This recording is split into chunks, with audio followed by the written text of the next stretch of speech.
the back mountain of Konoha village. Whoosh, whoosh, whoosh. I saw a young man in orange-yellow clothes, with yellow hair, carrying a scroll almost the same size as himself on his back, running rapidly on the tree trunks in the woods. He has eye-catching yellow hair and wears goggles on his forehead. Looking at his age, it is obvious that this kid has not yet become a ninja. Since he does not have a forehead protector to prove that he is a ninja, he can only wear goggles to get used to it. Naruto, don't run away, hand over the Book of Seals, and I'll consider giving you a quick death. Baga, you damn fox demon, you can't escape, it will be terrible if I find you. Mizuki jumped rapidly on the tree trunks and roared madly, and the sound continued to echo in the woods. Naruto, who was fleeing quickly, became even more frightened when he heard Mizuki's shouting. He couldn't help but speed up a bit. From Mizuki's harsh words, he knew that he was very angry. If he was caught, he was afraid that he would really die without a burial place. Mizuki chased Naruto in the direction he escaped, while carefully observing the traces left by Naruto. The other party was just a young boy who had not yet graduated, and was not a concern at all. Especially after seeing the clearly visible footprints left by Naruto on the tree trunk, the smile on Mizuki's face became even wider. What a foolish fox demon, didn't he know to cover his tracks when escaping? How could he possibly shake off his enemies by running away so nakedly? Today is the day of graduation from the Ninja Academy, and today, the brainwashing method of Naruto that Mizuki had planned for a long time has finally shown its effect. After being fooled by him, Naruto successfully went to help him steal the Book of Seals. As long as he can get the Book of Seals and then successfully escape from Konoha village, his life will change drastically. Mizuki had planned it out long ago. After getting the Book of Sealing, he could give it to Lord Orochimaru as a token of his loyalty, in exchange for Lord Orochimaru's guidance and protection. Or he could learn a few of the peerless ninjutsu recorded in the Book of Sealing, find a place to study and practice diligently, and when he finished his studies and came out, even if he could not be invincible in the world, he would at least be a big boss. Thinking of this, Mizuki's excitement could no longer be contained. He increased his speed and quickly chased in the direction Naruto fled. Mizuki was very clear about his own abilities. After so many years in Konoha, he was just a teacher in a ninja school and could only teach some children who had not yet graduated in some ordinary ninjutsu. Whenever he heard about other people's glorious achievements and missions, he was always envious. The seeds of jealousy continued to sprout in his heart. He desperately wanted to get more recognition and praise from others. He needed to gain power. He wanted everyone to worship him, just like the Hokage. With this idea in mind, after his first contact with Lord Orochimaru, he made a final decision. If he wanted to become a superior person, Lord Orochimaru was an indispensable shortcut for him. Only by relying on the resources provided by Lord Orochimaru could he quickly obtain the power that did not originally belong to him. The legendary three ninjas, Lord Orochimaru, is the noble person who is destined to change his life. Huff huff, honey. Naruto was breathing heavily. It was obvious that the long escape had made him feel that his body had reached its limit, but he did not dare to stop running away because Mizuki's voice was constantly coming from behind. It was obvious that Mizuki was getting closer and closer to him. Suddenly, Naruto, who was running, felt his feet go empty, and then he fell heavily to the ground. Oh my god, I've traveled through time, or is it Naruto? Wang Xiaolong looked at the surrounding scene, then at his own clothes. He was instantly stunned. Did he travel through time? Is this such a joke? 2 minutes ago, he was still boredly scrolling through TikTok when he saw a very interesting comment under the video of Naruto and Sasuke's battle in the Valley of the End. It read, "Congratulations to the host for successfully activating the system. Sign into this comment to complete the system binding. The time travel will be completed after the binding is successful. Please pay attention to the confidentiality of the surrounding environment to avoid causing panic." Wang Xiaolong couldn't help but laugh. Ever since the theme of time travel and rebirth became popular, there have been comments like this under many videos that are designed to cheat for likes and replies. In the past, he would just laugh it off, secretly cursing that only a fool would believe in such a boring scam. But today, for some reason, after seeing this comment under the Naruto video, he opened the comment section and typed the 4 words "sign in" and "complete" as required. Then his phone started to heat up, and after a dazzling bright light, he felt dizzy. When he woke up, he saw himself falling to the ground with an extremely large scroll on his back. Wang Xiaolong was stunned. Holy shit, is that real? Did I really travel through time, and into a Naruto, and become Naruto? At the same time, a flood of memories quickly entered Wang Xiaolong's brain and played in his mind like a slideshow. Wang Xiaolong could see clearly that these were all records of Naruto's 12 years. The disgust, rejection and abuse from the people around him, the exclusion from the children of the same age, the strange looks from the villagers around him, the sarcasm from the teachers in the school, and the swindler Shuimo who was chasing him from behind. Wang Xiaolong is very familiar with this scene. Isn't this the beginning of Naruto? Thinking of this, Wang Xiaolong simply sat down. What was the point of running? He had watched the entire Naruto several times and knew the plot inside by heart. Next, he opened the Book of Seals and learned how to use multiple shadow clones. Then Iruka came to save him, and was beaten like a dog by Mizuki. When Mizuki was about to use the shuriken to cut him, Iruka rushed up to block the knife for him, and then said that he was moved by the words he said that he really agreed with, and his confession. Before his death, and then his mind got hot and started to explode, releasing thousands of shadow clones, beating Mizuki into a pig's head, and then getting Iruka's forehead protector, and then going back to school to graduate. He was so familiar with this plot that when he first watched Naruto, he thought Mizuki was a complete idiot. The third Hokage had a crystal ball and could see everything clearly. Konoha village had so many experts, not a single one came out to pursue him. The book of sealing was so powerful, containing all the forbidden techniques invented by the second Hokage. How could a young boy steal it? Did they really think Konoha village's defenses were so weak? This was clearly a setup, but Mizuki, being such a fool, still thought no one had noticed. It would be much easier if I knew the plot. The third Hokage was watching anyway, and Irika would come to the rescue later, so there was no risk at all. The most urgent task now was to learn the skills in the Book of Sealing. Wang Xiaolong remembered that what little Naruto hated most at the time was Shadow Clone, but the first thing he learned was also Shadow Clone, and he even learned multiple Shadow Clone. Wang Xiaolong picked up the Book of Seals, moved his butt, and hid in the lush grass next to him. He untied the ropes that bound the sealed book, spread the scroll flat, and carefully read the forbidden book recorded inside. The third generation who was holding the crystal ball breathed a sigh of relief. I finally opened the book and read it. I will learn whatever I can from it. If I can't learn anything, it is also God's will. As the saying goes, even the most careful plan has its flaws. The third Hokage's plan was actually to secretly give Naruto some special training, but he also knew that Naruto's grades were abysmal, and it was uncertain whether he could learn it. So he unlocked all the forbidden books, hoping that Naruto would learn one that suited him. In fact, he had originally only wanted to unlock the multiple shadow clones, but when he thought about Naruto's abysmal performance in the shadow clones at school, he thought about it and decided to unlock all of them. Even a blind cat can catch a dead mouse. With so many forbidden techniques, he would definitely be able to learn one that was similar, right? He was not worried about Naruto learning them all, because if he had the talent, he wouldn't be the last in school every year.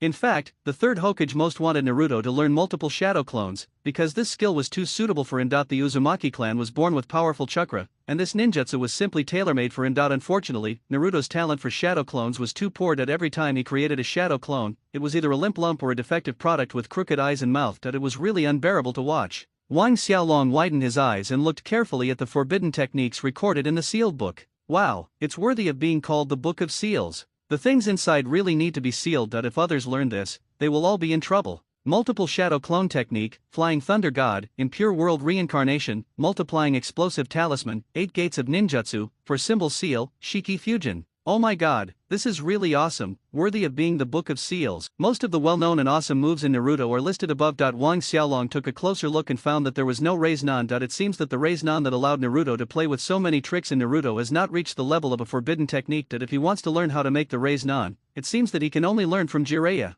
Wang Xiaolong was a little confused. With so many skills, which one should he learn? If you learn just one or two of the awesome ninjutsu recorded in the sealed book, you can dominate the ninja world. But what if you learn all of them? There is only one result. Call Madara over here. I told you to call Uchiha Madara over here. According to the plot, he should learn multiple shadow clones first. After all, he will beat up Mizuki later and let the third generation who is peeping through the crystal ball open his eyes. But as a hardcore fan of Naruto who traveled through time, Wang Xiaolong doesn't want to do this. I'm used to working like a slave on weekdays. Now that I'm so awesome, do I still have to follow the plot? I am the plot. I can do whatever I want. In the story, Naruto only learned one, right, or shadow clone. I've learned them all for you. After all, back in 3rd grade, I was the top student in my class. I even got 3rd place on the midterm exam. Wang Xiaolong watched the multiple shadow clone techniques hand seals form, a smile spreading across his face. No wonder Naruto could master multiple shadow clone techniques so quickly. It's just one seal, damn it, it's so simple. The clone technique at least has 3 seals, Wei, Isai, and Yin, but multiple shadow clone technique only has 1 Ren seal. Who can't learn this?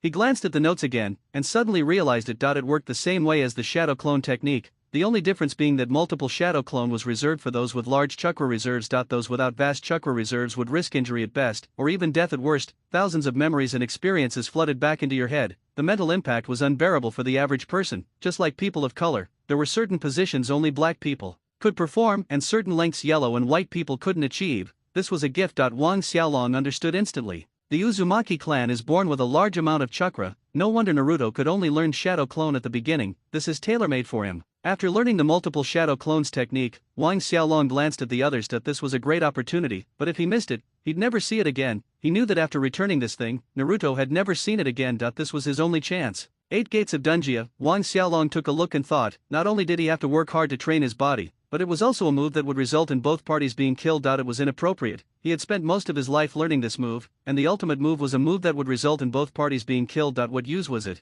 He just glanced at it and passed it by. Shiki fusion is not bad, but it's also a mutually destructive move, so it's not suitable. I'd rather just skim past it. Wang Xiaolong was deeply impressed by the 4-symbol seal. Back then, Danzo had used the 4-symbol seal to seal half of the bridge. This thing was still useless. Continue to fly. Flying Thunder God is a good thing. Wang Xiaolong's eyes lit up. Unfortunately, looking at the difficulty of learning it, it is a bit difficult. He doesn't have that much time to learn Flying Thunder God now. Looking further down, impure world reincarnation? This is a good thing, although it is a bit vulgar, digging graves to find cells every day. But this thing is effective. Even after being blown into foam, it can automatically assemble and splice. It can be said to be invincible. Just learn this. Wang Xiaolong made a decision that when he was done, he would go to the Konoha village cemetery and dig up the graves of those big guys. If he dug out a first or second generation, he would dominate the ninja world. If he dug out hundreds or even thousands of them, it would be an invincible army of the undead. Who dares to show off in front of me? You're Orochimaru, right? The Sunin are so awesome to you, right? Ban, come out, go up and slap him twice to teach him a lesson.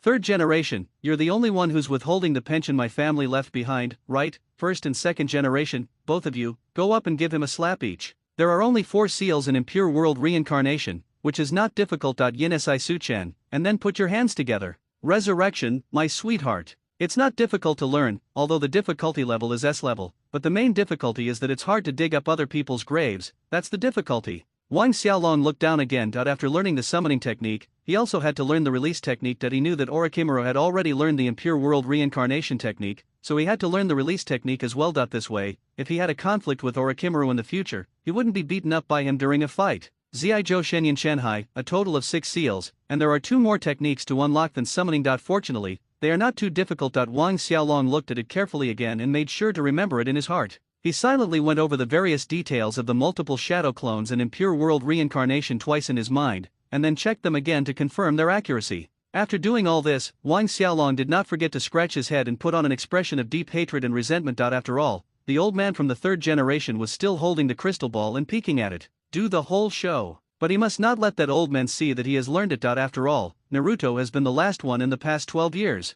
Naruto, I know you are here, you demon fox, get out here right now. Damn demon fox, give me the book of seals. A figure suddenly landed on a tree trunk near Naruto. Mizuki's face was ferocious and resentful words came out of his mouth continuously. He had been staring at the footprints on the tree trunk and followed them all the way here, but after here, the footprint stopped and there was no trace in front. He didn't believe that Naruto had cleared the tracking marks. If he wanted to do it, he would have done it long ago. He knew that Naruto must be tired from running and hit on the spot. That stinky fox demon must be nearby. He must have heard what I just said. Mizuki was a bit mad after not getting the book of sealing for so long. The Konoha ninjas were no pushovers either. He knew if he delayed any further, they would arrive and he would be stuck. He had to get the book of sealing as soon as possible and escape from Konoha. Damn, this old guy is really fast. He's planning to learn 1 or 2 more. Is he catching up already? After cursing a few words inwardly, Wang Xiaolong hid in the bushes and dared not move. Although Shuima was rubbish, he was still a boss to a little Karami like him in the early stage. Although he could create multiple clones now, it should be no problem for him to kill this guy instantly, but Wang Xiaolong didn't want to be the first to go out. After all, Irika was on his way to rescue him, so he let him go first. It would also be good to consume his opponent's physical strength.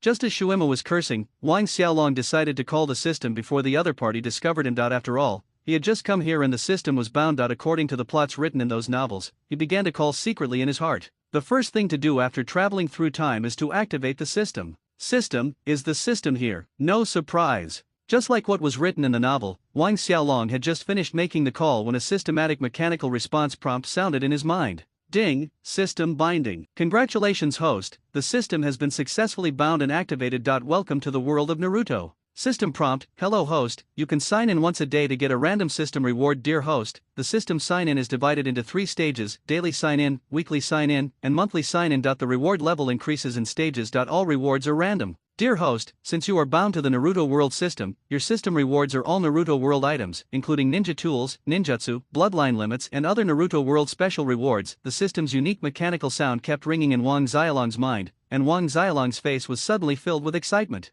Damn it, with the system in hand, the world is mine. I still remember a novel I read before. After signing in for 10 years, the system became invincible. Even the guard dog became an invincible demon emperor. As for the protagonist, it was an exciting read. Whether it was a god or a ghost, they were all killed with 1 sword. If he could use 2 moves, the opponent would be considered gifted and a local genius. Start signing in today, Wang Xiaolong muttered to himself. Isn't this perfect? After coming through, just activate the system and sign in, see what rewards the system can give you. Sign in successfully. Congratulations to the host, you have received the sign-in reward, which includes 5 kunao and 5 explosive talismans. When Wang Xiaolong heard this, his face immediately fell. Will this system work? Other people's sign-ins are all about peerless martial arts, peerless cultivation, etc. At the very least, you can at least give them some magical weapons or something. Our system is so good, it just gives you a few kunao and a few detonating talismans. Speaking of detonating talismans, Wang Xiaolong felt a pain in his balls. If he had known earlier, he should have learned how to multiply detonating talismans first.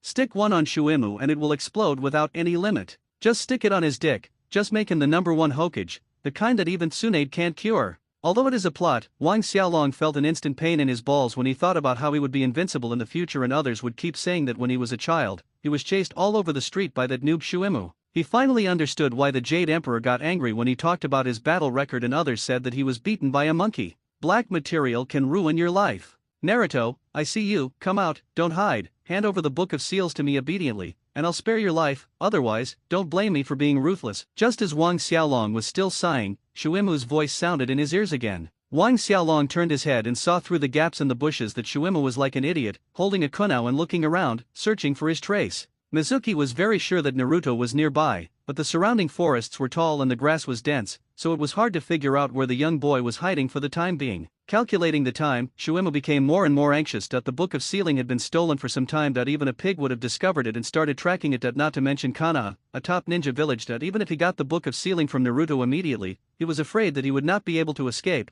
Thinking of this, Shuimu's face suddenly became gloomy. Wang Xiaolong glanced again at Mizuki, who was constantly searching for him outside the bushes. He swore that he really wanted to rush out and beat Mizuki's pig head into revealing his true form. But he also knew that Irika was on the way, and there must be an Umbu nearby watching him, but he didn't make a move. After thinking about it carefully, Wang Xiaolong decided to follow the plot and let Irika come out to fight Mizuki. After all, the old man of the third generation went to so much trouble to set up such a plan, wasn't it just to make himself, the Nine-Tails Jinchuriki, loyal to the village? If he doesn't let Irika block the sword for him and then cry and brainwash himself, how can the will of fire be passed down? As a Naruto fan, with the help of TikTok, Wang Xiaolong has his own set of views on the definition and positioning of each character. I don't want to live my life according to the plot of Naruto, because he is a time traveler, he is not that tall and saintly. He wants to live out his own life in this world and show a different world of Naruto. System, for this first-time bound transmigration, besides signing in, are there any special rewards? While Shuimu hadn't noticed him yet, Wang Xiaolong tried to ask the system in his mind.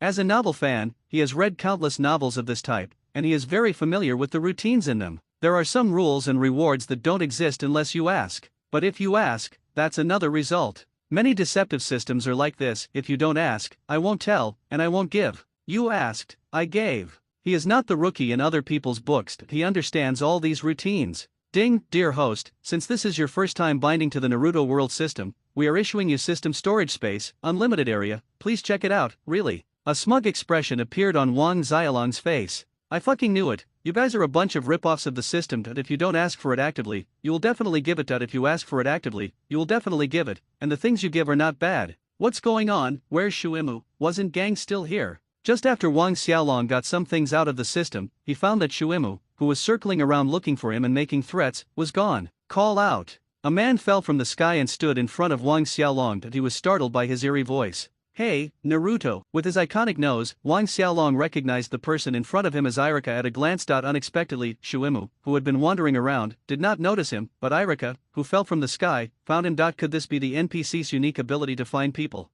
Wang Xiaolong instantly knew what was going on. He, you finally found it, Irika-sensei. I just learned a ninjutsu. Wang Xiaolong scratched his head pretending to be embarrassed, with an awkward smile on his face. He knew that according to the plot, at this time, Mizuki should be observing him from the tree behind Irika. Mizuki's disappearance just now must have been because he noticed Irika chasing him. Wang Xiaolong looked at Irika carefully. It was obvious from his expression that the third Hokage and those Umbu did not tell him that he was being hunted by Mizuki. Irika, who came after him, was also confused. Naruto actually told him that he was practicing ninjutsu. What kind of ninjutsu could be practiced in this damn place? Irika-sensei, I'm going to show you a super powerful ninjutsu. If I master it, will you let me graduate? Irika was even more confused. Who told you that? Who said you could graduate just by performing a ninjutsu? Wang Xiaolong began to show off his acting skills, and the third generation was also confused when looking through the crystal ball. No, Mizuki was chasing you just now, and you said you were practicing ninjutsu the moment you saw Irika. No, do you think I'm blind, or has this demon fox boy been pretending all these years?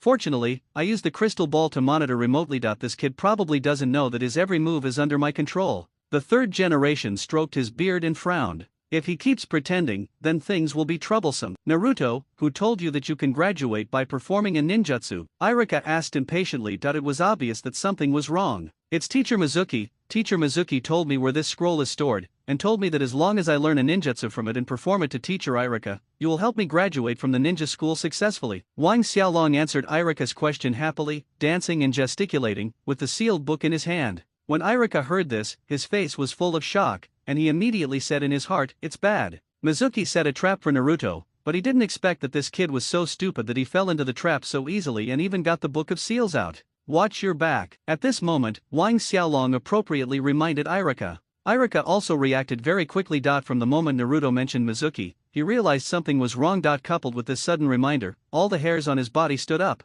Without saying a word, Irika reached out and pushed Naruto. Before he could turn his head, he heard a rapid sound of breaking through the air from behind him. He barely avoided a few vital points, but there were too many kunai coming at him, and there was no way to avoid them. Moreover, the opponent's attack was too fast, and it was a sneak attack. Just like the plot, Irika was hit by a kunai in the thigh and several in the hand. However, none of them hit the vital points. It is true. Wang Xiaolong sighed inwardly. The Naruto system is the Naruto system, and the plot is exactly the same. However, after I travel through time, I'm afraid the plot will not continue as in the animation. Mizuki. Irika gritted his teeth and called out the name of the person who came. Mizuki stood on the tree trunk with a leisurely look on his face, 2 hexagonal shurikens slung on his back, looking down at Irika and Naruto with a mocking look. Irika, didn't this brat tell you that I was chasing him just now? Well, that's what fox demons are like. Just now I thought it was the Umbu chasing us, but it turned out to be you. Irika, you will all die here today. The Book of Sealing is mine. Mizuki grinned. In his eyes, Irika and the half-grown Naruto, who hadn't even graduated yet, were no threat at all. Moreover, Irika was hit by a numerical kunai in his sneak attack just now, and his combat power dropped significantly. As for Naruto, he was just a lame duck who hadn't even graduated yet, and his combat power was equivalent to 0. Naruto, give me the scroll. After I kill Irika, I may consider sparing your life. Mizuki stood on the tree trunk with a grim smile on his face. I see. Irika endured the pain and pulled out the kunai from his thigh, throwing it aside. He said while suppressing the pain. Naruto, don't give him the Book of Sealing. It contains many dangerous ninjutsu. Once Mizuki gets his hands on it, the entire Konoha will be doomed. Mizuki used you just to get the Book of Sealing. You must not give it to him, not even if you died. Wang Xiaolong rolled his eyes secretly. Of course I know I can't give it to him. Brother, can you please stop watching the plot? Hurry up and help me block the knife, so I can use my shadow clone to kill him. This guy is so pretentious, I can't stand it anymore. Don't listen to his nonsense. In fact, he also wants to get the Book of Sealing. Naruto, Irika has been lying to you. Let me tell you the truth. Mizuki looked amused. He decided to reveal some explosive news to Naruto.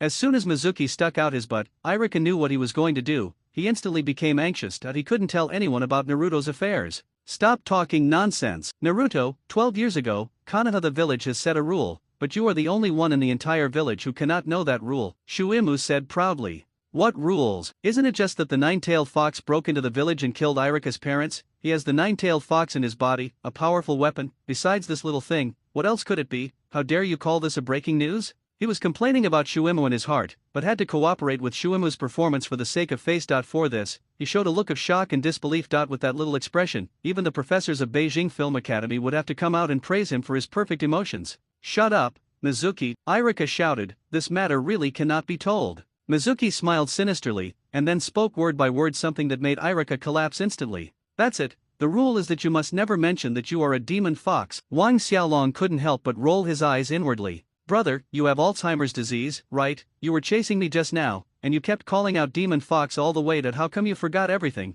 Are you that forgetful? You are stupid yourself, don't think others are as stupid as you. Do you have Alzheimer's, or do you think I'm young and hard of hearing and can't hear you shouting fox demon all over the world? You've mentioned it countless times yourself, and now you're telling me there's a village rule against mentioning the fox demon, and you're bringing it up right in front of me. The third generation, who was peeping through the crystal ball, couldn't help but hold his head when he saw the secret that Mizuki was talking about. The people Orochimaru is looking for are becoming more and more stupid. Didn't Orochimaru look very smart when he was a child? How come after a few years of being out there, his subordinates are so stupid? Are all the independent ninjas who don't work in the village so stupid? Of course, the only person at the scene immersed in shock was Irika. He really didn't expect that Mizuki's grandson would really reveal the secret to the public, and in front of Naruto, this was a face-to-face attack. So, you are the demon fox who killed Irika's parents, the culprit who destroyed the village. Mizuki proudly revealed his so-called secret, leaving Irika with a stunned look on his face. Unexpectedly, the secret that had been hidden for 12 years was easily revealed by Mizuki in front of Naruto. Wang Xiaolong widened his eyes just right, his pupils dilated, and his face was full of expression of disbelief and shock. Shuemu looked at the expressions of the two people underground and gave himself a big thumbs up for revealing the secret sincerely. Now you know why everyone hates you and distances themselves from you, right? Now you know why no one wants to play with you, right? Because you're a monster. Go to hell, Naruto. Mizuki looked at the expressions of the two people below, especially Naruto's disbelief and shock, and Irika's disbelief. He secretly saw an opportunity, and after spinning a hexagonal shuriken in a circle and accelerating, he threw it towards Naruto. At such a close distance, he was very confident in his shuriken. The plot finally came out. Wang Xiaolong secretly said it was a delay, and then he showed his panic appropriately, fell to the ground, and kept crawling back, the kind of thing where he used his hands and feet. At this moment, Irika's mind echoed with what the third generation said to him when he talked to him today. Irika, Naruto has never received love from his parents since he was a child. The people in the village also dislike him because of that incident, alienate him, and hate him. So he keeps playing pranks and causing trouble. In fact, it is all to attract other people's attention, just like when you were a child. He keeps trying to show his existence because he doesn't want the villagers to ignore him. Although he appears to be very strong, he is actually a fragile child and is in great pain inside. You've been caught in the rain, so I hope you can hold an umbrella for him and don't let him bear the blame that doesn't belong to him at an age when he shouldn't be caught in the rain. Thinking of this, Irika's eyes instantly turned red and he roared, "Get down, Naruto!" Wang Xiaolong had been watching Irika's expression. Seeing him explode like this, he knew the plot had reached a turning point. Finally, someone took the brunt of the blow. As expected, Irika burst out with a speed that did not belong to him. He dodged and directly blocked the path of the hexagonal shuriken, and tightly protected Naruto, who was retreating in panic and frantic, under his body. Wang Xiaolong stared at Irika blankly. Although he knew that this was just the plot, he still couldn't stand it after experiencing it himself. He clearly saw Irika's expression, which showed regret, pain, relief, guilt, and a hint of liberation. The plot that he experienced personally was different from the plot that he watched. Although it was required by the plot, Wang Xiaolong still couldn't help but ask why. Mizuki, who threw the shuriken from the tree trunk, was also stunned when he saw Irika blocking the knife. "No, buddy, this demon fox killed your parents. Why are you still protecting him? Are you bewitched by him?" If nothing unexpected happens, Irika's sensational commentary is coming.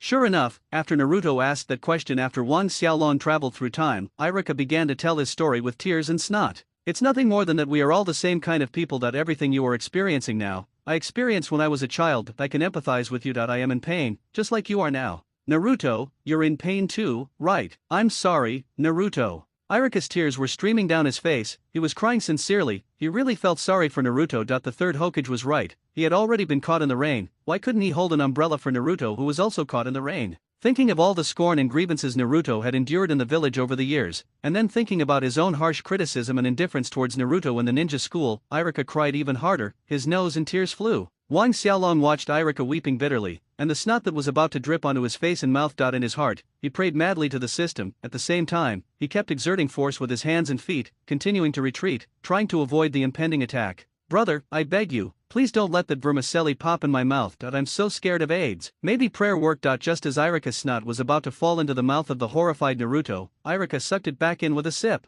Wang Xiaolong, who was retreating frantically below, breathed a sigh of relief instantly. He finally escaped the disaster. "But it's so fucking scary, big brother. You can repent if you want, but don't send me vermicelli. I don't like this. If I could do better, you wouldn't feel this way, right, Naruto? It's all my fault. I'm sorry for you." Irika continued his confession. Mizuki, who was sitting on the tree trunk next to him, looked at Irika, who was crying and repenting below, and he finally couldn't help laughing. "Can you two stop being so funny? I have a stomachache from laughing so hard, Naruto. Irika is already holding a grudge against you for killing his parents. He's just saying this to trick you into getting the scroll back." Mizuki pointed at Irika angrily. Ka said, "Ding, congratulations to the host for successfully triggering the plot mission. Choose A, be moved by Irika successfully, kill Mizuki, and gain Konoha's recognition +10. Choose B, give the Book of Seals to Mizuki, let Mizuki kill Irika, and then team up with Mizuki to find Orochimaru and report back. You will receive a pet snake. Choose C, pretend to be moved by Irika, kill Mizuki, and then wait for an opportunity to rebel against Konoha and become a rebel ninja. You can randomly obtain 2 cracked versions of ninjutsu from the sealed book, without any side effects." Oh my god, why would I even consider this? I would definitely choose C. Wang Xiaolong chose task C without hesitation. Could anyone give out rewards for the first 2 tasks? What kind of ridiculous rewards were those for a pet snake and some kind of Konoha recognition? Anyone without a serious illness would definitely choose task C. If you don't know, just choose C. Besides, I know the answer to this question. The cracked version of the ninjutsu in the sealed book. If I were given an immortal version of the 8 gates, wouldn't their souls be kicked out? I told you to call Madara over here, call Uchiha Madara over here, and that guy too, call Najima over here too. Let me see what gives him the right to act so arrogant in front of me, and even rebel against him. When he was learning Chidori, what was I playing? I started playing the cracked version of the sealed book's S-level ninjutsu. He doesn't even have a hair on my head. Does he have any hair? He doesn't even have a hair on his head. Ding, dear host, congratulations on successfully choosing mission C. Kill Mizuki and wait for the opportunity to rebel against Konoha. Tip, the mission has a countdown. The host must defect to Konoha within 2 years. If the time limit is not reached, the host will automatically die and cannot be resurrected. Holy shit, this is such a rip-off, and there's a fucking time limit? Are you afraid that I will default on my debt? Wang Xiaolong was speechless. It's just defecting from Konoha, how difficult could it be? Even a genin like Jigoku who just learned Chidori can run away, let alone a master like me who has the system in hand. It's so boring to escape. I'll beat you out of his front door straight and square when the time comes. Humph, who are you looking down on? The mission has been triggered, so Naruto simply stops pretending. Brothers, for the sake of easy memory, Wang Xiaolong also traveled through time and space and became Naruto. From now on, Wang Xiaolong is dead, and there is only one super awesome ninja named Naruto. Idiot Shuimu, you've been rambling on and on for so long. Are you done with your nonsense? If you are, come here and get killed. Naruto moved his wrists and ankles, and twisted his neck left and right, making a crisp sound. Irika, who was crying bitterly on the spot with a huge hexagonal shuriken stuck in his back, still had a dejected look on his face as if today was his death day. He moved his lips tremblingly. Naruto, hurry up and leave. You are an outstanding student that I recognize. Don't listen to Mizuki's nonsense. In my heart, you have always been the best student that I recognized. I will cover you later. You take the opportunity to escape. Someone will come to support us soon. Naruto rolled his eyes, not wanting to pay attention to this NPC who was completely immersed in the plot. Big brother, the reinforcements are always here. Okay, that peeping Tom of the 3rd generation has been watching us with his crystal ball. How could there be no Umbu around here? You're just too naive to be fooled by that old fox. Don't worry, Irika-sensei, I wouldn't care about even 10 idiots like Mizuki. It's just right that you can help me see if my new ninjutsu can meet the school's graduation requirements. Shuimu was immediately furious. Hey boy, you don't even remember the doggy-style retreat just now, right? And you dare to call me a fool, you damned fox. Die. Mizuki simply shook his right hand, and several kunao suddenly came out from his sleeves and were thrown towards Naruto. Whoosh whoosh whoosh, he reached behind his left hand and took out the remaining huge hexagonal shuriken from behind his back. He exerted force with his left hand and started to spin it. After slightly accelerating, the hexagonal shuriken rushed towards Naruto with a terrifying sound of breaking through the air. The sharp hexagonal shuriken was like a high-speed rotating fan, cutting all the tree trunks, blocking the way into pieces, and the debris kept falling in the air. Being attacked from both sides, Naruto, the target, had no chance of survival. Mizuki raised a smile at the corner of his mouth. He killed Naruto and then killed the half-dead Irika. He would just take the Book of Seals and run away. When he returned after completing his studies, who would be his opponent? I guess Lord Orochimaru must be very happy to see this gift. Wakaka ha ha ha ha ha ha. Mizuki laughed wildly in his heart. As the saying goes, when people are crazy, there will be disasters, and when the weather is crazy, there will be rain. Before Shuimu could even laugh heartily, he realized something was wrong. The imagined situation of Naruto being stabbed like a hornet's nest by kunao and his head being spun off by shuriken, but his head and body being separated, did not happen. The Naruto in front of him shattered in an instant like a piece of paper. With a bang, the man turned into a puff of green smoke and disappeared. This situation is, Shuimu was shocked. This was definitely not a substitute technique. Substitution techniques all involved using a substitute, and the most common ones were made of wood. The only thing that could dissipate into smoke is shadow clone. Mizuki's pupils shrank. It must be a shadow clone. Just as the thought came to mind and before the reward came, Naruto's voice rang out from the bushes next to him. Idiot Shuimu, I won't die that easily. I'm going to beat you so hard today that your mother won't even recognize you. Multiple shadow clone technique. In the blink of an eye, the bushes next to Shuimu began to shake, and young men with yellow hair and orange clothes appeared one after another from them. For a moment, the branches and trunks of the surrounding big trees, the bushes and open spaces nearby, as far as the eye could see, were all filled with yellow-skinned and yellow-haired Naradas. Shuimu turned around and looked around, his face full of horror. Nanny, how could this happen? Multiple clones. In just a moment, a breath of time, Naruto was everywhere in the mountains and plains. Judging from the number of people, there were at least 3,000 or 4,000 of them. Shuimu was stunned. What the hell? The archer failed to do anything and was fucked instead, all in a split second. Did this change the offense and defense? Urgent online question: what should I do if I'm surrounded by 3,000 or 4,000 enemies? A valid answer will be rewarded. Shuimu, didn't you just yell at me to kill me? Now I'm standing in front of you, come and kill me. Come on, don't be polite, kill me if you can. Thousands of Narutos looked at the surrounded Mizuki with provocative smiles and said mockingly. Naruto didn't rush to make a move. Now that the duck was on his chopping board, it was dead. No one could even carry it away, let alone fly away. If anyone is not convinced, come out and give it a try. Fox Demon, what are you so proud of? Even if you learn Shadow Clone, what good is it? You have to know that some people can kill you with just one finger. Although Mizuki's eyes were filled with fear, he still shouted in defiance. Oh, my temper, damn it, you were chasing me all the way just now, and I didn't even use my power to overpower you. Why are you still so stubborn now that the offense and defense have changed, and you're still threatening me? Naruto heard this. He got angry because he knew who Shuimu was talking about.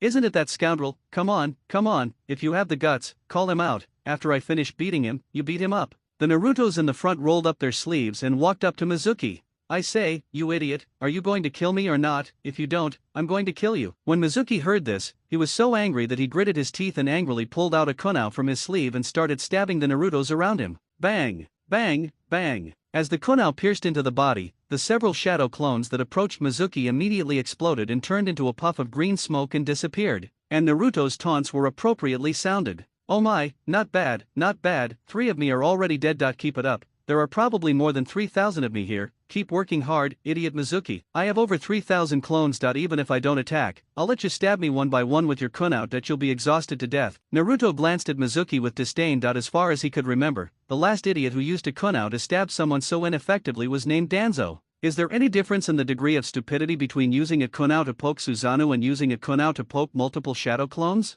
I don't feel there is much difference, they are both IQ basins. Naruto shook his head. It seems that the people in Naruto don't have very high IQs. Irika next to him was dumbfounded. There was still a hexagonal shuriken stuck in his back, and he didn't even think of taking it off. This scene is really unbelievable. Is this still the last one, Naruto? Not far away, on a few large, leafy trees, 2 masked men took in all of this. They were also shocked by the scene. No way, is this still Naruto? That kid had a hard time learning to clone himself. Every time he cloned himself, he either had crooked eyes and a crooked mouth or fell all over the place. How did he suddenly become so powerful? Multiple shadow clones, that must have involved more than 2,000 people. How did he do it? More than that, at least 3,000 people, I think 4,000 people are possible. Look at them all over the mountain. If we were closer just now, the shadow clone of Naruto would probably have crushed us to death. This kid's chakra capacity is too terrifying, isn't it? The only one who can use multiple shadow clones to this extent is probably the second generation who created this technique back then. The 2 Umbu who were in charge of surveillance on the tree trunk looked at each other, and they saw horror in each other's eyes. No one could believe that Naruto, who had always been at the bottom of the class in school, had such an amazing talent in multiple shadow clones. No one could have imagined that such terrifying chakra was hidden in that small body.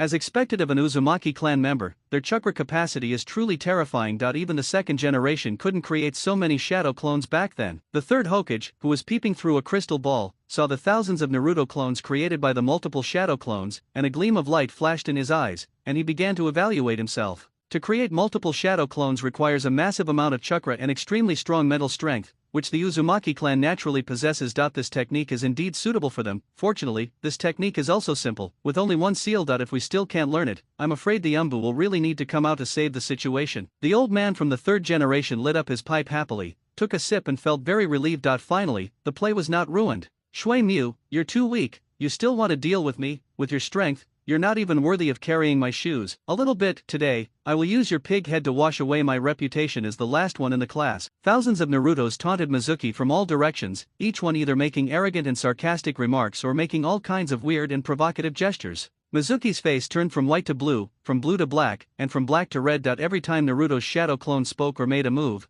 Mizuki's expression changed. Finally, it reached the point where he could no longer tolerate it, and Mizuki exploded. Damn you, Fox! I'm going to fight you. A warrior can be killed but not humiliated. Naruto's actions are more painful than killing Mizuki directly. Naruto shook his head in disdain. It's useless. If I hadn't read the Book of Seals before, you would still have a chance. Now you are nothing but a punching bag in front of me. More than 3,000 shadow clones rushed forward directly, and the thin Shuima was like a lone boat in the yellow ocean, swaying with the wind and waves. Bang! Bang! The sounds of fists and feet hitting each other were as deafening as thunder, and from time to time a few wisps of green smoke rose up. Mizuki was hit by shadow clones one after another. He was like a ball, flying wildly in the air, never coming down. Sometimes he flew from east to west, sometimes from south to north. In the field filled with thousands of Narutos, it seemed that Mizuki was constantly shuttling back and forth. But if you listen carefully, you can clearly distinguish that apart from the sound of punches and kicks from the sandbags, there are also faint cries for help and pleas for mercy. but the sound is too soft and is covered by the sound of the beatings and cannot be heard.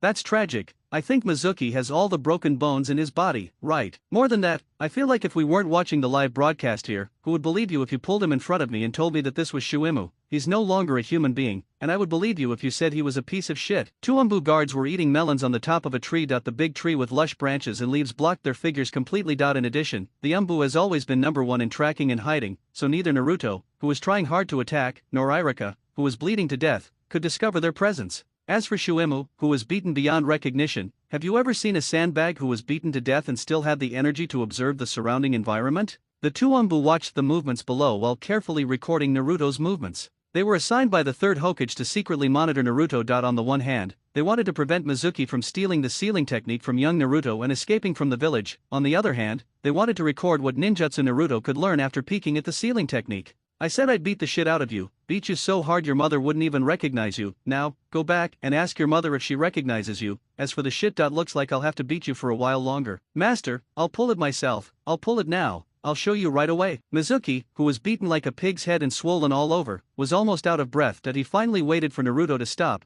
but seeing that Naruto was about to stop, he panicked and begged for mercy. Now he only hoped that the Konoha guards would show up quickly, take him back and torture him severely, and never let this damn guy torture him. While being beaten, you have to listen to his rants, and he not only kills people but also destroys their hearts. He doesn't play it like that. Shuimu felt wronged and wanted to cry, but unfortunately his eye sockets were the first to swell up, leaving no room for tears at all. He had never been beaten like this since he was a child. Is that Naruto? The one with the hexagonal shuriken on his back is Irika, right? I saw him this morning. That's right, it's Naruto and Irika. Come over here quickly. The people who came were Yamashiro Aoba, Ebisu, Gangzatetsu and other Naruto oil roll. To be honest, it is a complete waste of talent to let Ebisu appear to deal with a little Karami like Mizuki. After all, he is an elite jonin. What is Mizuki? Congratulations to the host for successfully completing the mission to kill Shuimu. The mission prerequisites have been met, and the rewards will be distributed immediately. The system's mechanical prompt sounded in Naruto's head. Looking at Mizuki, who was beaten into a pig's head and lying on the ground dying, Naruto's face was full of smiles.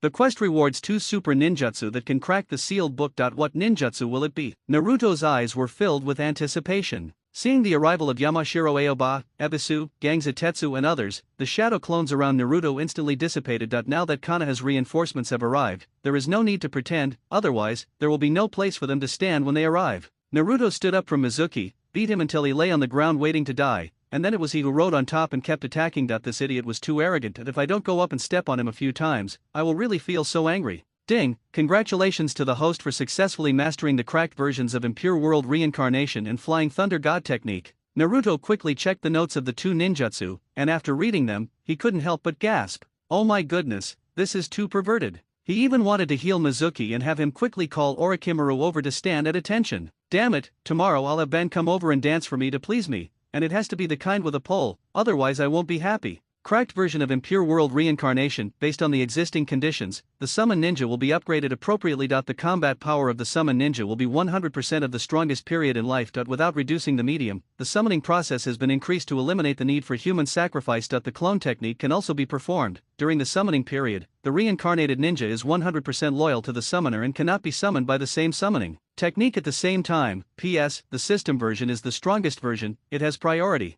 Cracked version of Flying Thunder God. Based on the original conditions, it has been appropriately upgraded. It ignores spatial distance and activation time, and can be triggered by mind selection in marked scenes, and it is universal with any version of Flying Thunder God mark. After seeing the effects of these 2 cracked ninjutsu introduced by the system, Naruto couldn't help but take a deep breath. Oh my god, how can other people play this? Impure World Reincarnation no longer requires human sacrifice, it can be summoned using shadow clones. From now on, why would I need to personally fight in a fight? Madara-sama, come on, I'll show you dancing in the human world. What does it mean that Flying Thunder God can be universal? This means that he can use all the marks made by the 2nd and 4th generations, regardless of the distance. He can be sleeping in the land of fire 1 second and run to the 8 tails and give him a big slap in the face the next. Just thinking about it makes me happy. This person appears and disappears without a trace. This is what I call Flying Thunder God.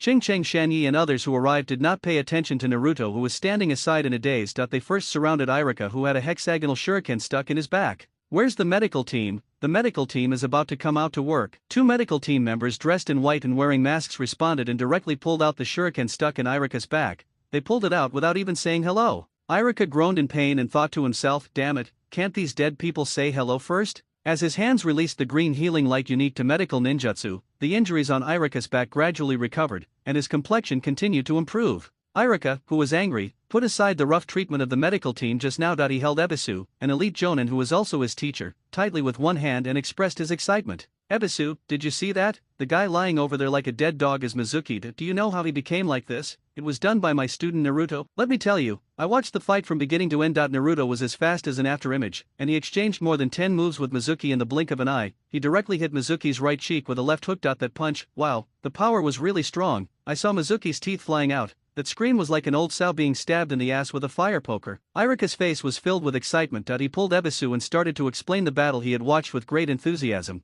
When he talked about the climax, he had a lewd smile on his face. Ebisu's eyebrows twitched and he smiled sideways. My dear, if you say so, I understand. The power of that punch was so strong, it was like a death in the sky. Ebisu has a slutty look on his face. You know what I mean, my friend? Ah, I don't understand. Gangzisha looked confused. No, you two are holding hands like AG. Why are you calling me all of a sudden? I'm not talking to you, stop interrupting, just listen. Irika and Ebisu turned around at the same time and looked at the confused Gangzisha with disdain. Go on, brother, we didn't see it just now. The battle was over when we arrived. Ebisu looked puzzled. He knew Naruto's strength. He had always been at the bottom of the class, but now he was so powerful. He wanted to know what had happened. Could it be that, like him, he had used a little magic oil to unleash his might on the battlefield? With that punch, Shuima flew out like a cannonball, with a crack. Did you see those 3 big trees? They were all broken by that old Shuimu. The onlookers couldn't help but gasp. Hey, you didn't lie to me, did you? Those trees needed at least 2 people to hug, and they broke with just 1 punch. Could Mizuki be a hired assassin for Naruto? I'm telling you, that punch was the turning point. After Shuima was sent flying by that punch, the shadow clone over there stomped his feet to the ground and launched into a fierce kick. Before the man could even land, he was kicked back. He was flying through the air like a sandbag. See the few teeth left in his mouth, most of them fell out during the free movement in the air. Awesome! Ebisu and others gave a thumbs up. Mizuki was an adult ninja, even if he was just a teacher, but he was a certified ninja teacher from Konoha. It's rare to see him get kicked and sent flying by a student who was the last one in the class. If you said he was beaten up by a genius student, it would be fine, but being beaten into this state by a student who was the last one in the class, few people would believe it. No, aren't the last place students so awesome these days? The quality of this class is quite high. Then what? Gangzisha was full of gossip. What would happen after the flight? What would happen next? And that's all. Irika spread his hands and said innocently, ah, it's over like this. Gangzisha looked incredulous. That's right. When you came, Naruto was riding on him and punching him hard. It's a good thing you came quickly. If you were a little slower, you would probably only be able to return with your corpse. To be honest, the shadow clone is a bit abnormally strong. Irika glanced at Naruto, who was scratching his head and laughing beside him. This kid gave a big surprise today. That's the ninjutsu created by the 2nd generation himself, but the multiple shadow clones are just high requirements. Basically, as long as it's not too outrageous, it's just like that. After all, Mizuki is a how could a ninja be beaten like this by Naruto? 2 fists cannot beat 4 hands, and a good tiger cannot fight against a pack of wolves, Ebisu added from the side. You have to know that Mizuki is just a teacher at the ninja school. His strength is just so-so. He's just a little better in theoretical knowledge, but that doesn't mean he's really strong. For example, this year's top talent, Uchiha Sasuke, although he hasn't graduated yet, can still beat Mizuki. Don't underestimate the power of genius. Of course, Naruto did give us a big surprise. Regardless of the time, the fact that multiple shadow clones could be written in the book of sealing meant it was a forbidden technique. When did forbidden techniques become so easy to learn? Can you just learn it instantly? While multiple shadow clones isn't difficult, the risks are significant. And this guy just used it like that, and even beat up Mizuki. How many did he just sort out? King Shinshinya asked suddenly. Ebisu, Gangzisha and others were also curious. They also wanted to ask this question. Probably 3.4 thousand. Irika thought for a moment and gave an answer that he was not sure of.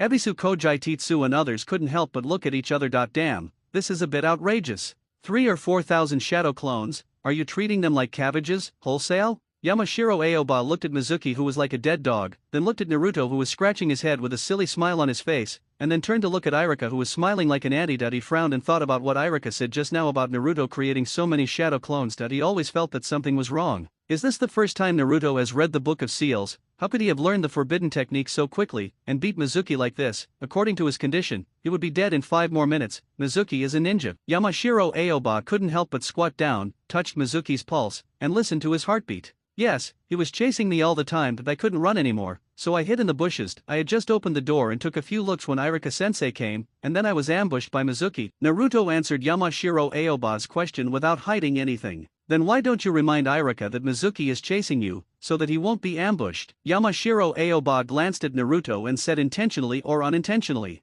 Naruto already knew he was going to ask this question, so he had the answer ready. Teacher, I'm just a kid, Mizuki chased me all the way, and my head was already confused. The moment I saw Teacher Iruka, I was just excited. Of course, it's also my fault that I was so busy reporting my progress to Teacher Iruka that I forgot about it for a moment. When I remembered to remind Teacher Iruka, Mizuki had already launched the attack. Teacher, I'm sorry. After Naruto finished speaking, he lowered his head guiltily, with tears in his eyes. Don't blame you, blame the teacher for reacting too slowly. Aoba, don't blame Naruto, he did remind me when I found him, but my strength is too low and my reaction is too slow, so I was ambushed by Mizuki, and if it weren't for Naruto, when you came, I'm afraid the Book of Seals would have been snatched away by Mizuki. You can only see our corpses. Iruka hurriedly touched Naruto's head to comfort him. He put all the blame on himself. As a teacher, he has to be rescued by students, and the students are the last in the class. Damn, how can he survive in the teaching circle from now on? This is so damn embarrassing. Yamashiro Aoba, fuck you. Could you please stop asking? You are deliberately making fun of me. It's normal for children to react like this. The teacher is here, and he means he has support. He will naturally put the danger aside. After all, no one expected that the teacher is so weak. Ebisu jumped out to smooth things over. This is what he said, and no matter how he said it, he didn't like it.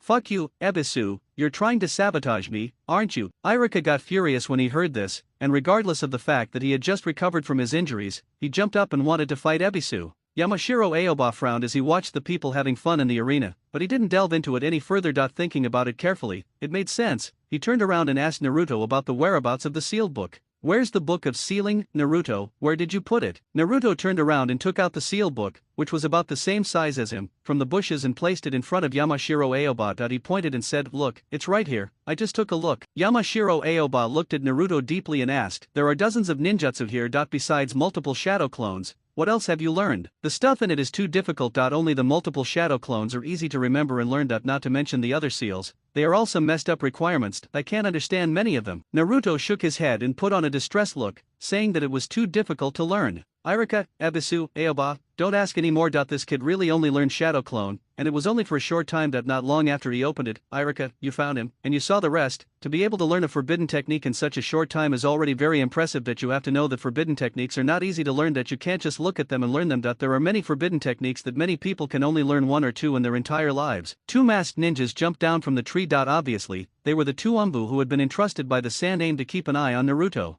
I see. Ebisu and others nodded to show their understanding. Iruka and the Umbu ninja said so it seems that there should be no problem with this matter. Yamashiro Aoba thought to himself. After all, Iruka can lie, but the Umbu are different. They only obey the orders of the Hokage. Since you are here, does Lord Hokage already know about what happened here? Ebisu is worthy of being an elite jonin. When he saw the Umbu appear, he instantly thought of some other things. One of the Umbu stepped forward and shook his head, saying, no, we were on another mission and just happened to pass by and saw this scene. Of course, after consulting with the Sandaime-sama, the mission has been changed. Our mission now is to escort the Book of Sealing back. He turned and stared at Naruto. You are a genius, kid. I don't know about other things, but you can perform multiple shadow clones so smoothly at a glance. In this field, even the second generation who created this technique is not as good as you. To be honest, it feels like this ninjutsu was tailor-made for you. The two Umbu were not telling the truth. In fact, they were assigned by the third Hokage to keep an eye on Naruto. Their mission was to kill Mizuki if Naruto was about to be killed by Mizuki, and then find a way to get Naruto to open the Book of Sealing and learn any of the ninjutsu inside. If Naruto accidentally killed Mizuki, they would also have to watch to prevent the little guy from succumbing to temptation and escaping Konoha village with the Book of Sealing. Of course, there was a third possibility, which they didn't mention. The third situation is that if Naruto succumbs to death under the instigation of Mizuki and defects from Konoha village with Mizuki, you just need to escort the Book of Seals back. As for Naruto and Mizuki, there is no need for them to go back to the village. Although it is unclear why the third Hokage gave them such an order, the duty of the Umbu is to obey the Hokage's orders unconditionally. They still did it, but I didn't expect Naruto to be so fierce. He can create more than 3,000 shadow clones with just one glance, and beat Mizuki, a ninja, so badly that his mother didn't even recognize him. I have to say, this guy is quite talented in the shadow clone. Is this the purpose of the third generation? Through the Book of Sealing, a scheme was set up to allow Naruto, who was at the bottom of the class, to learn the forbidden technique of multiple shadow clones that suited his talent. After all, not everyone is qualified to learn forbidden techniques, and there is still a big gap between shadow clones and multiple shadow clones. But what was the purpose of this, setting up a trap for a 12-year-old kid like this? Was it because of the kid's fox spirit identity, or was it because of that person? Regardless, let's take the Book of Seals back first. Mission accomplished. Naruto's multiple shadow clone technique is so impressive that even many jonin would be impressed. After carrying the Book of Seals on their backs, the two Anbu glanced at everyone present and nodded.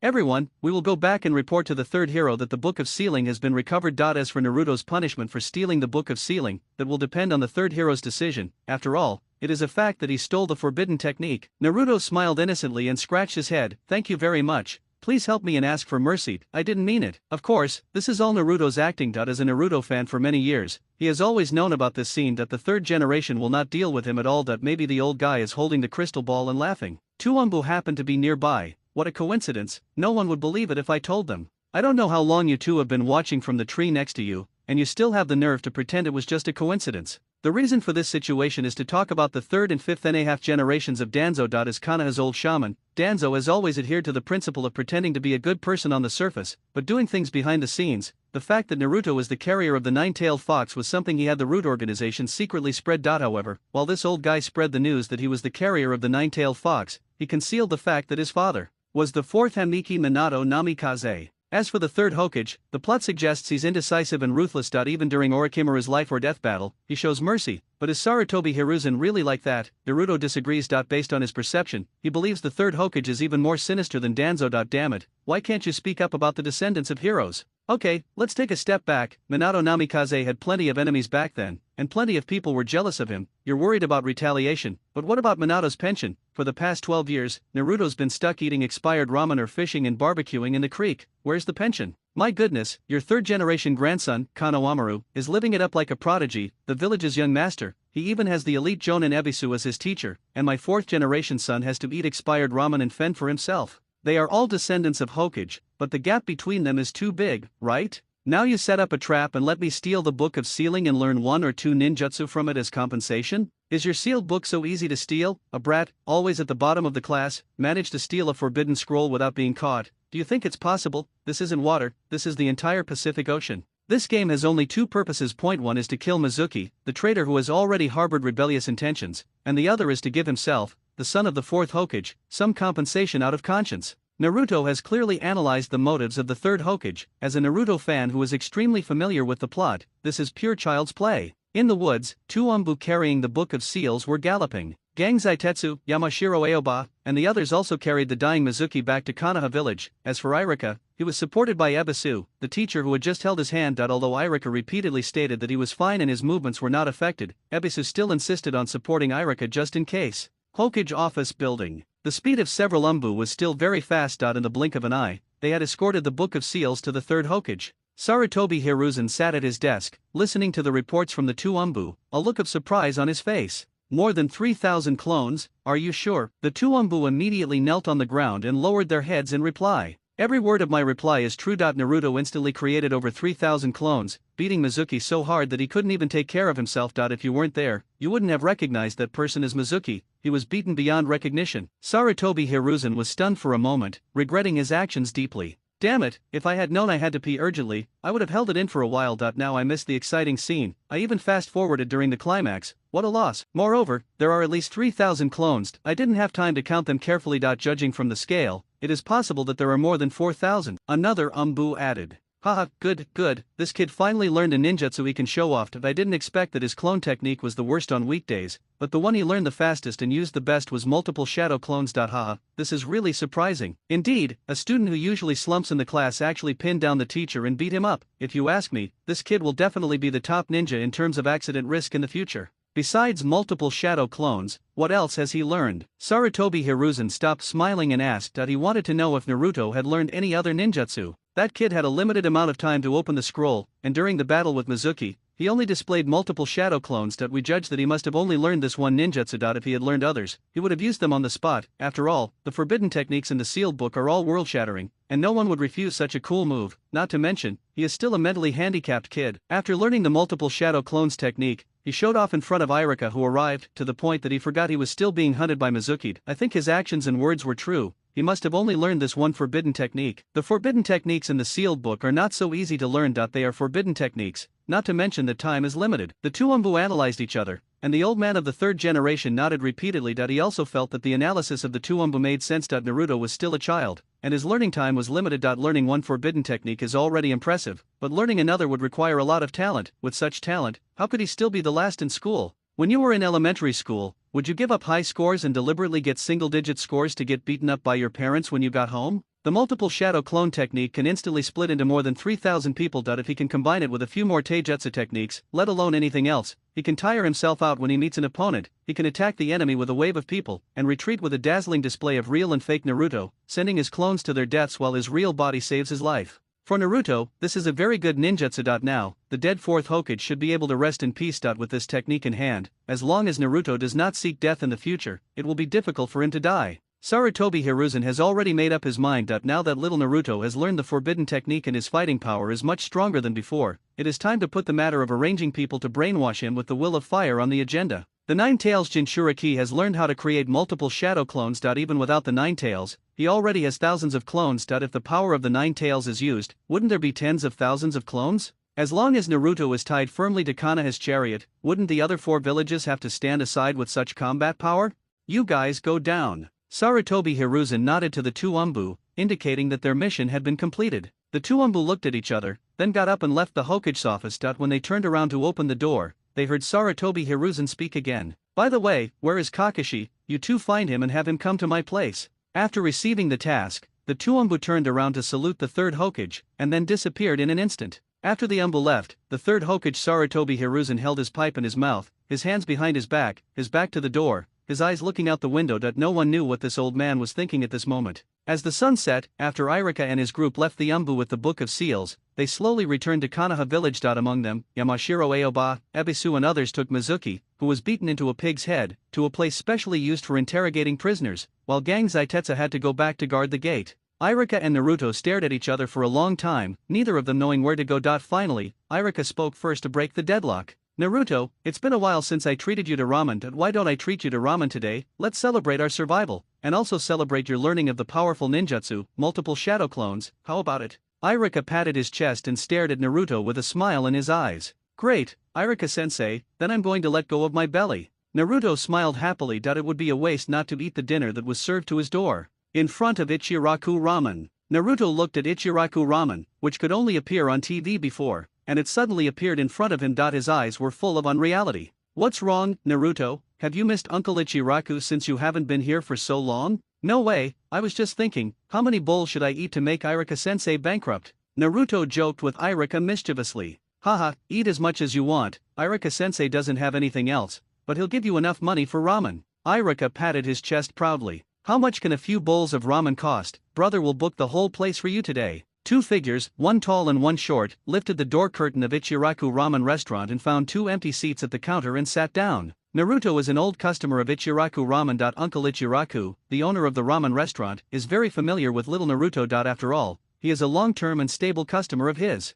Here you are, little Naruto. What flavor of ramen do you want to eat today? Uncle Ichiraku asked Naruto with a smile. Uncle, give me 10 bowls of ramen first, I want char siu, barbecued pork. Naruto showed a weird smile. The Naruto in the drama was a big eater of ramen. I wonder if I have this talent after traveling through time, that if I can't finish it later, I can just leave it here and eat it after I wake up tomorrow. Only 10 bowls today, little Naruto, don't you have a bad appetite today? Uncle Ichiraku was stunned when he heard Naruto's reported amount. This appetite is much less than usual. No way, uncle, first, give me 10 bowls to which your appetite. Irika-sensei is paying for today, so don't worry, I won't eat too much today and I won't move my butt. Okay, no problem. Uncle Ichiraku's face was full of smiles. He knew that this was the style of Naruto, the big eater. Hey, Naruto is here. Uncle Ichiraku's daughter, Ayam, came out with a bowl of noodles. When she looked up, she saw Naruto and Irika and greeted them with a smile. Yes, Sister Ayam, remember to put more barbecued pork in my food today. Hee, don't worry, little Naruto. Every time you come, your sister always gives you the biggest and most barbecued pork, Ayam said with a smile. She and her father saw Naruto, a lonely child, and saw how hard his life was. The villagers hated him, and when he couldn't get enough food, he would come to the ramen shop to eat. But they never asked for money. If Naruto had food, they would give it to him, and if he didn't, he would eat for free. They never looked at Naruto with strange eyes. No matter what kind of existence Naruto was in the eyes of the villagers, in the eyes of the two of them, Naruto was just a naughty but kind-hearted child.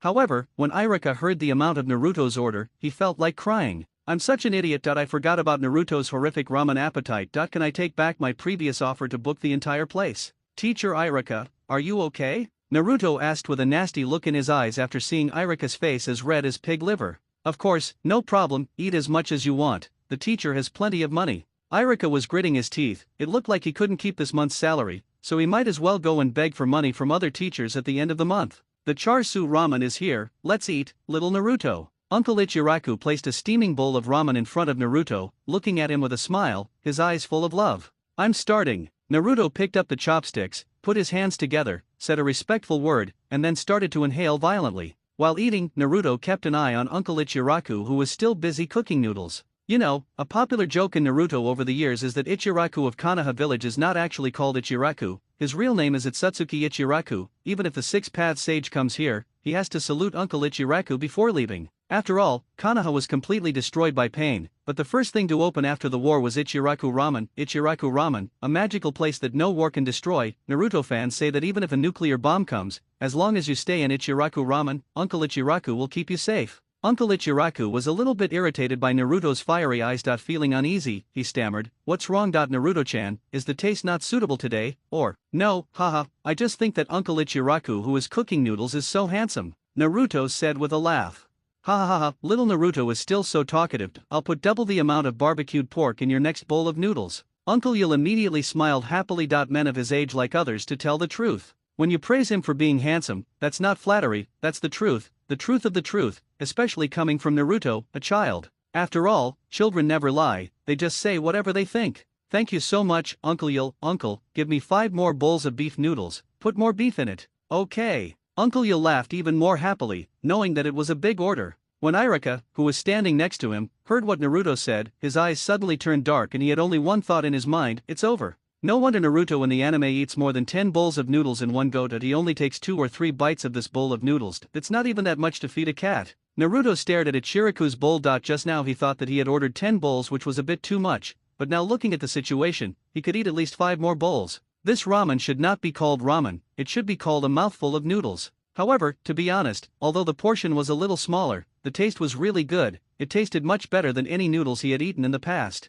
Irika finished his noodles, picked it up and drank all the soup, then asked Uncle Ichiraku, who was sitting below, for more noodles. Uncle Ichiraku didn't even turn his head, but just stretched out his hand to show an okay sign, and then continued to work. Irika turned his head and looked at Naruto, who was craning his neck to wait for the noodles. After thinking for a moment, he took off the Konoha forehead protector on his forehead and tied it on Naruto's head. Naruto, who was waiting for noodles, suddenly found that there was a heavy object on his head. When he looked up, he found that Irika next to him was busy with his hands on his head. He was stunned and then remembered. Oh, by the way, in this episode, Irika gave his forehead protector to Naruto, as a celebration of Naruto's successful graduation from the Ninja Academy. Irika sensei. This. It's time to show off his acting skills again. Naruto's face is full of excitement and his eyes are filled with tears. Little Naruto, from now on, you are a real ninja. Irika looked at Naruto with a smile, his face full of relief. Little Naruto, I was indeed a bit harsh on you in the past. Looking back on the days when I treated you badly, I feel ashamed. Here, I want to say sorry to you. During those days, I did not fulfill my responsibilities as a teacher. Irika spoke slowly, the relief in his eyes gradually turning into full of apology as he spoke. Teacher, don't say that. You were very nice to me, I am very happy to be recognized by Teacher Irika. Naruto was a little embarrassed. To be honest, he felt that his acting skills were full of flaws in front of Irika's sincere eyes, and he didn't even dare to look Irika in the eye. I'm sorry, Naruto, I was indeed influenced by the villagers before and had an unusual view of you. I even treated you differently like them. But after today, I realized that you were also my student, and you are also a victim. You're truly outstanding, Naruto, I'm proud to have a student like you. I'm so pleased that you finally learned a powerful ninjutsu. It's a forbidden jutsu written in a scroll, and you've mastered it just like that. In the future, you'll definitely be an outstanding ninja in Konoha, just like your dream. Perhaps in the near future, you might actually become Hokage and a hero in the village. Naruto's face twitched unconsciously. If he had not traveled through time, the story would have remained the same. Naruto would have become the 7th generation, married the perfectly developed Hinata, had a son and a daughter, and lived a happy life. But now that I've traveled through time, I can't guarantee that I'll become Hokage, and I definitely won't become the hero of Konoha village. After all, I still have a potential mission to defect from Konoha. If I don't defect, the time limit will expire and I'll be automatically killed. But looking at Irika, who was full of hope and confessing his true feelings to him, he felt a little reluctant. After all, people are made of flesh and blood. Although Irika once hated Naruto, after the Mizuki plot, Irika liked Naruto from the bottom of his heart, and this did not change when Naruto got married. To be honest, there are also many people who like Irika among Naruto fans. After all, when Naruto was about to sink several times, Irika's kindness to him brought him back from the wrong path. Unfortunately, the Naruto today is no longer the Naruto of the past. Congratulations, you've become a ninja of Konoha. Irika smiled, a genuine smile from the heart, and placed the bowl of steaming noodles that Ichiraku had just brought in front of Naruto. Thank you, teacher Irika, I will definitely become an excellent ninja. Naruto nodded with tears in his eyes and said to Irika. But in his heart, Naruto also silently said sorry. Now he no longer thinks about becoming Hokage and protecting the village. He wants to become a rebel ninja and leave the village. You are not a child now, you are a ninja, and ninjas can't cry. Irika put the ramen in front of Naruto and stretched out a hand to touch Naruto's head affectionately. Eat quickly, the future rookie of our Konoha village, the rising star of tomorrow, the great ninja Uzumaki Naruto. Naruto lowered his head and began to eat voraciously, but in addition to the daily fragments of the adults in the village hating and despising him, Irika's kindness to him also appeared in the depths of his mind. They say that after being caught in the rain, they will hold up an umbrella for others. Naruto thinks Irika is such a person. However, Wang Xiaolong's 12 years of memories of Naruto made him not forget how the people of Konoha village treated Naruto on a daily basis. Moreover, after traveling from the modern era to the anime, especially with a protagonist like Naruto, he didn't want to live his life according to the routine. When you travel through time and space and become an anime protagonist who has power, a halo, and system plugins, do you still want to be recognized by others? No, it should be this world that needs my approval. After all, the fighting power in Naruto is so destructive that it can destroy the world. 1 Shibuka Tensei and Konoha is gone, one-tailed beastball and most of the village is gone, the Moon Eye Plan and the entire ninja world is gone. What's more, there are so many beautiful Naruto girls with big breasts and long legs. Who wants monogamy? They must have 3 wives and 4 concubines. If this is a monogamous world, then my arrival is to correct the entire world. Boundary. Only I, Naruto, am the creator of the rules of this new world. The rules of this entire world can only be made by me. Others can have 1 husband or 1 wife, but Uzumaki Naruto, who carries the system's strongest combat power, must not. Fists are the real truth. Anyone who disagrees, please stand up and I'll beat you until you agree. If you still refuse to agree, you can disagree as long as you can beat Uchiha Madara. Unify all the countries and become the only supreme king in the Naruto world. This is the truest thought in Naruto's heart after traveling through time. Hey, great ninja Naruto-sama, you must practice hard. Uncle Ichiraku's daughter Ayame appeared with a playful smile, holding an oversized spoonful of beef, which she poured directly into Naruto's ramen bowl. Thank you, Sister Icarus. Sister Icarus is so nice. Naruto is beaming with joy. There's meat to eat, who needs noodles? She is worthy of being the ramen zishi in Naruto, she is beautiful in appearance and heart. Oh. I'm so full, thank you for the treat, Irika-sensei. Naruto touched his round belly, an unstoppable smile spreading across his face, his expression of satisfaction evident. Naruto, you're such a big eater, I swear, next time I won't make promises about eating as much as you want and that I'm rich. No wonder they say wealth shouldn't be flaunted. At the rate you eat, you'll only have enough to eat here once a month. Irika touched his shriveled pouch and felt like crying but had no tears. 22 bowls in total, and the ramen owner's daughter added an extra 22 bowls. Oh my god, this little brat is really eating me to death, it's so fucking amazing. After exchanging a few words with Irika, Naruto went straight to his home. After returning home, Naruto entered the bedroom and pretended to wash his face and brush his teeth, while secretly performing the multiple shadow clone technique he had just learned. However, he did not create more than 1, but only 2. The small bathroom could accommodate 2 clones, plus himself. There were already 3 people in total, but there was no other way that he didn't dare to create more clones. One reason was that the bathroom space was small, and the other was that he didn't know if there were any Umbu watching him. After the real body came out of the bathroom, he yawned and lay on the bed to doze off, while the 2 clones stayed in the small bathroom, but one of them disappeared with a whoosh after a second. Who is it? A loud shout came from the mouth of a masked ninja. Naruto, who had just landed, saw a man wearing a one-eye mask throwing a kunao at him. He was so scared that he rolled on the ground to avoid it. But the masked man didn't seem to intend to stop. With a flip of his wrist, several shining kunao appeared in front of Naruto again. Stop, Obito, I'm Madara-sama's spy. He sent me to find you.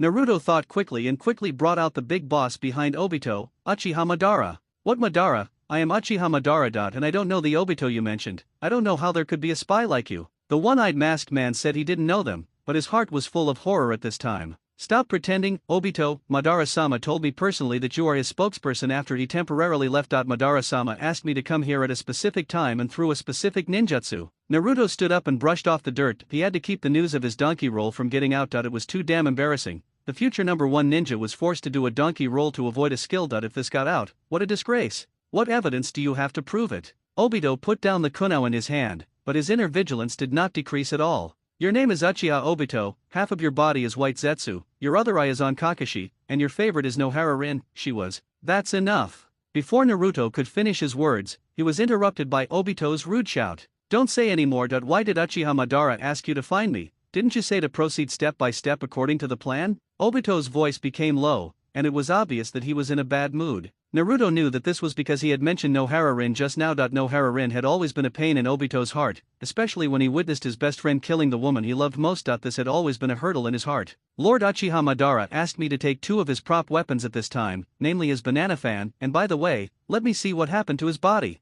Naruto started bragging without changing his expression or blushing. When you are away from home, your identity is given by yourself. Who are you? Obito asked, a little confused. When Uchiha Madara was explaining the plan, he didn't mention the existence of such a group, but this person also said a lot of things that only he and Madara knew. Although he was undoubtedly one of his own, Madara never mentioned this to him in his plan. I'm Kabuto Yakushi, the spy Orochimaru planted in Konoha, but what Orochimaru doesn't know is that I'm actually a subordinate of Lord Madara. Naruto made up an identity for himself. Anyway, he had already changed his identity when he came tonight, so he could be anyone, he said. Forget it, the stuff is over there. Uchiha Madara's body is also there. It's protected by the potion, so you have to see clearly that it hasn't decayed. Obito waved his hand, not wanting to ask any more questions. He then pointed to the passage to the right of his left hand. This place is very secretive, and it's not easy for ordinary people to get in. Moreover, the ability to appear next to me silently seems to be a ninjutsu that only. Wait a minute, did you just use Flying Thunder God? Obito suddenly stretched out his hand and intercepted Naruto, who was about to go over.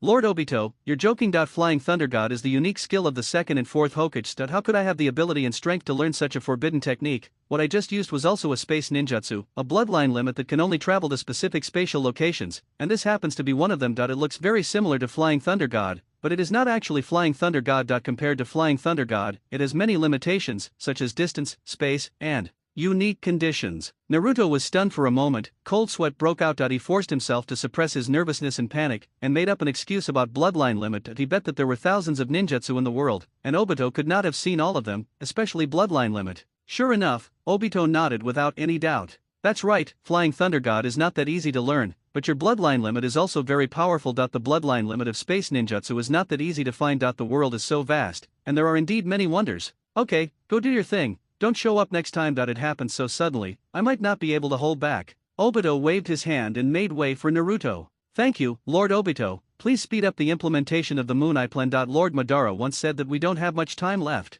In order to perform the whole act, Naruto simply immersed himself in the role. He knew that only by urging things in this way would it be more in line with the characteristics of Uchiha Madara's subordinates. After all, Madara's original plan was to hope that time would pass faster. Got it, I will advance the schedule as soon as possible. After saying this, Obito turned around and disappeared into the darkness, apparently not intending to pay any more attention to Naruto. Phew, that was a close call. Naruto patted his chest and secretly rejoiced that he was so busy coming to Obito through Flying Thunder God to obtain Uchiha Madara's body tissue that he forgot to find an excuse. Fortunately, he was not afraid of danger. Fortunately, by the time he came, Uchiha Madara had been dead for several years. Let's go and find Madara-sama's relics. From the moment he used Flying Thunder God to find Obito, he decided that the first person he would summon was Uchiha Madara, the Uchiha Madara that even the 5 Kage together could not defeat. With this guy here, let me ask you, who dares to speak loudly in my presence?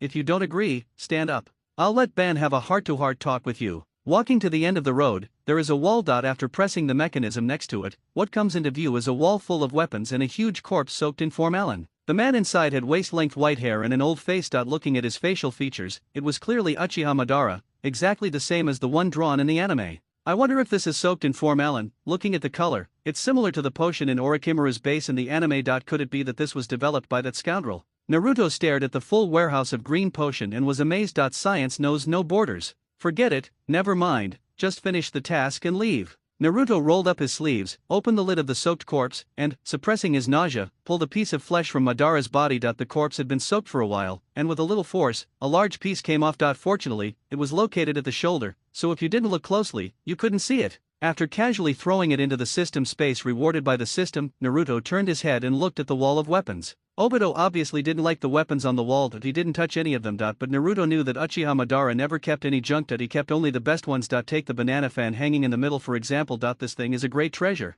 Of course, Naruto was not polite either. After all, he only had a few shurikens and detonating tags rewarded by the system. If he didn't take the opportunity to make some money now, when would he take the opportunity to make some money? Besides, Uchiha Madara will soon be his younger brother. Is Uchiha Madara's younger brother, Obito is his younger brother's younger brother. If he takes his younger brother's things, what right does his younger brother have to speak? Besides, taking his younger brother's things can be called taking? This is my gift to my elder brother, I can't just say I'm taking it, this is what I should do. It's only natural, that's right, it's just the way it is. I threw all of this stuff into the system space. I have to say, this system space is really useful. It's infinite space, and the shadow clones can be shared. It's a shame I can't pretend to be alive. If I could hide in there when I'm tired of fighting, get a massage from a girl, and relax under the moonlight, surrounded by flowers and plums. Wouldn't that be wonderful? Hee. When I'm done, I can come out and continue to fight the old guy. Even if I can't beat him, I can definitely tire him out. Besides, I have a fucking system, who can beat me? I am the protagonist. Naruto quickly shook his head, suppressing those messy thoughts behind his mind, and by the way, he called his younger brother. Young guys are always full of energy.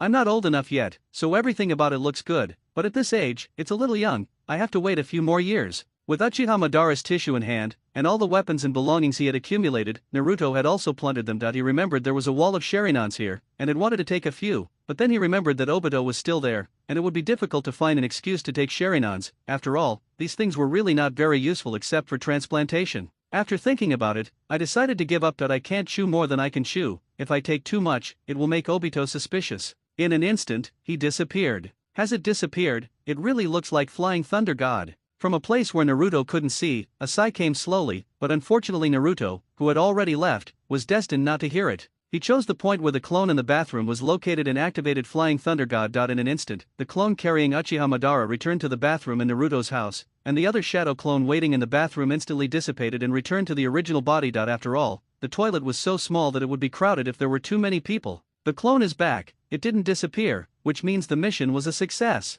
Naruto, who was lying on the bed dozing off, sensed the location of his clone and also received feedback from another clone. In that case, we need to go to another place tomorrow to summon Uchiha Madara, let's try calling him out first. Thinking of this, Naruto simply let the other shadow clone return to its original body. As for the things, no matter where they were placed, it would not be safer to put them in the system space. In this world, except for him, no one else could take away Ban's skin tissue and those weapons and equipment from the system space. Ding-a-ling. The alarm clock on the bedside table rang, and Naruto sat up with a somersault. Today is the second day, and I can continue signing in. System, let's start signing in. Naruto stretched and yawned, and started signing in for today. Ding, system sign-in completed. Congratulations to the host for gaining a loyal subordinate, Kabuto Yakushi. His loyalty is 100%. Noticing that Kabuto Yakushi is loyal to Orochimaru, one of the 3 legendary ninjas, the system has automatically brainwashed him. Kabuto Yakushi is now subordinate to the host. Is it necessary for Kabuto Yakushi to publicly request his departure from Orochimaru? The system's rewards had Naruto a bit stunned. No, man, I was just bragging to Obito, and you actually heard my needs. Is your system based on ByteDance and Alibaba's big data algorithms? Just mention it, and it's recommended on the homepage the moment you open it. Don't reveal it, and continue to remain loyal to Orochimaru. Although he was stunned for a moment, Naruto did not choose to reveal Kabuto Yakushi's identity. He chose to continue hiding. It has to be said that Kabuto Yakushi is a good subordinate. During the 4th Shinobi World War, this guy was really awesome. Not only did he master the Ryukadong Senjutsu that even Orochimaru couldn't master, but in the early stages of the 4th Shinobi World War, it was basically this guy who set up the stage. It's not an exaggeration to say that he single-handedly challenged the allied shinobi forces. After all, his subordinates were all the Impure World Reincarnation Army and White Zetsu Army. If we were to pick one of the talented people in Naruto, Kabuto Yakushi would be the best choice for Naruto. He is very talented and reliable. Especially now that I have mastered the cracked version of Impure World Reincarnation, isn't this Kabuto Yakushi a good spokesperson? There is no need to teach her, just let this old guy develop according to the original plot and be done with it. Just continue doing what you did in the anime. I was originally worried about how to dig graves and find corpses to build an army, but now, the system rewards are right in front of me. From now on, grave digging work has found an acquaintance. In Naruto, if he says he is second to none in this field, who dares to claim to be first? It was only the 2nd day, and the system had already given such a big surprise. What if it was the 7th day of the weekly check-in? What about the 1st month of the monthly check-in? Wouldn't that be a big deal? His system couldn't even handle low-level stuff. System Master, don't you agree? If you bring out such low-level stuff and let your readers read it, you'll be embarrassed. How about this? You reward me with a big-breasted Hinata who knows all kinds of martial arts, or a Mizukage named Terumime who is proficient in all kinds of musical instruments and singing. Either one will do. I'm not picky. I made a wish, system, this time I promise to say it every day. How about you fulfill my wish? How was it? Was there anything unusual this evening? Two Umbu were discussing the situation on the rooftop, their eyes occasionally passing over the person being followed. Obviously, they didn't take it seriously, and that was right. After all, the other person was just a child. There's nothing unusual. Last night, after eating ramen, I came back, washed my face, brushed my teeth, and went to bed. I went to the bathroom in the middle of the night, and then slept until dawn. After waking up, isn't he sitting on the bed in a daze? It seems he doesn't want to get up yet and seems to be planning to take another nap. Okay, let me keep an eye on it. You go and report the situation here to the third generation lord, and I will continue to follow, said an Umbu. The other Umbu nodded and disappeared in a flash. The third Hokage's office. Kakashi was face to face with the third Hokage. Yesterday, Kakashi was on a mission when he received a message from the Umbu saying that the third Hokage was looking for him. Fortunately, the mission was not a high-level one. After Kakashi handed over the task to the Umbu, he staggered back to Konoha village, took a comfortable hot bath at home, and then had a good sleep. It was not until this morning that he came to the office of the third Hokage, Sarutobi Hiruzen. Why me? Kakashi was a little stunned. He didn't expect that the third Hokage would call him back and arrange such a difficult task for him. If I had known, I wouldn't have come back. This is much more troublesome than the mission. Because it can only be you. In theory, you are from the Umbu, and your years of fighting experience will allow you to take good care of these brats, and teach them how to be a ninja. As for the sentiment, the yellow-haired kid here is your teacher's orphan. They both perished in that great battle, leaving only this child behind. Even though he's been naughty and mischievous over the years, he still retains his father's legacy. You know how to use multiple shadow clones. He learned it after watching it once. In terms of talent, he's actually not inferior to the Uchiha kid. He needs a good teacher. The third-generation old man held the pipe in his mouth and took a deep puff. The smoke he exhaled formed a melodious curve in the air. He turned around and looked at Kakashi, and said solemnly, one of the entire clan was killed. One of the parents is obviously a hero in the village, but the child is regarded as a fox demon by the villagers. If these two children were in the hands of anyone else, if they were not taught well, it would be counterproductive and they would become the most terrifying enemies in the village.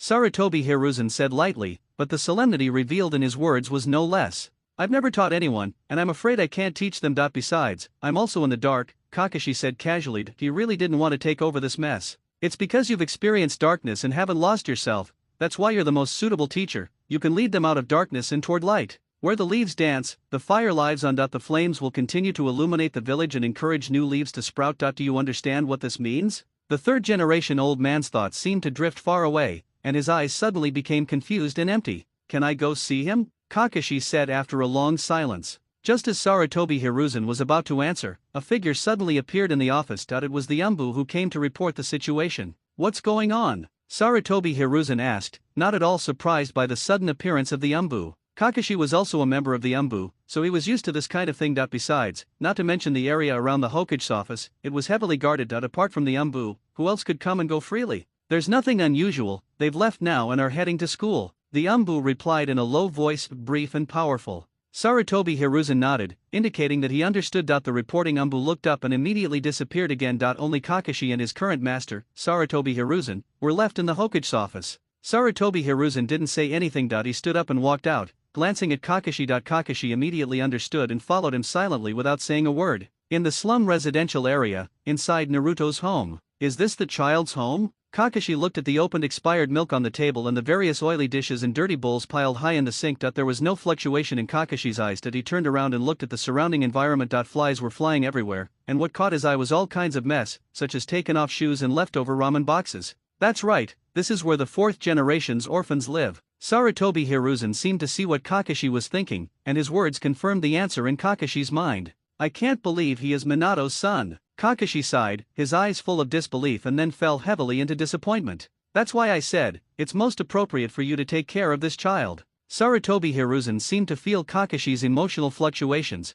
and he quickly changed the subject. He didn't want Kakashi to dwell on this matter or question it further. Because you are smart and clever enough, well, there is another Uchiha child in your class, let's go and see him together. Sarutobi Hiruzen stood up and opened the door, then turned his head slightly to look at Kakashi, who was still standing there motionless. What are you thinking about? Seeing the third Hokage Sarutobi Hiruzen narrowing his eyes in front of him, Kakashi felt a little alert, but the habits he had developed in the Umbu over the years made him appear calm on the surface. Oh, it's nothing. I see this milk is over a year old. If you drink it, you'll definitely get a stomachache. If you're alright, let's go, we're running out of time. Sarutobi Hiruzen raised his leg and stepped out without saying anything. Kakashi, who was standing behind him, quickly put down. He took the half carton of milk in his hand and followed Sarutobi Hiruzen out. This is really troublesome. How could someone as smart as Kakashi, who has been in the Umbu for so many years and has a great reputation, not see that something is wrong here? He was suspicious of the third generation in his heart, and he was very suspicious, but he didn't dare to say it.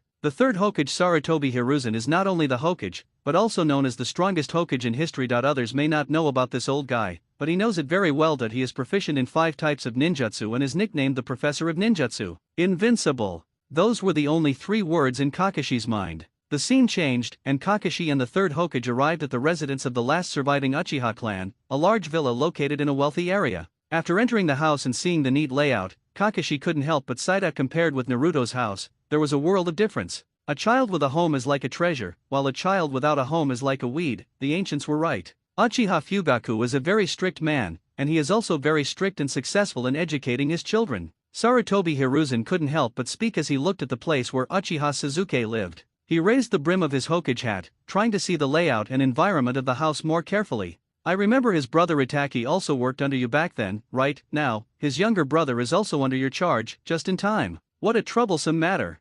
As for Naruto, although he got a perverted SSR subordinate like Kabuto Yakushi when he signed in the morning, the busy work last night and the excessive excitement this morning made this guy instantly listless and back to his original form after his passion faded. He had been thinking of taking a nap, but it was almost time, so he quickly washed his face, brushed his teeth, and went to school. After all, today was the day for class division. He already knew about the class division. Unsurprisingly, he was in the same class with Nizuchi and Midori Sakura. Their teacher was Heitei Kakashi. It's Kakashi Heitei, the man with the Sharingan, nicknamed the Copy Ninja. Everyone says he's weak against the weak and strong against the strong, and his combat power is unknown. No matter who comes, he can be evenly matched. His father is Shijikatsu Heitei, a Konoha ninja nicknamed White Fang. If the old Naruto had heard he could be in the same class with Sakura, wouldn't he have jumped for joy? But now it was him, and he wasn't even a little moved. What good could there be in being in the same class with that green tea Sakura? That woman would rather let Naruto die for Sasuke. Whenever I see Sakura begging Naruto with a smug face to bring back Sasuke, the traitor, at all costs, I want to smash the TV.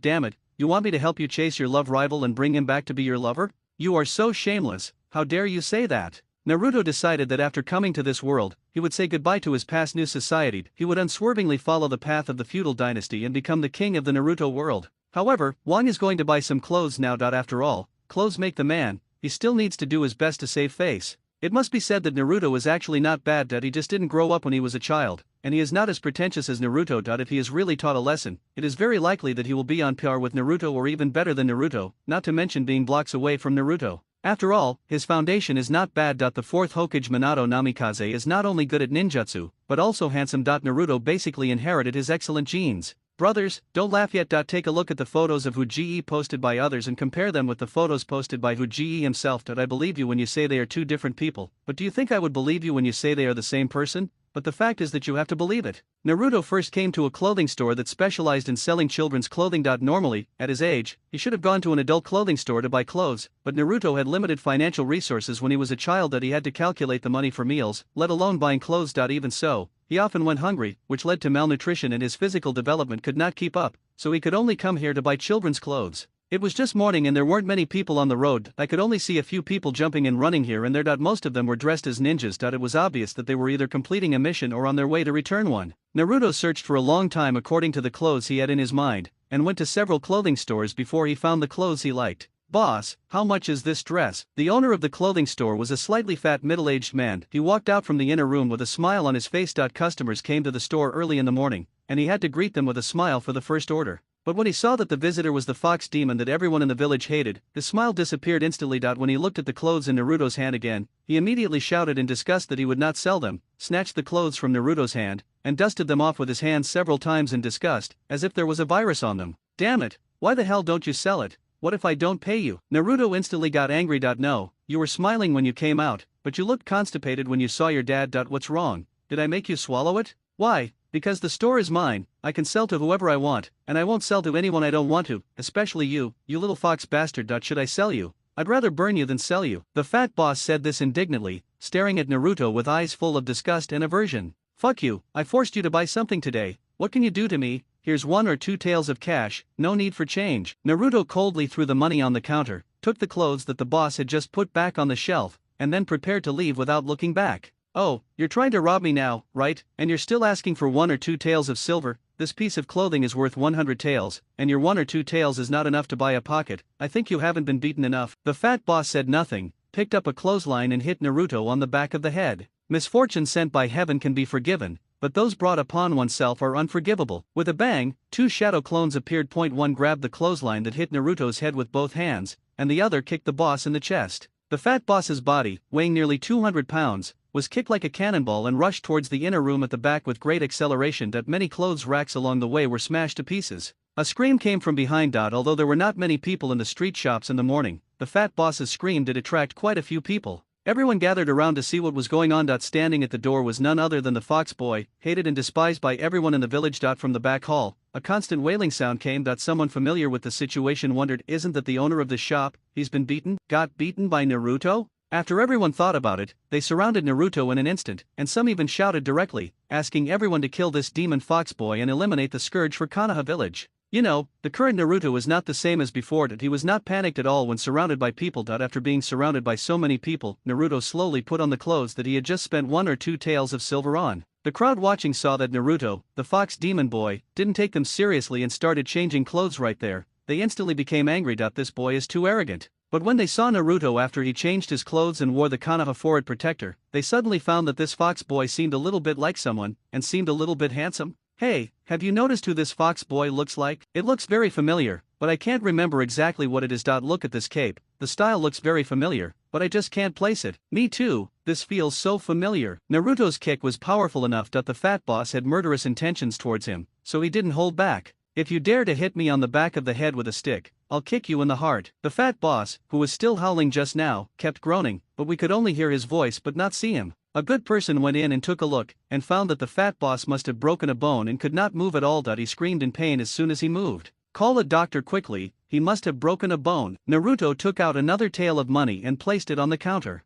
I'll pay you 1 tael for your clothes. This 1 tael will be considered as compensation for damaging your things. As for you, you deserve it. Naruto looked at the back hall with disdain, raised his leg and was about to leave. Stop this damned fox, he's a murderer. Hurry and report this to the third master, and ask him to severely punish the murderer. I knew this damn fox demon. Years ago, it went berserk and killed many villagers. Now it's here again. The villagers surrounding Naruto were all talking and cursing at him, each one referring to him as Demon Fox. Many of them were even more aggressive, pointing and hurling vicious insults at Naruto, mostly about his parents, relatives, and friends. Friends from Zon know that when your arms are stronger than your mouth, the opponent's Zon quotes are undoubtedly the greatest humiliation. Being scolded for losing is one thing, but being scolded for winning, there's no such thing as that. Without saying a word, Naruto created 1,000 shadow clones, which instantly filled the streets and rooftops, and the encirclement turned into a counter-encirclement. Since you're looking for death, then just lie here today. Anyway, I don't feel itchy when I have too many lice, and I don't worry about too many debts. Didn't you call me a demon fox? Today I will show you my demon, I want you all dead. Naruto spoke every word to the people around him, his face full of anger and unwillingness. He had always felt that Naruto had a hard life as a child,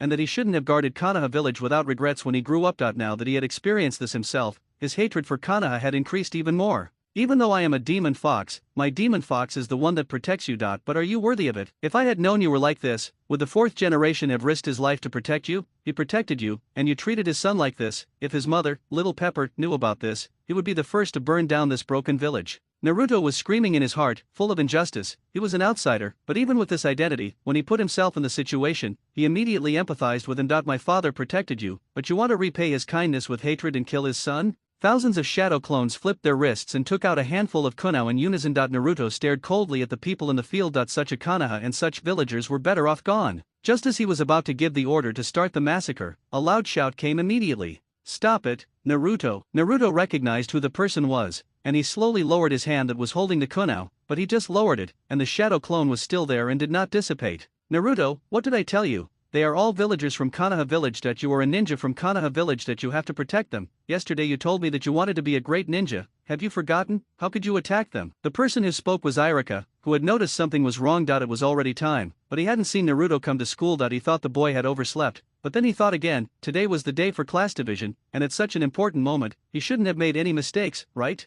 After thinking it over and over again, he decided to go out and find Naruto in person. After all, this kid was the most unpredictable, and he might have really overslept. But halfway down the street, he heard someone shouting that a demon fox had injured someone. He thought, oh no, could it be Naruto? Unexpectedly, when he arrived, he saw Naruto's 1,000 clones pulling out kunao. If he had been a little slower in his shouting, he might have been unable to stop this killing spree. I haven't forgotten, I've always wanted to be a great ninja, a Hokage, loved and recognized by the villagers, but, look at them, do they deserve it? All they can say is call me a demon fox, What did I do wrong? For the past 12 years, they've called me a fox demon. They look at me with disgust and disgust. They won't sell me clothes or food. When I'm hungry and have nothing to eat, I either eat at a ramen restaurant or go to the back mountain to catch fish. Have I done anything to offend them? I'm such a young child, and from the moment I can remember, I've never done anything excessive to them. Tell me yourself, did I steal their wives? Kill their families? I'm just a child. How could I kill them? Why me? Why are you discriminating against me? Why are you scolding me? Naruto's grievances, unwillingness and anger were all released at this moment. It was the nine-tailed fox who did it, and he was also a victim. Moreover, his own biological parents died under the claws of the nine-tailed fox. He was a victim just like them.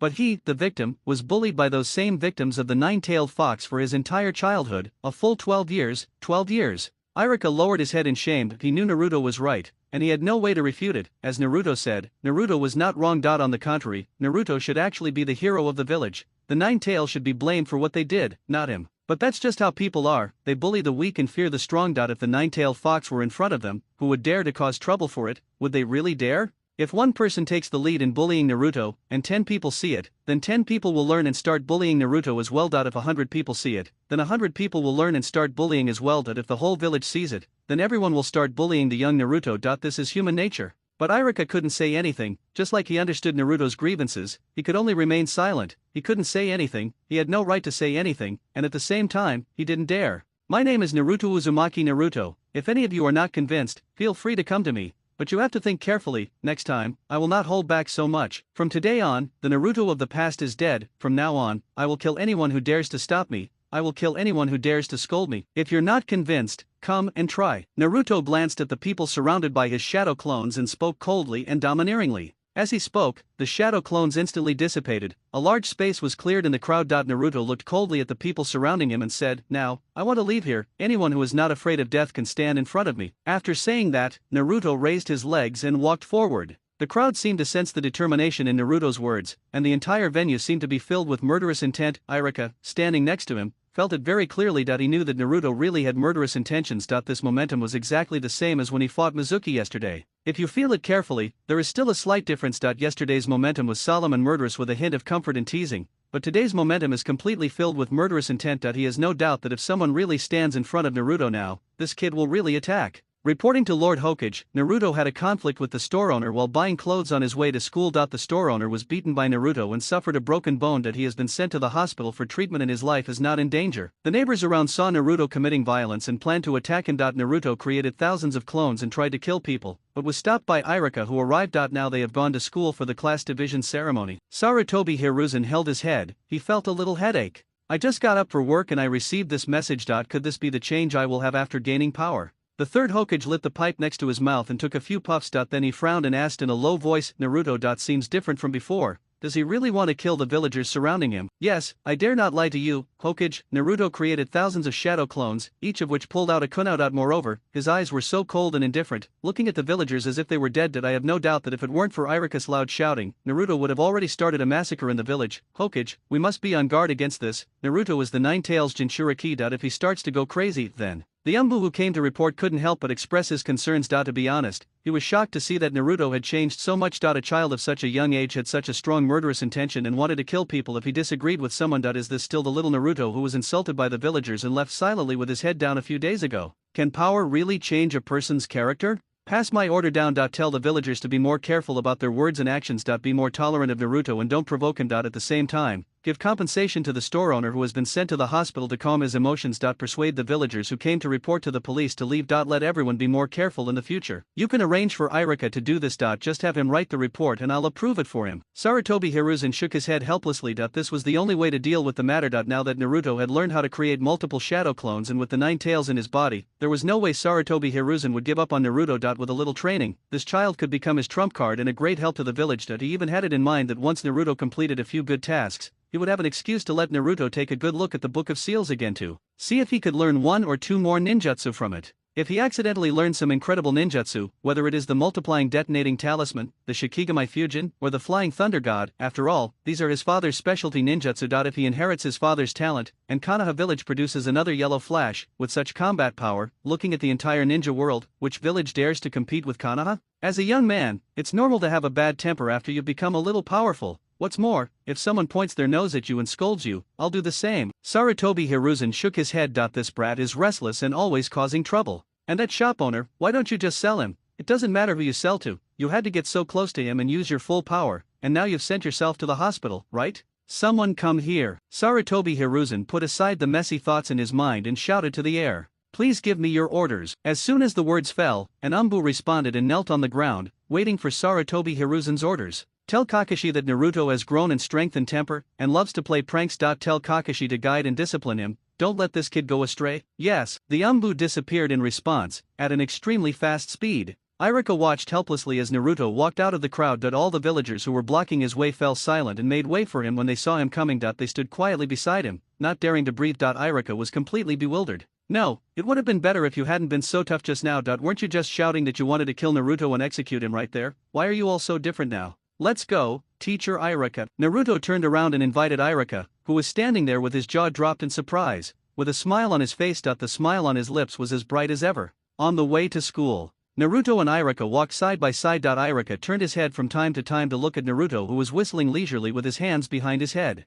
Naruto, you look really handsome today, especially this little robe. Iruka looked at Naruto's outfit and admired it repeatedly. After hearing Iruka's praise, Naruto smiled and said, Really, teacher Iruka, I chose this outfit specifically for me, I think it suits me very well. Naruto's eyes lit up, and he was secretly proud of himself. How could he not look handsome in this outfit? This outfit was exactly the same one he wore when he teleported from Mount Maya. Boku to the scene when Konoha was razed to the ground by pain. It was one of the few super handsome appearance outfits in the entire Naruto series. Of course, there is still a little gap between this outfit and that one. After all, he is currently underdeveloped and a little short. But when he grows up and puts on this whole outfit, the effect will be different. By then, he will be the most handsome in all Hokage. Don't talk about Urjuzi, he's just a pretentious guy. Compared to me, he's not even a little bit inferior. What's your words? Do you believe I'll send the evil earth beast to knock on your door? Think carefully before you speak. Now I'm asking you again. Who is the most handsome in Naruto? Naruto, if you want to be loved by the villagers, you must be recognized by them. Only when they recognize you will they love you. If you do that, will everyone still recognize you? By then, regardless of whether you will be recognized or not, you will definitely be wanted by the village. By then, you will either die or defect. Do you think this is what you want? Iruka looked at Naruto's expression, which was smiling happily, and just raised this question. Don't worry, Iruka-sensei, I was just trying to scare them, I didn't mean to really hit them, I understand them, these guys are just idle, they bully the weak and fear the strong. If you are tough and fierce, they will be afraid of you and stay away from you. On the contrary, if you are submissive, cautious, and always smiling, then they will think you are easy to bully and then become even more aggressive. People have always respected the strong and bullied the weak, this is human nature. Naruto smiled and patted Iruka's arm,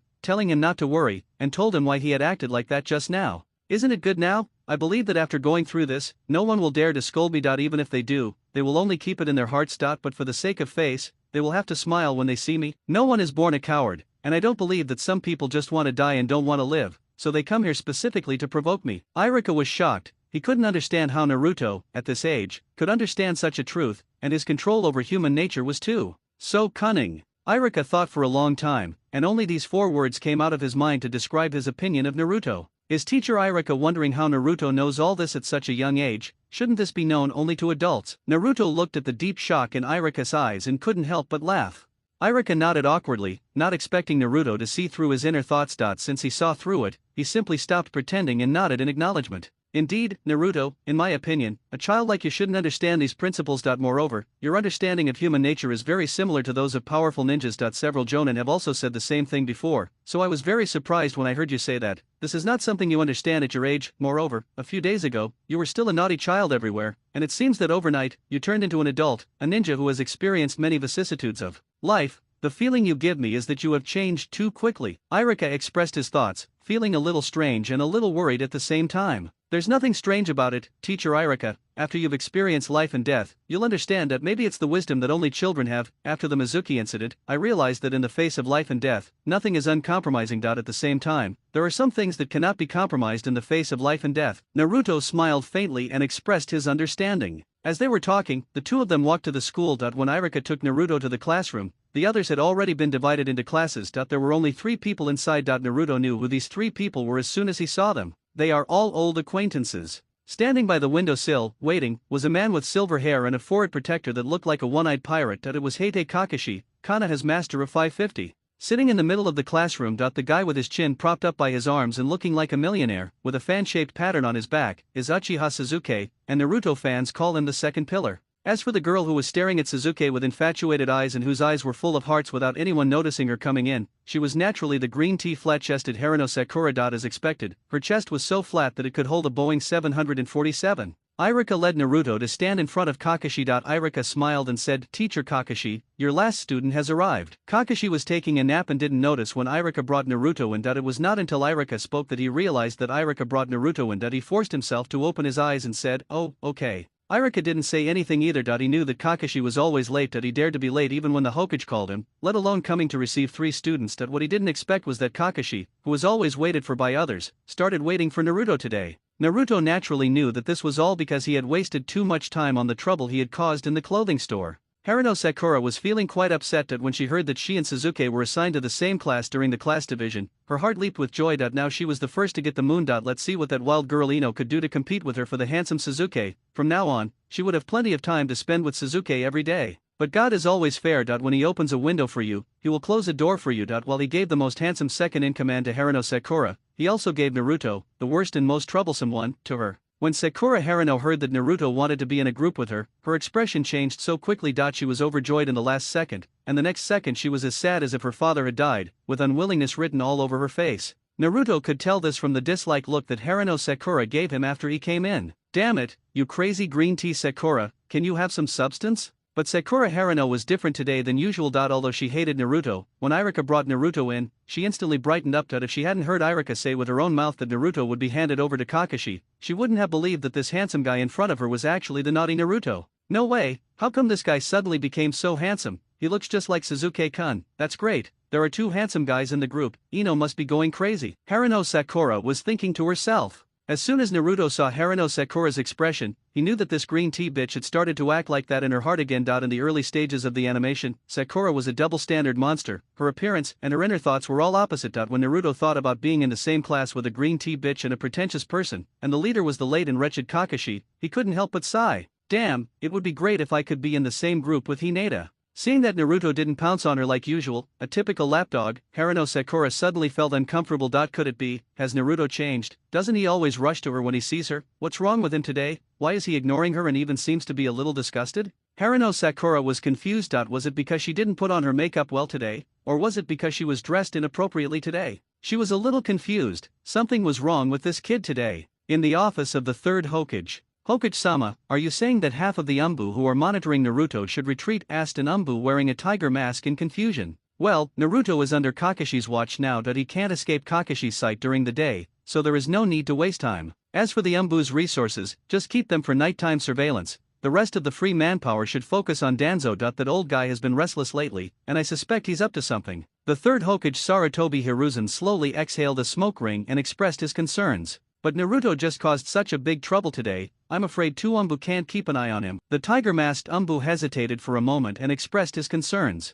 "It's okay. At night, we just need to monitor him and make sure he doesn't run around. As for the rest of the time, Kakashi is here, so he can't cause any trouble. Besides, no matter how powerful he is, he's just a child, and the forbidden technique he learned is just a multiple shadow clone technique, so it's not as effective as you might think. Children are tired all day, so they need to sleep at night. If they don't sleep, how can they have the energy to study? I asked you to watch him because, firstly, I'm afraid he'd wander around at night, and secondly, I'm afraid the people on Danzo's side might have ideas about him." The 3rd generation said lightly, and when he mentioned Danzo, a gleam of light flashed in his eyes. Obviously, he was very afraid of Danzo. "Go and execute it." "Yes, Hokage-sama." Naruto has more important things to do now. He has no time to deal with this green tea. Besides, if he really wants to make this green tea, isn't it a piece of cake? Green tea is famously easy to brew, but also famously troublesome. The most urgent task is to find Kabuto Yakushi first and ask him to deal with the corpses. After all, during the 4th Shinobi World War, this kid got countless corpses, and they were never discovered. Even Kishimoto didn't know what was going on. Of course, it is also possible that Kishimoto was lazy and didn't want to write about this aspect of the plot. Secondly, he also had to prepare a few decent thugs. After all, he only had Uchiha Madara at his disposal,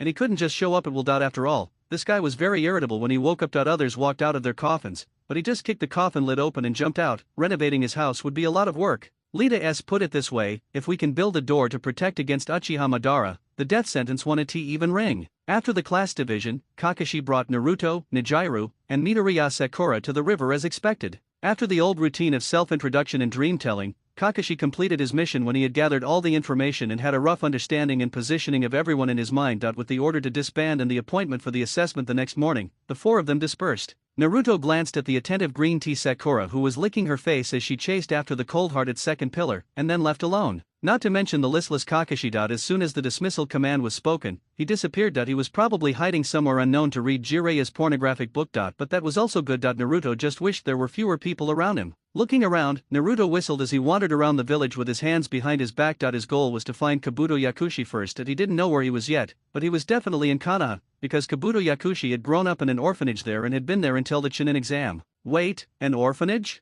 Naruto suddenly slapped his head, secretly cursing himself for being such a fool. Where else could he find Kabuto Yakushi besides the orphanage? After all, this was his home. Even though he was a ninja now, he was still a ninja of Konoha. The orphanage was his home in Konoha for now. Naruto rushed towards the orphanage. He had no intention of hiding his whereabouts. After all, the current strength of the Umbu was not something he could get rid of unless he used Flying Thunder God. Unfortunately, Naruto didn't know that the third Hokage had secretly withdrawn the Umbu that was monitoring him, leaving only nighttime surveillance. Is that the direction of the orphanage? What is he doing there? Kakashi, squatting on the tree, looked at the direction Naruto left in confusion. At the entrance of the orphanage. He's not here. Then when he comes back, please tell him that someone named Uzumaki Naruto came to see Senior Kabuto today, Naruto said as he looked at the orphanage director in front of him with wide eyes and pretended to be innocent. What do you want from him? The orphanage director said with a smile. She was very patient with children. In the past, Senior Kabuto helped me catch fish. I once said that I wanted to be a ninja like him and contribute my strength to the village. Today, I was assigned to a class and became a student under a very powerful ninja, so I came here specially to tell Senior Kabuto that I will continue to work hard and always follow your example. Keep working hard. Naruto clenched his hands into fists and expressed his confidence. His expression almost showed the word sincerity written all over his face.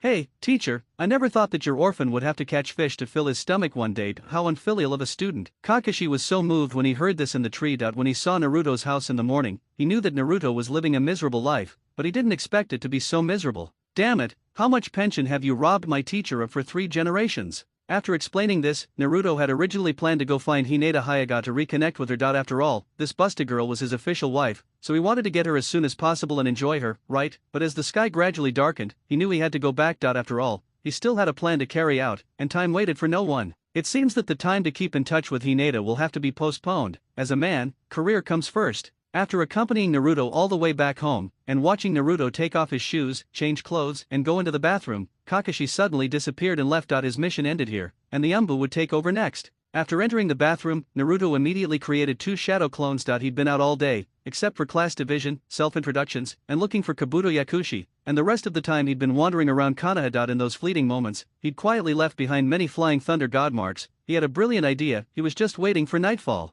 Inside the Hokage's office, Kakashi and Sarutobi Hiruzen stood face to face. After Kakashi took him in, he reported Naruto's situation one by one. Of course, he omitted the more boring plots, such as Naruto jumping onto a pillar to look into the distance, climbing onto the wall of someone else's house to pretend to be investigating, jumping around on the roof pretending to do a mission, chasing dogs, chickens, and teasing cats, and other boring and unpleasant things. He omitted all of them. He believed that the third generation would definitely not be interested in listening to these. Because I'm tired of hearing it. This guy is always like this. His masterpieces are everywhere in the village. You mean that after the classes were divided and everyone introduced themselves, he ran to the orphanage first, to find a ninja named Kabuto Yakushi? The third generation was a little confused at why did Naruto suddenly look for this person? Yes, it has been investigated. This Yakushi Kabuto is a genin with average talent. He has lived in an orphanage since he was a child. He grew up in an orphanage and was well educated by the orphanage's grandmother. The child also inherited the grandmother's will and always liked to help others when he had nothing to do. Naruto was one of the people he had helped before. According to the orphanage director, Kabuto Yakushi once encountered Naruto fishing. Seeing that Naruto hadn't caught a single fish for a long time, he helped Naruto catch several fish and grilled them before leaving. During this time, he taught Naruto to study hard, not give up on himself, and to become an outstanding Konoha ninja who gives back to society when he grows up. So, Naruto went to see him today just to tell him that he has successfully become a ninja. Sarutobi Hiruzen raised his eyebrows and a smile rose on his cheeks. Yes, that should be the case. Naruto left a note for Kabuto Yakushi, and I secretly opened it and read it. It said, Senior, I successfully graduated and became a ninja. I will continue to work hard to contribute to Konoha. I don't think there is any problem. Kakashi answered nonchalantly. In fact, he didn't care much after reading it. After all, how big can a child's mind be? Just an ordinary thank you letter. Ding, I've detected that the host has triggered a side quest. Now issuing the side quest, Mission 1, summon Uchiha Madara and start the nuclear leveling of Konoha. Mission reward, the third Hokage summoning Beast Monkey Demon. Mission 2, dig up the coffins of the previous Hokage of Konoha, obtain the cell tissues of the previous Hokage, and successfully evacuate without being discovered. The reward is a ninjutsu Kekii Genkai, the type of which is unknown. Mission 3, sneak into the Hyuga family and sleep with the little lowly Hinata. Mission reward, 100% of her heart. To be honest, Naruto was very excited when he heard the system prompt sound, but the more he listened, the more he rolled his eyes, especially when he heard that after sneaking into Hinata Hyuga's house, he would sleep with the little lowly, and the reward for the task was 100% loyalty to her. Naruto rolled his eyes. No, brother, do you know this? Hinata has been secretly in love with me for a long time. Does this need to be 100%, from beginning to end? Have you ever seen her like any other man besides me? I don't need to do this mission. In fact, he had already marked the gate of Hinata's house in the afternoon. As for the first mission, Naruto also complained that what's the use of the stick of the monkey demon? It's not the Rui Jingubang in Journey to the West, which can reach the sky and enter the earth and weighs 13,500 kilograms. To be honest, it's useless.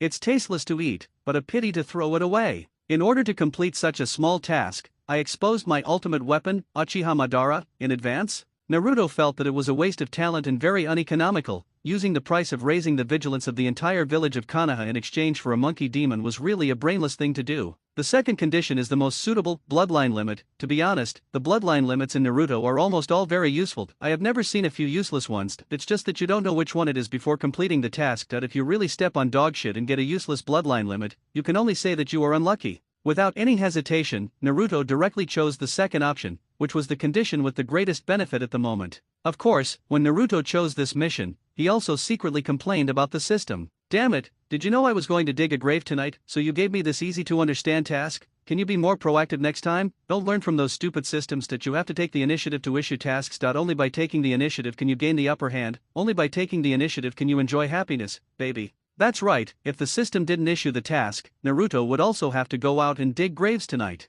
Ever since he got the cracked version of Impure World Reincarnation, Naruto's biggest wish is to dig up all the graves of Konoha's Hokage. With the combat power of 1 to 4 Hokage, if this combination is sent out, let alone destroying a few small countries, it would be no problem for them to single-handedly defeat several other ninja villages. Immortal body, I'm so tired that you guys are dying. What's more, each of them has abnormal fighting power. Of course, Naruto had no intention of digging up the fourth Hokage. After all, the fourth Hokage was his nominal father. At least after he came back, he occupied Naruto's body. Although his thoughts were not the original owners, they were still blood relatives. When the son went to dig up the grave of his nominal father, he thought carefully and wondered if he would be punished by the system father for being unfilial. Naruto was having a huge ideological struggle in his mind. After thinking for a long time, he decided to dig. Of course, if you can avoid calling this father out, then don't call him out. After all, you have to consider etiquette and morals. As for the first and second generations, it doesn't matter. Anyway, they have nothing to do with you, so you can use them to death. Don't tell me that the third generation is not dead. I know,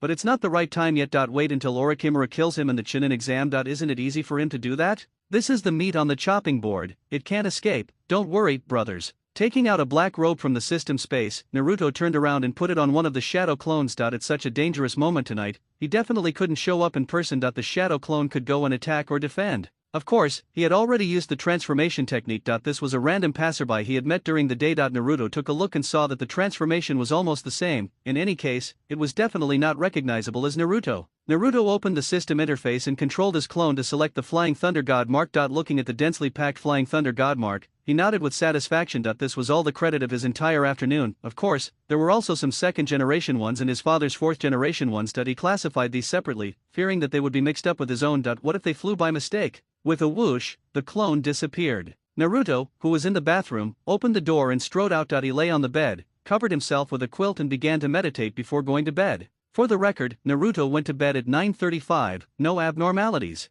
On the rooftop on the other side, an Umbu with a fox face spoke to another Umbu with a dog face. The dog-faced Umbu nodded, immediately took out a small notebook, and quickly wrote things down. At this moment, Konoha Cemetery. Naruto tiptoed into the cemetery. He had spent the entire day preparing for this place, finally laying down the Flying Thunder God seal nearby. After all, those buried here were all Konoha's most famous ninjas. Of course, there were some less famous ninjas as well, but as long as they had died fighting for Konoha, they were all buried here. This place was Konoha's hero's monument. Naruto has no time to pay attention to the tombstones of those little Karamis. His target is the first and second Hokage. If the conditions are met, he has another candidate on the list, and this person must be dug out. Naruto took out a shovel and started the civil engineering work. After all, when he was a child, he was also a leader among the young pioneers on Arbor Day. He could do the work of digging the soil with 2 shovels in his hands. Early the excavation of the first Hokage's coffin went very smoothly. At the beginning, Naruto naturally had enough strength and worked the fastest. It didn't take long for him to dig it open. The head of the shovel was on the lid of the coffin. Naruto used the principle of leverage to directly open the first generation's coffin. It's rotten to the core. Even the god of ninja cannot escape the corrosion of time. But fortunately, the skeleton is still there and it is not turned into rotten tree roots. Naruto breathed a sigh of relief and muttered softly. Naruto suppressed his nausea and broke off a piece of ribs from Hashirama's chest, then threw it into the system space. There was no place safer than this. Half of the mission is completed, only one more door is left. Naruto lifted his sleeves and wiped the sweat off his face. You know what, this physical work is really tiring. I didn't feel anything just now, but now I'm lifting my waist and there's a crisp sound. Naruto threw the shovel up from the pit, pushed himself up with both hands, and jumped out. He had just closed the lid of the coffin in Zujian. As for the soil, to be honest, there was no time to fill it in now. The most important task was to dig the grave in Meijian right away. If he had time after digging, he swore that he would fill it in properly. The contractor must have the quality to ensure that the project does not fail. Naruto swung his arms and was about to knock on the second generation's door. As usual, kicking the second generation's tombstone is considered a greeting. I'm here to ask you for a favor, wake up, don't sleep anymore. Naruto then jumped onto the grave and started shoveling with a whirlwind shovel, throwing the soil onto the coffin of the first generation one shovel after another. It was no big deal. The soil from the second generation's grave was used to cover the first generation's grave, completing 2 tasks with the effort of 1. By the time the second generation's grave was dug, the first generation's grave was almost full. After all, it is the burial place of Konoha's heroes. It is a core location and there must be people patrolling it. It may be a bit exaggerated to have 2 jonin come over at the slightest sign of trouble, but it is reasonable for 2 genin to come over to take a look. After all, if the job of a tombkeeper were in modern times, it would be a high-paying and stable job. Naruto was sweating like rain as he swung the shovel on the grave of the second generation. The noise was so loud that even a fool would be unable to hear it. He was digging happily when he heard a loud shout, which scared Naruto, who had just opened the lid of the second generation's coffin. Hey, who on earth is this little thief? How dare you desecrate the place where the spirits of Konoha's past Hokage rest? The patrolling genin of Konoha village saw that the graves of the former Hokage had been dug up, and both the first and second generation had been dug up. He was so angry that he was shaking, and without saying a word, he took out a scroll and crushed it. At this moment, the third generation who was sleeping in the house suddenly opened his eyes wide, and stood up like a zombie, then disappeared in a flash. On the contrary, Naruto, who was doing something bad, felt relieved after hearing this. He no longer had to worry about being discovered. Now he could act above board. I'm sorry, I took the wrong path, and then I was sleepy and tired, so I didn't see clearly. I thought of digging a hole and setting up camp here, and then continuing on my way as soon as the sun rises tomorrow morning. Naruto made up a lie and said directly that he was camping. This is the sleeping place of the heroes of Konoha, and the hole you dug is the grave of the second Hokage. How dare you say you dug the hole for camping? The visitor jumped up and down in anger, pointing at Naruto and said angrily, "You're obviously taking me for a fool. This is Konoha. If you take the wrong road, you will end up in the cemetery of Konoha village. You must be the best in the world. Tell me, where are you from?" The third Hokage Sarutobi Hiruzen appeared in front of Naruto in an instant. He was sleeping just now, but when he received the emergency report, he ran over without even having time to change his clothes. Naruto chuckled and continued to deceive Sarutobi Hiruzen with his changed voice. He was not afraid at all. As he spoke, he slowly opened the coffin lid of the second Hokage, Senju Tobirama, in front of the third Hokage. Even someone as powerful as the second Hokage, Tobirama Senju, could not resist the erosion of time. Under the influence of time, the famous master of forbidden techniques, Tobirama Senju, also rotted away and only a pile of bones remained. Third Hokage, what do you think is the purpose of human life? Naruto said with a sinister smile. This isn't the issue we're discussing right now. Right now, you have 2 choices. First, return the second master's remains intact, repair the grave, and fully explain your origins. Then I'll show you mercy. Second, I'll kill you right here, and use your blood to quench the second master's wrath. Sarutobi Hiruzen was not in a hurry either. He calmly put forward his 2 requests. Although his eyes were full of anger, he did not think that the black-robed man in front of him could escape under his nose. He still has this confidence. Why bother with so much trouble? I'm telling you the truth. I'm just a traveler passing through. I don't have money to stay in a hotel, so I can only find a place to dig a hole and camp. Who would have thought that this is the sleeping place of the successive Hokage? I'm so sorry, Naruto said with a smile, and at the same time sent the leg bone of Senju Tobirama that he had just played with to the system space. After all, this thing was the top priority tonight and could not be returned. The third generation saw that the leg bone of Senju Tobirama in Naruto's hand disappeared as soon as he turned his wrist, and he immediately knew that the man in front of him had no intention of returning the second generation's corpse at all. and the other party even took the initiative to provoke him. Okay, in all these years, this is the first time I've seen such a tough guy who took the wrong road and ended up in the Konoha cemetery. This is Konoha, kid. It's not a place where you can come and go as you please. Please forgive me, senior, I had no choice but to do this as I have a mission to complete. How about this? I will just leave now. Naruto didn't care about Sarutobi Hiruzen, he was just a clone now, and everything was in the cloud space. If he couldn't beat you, he could just blow up the clone. What else could you do? What can you do, huh? What else can you do except watch? I don't kill nameless people. Please tell me your name. Sarutobi Hiruzen didn't say much and directly switched to combat mode. His left hand was already touching his lower back. Tisk tisk, old man, it seems you take good care of your health. You need to exercise before going to bed. Well, I will fulfill your wish. Old Sarutobi, you heard me. I'm Xiang Yinfen of the Northern School. People nickname me Divine I Peaked, and if you ask around on the street, you'll find everyone knows my name. This is how I'm known in the industry. Naruto directly gave his name and raised a thumbs up. He didn't know whether Sarutobi Hiruzen could understand the meaning of this thumbs up, but he thought he should be able to understand it. After all,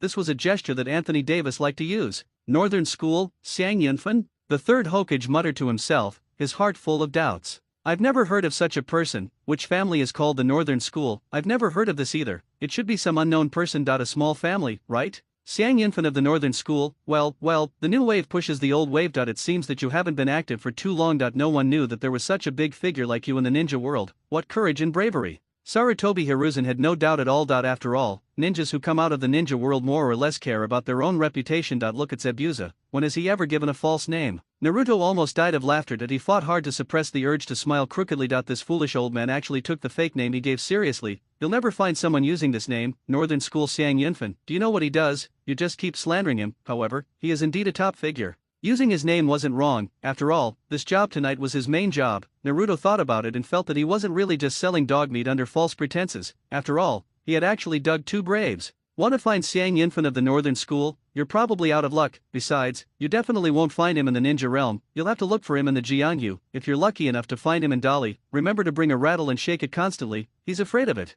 Naruto secretly slandered in his heart. There's no way you can find him, unless the system is your father. No matter what kind of young talent you are, no matter how powerful your northern family's backing is, if you dare to disturb the slumber of Konoha's successive Hokages, destroy the Holy Land of Heroes, and destroy the remains of the second Hokage, you deserve to die. After Sarutobi Hiruzen knew about Naruto's origin, he didn't plan to continue arguing. He just threw a ninja shuriken at him, and then he switched several seals with his hands. A large number of shurikens came towards Naruto like locusts. Yo-ho, shuriken shadow clone, old man, you're quite dark. Naruto was not a rookie either. When the third Hokage touched his lower back just now, he went over the ninjutsu that the third Hokage was good at in his mind. He was 90% sure that Sarutobi Hiruzen's starting move against him would be this multiple shuriken shadow clone technique. Sure enough, it was exactly as he thought. Knowing the attack, it is much easier to deal with it. Naruto didn't waste any time and kicked the coffin lid of the second generation that had just been lifted up away, just enough to block the dense shurikens. A good coffin board, used to block shurikens, what a waste utilization, excellent.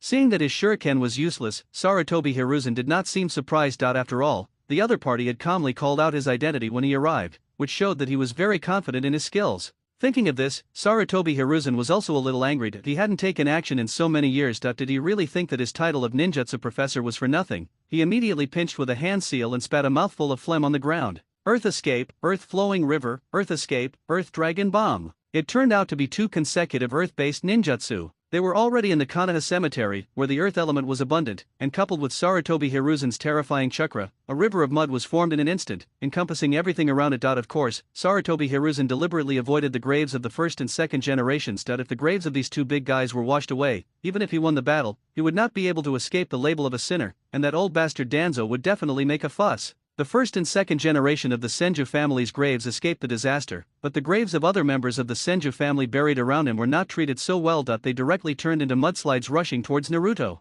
At the same time, beneath the third Hokage's feet, a dragon's head rose from the rapidly flowing river of mud. It was another ninjutsu, Earth Release, Earth Dragon Bomb. Alright, you're worthy of being a ninjutsu professor. Such advanced ninjutsu would take a long time for ordinary jonin to cast hand seals, but with you, it's almost instantaneous. The Earth Flow River restricts my movement, and the Earth Dragon Bullet kills me. Sarutobi Hiruzen, you're truly amazing. Either you don't attack, or when you do, it's a killing move. Naruto looked at the two ninjutsu performed by Sarutobi Hiruzen. In fact, he had been prepared when the battle just started, but he still underestimated the fighting power of a Hokage. A-level ninjutsu instant. This old man's reputation as a ninjutsu professor is well deserved. Boy, you have a high talent for fighting that you guess the essence of my combination ninjutsu in an instant, and it's a pity that you touched something you shouldn't have touched, otherwise I could really spare your life. Sarutobi Hiruzen said hypocritically with pretentiousness. He didn't hide the murderous intent in his eyes at all. The second generation treated him like his own son, but now, his grave had been dug up, he wanted to kill this offender.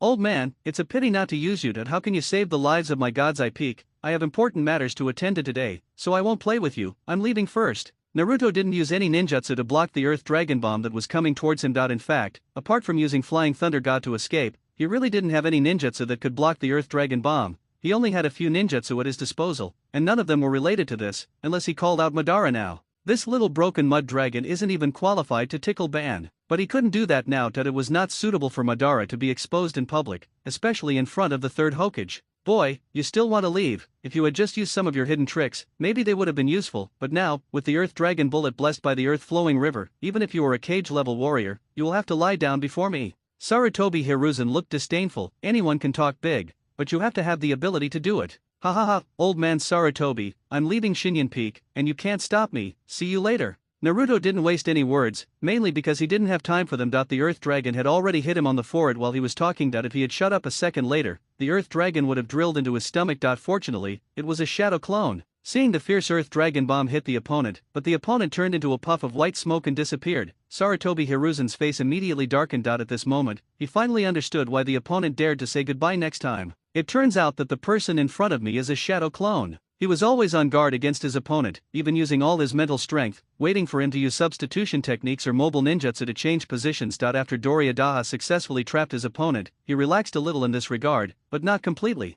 But I never expected that the other party actually used a shadow clone. Every village's ninja is unique. It's not that there are no clones, but shadow clones must be from Konoha. At this moment, countless figures flashed through Sarutobi Hiruzen's mind, including Danzo, Itachi, Orochimaru, Tsunade, and even Naruto, who had just finished reading the Forbidden Book, flashed through his mind, but he quickly ruled them out. That kid has learned how to create multiple shadow clones. What does he want with his corpse, unless he has learned the impure world reincarnation? After all, that thing is also written in the scroll. But if you think about it carefully, it's unlikely. The requirements for impure world reincarnation are extremely harsh, and there are also requirements for the caster that if the strength is not enough, the summon ninja will be out of control and will be counterattacked by it. So generally speaking, the ones you can summon are inferior to you, or the strength of the summon ninja is within your control. Although Naruto has an abundant amount of chakra, thanks to his mother, Kushina Uzumaki, and the Uzumaki clan's excellent chakra gene, this does not mean that this child can perform the impure world reincarnation. This jutsu is very difficult to practice. Moreover, it requires a living sacrifice, and not just any living person, but a ninja with chakra. These requirements are extraordinary.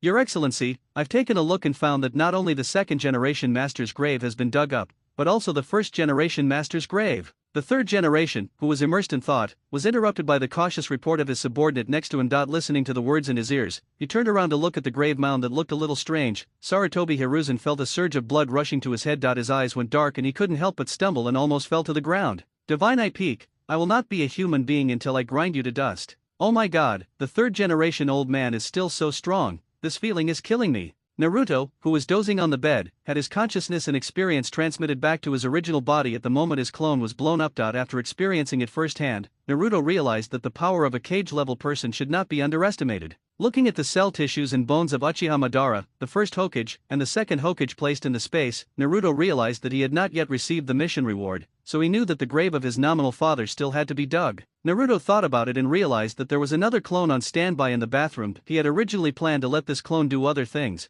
but now it seems that he has to change the plan. I have to go to Konoha Cemetery again, but not now. The third-generation old man was just pissed off by me, and he realized that all he had done after fighting for so long was just a shadow clone. I wonder how angry he must be. If I continue to send clones now, it would be like looking for death. The clones still flew out, but not to the Konoha Cemetery, but to a lush tree trunk in the forest behind Konoha. When Naruto's shadow clone used Flying Thunder God to fly here instantly, a figure also appeared silently from behind. The pair of glasses that could shine in the pitch-black night of Moho. I couldn't think of anyone else who came except Kabuto Yakushi. Greetings, Lord Naruto. I have always wanted to meet you, but there are too many Umbu around you. If I go there rashly, I am afraid you will be endangered. I can only wait for an opportunity to meet you. I didn't expect that you would find me first. Yakushi Kabuto habitually pushed his glasses on the bridge of his nose and said with a little excitement. He had been waiting for Naruto here for a long time. Kabuto, to make a long story short, I have something very important for you to do that you can put aside the Konoha mission given to you by Orochimaru for the time being. The most important thing right now is to complete this mission.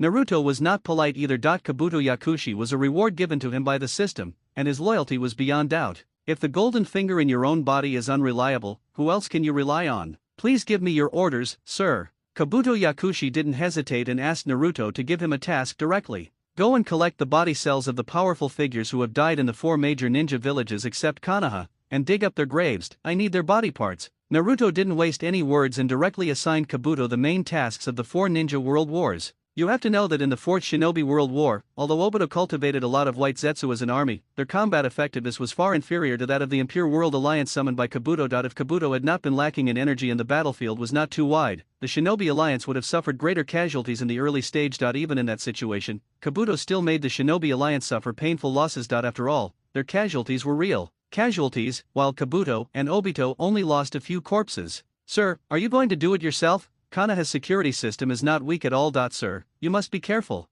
Kabuto Yakushi gave Naruto a reminder. Naruto asked him to dig the graves of the other 4 ninja villages, but it seems that he will do it himself in Konoha. Don't worry, it can't be that difficult. I've already dug up 2 tonight. I even exchanged a few moves with the 3rd Hokage, and that old guy is just like that. Naruto waved his hand domineeringly, his words acting very casually. As if it really wasn't a big deal to him. But only Naruto himself knew that he was just pretending to be smart in front of Kabuto Yakushi. The 3rd Hokage's Earth Dragon Bullet almost beat the shit out of him. How would you feel if you were trapped by the Earth Flow River and couldn't move, and you watched helplessly as a high-speed train crashed into you? Your Excellency is worthy of being an Excellency. He was able to escape unscathed even against the 3rd Hokage. Even my former idol, Orochimaru, could not match your courage. After all, in Orochimaru's eyes, the 3rd Hokage's strength has always made him very apprehensive. Kabuto Yakushi was slightly stunned when he heard Naruto's bragging, and then he started to flatter him. After all, anyone who could use Flying Thunder God wasn't necessarily a weakling. Furthermore, Naruto-sama was only 12 years old. For a child like him to be able to use Flying Thunder God with such proficiency, he didn't think there was anything wrong with looking down on the 3rd Hokage. Furthermore, Naruto-sama had mastered the forbidden technique of multiple shadow clones, which he had learned from the Sealing Scroll, to perfection. It's actually not that bad. By the way, be extremely careful when you go there this time. This is my super long distance communication talisman, and if you need anything, I'll come right over. Naruto took out a communication talisman from his ninja tool bag and gave it to Kabuto Yakushi. After all, he still needed Kabuto Yakushi to report the progress from time to time. At the same time, in order to prevent Kabuto Yakushi from encountering unsolvable troubles, he also planted the Flying Thunder God mark on Kabuto Yakushi's arm. If they need help, he'll be there the first time. Whether it's helping out in a fight or helping Kabuto escape, he's the only choice. Besides, he only has one capable subordinate right now, so he has to protect him. With proper training, Kabuto will be a powerful helper in the future. Tsunade had said that Kabuto Yakushi was very talented in medical ninjutsu, and this guy was not only good at medical ninjutsu, he had also mastered the Ryukadong Senjutsu that Orochimaru had been searching for so long but still couldn't learn, and he even had the most perfect sage body. Kabuto Yakushi was a guy that could not be underestimated. In the anime back then, if Naruto could be crushed to death by a ball, then in the 4 subsequent Ninja World Wars, Obito would have lost at least half of his combat power. Let me tell you, the most important ones are Cloud Shadow Village, Sand Village, and Rock Shadow Village. These should be prioritized. As for the Mist Village, you can put it last and then prioritize Sand Village or Cloud Shadow Village. Naruto was afraid that Kabuto Yakushi didn't understand, so he gave him some basic knowledge in advance. Why, is there any difference? Kabuto Yakushi was a little confused. The strength of the Mist Shadow Village was not that bad. After all, it was known as the Blood Mist Village, and there were many famous assassination ninjas. All of them are from Wuying Village, and Wuying's hunting force is the best in the world. The difference is huge. The previous generations of Raikage of Cloud Shadow Village were extremely powerful. The 3rd generation was even more inhuman. He fought with the 8 tails until he was exhausted. Do you believe it? Which good person can tire a tailed beast out? There's no need to talk about Sand Shadow Village. There should be a crazy kid in their village recently. My name is Gaara, right? You should know that his father is a gold sand dealer. If you get his father's corpse, will we still need money in the future? He can even make you sleep on a bed out of gold, not to mention Iwagakur. They have inherited the bloodline limit of Dust Release, an instant kill skill, and nothing is left of them. These villages have money and strength, and they have countless famous warriors. Come on, tell me, what does Mist Shadow Village have? The 7 ninja swordsmen? Yakushi Kabuto was stunned for a moment. He never expected that they would be arranged in this way. After pausing for a few seconds, he weakly uttered a name. Bah, those idiots, 4 of them were killed by Kai's dad's ultimate. If it weren't for his dad's inadequate physical training, the last 3 would have died too. Forget about those basketball-believing idiots, they're a drop in the bucket. Oh your excellency is truly gifted. You've even mastered such a difficult ninjutsu as the impure world reincarnation. You truly have a bright future ahead of you. After listening to Naruto's complaints about the Kirigakure village, although Kabuto Yakushi was speechless for a while, he still admired Naruto's talent. Who could believe it, a young boy like that had mastered the 3 forbidden techniques of multiple shadow clones, flying thunder god, and impure world reincarnation in just a short time. Word spread throughout the village that the ninjutsu on the sealed scroll were extremely difficult. It was difficult to read all 3 in such a short time, let alone learn them. But now, Naruto, standing before him and giving him the task, had undoubtedly mastered all 3. The villagers and he had seen the first 2, but unexpectedly, the third one, impure world reincarnation, was also Naruto's hidden ninjutsu. Yes, you are very perceptive, impure world reincarnation is just so, fortunately, it's okay. Naruto laughed. Everyone thought he was gifted, but they didn't know that he had a system. The outside world thinks that you can only create shadow clones. Once you show your strength in the future, it will not be difficult for you to unify the ninja world. Kabuto Yakushi saw Naruto's potential. This leader is much more powerful than Orochimaru. But, sir, for this impure world reincarnation, every summoner needs a sacrifice. Where are we going to catch this person? Yakushi Kabuto raised a question that even if he got the corpse, it would not work without the sacrifice. Should he go find those wandering ninjas? The ninjas in other villages are not so easy to catch. You don't have to worry about that. With the impure world reincarnation that I improved, there's no need to worry about the sacrifice. You just need to give me a corpse. By the way, how far has Orochimaru progressed? Naruto waved his hand carelessly, indicating that Kabuto Yakushi didn't need to worry at all. He already had a solution, and he wasn't worried about Kabuto Yakushi's rebellion, unless the system rebelled. When Kabuto heard Naruto say he had adapted the impure world reincarnation technique, he immediately replied respectfully, Orochimaru possesses the body cells of every Hokage of Konoha village, but his power is currently limited. The combat power of the summoned ninjas is only 1/3 of their actual strength, and the technique is not very stable. Improvements are currently underway, but progress is slow. Naruto nodded. That was probably the case. After all, the one Kabuto Yakushi used during the Fourth War was also a modified Impure World War II weapon. Of course, it was also something he modified himself. This kid was like an all-rounder. He could dig graves, correct homework, be a doctor, teach, and be the dean. He could do anything. He was truly a jack of all trades. Alright, it's getting late, I have to go back. We can take our time in digging graves in the 4 major ninja villages. Don't rush. Always remember, saving your life is the first priority. Naruto gave Kabuto Yakushi another warning that he currently had the cells of Madara and Hashirama in his hands. Even if he dug up the graves in front of others, they would just watch. Who dared to show dissatisfaction? If you don't agree, would you rather challenge Gundam alone, Real Thousand Hands alone, or Run Boss alone? Pharmacist O has been arranged to dig the grave. This job has been subcontracted out. He only needs to wait for news. Pharmacist O is a good worker. Before the war, this guy was more diligent than Xiang Yinfen, and he had never been discovered. Xiao Fengfeng is often chased by Liwa Daegyu, but Yakushi Kabuto digs up graves and corpses without leaving a name, and comes and goes without a trace. When it comes to hiding ability, this guy is also top-notch. He has been undercover in Konoha for so long and has never been discovered. Assigning him the job of digging graves is as easy as assigning Duyazai the job of fishing for money underwater. The next morning, Naruto got up very early today. After arranging the follow-up plan last night, he thought about it for a long time. In addition to digging up his father's 4th-generation grave to get the system reward as soon as possible, he also had to prepare for the future. You have to communicate with your future wife. After all, love that is mutual is better. So after waking up early this morning, he quickly washed his face and brushed his teeth, then ran to the street happily, looked around, and walked towards the Hayaga family. He knew that his official big-breasted sweet wife was practicing physical skills hard every day. After practicing physical skills, she would either peek at him or go home. Her life was pretty much a straight line. Sure enough, after Naruto arrived and stood on the trunk of a big tree with lush branches and leaves, he saw his future wife sweating profusely in the woods. Although there was a training ground in the family, Naruto knew that Hinata basically came here alone to practice secretly. After all, no one would scold her here, and she could peek at her silly self after practicing. Today is different from the past, now I am the one peeking at her. Who? Hinata, who was practicing Bagwazang, suddenly felt a hint of being peeped at. She opened her eyes wide, jumped up, and punched Naruto, who was hiding behind a tree trunk. Before the force was applied, the palm wind arrived first. The Hayaga family's Byakugan has the ability to penetrate, not to mention that it is such a close distance. The Byakugan can see through the meridians in the human body, not to mention Naruto, who was hiding behind the tree trunk. When Hinata found out that it was Naruto who was peeping, she wanted to retract her palm power immediately, but it was too late. The distance was not far, and since she was a physical athlete, her explosive power was extraordinary. Just when Hinata was extremely anxious and thought she was going to hurt her lover, Naruto jumped back and avoided the attack. In fact, according to the attack ideas of Bagwazang, this thing is just like the inch punch of Wing Chun. That the moment the punch is thrown, the subsequent pursuit route has been thought out, including the focus of avoidance and the pursuit moves. Of course, Naruto in front of her is her sweetheart, so how could she pursue him? Hinata almost they all wanted to forcibly twist their force points. Even if their waist was sprained today, they couldn't let this palm hit their lover. Naruto.kun.why are you here?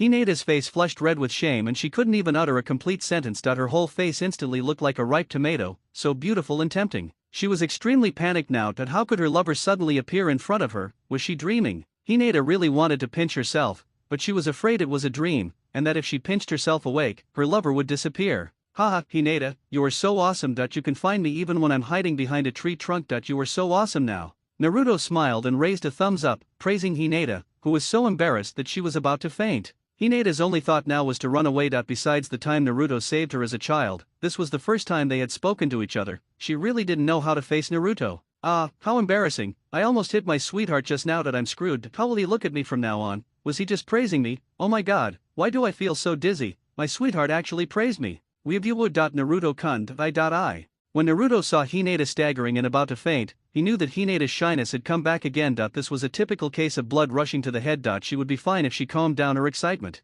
Hinata, I came here specifically to see you. Naruto quickly expressed his purpose to prevent the little loli from fainting. I heard you were assigned to Team 8, with Kiba Inyazuka, Shino Abarame, and the others. I was late yesterday and didn't have time to congratulate you, so I came here today to congratulate you. By the way, I've also become a ninja, and I'm in Team 7. Naruto smiled and told Hinata the reason for his visit, then gave her a thumbs up and began to praise her. I didn't expect you to be so powerful, Hinata. I guess I'll have to find time to ask you for advice later. I also want to become stronger. Hinata's already red face immediately turned even redder when she heard her lover praising her like that. She couldn't tell whether her lover was really praising her or teasing her. After all, her strength was often criticized by her family. It doesn't matter. My sweetheart praised me anyway, which has never happened before. Hinata cursed herself inwardly and drove all the bad thoughts out of her mind. Naruto-kun, how did you know I was here? Hinata asked timidly, her voice as small as a fly's buzz. What did you say? I didn't hear you. Say it again. Naruto deliberately scratched his ears and pretended that he didn't hear it. After all, Hinata's voice was originally soft, and he was different now. This was his official match. For a pure and lovely little loli like this, he had to pursue her with all his heart and melt her with his passionate love.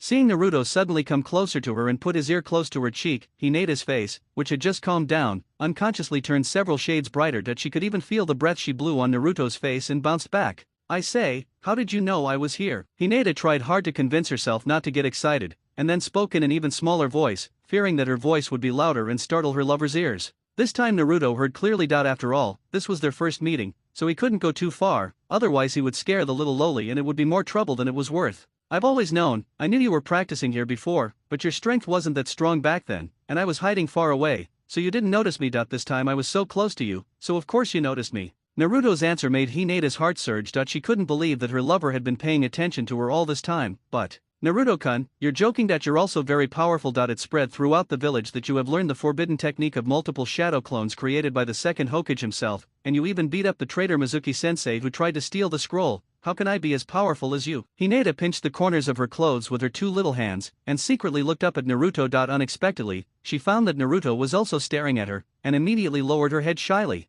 She was like this before, secretly glancing at Naruto from a distance and not daring to get close. Naruto looked at the extremely cute Hinata in front of him. In the past, he only liked Hinata because of her big breasts in the later period. To be honest, every time he saw this shy little loli in the early period, he had no interest in her. Now that he has experienced it himself, he knows that this loli is really attractive to men. No wonder so many people like loli, especially the little loli with white silk and twin ponytails. Masters, I understand. Hinata is so cute and beautiful, and she will have big breasts in the future. I am lucky enough to have her. He apologized for scolding Kishimoto back then, when Hinata was still young. He shouldn't have been staring at Sakura all the time. After all, a flat chest really doesn't suit the main character, Mr. Kishimoto. You understand, man. I'm sorry, I wronged you. Hinata, can I practice with you in the future? Naruto didn't waste any words. He stared straight at Hinata, whose little face was flushed, and started to play straight ball. Chasing a girl requires simplicity and directness. If she doesn't like you, then you need to prepare so many roundabout ways to coax and deceive her. If she likes you, just like this little girl loves me, why do you need to be so roundabout? Listen to my friend, just play it straight.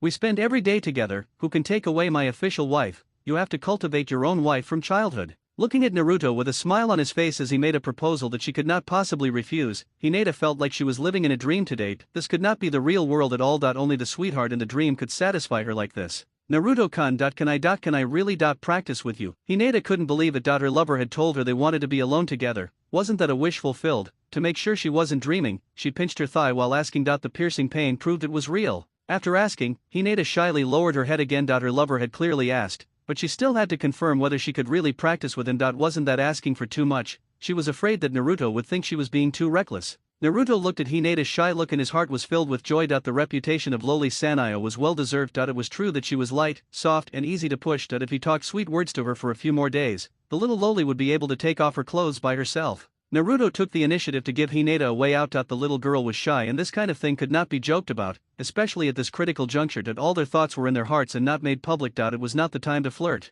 Yes, Hinata is so powerful, of course I want to follow y'all, let's practice together. After all, the teachers at school said that if you practice with strong people, you will become stronger too. Hinata felt very sweet in her heart. Now she could really train with her sweetheart. It was so great. Let's practice here from now on. I'll come see you every day. Let's stop here for today. It's getting late. You should also meet up with teacher Ui Kurane, right? Naruto looked at the little lowly and said with a smile. Yes, today is the first day after the class division, and the teacher will test us. Are you too, Naruto-kun? Hinata finally plucked up the courage to look up and look at Naruto and said, yes, me too, but my teacher Kakashi is notorious for being late. Come on, I'll take you to teacher Ui Kurane first. Today is the first time, so don't be late. Naruto smiled, took Hinata's still uneasy little hand, and walked out of the woods. Ming! Hinata covered her mouth with her other hand at the speed of light. Although her brain might short-circuit, her muscle memory will always make the most correct choice for her. Naruto's boldness made Hinata's heart in turmoil, and her thoughts completely short-circuit. To outsiders, the actions of her beloved seemed groundless and excessive, but in Hinata's heart, it was a reward that even winning a top-tier lottery ticket couldn't bring her. Her beloved also liked her.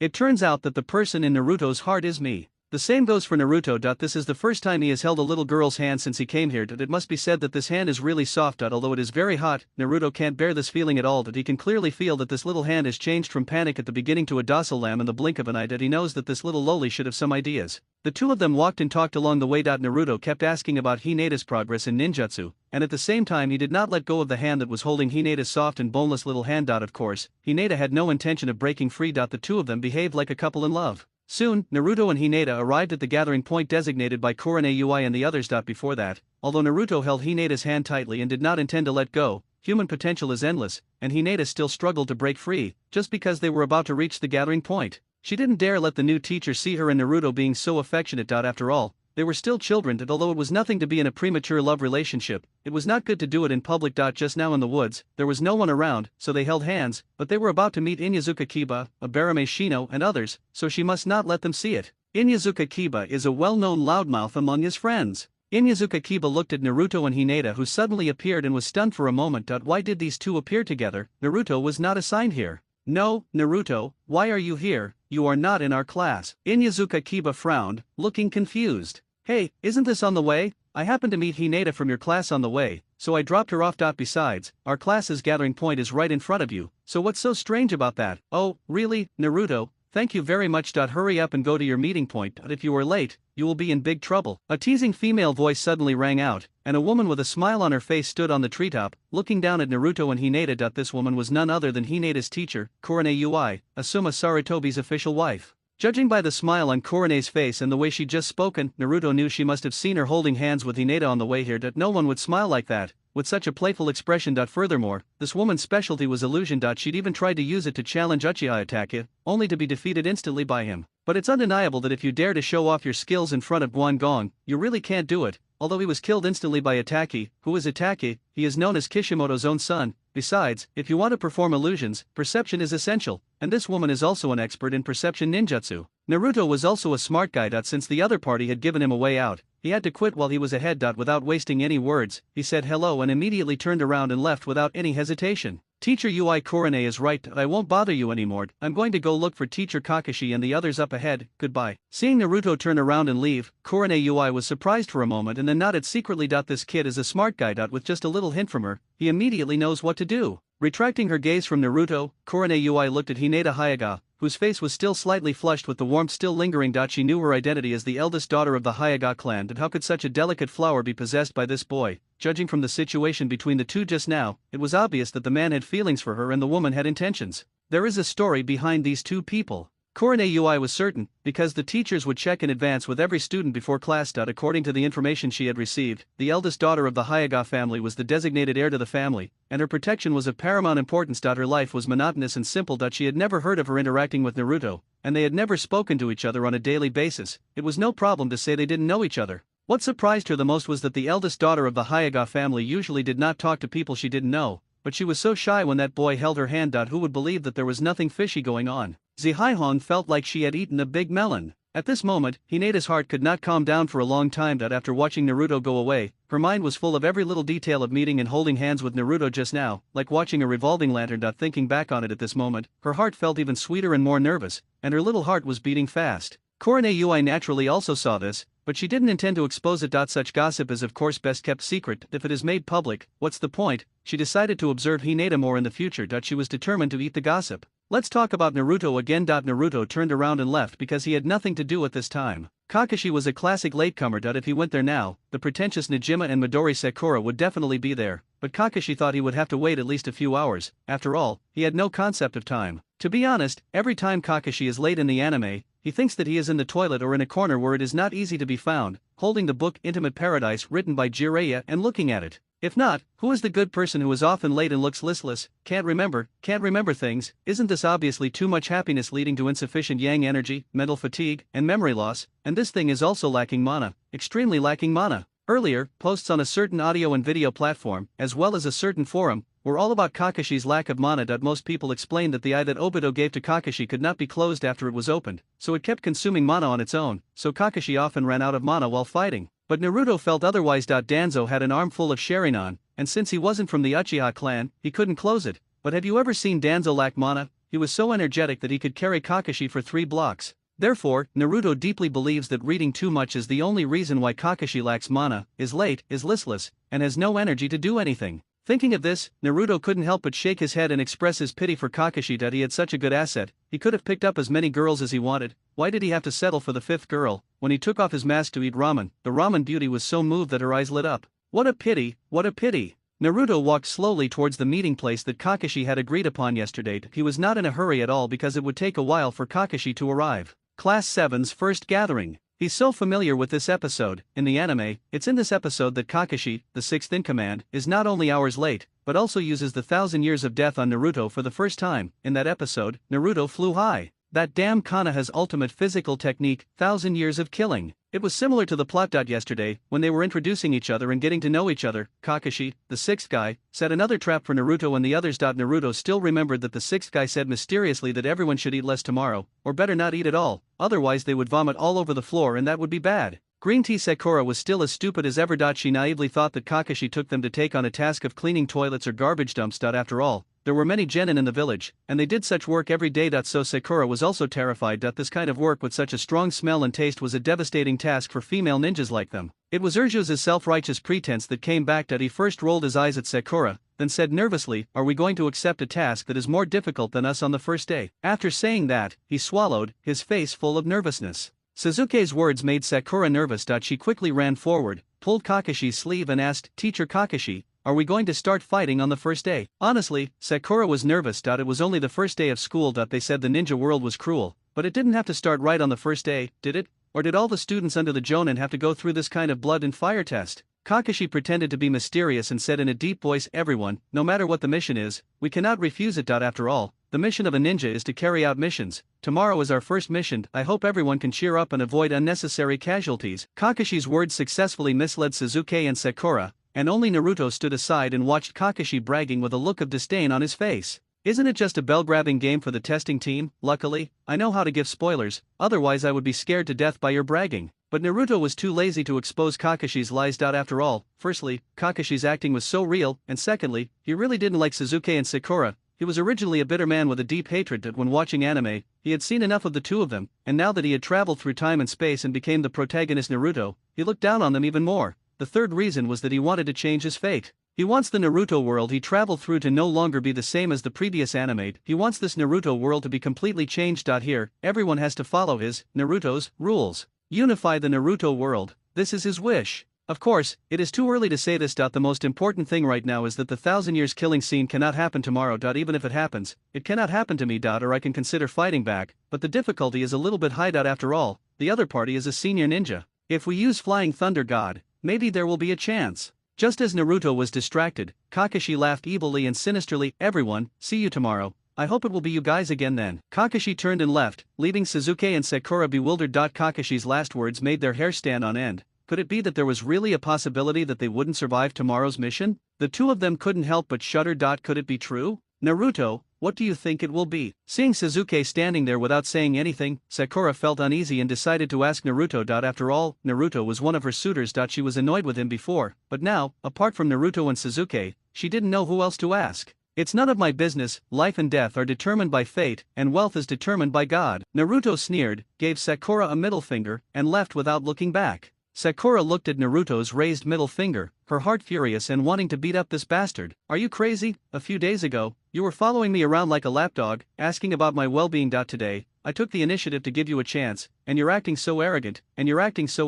Who the hell gave you the confidence? Is this the legendary destruction if you can't get it? Since I'm not paying attention to you, why don't you just stop pretending? Sakura was cramming Naruto in her mind, but she simply ignored it and turned back to ask Sasuke, who was still thinking. Sasuke-kun, what do you think will happen tomorrow? Will it really be dangerous? Can you protect me? My safety depends on you. Sakura looked at her idol Sasuke with hope, hoping that Sasuke could give her a safe answer. But it was obvious that the pretentious Urjuzu would not pay any attention to Xiaoying, a green tea scheming bitch. Not only did he not say a word, he didn't even raise his head. He put his hands in his pockets and turned around and walked away. Only Xiaoying, who looked dumbfounded, was left standing there in the wind. At Kakashi's house, Naruto has already handed Hinata over to Kurane Ui. Kakashi just got up and he is not in a hurry at all. That he had already scared those little kids yesterday. Presumably, those three people probably didn't eat much today, or didn't eat at all. Should I be a little gentler next time? If I hit them too hard, it might affect our future interactions. These little guys might be upset with me. Forget it. Just treat it like teasing them, just teach them a lesson.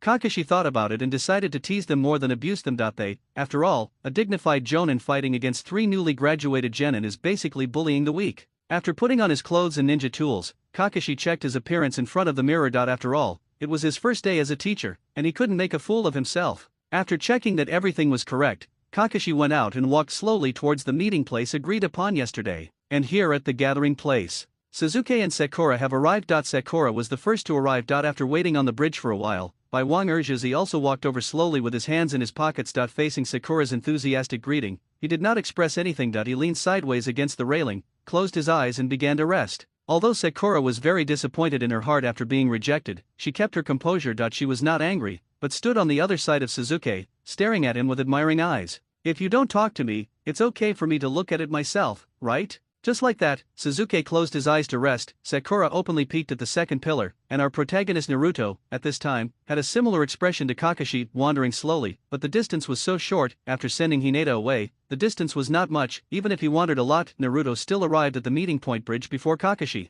Feeling someone coming, Naruto, who was resting with his eyes closed, opened his eyes. After finding out that it was his teammate Naruto, he closed his eyes again and continued to pretend to be cool. Sakura glanced at Naruto and said nothing. Sakura still remembered how Naruto had confronted her and raised his middle finger yesterday. So she didn't want to bother with this previous nonsense now. As for Naruto, he saw Sasuke and Sakura on the bridge before he went up. He was confident that he could recognize Sasuke's classic image of Sasuke with his hands in his pockets. As for Sakura, who was staring at Sasuke with a gangster look in her eyes, she was also in a special situation. Looking at this situation, Naruto couldn't help but sigh out how stupid must Naruto have been in the early days to fall for a woman like this. People say that big breasts mean no brains, but this girl has small breasts and no brains at all. What did Naruto like about her in the past? There were only two people on the bridge. Naruto knew that no matter how much he planned, he still underestimated Kakashi's lateness. Maybe this guy had just left the house. Naruto secretly complained about Kakashi in his heart, and he decided that in the future, in situations like this, if he slept a little longer and went out, he would probably still be in time. Naruto didn't want to bother with Sasuke and Sakura, so he simply found a place to lean against at the end of the bridge, thinking about when he would get the remaining 4th generation cells, complete the mission as soon as possible, etc. With a bang, a cloud of smoke suddenly exploded from the bridge, and then a figure stood on the railing of the bridge where lanterns were hung. Before people could see who it was, the voice had already come over. "Oh, sorry everyone, Konoha is a bit big and I just got lost," Kakashi said with a smile, squinting his eyes. Naruto spat inwardly. "Bah, you've used this excuse 800 times. In Naruto, you're either late for work every day, helping an old lady cross the street, or helping an old man carry water. Fortunately, you don't have to pay taxes here for bragging, and you don't have to extort money for helping the elderly. If this happened in a certain country, you'd have to pawn your house to pay them compensation. Don't say you didn't hit him, don't say you're too loving, don't say you're a ninja. If you didn't hit him, why did you help him? I'll blackmail you to death. Liar, you're a big liar. Sakura couldn't help at first and started complaining. Sasuke, who was calm and composed with his eyes closed, snorted coldly to express his dissatisfaction. It was obvious that he did not agree with Kakashi's extremely low excuse. Naruto also stood up from where he was standing and took 2 steps forward to Kakashi's side, but his face was full of indifference. Obviously, he didn't care about Kakashi's lateness. Anyway, he had known that Kakashi was late for a long time, and he also knew that he would find such a lame excuse, so Naruto was okay and was not that disappointed. Sasuke was actually fine. After all, after he arrived, he closed his eyes and rested. The breeze on the bridge was very comfortable, just like taking a nap. Only Sakura was angry. Although she shamelessly stared at Sasuke for so long and admired the handsome man's beautiful looks from close range, she was still very angry after waiting for so long. After all, how could a girl wait for a boy? Seeing that Sakura was about to lose her temper, Kakashi shamelessly spoke up in advance. Okay, now that everyone is here, let's cut to the chase and quickly explain today's mission. Everyone, please pay attention, I'll only tell you once. Kakashi forced himself to change the subject and took the initiative back into his own hands, with a serious expression on his face and a very cautious tone. When Sasuke heard this, he stopped pretending to be cool, and Sakura stood up obediently, pretending to listen attentively. Only Naruto remained unchanged. Although he stood next to Kakashi, his face still looked indifferent.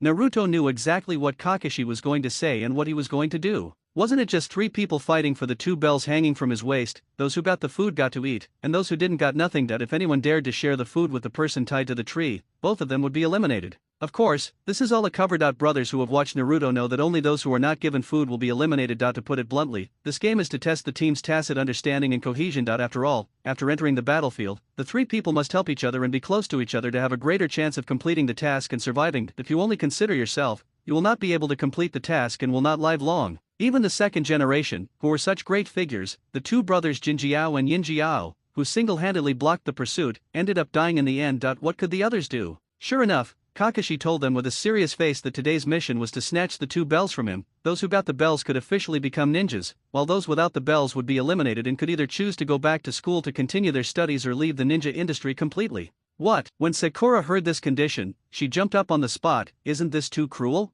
Sakura had a good idea of her own strength. In the past, she'd at least had Naruto to back her up. But after the events of the past few days, she knew that of the current trio, Sasuke was undoubtedly the strongest in her heart, a talented graduate who ranked among the school's top students. Naruto, on the other hand, could create thousands of shadow clones, a move he'd learned from a forbidden scroll. Because of this, he'd crippled her teacher, Mizuki, and he was still unable to take care of himself. And what about her? Beyond the usual school exams, her skills were decent, but in actual combat, especially against a renowned jonin like Kakashi, she had no chance of winning. Urjuzi is not weak at all, while Sakura is still thinking about herself. Nezusa looked at Kakashi coldly. Really? Then I'll take your bell. He has this confidence. After all, the Uchiha clan is famous for its strength. Although he was slaughtered by that man and only he was left, as long as he is still there, the Uchiha clan will exist. No one can underestimate Uchiha. Naruto didn't care at all. There was no point in snatching the bell. His goal was something else. Are you all ready? If you are, I'll yell start. Seeing that no one raised any objections, Kakashi slowly reached into his ninja tool bag and took out 2 bells,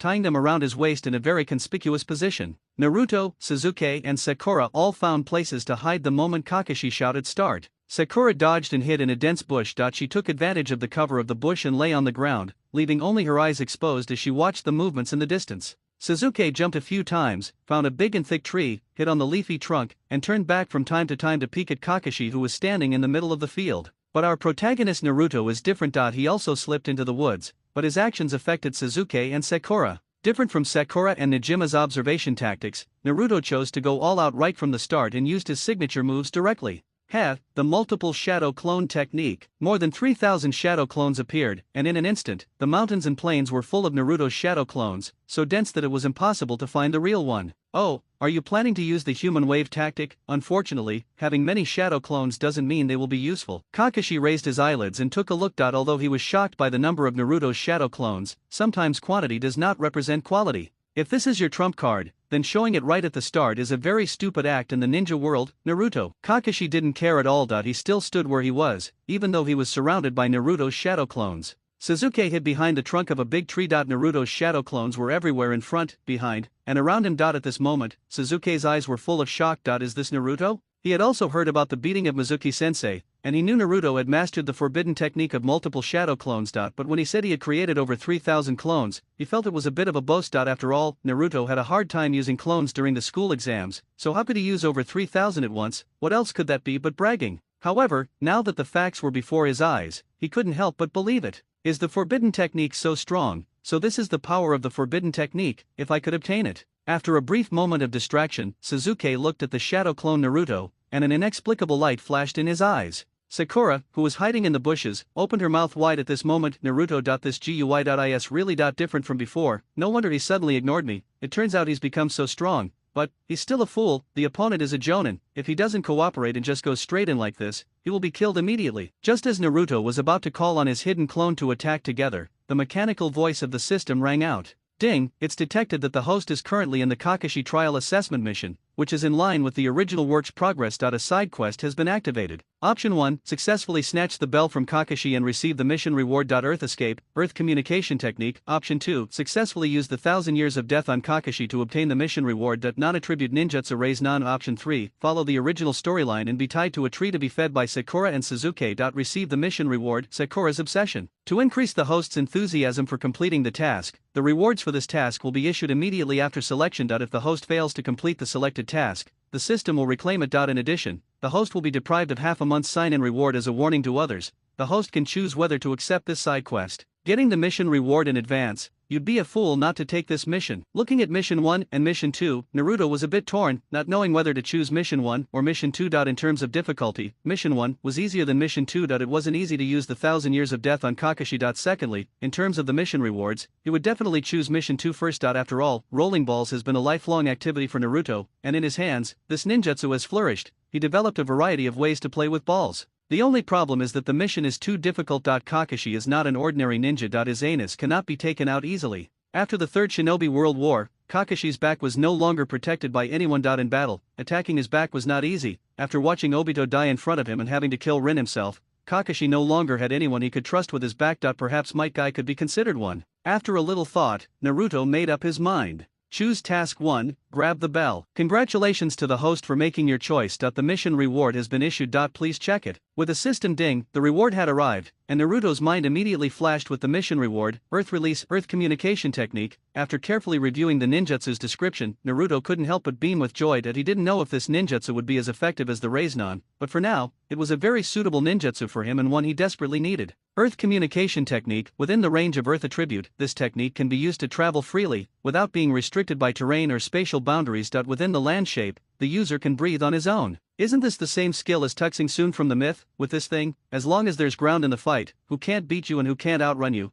To put it bluntly, just burrow underground and you'll find it. Unless you've wiped out the entire continent or are fighting in the ocean, this ninjutsu will instantly make you invincible. Naruto's mouth was crooked with smiles. What is the most important thing in the ninja world? Of course, it is to save your life. There is an old saying that goes, as long as the green mountains remain, there is no need to worry about lack of firewood. With this ninjutsu, who can kill me? Who else? Naruto now felt more at ease. This ninjutsu perfected his previous plan. If his previous plan still had some flaws and risks, the arrival of this ninjutsu made his plan greatly successful. Now he can finally give it a try. Having said that, Naruto still felt a little regretful. If he had learned the Earth communication technique earlier, he could have taken on Mission 2 just now. He could have directly emerged from the ground and hit Kakashi with the Raiznon, wouldn't he have gotten it? But it doesn't matter. Although I can't get the system reward, I can still learn this ninjutsu. At worst, I can find Jiraiya to be my apprentice in the future. Isn't it enough to just learn this one trick? Anyway, all the subsequent ball-playing methods are developed by myself, so what are you afraid of? Hey, Kakashi-sensei, take that! Naruto roared angrily, and thousands of shadow clones took out kunao, shurikens and other ninja tools and directly attacked Kakashi, who was standing in the center of the field.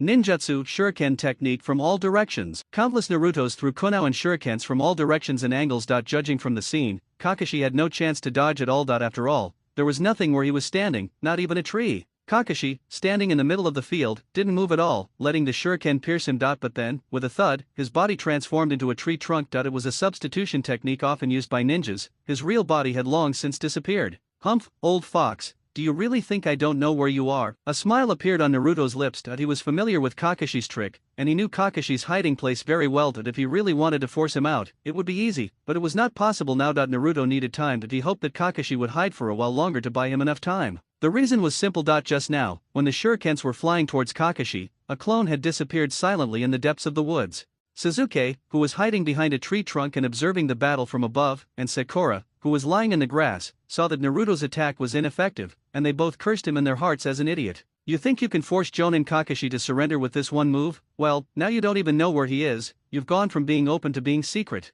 At this moment, in the Hokage's office. How is it? Did you find out? The third Hokage was sitting on a chair with his head in his hands when suddenly several Umbu appeared in front of him. He didn't care about anything else and asked hurriedly, his words full of urgency. Reporting to the Hokage, we have searched through the files and found no news about the Northern Clan. It seems that no one has ever heard of such a family. At the same time, I have also made inquiries through the forces of other ninja villages, but there is no news about this family or the person himself. It seems. The Umbu ninja who was kneeling on one knee hesitated a little. What are you feeling? If you have something to say, just say it. Don't hide it. Sarutobi Hiruzen was a little impatient. I'm in a hurry. Why are you still pretending to be reserved? Your Excellency, it feels like this person appeared out of nowhere. We suspect that he may be using a pseudonym. The Umbu ninja said with courage. He was a little worried that the third Hokage would vent his anger on him. After all, this was the information he got after fighting him personally. Reporting like this now, isn't this just slapping the boss in the face right in front of him? Unlikely, ninjas all have to maintain their reputation. Moreover, if someone could escape from my hands unscathed, his status in the ninja world would be instantly changed if people told about it. For example, didn't my 3 apprentices become famous after fighting the leader of the Rain Village? You should all know their strength and reputation.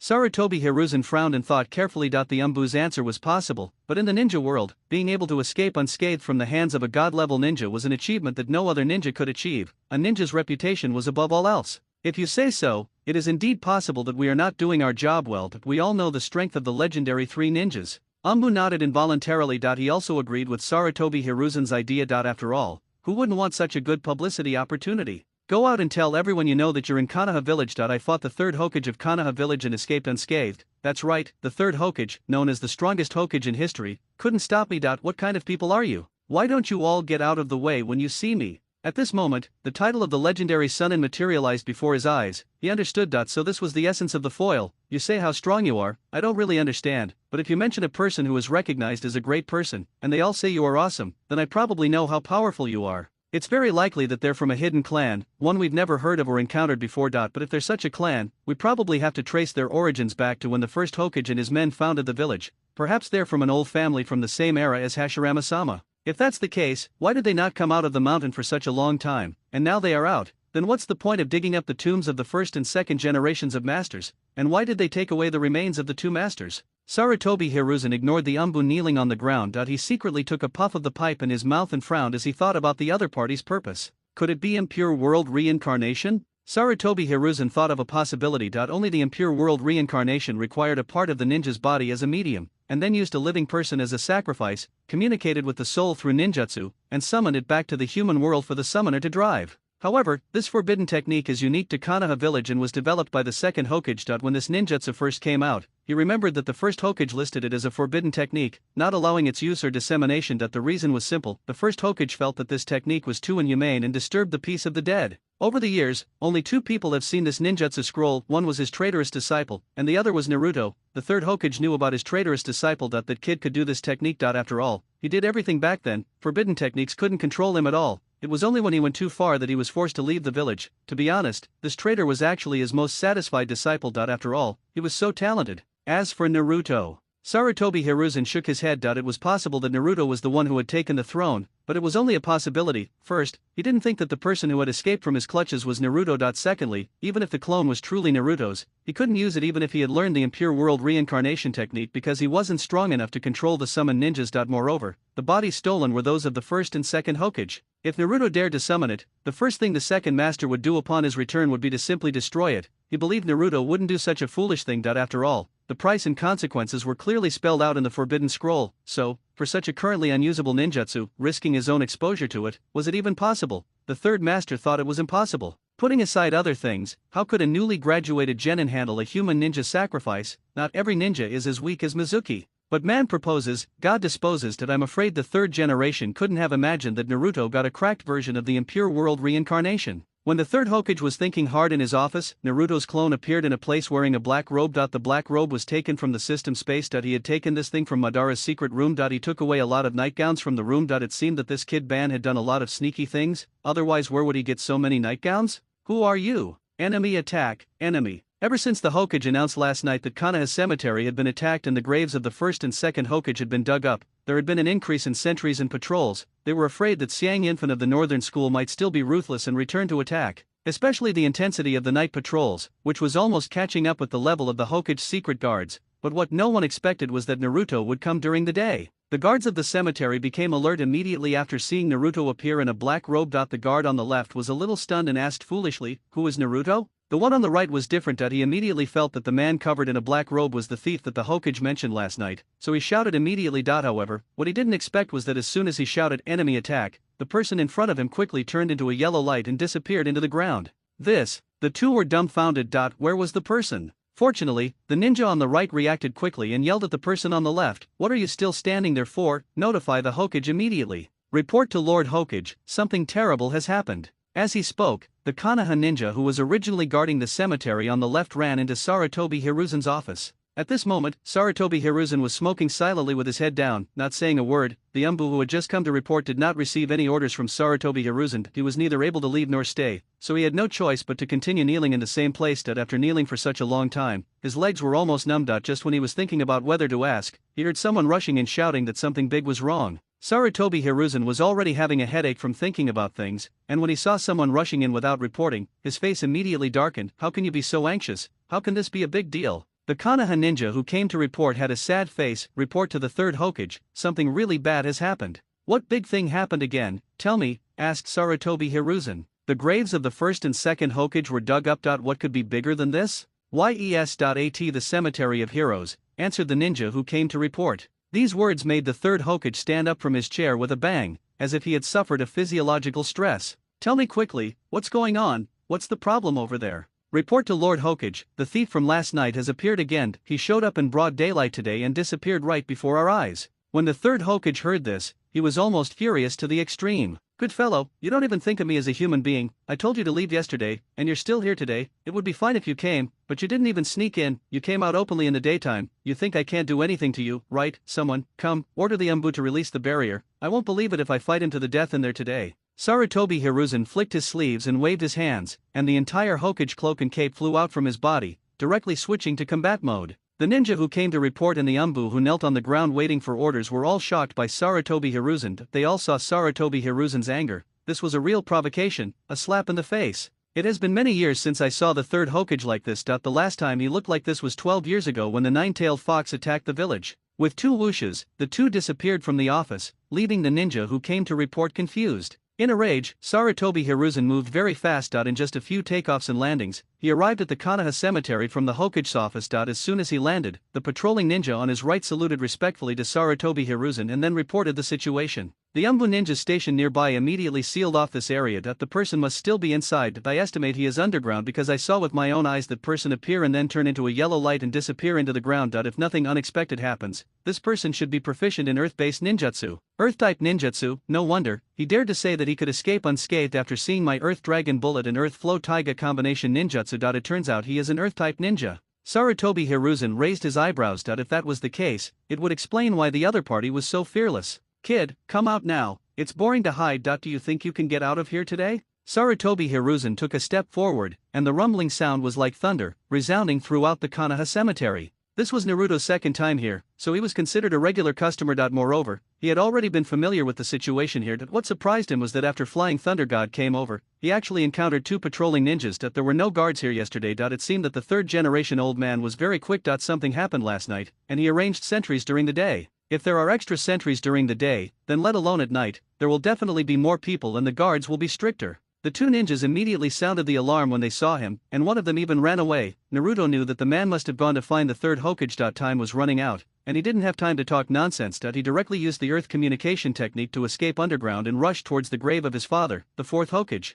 Status determines one's circle of friends. Civil servants circle is naturally full of civil servants. Most of the friends of the second generation of rich people are rich people. The layout of the cemeteries in Naruto is similar. Most of the players with the strength of Naruto level are buried together. Naruto's father, the fourth Hokage, is buried next to the second Hokage. Originally, this spot was reserved for the third Hokage, but the third Hokage was in good health and had good luck, so he died in front of him, so his father, the fourth Hokage, was buried in the spot originally belonging to the third Hokage. Secondly, because Naruto's parents were killed by the Nine Tails, this is also a joint burial tomb. Since we're here, let's dig if we're both. Naruto simply took some of the remains of his father, Minato Namikaze, and his mother, Kushina Uzumaki. After doing this, Naruto heard the mechanical sound of the system he had just heard. Ding, congratulations to the host for completing the mission. The mission reward has been issued, please check it. Naruto was stunned for a moment. Oh my goodness, didn't you say that the mission reward would only be given after the mission is completed and the evacuation is successful and undetected? I'm still underground, and the third Hokage is right on my doorstep, and you're giving it to me right away. It seems you have a lot of confidence in me, System Master. However, this is also a good thing, Naruto thought for a moment. Doesn't this indirectly prove that he is fearless and risk-free on this trip today? He thought for a moment. While the third Hokage is not here, since they are here anyway, he can dig a few more of him. Just after he walked a few steps in the direction, he heard the smoky voice of the third generation shouting. Judging from the posture, he was sure to defeat him. Naruto was too lazy to pay attention to him. He was busy with his work. Who has time to go out with you, one-on-one? Wait until I'm done with this. Following the chosen list, Naruto dug a few more graves. After obtaining their remains, Naruto nodded with satisfaction. Today's harvest was quite good, a huge profit. At this moment, Sarutobi Hiruzen had been waiting on the ground for a long time, but he still hadn't seen Naruto appear, and he felt a little embarrassed. Do you think I can't do anything to you just because you hide underground? Even if I turn this place upside down today, I will make sure you die without a burial place. Sarutobi Hiruzen snorted coldly and roared directly at the empty cemetery. Old man, stop yelling. Do you think your broken barrier can stop me? Let me tell you, if I want to do something, you can't stop me. I didn't want to pay attention to you just now because I was busy. Now, I'm done. Since you care so much about this place, I will also respect the elderly and love the young for once. I, Xiang Yinfen, declare that my northern clan will never come to this place again, lest you get so angry. Naruto chuckled that he had taken everything he needed and was ready to leave. After all, they were still busy over there, now was the perfect opportunity. Goodbye, old man, see you again someday. A figure slowly rose between the two adjacent cemeteries. Sarutobi Hiruzen took a closer look and instantly confirmed that it was indeed the real one. However, as Naruto's voice fell, there was a bang, and the figure in black robes instantly disappeared, leaving only a few wisps of white smoke. The familiar plot was played out again. Sarutobi Hiruzen's 82-year-old blood instantly rushed to his throat. Feeling the sweetness in his mouth, the third Hokage swallowed it hard. He had been embarrassed for 2 consecutive days. If it got out that the person was not caught and he was so angry that he vomited blood, wouldn't it be even more embarrassing? Looking at the empty crime scene, Sarutobi Hiruzen sighed helplessly. Let everyone retreat. The other party is a shadow clone. If they want to leave, we can't stop them. Sarutobi Hiruzen waved his hand with his back to the crowd, his words full of powerlessness. It's not that he can't beat others, but that the other party doesn't play according to the rules. Pass the order down, have the villagers be on alert, the shadow clone's range is limited, and the enemy may be near the village. Everyone, be careful, report any situation at any time. Sarutobi Hiruzen felt like swearing. This battle was so frustrating. The opponent was like a slippery loach and could not be caught at all. Although Sarutobi Hiruzen was very angry, he also gained something today. At least he knew that the other party was good at Earth Escape Ninjutsu. Although this clue was not very useful, but if you think about it carefully, it can actually eliminate many suspects, such as Naruto and Tsunade. At least these two people are impossible. Naruto can't use Earth Escape Ninjutsu, and Tsunade won't dig up her own grandfather's grave.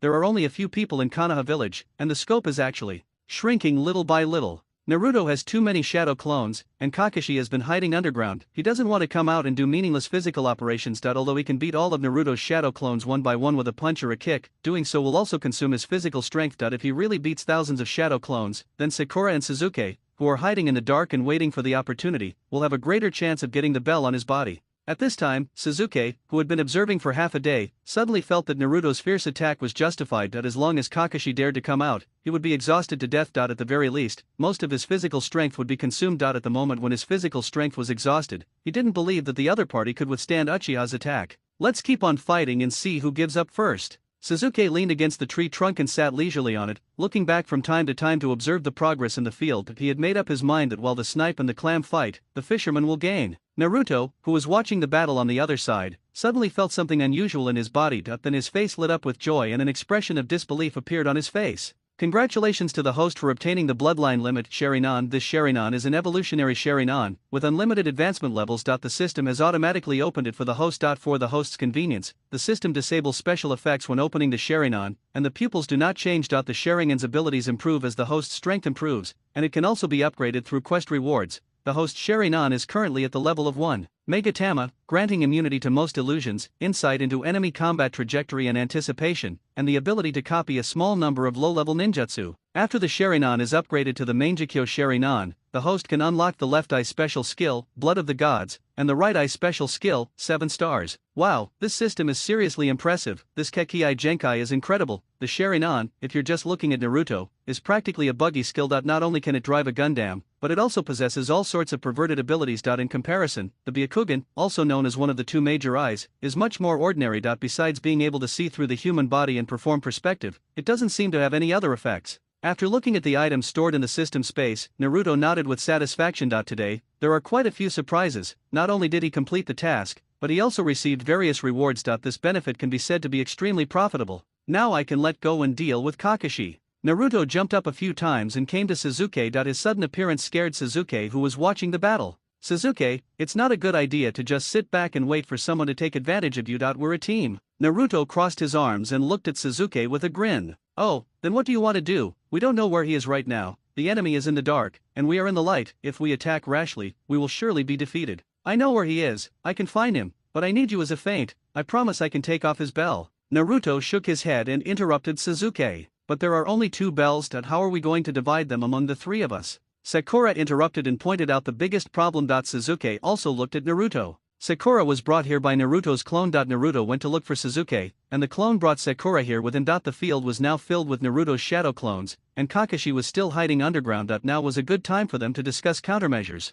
It's simple. Let's grab the bell together first. After that, we can draw lots and let God decide. Alright, to fight foreign enemies, we must first stabilize the country. I agree with you. Sasuke thought for a moment and nodded. This deal was a win-win. If they were to launch a feint attack, there was a 2/3 chance of getting the bell. If they failed, Naruto, the main attacker, would suffer. No matter which answer they chose, they wouldn't lose out. Naruto looked at Sakura. Actually, it didn't matter to him whether Sakura was there or not. After all, she hadn't learned Tsunade's strange strength yet. But it was always good to have one more person. It would be good to shout a few words to make Kakashi lose his mind. Then it's settled. I'll call Kakashi out later, and you guys follow the plan. Okay, no problem. Sakura originally wanted to say a few words, but seeing Sasuke nodded, in order not to destroy her image in Sasuke's mind and leave a better impression on Sasuke, she could only nod and agree. If it were in the past, she would have started scolding Naruto a long time ago. You're the last one standing, what right do you have to boss us around? You've learned how to create multiple clones, so you can't even tell who you are anymore, and you're still pretending. Sasuke is even better than you.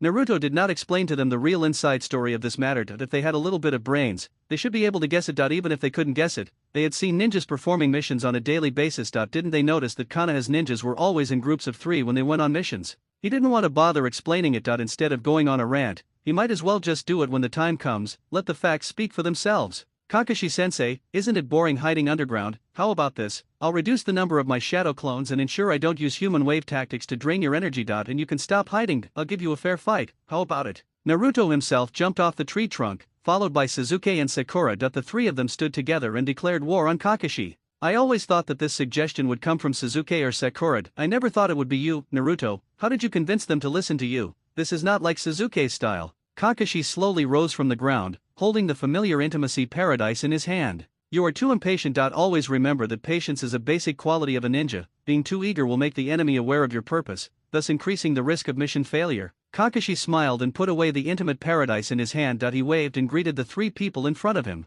Actually, I'm not afraid of your shadow clones. After all, a wolf is among a flock of sheep, and no matter how they fight, the wolf will win. I was hiding from you just now because I happened to have read some irresistible parts of my book, which made me unable to stop and couldn't calm down to play with you properly. Now I've almost finished reading. I think it's time to have some fun with you. Kakashi spread his hands and said what he had just done nonchalantly. In the eyes of Sakura and Sasuke, Kakashi's explanation was just like the lame excuse he had made for being late that morning. It had no credibility at all. The 2 of them scoffed at Kakashi's statement. In their opinion, Kakashi just didn't want to waste his energy facing so many shadow clones. Naruto was different from them. He agreed with Kakashi's reason that he knew how much Kakashi was obsessed with intimate paradise. After all, it was a precious record that Jiraiya had obtained by peeping into countless women's bathhouses. Rather than calling it an intimate paradise novel, it would be more appropriate to call it The Years I Peeped. Naruto, you don't have to cancel your shadow clone. Just use all your means and I will let you know what cruelty is. Kakashi twisted his neck, stretched out his little finger towards Naruto and the other two, and hooked it lightly. His provocative attitude was obviously very strong. To be honest, your shadow clones are really good, and the number is quite impressive. It's hard to imagine that before a few days ago, you could barely even use the clone technique. Kakashi naturally knew about Naruto's adventure. After all,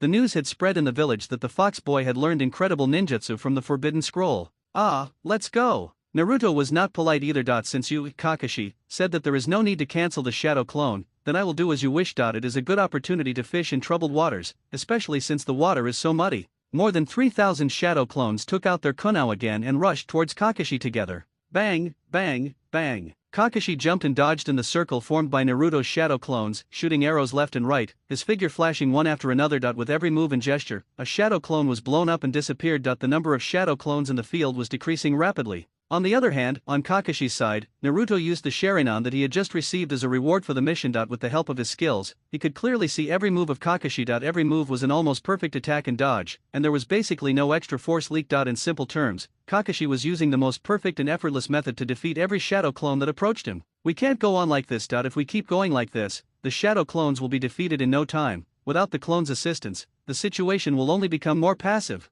Naruto thought about it and made a decision. He looked at Sasuke and nodded vigorously. As if by telepathy, even though Sasuke hadn't yet activated his Sharingan, he could still analyze the situation from the rapidly decreasing number of Naruto clones and the almost reduced speed of Kakashi. The moment Naruto nodded at him, he understood that this couldn't drag on any longer. It was time to execute their plan. Kakashi was still shuttling back and forth among his clones. With every punch and kick, one clone turned into a wisp of white smoke and dissipated in the air. However, Naruto had too many clones. Even someone as strong as Kakashi had destroyed a large number of the shadow clones in a very short time. But the number of Naruto's shadow clones still seemed endless, rushing towards Kakashi like a tide. This jutsu was really troublesome in the hands of someone with a lot of chakra. Kakashi muttered to himself, it was rare to see more than 100 ninjas with shadow clones. After all, ninjas used shadow clones mostly as bait or as a test. Few used shadow clones as the main attack force like Naruto did. Of course, few had as much chakra as Naruto. Not far away, Sasuke was quickly forming hand seals. For someone like Kakashi, he could only use his best ninjutsu to ensure that he hit the target. If he was dodged this time, it would be difficult to hit him next time. Fire style, great fireball technique. After Sasuke quickly completed the hand seals, he pouted his lips, and chakra filled his mouth crazily. Then a beam of flame gushed out of his mouth, and continued to gather and expand in front of him to form an extremely huge fireball. This is the Uchiha clan's ancestral universal skill, the Great Fireball technique. Almost every Uchiha clan member's first ninjutsu since elementary school is this ninjutsu. Nezusa had prepared this fireball in an instant. This ninjutsu was his best ninjutsu at the moment. Although it was a bit low level, it was very lethal and intimidating. He didn't believe that Kakashi wouldn't dodge this fireball. Just as Sasuke expected, although Kakashi had countless ways to dodge, such as using Earth-style, Earth Flow Wall to block the fireball, he felt that using ninjutsu at the moment would be a bit too bullying for the three little brats in front of him. Kakashi stomped his right foot on the ground suddenly, and the whole person flew into the air in an instant. With his arms spread out in the air like an eagle, he avoided the sudden attack that Sasuke had prepared. Now! Naruto's eyes shone brightly, and all the shadow clones simultaneously shot the kunai in their hands towards Kakashi, who was jumping in the air. Sakura, who had not participated in the battle before, didn't know when she sneaked into Kakashi's place. Right below Kakashi, a figure jumped up and a small fist as white as snow hit Kakashi's lower abdomen hard. First, you used your shadow clones to draw fire, then Sasuke's massive fireball forced me into position, and the final blow was Sakura's fist. You three, are you trying to work as a team? Unfortunately, you underestimate the Jonin. Kakashi's lips curled up into a smile. With no leverage in the air, he miraculously weaved through the various kunai that were flying at him. Like an acrobat, he passed through a field of flowers without getting a single leaf on him. Kakashi-sensei, you lose. Naruto couldn't help but smile, and when Kakashi saw Naruto's smile, a long-lost sense of vigilance rose in his heart. This feeling only appeared in life and death battles, and it was honed by his years of missions. Could it be? Before Kakashi could react, Naruto, who had been underground just now, suddenly appeared at Kakashi's waist. He quickly took off the bell from Kakashi's waist with one hand, and then returned to where he had just stood at the speed of light. Kakashi looked closely and saw a rather unremarkable kunai stuck between Naruto's feet. It was covered in symbols. This is Flying Thunder God. Kakashi's eyes were filled with horror, and at this moment a huge wave was rising in his heart. Naruto grinned and waved two bells in front of him, while Kakashi, who was standing in front of Naruto, had a look of disbelief on his face. Similarly, Sakura and Sasuke standing beside him also looked incredible. Naruto's ninjutsu just now was really unbelievable to them. The speed was too fast. Naruto, what was that jutsu you just used? Although Kakashi already had the answer in his mind, he still wanted to hear Naruto say it himself to confirm it again. After all, this matter was too big, too shocking. Kakashi-sensei, do you still need to ask me about this jutsu? You must have seen it many times. Naruto played with the bell in his hand. He did not answer directly, but looked at Kakashi with a smile and gave him an answer that was almost equivalent to confirmation. After hearing Naruto's answer, even though Kakashi was mentally prepared, he couldn't help but take a breath. Oh my god, it really is Flying Thunder God. The ninjutsu that Naruto learned from the Forbidden Scroll was not just the multiple shadow clones, but also another ninjutsu, Flying Thunder God, a ninjutsu that can be called a bug-level ninjutsu. That shouldn't be the case. Didn't you just take a quick look that day? How could you possibly have mastered Flying Thunder God? This ninjutsu isn't as easy to learn as multiple shadow clones. Even if you master it, being able to use it in actual combat is another matter entirely. This ninjutsu requires a long time to practice, and it's only been 3 days since you started reading the scroll, and you learned Flying Thunder God in 3 days? Kakashi's jaw nearly dropped to the ground. This is too outrageous. You've spent the past 3 days doing nothing but sleeping and fighting. How did you find the time to practice Flying Thunder God? And judging by your movements just now, you've clearly been immersed in this for a long time. This doesn't mean you've learned a ninjutsu that you can master easily. There are so many tricks involved. To be honest, I just gave it a try. I took a quick look that day and thought it was quite difficult, so I didn't hold out much hope. But just now, I saw you dodge our planned attack. In a desperate situation, I had no other choice but to give this trick a try. I didn't expect it to be successful. Maybe this is talent, Naruto said with a smile, and couldn't help but raise the bell in his hand. Kakashi-sensei, your bell is now in our hands. We have completed your test. Kakashi didn't care whether the bell rang or not. His attention was no longer on the bell. There was only one thing in his mind now, that was something big had happened.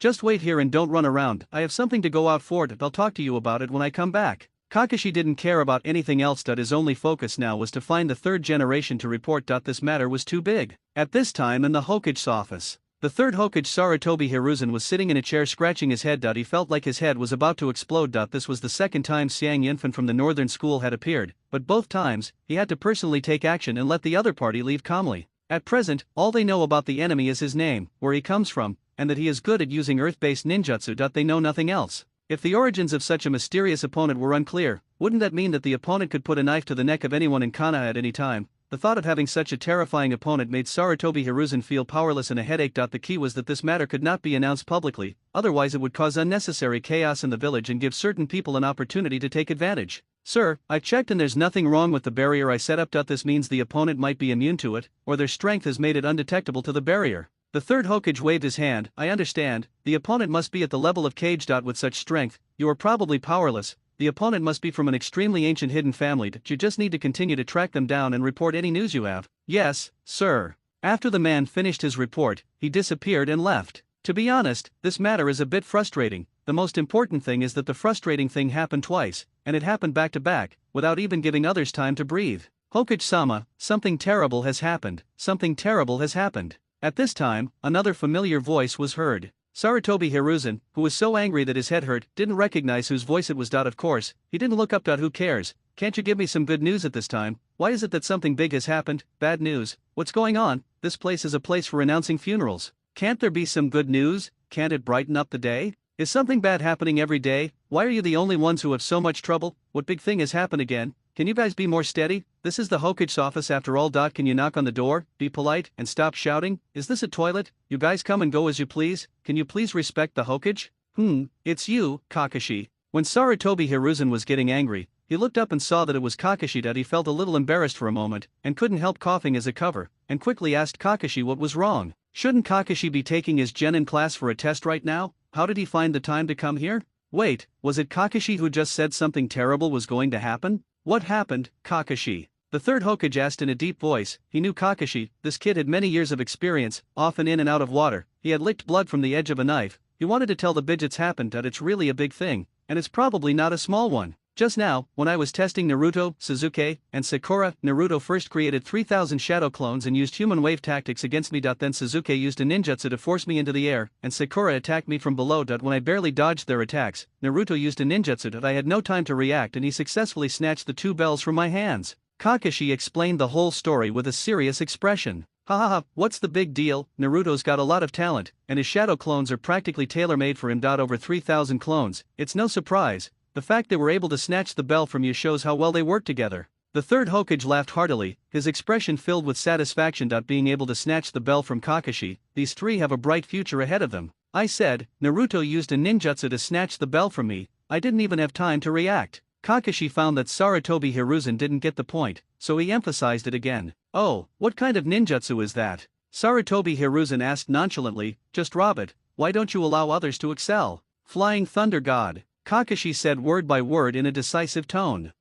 What did you say? Say it again. Sarutobi Hiruzen choked on a mouthful of thick smoke, and couldn't help but blow out 2 dragons of smoke from his nose. His eyes were full of disbelief, and he suspected that he had heard it wrong. Sarutobi Hiruzen and Kakashi were discussing Naruto's learning of Flying Thunder God, and they both had surprised expressions on their faces. How is this possible? Sarutobi Hiruzen muttered to himself, the child actually learned such advanced ninjutsu. Kakashi's eyes flickered with surprise, but only for a moment before he regained his composure. It's certainly somewhat surprising, but when I think about it, Naruto has always possessed extraordinary potential. Sarutobi Hiruzen nodded in agreement, lost in thought. As the third Hokage of Konoha village, he was well aware of the complexity and crucial importance of the Flying Thunder God jutsu. However, Naruto's ability to master this jutsu in such a short time truly commanded special respect. I have another question, Kakashi suddenly said in a deep voice, with a hint of worry and solemnity in his tone. Are you worried about something, Kakashi? Sarutobi Hiruzen's heart moved. He was so smart that he naturally understood why Kakashi came to him at this time. He has learned the Flying Thunder God technique.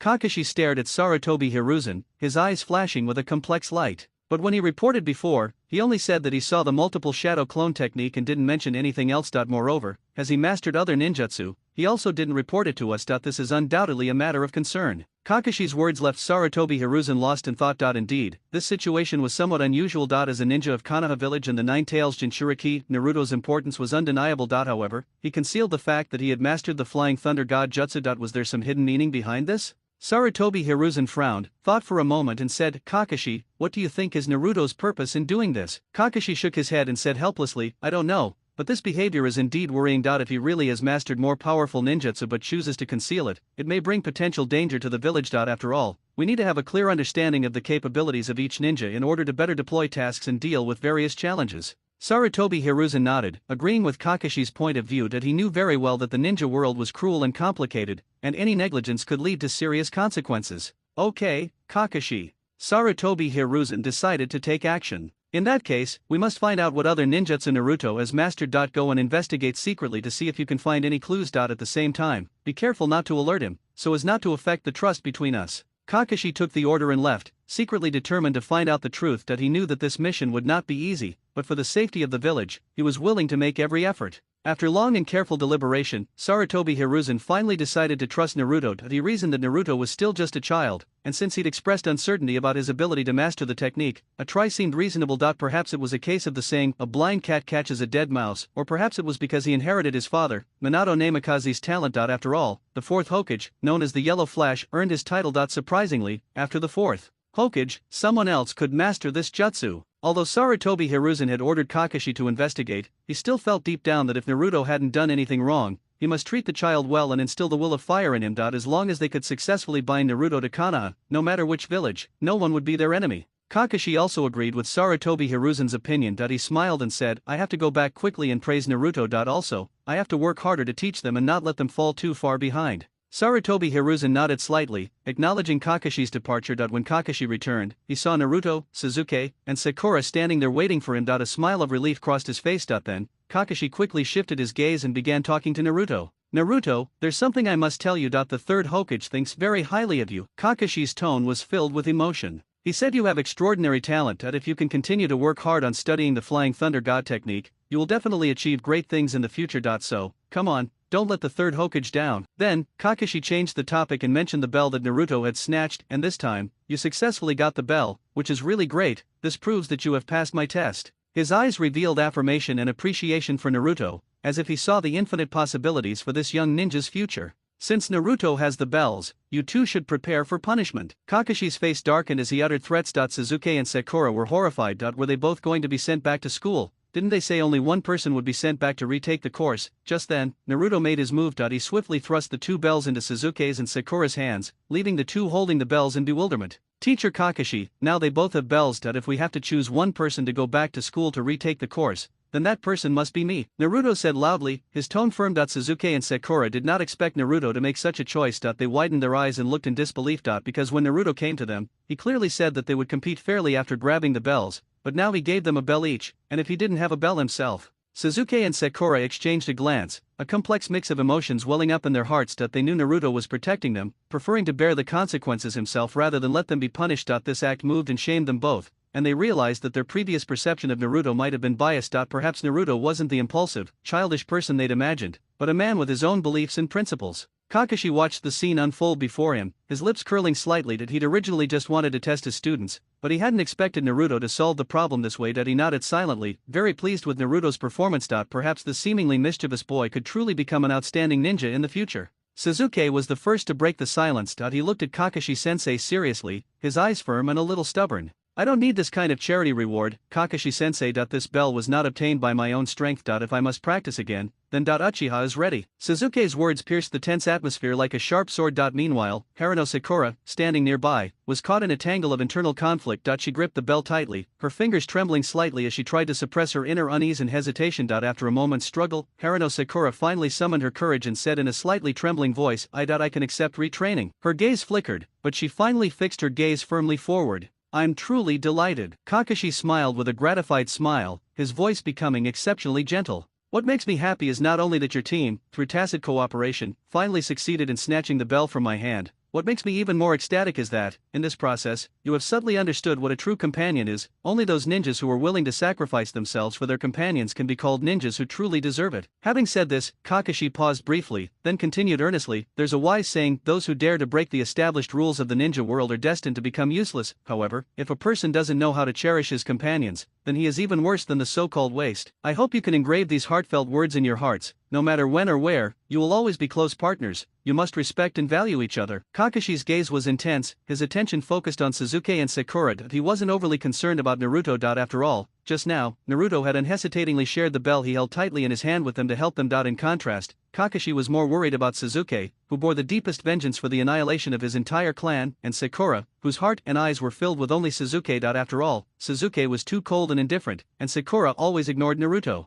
Sasuke watched Kakashi glance at him intentionally or unintentionally, and a sense of annoyance welled up in his heart. He frowned tightly, as if trying to suppress the annoyance, but it was no use. Sasuke has always been a highly regarded ninja prodigy at school, earning praise and admiration for his exceptional strength and talent. However, recent events have troubled him. Naruto, once considered a laggard, has made astonishing progress in a short period of time. Not only did Naruto learn the multiple shadow clone technique, but even more surprisingly, he even mastered the advanced ninjutsu of Flying Thunder God. Sasuke was well aware of the difficulty and importance of these two ninjutsu. While multiple shadow clones isn't considered a top-tier ninjutsu, mastering it is a testament to one's strength. Flying Thunder God, on the other hand, is a completely different beast, an extremely powerful space-time ninjutsu that can instantly traverse space and deliver a surprising attack. Possessing this ninjutsu practically allows one to dominate the ninja world. Sasuke couldn't accept this fact. He had always believed that he was the one destined to become a great ninja. But now, Naruto's rise made him feel unprecedented pressure. He began to imagine how Naruto would become the center of attention in the future, while he himself might gradually be forgotten. Sasuke's heart grew heavier, and he secretly resolved not to let Naruto surpass him. He would work even harder, improve his skills, and regain his glory. He believed that with enough effort, he would once again become the top powerhouse of the school and even the entire ninja world.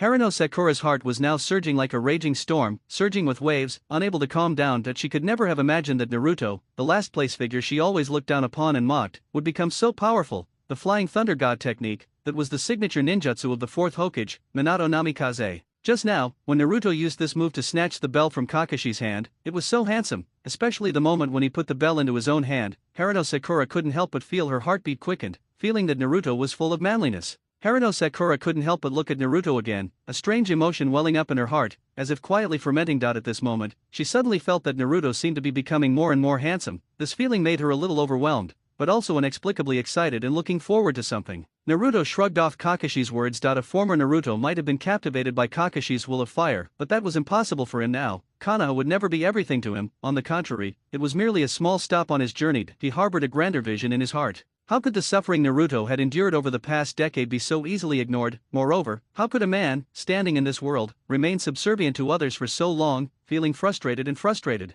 Those two damned fellows, Danzo and Sarutobi Hiruzen, were the culprits that had put him in this predicament. One of them was secretly spreading vicious rumors that were extremely detrimental to him, attempting to bring him into disrepute, while the other was so audacious that he even dared to withhold and embezzle the pension that was supposed to be given to his own parents. Kakashi clapped his hands vigorously, bringing the three people, each with their own ulterior motives, back to the real world from their thoughts. Well, today's assessment is over. Everyone performed very well, and I'm very satisfied. Tomorrow morning, we will gather under the Hokage's office building and prepare to start our real ninja career. This time, it is definitely not a joke or a drill, but a real mission, so everyone must be fully alert and devote themselves to the battle with all their strength. Of course, a good rest is also essential. Go home early tonight, get a good night's sleep, recharge your energy, and be fully prepared for tomorrow's challenge. Among the three, Sakura was the first to lose her patience and jumped up, shouting excitedly, "Oh yeah, I'm finally a ninja. I don't have to worry about being beaten back to school anymore." Seeing Naruto and Sasuke looking at her with strange eyes, Sakura couldn't help but stick out her tongue, embarrassed. Lowered his head. Naruto shook his head helplessly, and Jijoji glanced at him coldly without any expression, then left. It was unknown whether he was going to eat or go home to sleep. After all, it was only 11 o'clock and there was still plenty of time. Naruto walked back the way he came, still thinking about Hinata. That he didn't know what the test was. In his impression, Kurone didn't seem as boring as Kakashi, and was quite easy to talk to. He'd go take a look first. If Hinata wasn't busy, they could go together and have a meal to bond. If Kurone was still lecturing them, he could also take care of his other business. After all, there were still some projects that hadn't been completed. Naruto took 2 steps at a time and hurried to the gathering point where Kurone Ui and the others had just gathered. From a distance, he saw Kurone Ui giving them a lecture. He didn't hear what was said specifically, but he saw Hinata's little head was listening attentively, so he didn't disturb her. He turned a corner and went in another direction. Naruto found a place where he usually eats and sat down. He ordered a buffet. During this time, he went to use the toilet as usual. He created a shadow clone from the narrow toilet and then escaped with Flying Thunder God. This time, he chose a place far away from Konoha village, a dense forest. As for the Flying Thunder God mark on this place, it was made by his loyal subordinate Kabuto Yakushi. When Kabuto Yakushi left, he gave Kabuto Yakushi several kuna with Flying Thunder God marks and asked him to find a few remote and deserted places far away from Konoha, throw down the kuna and mark them, which would be of great use to him. Pharmacist Do was quite efficient and got the job done quickly. After all, it was just something he did on his own. In fact, Naruto could have flown using the Flying Thunder God mark left by the second Hokage or his father, the fourth Hokage, but according to the coordinates of the Flying Thunder God in the system space, most of them were filled with people or were dangerous places, so he temporarily gave up this idea. There was no need to make a bloody scene when summoning a person. Looking at the dense and tall trees around him, Naruto couldn't help but nod his head, affirming the work of Kabuto Yakushi. Having a capable subordinate is always a hassle. Even if he makes a place like this bigger, no one will come. After all, this place is far enough away from Konoha. Naruto created 6 shadow clones without saying a word, but after thinking it over carefully, he decided to let 2 of them return to their original form. Logically speaking, he didn't want to summon these 2 people at the moment. After all, they were Naruto's parents. After all, it would be too disrespectful to call his parents out to be used as tools. If this were to be made public, wouldn't he be scolded to death by readers? After arranging the remains of Uchiha Madara, Hashirama Senju, Tobirama Senju, and another piece of ninja remains that he had his eyes on in order, Naruto asked the remaining 4 shadow clones to stand in front of the corresponding remains one by one. After taking a deep breath, Naruto began to form hand seals one by one. Yinsai Suchen felt an inexplicable excitement, and Naruto couldn't help but shout. Although he didn't know why he should shout, he just felt like shouting. Immortal reincarnation. Layers of mud-like marks quickly emerged from the remains at the feet of the shadow clone, transforming into countless tiny mud dragons that enveloped the shadow clone. The shadow clone displayed a painful expression and began to struggle. During this period, painful roars were heard continuously. Then, after a flash of light, like an egg cracking its shell, 4 familiar figures stood before him. Uchiha Madara, report for duty. Senju Hashirama, report in. Senju Tobirama, report in. Heitake Shijisaku, report in. That's right, the 4th mysterious regret is Kakashi Heitake's father, the legendary ninja known as Konoha White Fang. His dagger skills were mastered to perfection, and if he hadn't been blamed by Konoha village for abandoning a mission to save his comrades, and had he not committed suicide out of shame, White Fang might have become Hokage. After all, his name was well known back then. Looking at the 4 legendary bosses standing in front of him, Naruto nodded with satisfaction. The cracked version of impure world reincarnation given by the system is awesome.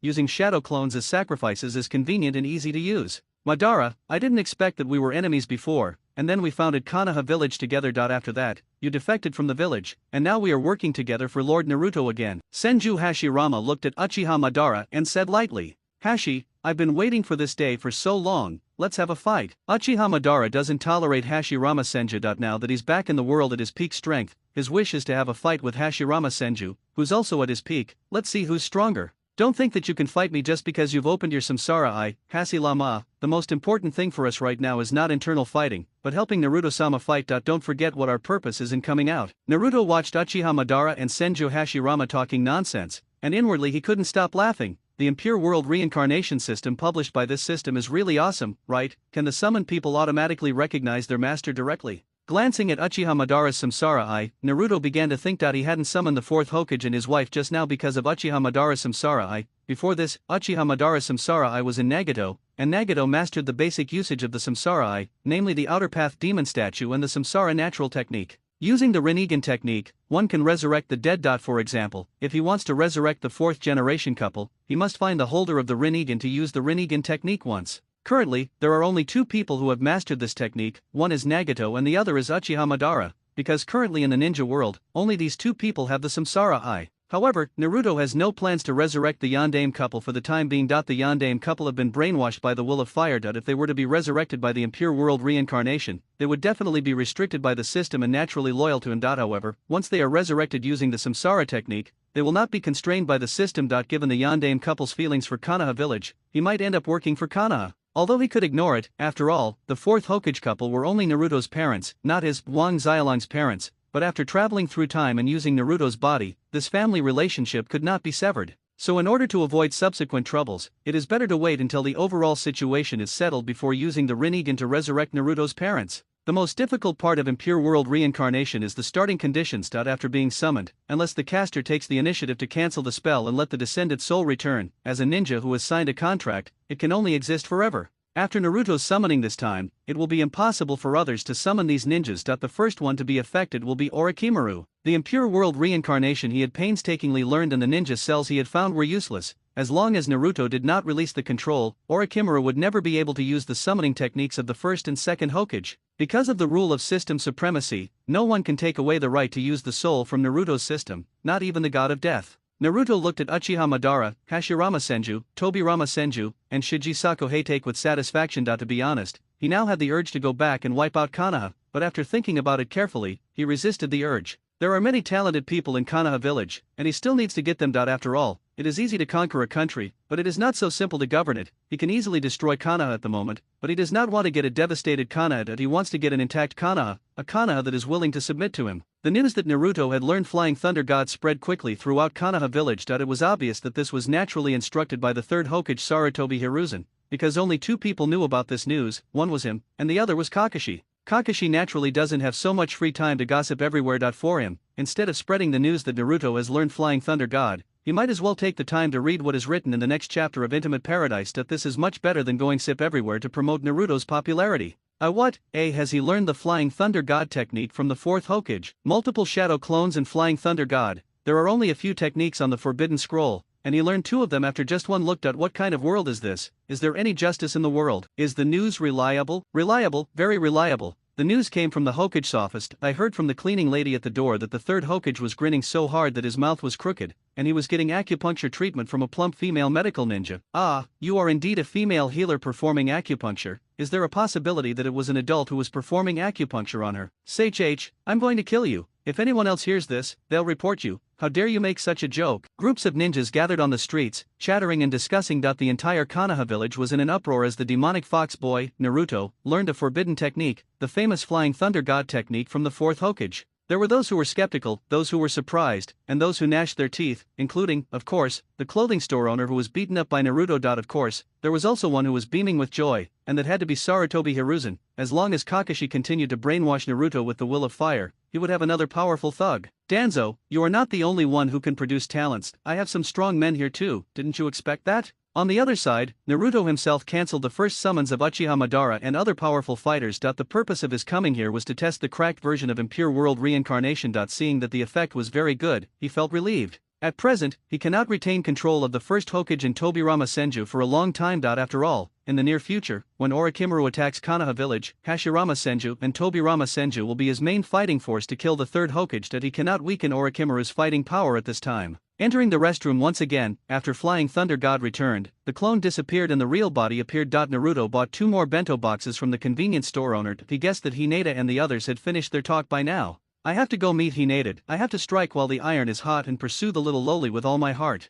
Sure enough, when he walked to Ui Korone with his lunchbox, Hinata and the others had just disbanded. Naruto smiled brightly as he looked at Hinata in the distance. He naturally liked her very much in his heart. This cute loli would be his loyal fan in the future. She was also a big-breasted girl with a great figure. He was so happy. Hey, Hinata, are you hungry? I bought a bento, want to eat together? Naruto immediately waved his hands happily and called out to Hinata loudly. Hinata had never seen such a scene before, and her little face immediately turned red. She lowered her head a little at a loss, not knowing whether she should greet Naruto. After all, at this time, her teacher Korone Ui and teammates Kiba Inuzuka and Shino Abarame were all in front of her. Naruto, you are so partial, why do you only buy it for Hinata and not for me? I haven't eaten yet. Kiba Inuzuka immediately started yelling. Naruto only bought 2 bento boxes, one for himself and one for Hinata. What will he eat? Aren't they playmates? That's because we didn't prepare for you at all. Abarame Shino silently pushed the glowing eyes on her nose with her hand, and then pointed out the problem incisively. Korone Ui was also a little surprised. Isn't Naruto too direct? Simajo's intentions are known to everyone, however, she didn't stop this kind of thing. It's normal for young people to fall in love early, no big deal. When Naruto brought Hinata over this morning, she felt that there was something wrong between the two of them,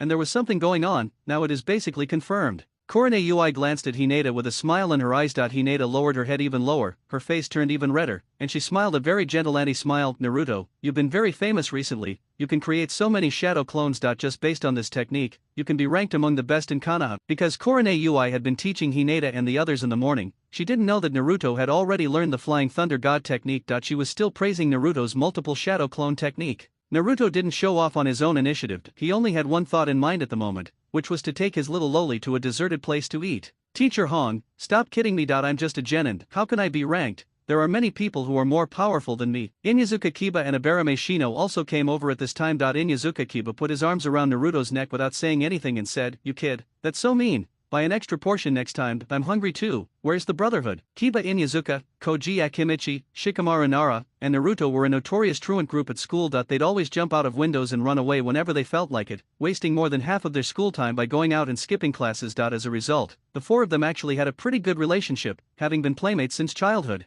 Of course, the 4 of them never cared about Naruto's identity as a demon fox. In that childhood when no one played with Naruto, the 3 of them played with Naruto from childhood to adulthood. Although their parents had taught them many times not to play with Naruto, they didn't care at all. Adults should stay out of children's affairs. Oh my, next time I will definitely buy more, don't worry, Shino, I'll bring you one next time too, stupid dog, let me go now, you reek of urine, I'll beat you up. The relationship between Naruto and Kiba is naturally extraordinary, but those who have read the original novel know that Abarame Shino actually has a high degree of recognition for Naruto, but he is relatively introverted. Except when playing with insects, he has very few words to say at other times, so many people ignore him and his presence is relatively low, which leads to his frequent emo behavior. Abarame Shino felt warm at Naruto's words that he would bring food for himself. He thought Naruto wouldn't notice him. After all, most people were too busy talking to other people to notice him. For example, during the teaching class just now, there were several times when teacher Ui Korone almost ignored Abarame Shino's presence. He was a little depressed about this. Let Naruto go, can't you see that Naruto has a purpose? Don't disturb him. Do you believe I will release bugs to bite you? Without saying a word, several parasitic bugs appeared on her hands, crawling around in her hands, making a lot of noise. Inuzuka Kiba immediately let go and stood aside obediently with his hands raised. I believe you, take them back now. You are more ruthless than me, I surrender to you. Okay, stop making noise. The food Naruto brought to Hinata will get cold soon. Hinata, go eat with Naruto. Remember the meeting point tomorrow. Korone Ui waved her hand and quickly rescued the couple. If they continued like this, Naruto wouldn't care, but Hinata might faint at any time. These people, couldn't they see that Hinata was too shy to bear it? Really, you have no tact at all. Naruto grabbed Hinata's hand and ran out with her. Korone was right that if she continued to be teased like this, the little girl might distance herself from him. It's all because of Inuzuka Kiba's big mouth, can't you see it? It's so obvious to me. He has very limited time. If nothing unexpected happens, he will have to go on a long journey tomorrow. After all, the plot timeline is here, and the time left for him to flirt with the little loli is extremely limited. Although Naruto knows that even if he does nothing, the little loli has already fallen in love with him, but who would be willing to wait until the next moment to have a bite of Tang Monk's flesh first? He had to hook up with the cute girl Hinata as soon as possible within the limited time.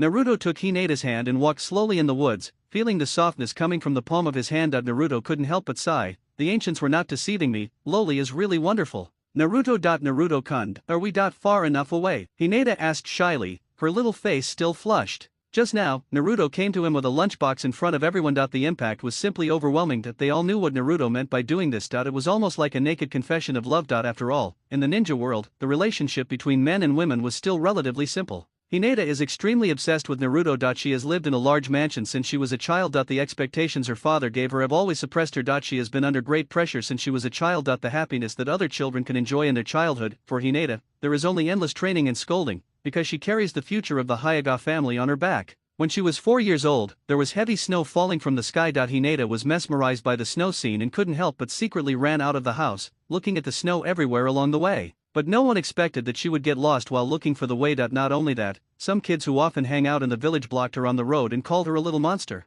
The Hyuga family and the Uchiha family are known as the two major Aijutsu families in Konoha village. The Uchiha family has the Sharingan, and the Hyuga family has the Byakugan. Unlike the former, the Hyuga family's Byakugan is very obvious, and the pure white pupils are incompatible with normal people. Therefore, the Hyuga family is also easily identified in the crowd, and is a bit out of tune with normal people. Because Hinata's eyes were different from theirs, these children simply started to insult Hinata and called her a little monster. Hinata was kind-hearted and didn't want to talk to these scoundrels, nor did she want to argue with them. Of course, she had been timid and shy since she was a child, so he didn't dare to do that either. Being surrounded and insulted by several children made the young Hinata feel very uncomfortable and aggrieved. Tears kept welling up in her eyes. When Hinata felt helpless, Naruto suddenly appeared in front of her like a god of war. At that time, Naruto was not much stronger than Hinata. He had been malnourished since childhood and was not very big in stature. Seeing the little girl Hinata being bullied, he was furious and started fighting with several people. The price of being a hero and saving the damsel in distress was a beating. After all, 2 fists are no match for 4 hands. The other side was outnumbered, and Naruto was alone and weak. But Naruto was also a mischievous child, and he got into a lot of fights. He had a good grasp of the essence of fighting. He ignored the others and just rode on the leading child, raining punches on his face.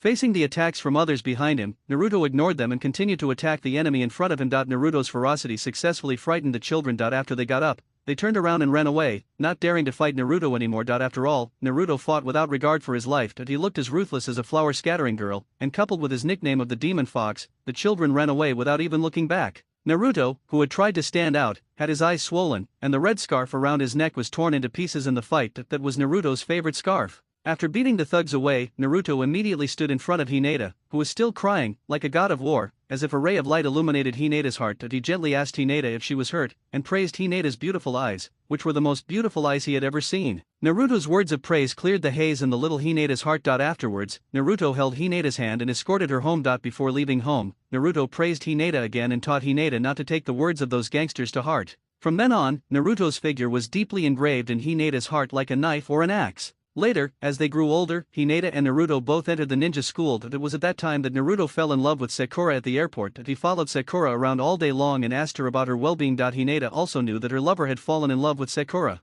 Hinata was very disappointed, but she did not bother him. If you love someone, you should support him. Since Naruto likes Sakura, it can only be said that they are not destined to be together. From then on, Hinata has been secretly paying attention to Naruto, but she has never taken the initiative to disturb him. But the chance encounter this morning and the fact that he had come all the way to see her now made Hinata very happy, especially the way Naruto had acted in front of Kurone Ui and Kiba Inyazuka just now, which made Hinata feel that perhaps Naruto was. She was still a little unsure, but he held her hand and ran with her hand in public. He also bought her food, and bought it for her alone. He said in front of others that he only brought a lunchbox for himself. There shouldn't be any other possibility, right? Hinata at this moment she became love-brained and felt that Naruto liked her now. Although his personality is different from the previous Naruto, Hinata likes the current Naruto a little more, especially when he comes to find her. Hey, Hinata, stop staring blankly and eat. I'm telling you, this bento was carefully selected by me, so you have to eat it while it's hot. If it gets cold, it won't taste good. Naruto's voice rang in Hinata's ears. Hinata couldn't help but look back at Naruto, her face flushed again, she couldn't help but lower her head,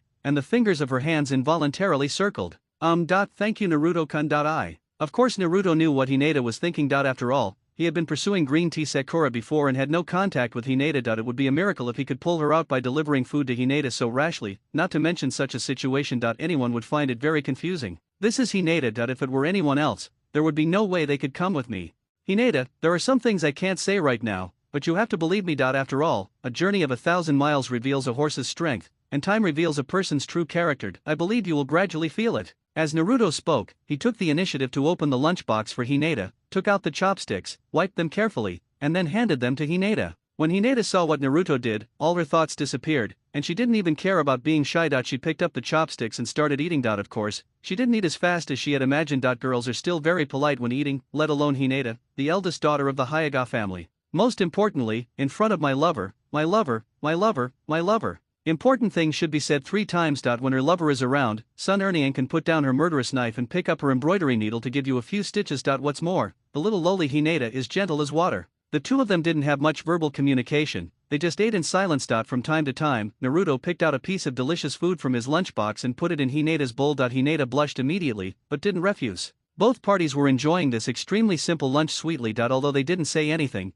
they seemed to understand each other's feelings through occasional glances. After this meal, no matter how stupid Hinata was, she felt that the situation was different. Sometimes, when men and women interact, there is really no need for too many words. Just look at their actions and you will find that sometimes, no words need to be expressed, and both parties can understand each other's intentions. The feeling of being in love is a sweet feeling in the heart. This is the situation of Naruto and Hinata now. When Hinata takes a bite of peppercorns, she feels it is sweet and does not feel spicy at all. For Hinata, this meal felt nothing but sweet. After finishing their meal, the two of them sat down to digest the food. Naruto took out 2 cans of drinks from his pocket like a magician. They were the popular drinks in Konoha village. Naruto-kun, I'm going back after dinner. Hinata said a little stutteringly. She didn't know what to do next, so she could only say that she wanted to go back. After all, she had never been with a boy, let alone her lover, so she felt awkward doing anything now. Hinata, we reported in halfway through our training this morning that we have plenty of time this afternoon anyway, so why don't we continue training? After we're done, I'll take you home. As a modern man, Naruto knows Hinata's thoughts too well. To be honest, if he lets Hinata go back at this time, won't all the previous work be in vain? Hinata thought for a moment and nodded. Okay, let's start training. She actually wanted to stay with Naruto. After all, this was a rare time for her to be alone with her lover. In the past, this was an opportunity she had always dreamed of. Now that the opportunity was finally in front of her, how could she refuse her lover's invitation? Naruto was very happy watching Hinata walking down the stairs. He knew that as long as he opened his mouth, the little loli would never leave. Hinata used the Hyuga clan's soft fist and Byakugan, while Naruto continuously created clones, attacking Hinata from both sides. Every time their fists and feet collided, both felt a surge of electricity running through their bodies. Both of them were very serious, and at the same time, they were both very happy. After all, such opportunities don't come often. For the entire afternoon, Naruto and Hinata practiced continuously in the woods. Through such practice, Hinata's physical skills improved rapidly, and her control and application of soft fists also improved a lot. The same was true for Naruto, who became more and more proficient in using shadow clones. When you are with your loved one, time always passes especially quickly. Before long, the sun begins to set. Let's stop here today. Hinata, it's getting late. If you don't go back, I'm afraid you will be scolded. Naruto stopped, looked at the slowly setting sun, and said to the panting Hinata, yeah, Naruto-kun, I feel like it's getting late too. I really need to go home. I had a lot of fun training with you today. Hinata blushed and started spinning her fingers in circles involuntarily. I'm very happy too, to be able to train with a master and a beautiful lady like you. I feel like I've made a lot of progress this afternoon. It's really a pleasure to watch. Naruto also said with a smile. Seeing the sweat beads on Hinata's forehead, Naruto walked straight to Hinata without saying a word, took out his handkerchief, and began to wipe the sweat beads on her forehead. Hinata was shocked by Naruto's action. This. Naruto. This. You. The sudden action made Hinata's face turn red from her neck to her head at the speed of light. She couldn't believe that Naruto would do such an intimate thing to her. Holding hands in the morning and eating lunch at noon, she actually felt very close to him, but she didn't expect that Naruto would actually. God, after all these years, have you finally heard my request? How did you manage to make Naruto-kun change his mind? Thank you so much. Hinata was shaking all over. She was so excited that she was having trouble breathing. She was almost suffocating. Was it because Naruto was too close, squeezing the air, or was it? Like I said, a journey of 1,000 miles reveals a horse's strength, and time reveals a person's true character. Hinata, you can trust me. Naruto stopped wiping the sweat off her face. He was afraid that if he continued, the little girl would faint from excitement, and it would be hard to explain that having a crush on someone is so hard. Naruto just wiped Hinata's sweat off her body, and Hinata got so excited. Of course, this has something to do with her original character, but it also shows that the little girl loves herself very bitterly and deeply in her heart. Naruto.Naruto-kun. Hinata moved her mouth and was about to say something when she saw Naruto raise his finger to make a gesture of silence. Hinata, stop talking, wait for me. Naruto naturally knew what Hinata wanted to say, but he couldn't let Hinata do that. How could he let a girl confess her love? Of course, he had to do this kind of work. After all, making someone's secret crush's dream come true was the most powerful gift. The main reason why Naruto did this today was to let Hinata understand his feelings, so that when the time was right, he could confess his feelings without being too abrupt and scaring the little girl. Now the distance between the two sides has been shortened, and their feelings are almost the same, especially Hinata's current appearance. If he hadn't stopped her just now, Hinata would have confessed her feelings. Hinata nodded vigorously and felt like she was about to take off with happiness. After so many years, she finally got her happy ending. She will always wait for him. He believes that Naruto will not lie to him. Today is enough. She is very satisfied, very happy, very happy. Naruto happily sent the excited little lowly Hinata back home, and made an appointment to meet again at the training point tomorrow morning before returning to his home. Naruto simply made a bucket of ramen that was about to expire and had it as dinner. After eating, he fell asleep. Jingle! The next morning, the alarm clock on the bedside rang on time. Naruto opened his sleepy eyes and stretched lazily in response. Great, another beautiful day. After waking up from a sleep, in front of the Vortex clan who have strong recovery ability, this kind of fatigue is just child's play. They can continue to be full of energy after taking a nap. Master System, sign in. Naruto started signing in his mind to see what he could get today. Ding, the system has signed in successfully. Today's reward is being distributed to you. Please check it carefully. Congratulations to the host, you have received the sign-in reward, 5 ninja tool detonating tags, 10 shurikens, and the ninjutsu wind escape, wind barrier. The mechanical voice of the system sounded in Naruto's mind, and Naruto automatically ignored the detonating tags and shuriken. After all, these things were of no use to him now. Naruto was very interested in the reward of a wind-style ninjutsu. After all, in the original work, Naruto was good at wind attribute ninjutsu. This wind-style ninjutsu, wind barrier, might be even more powerful in his hands.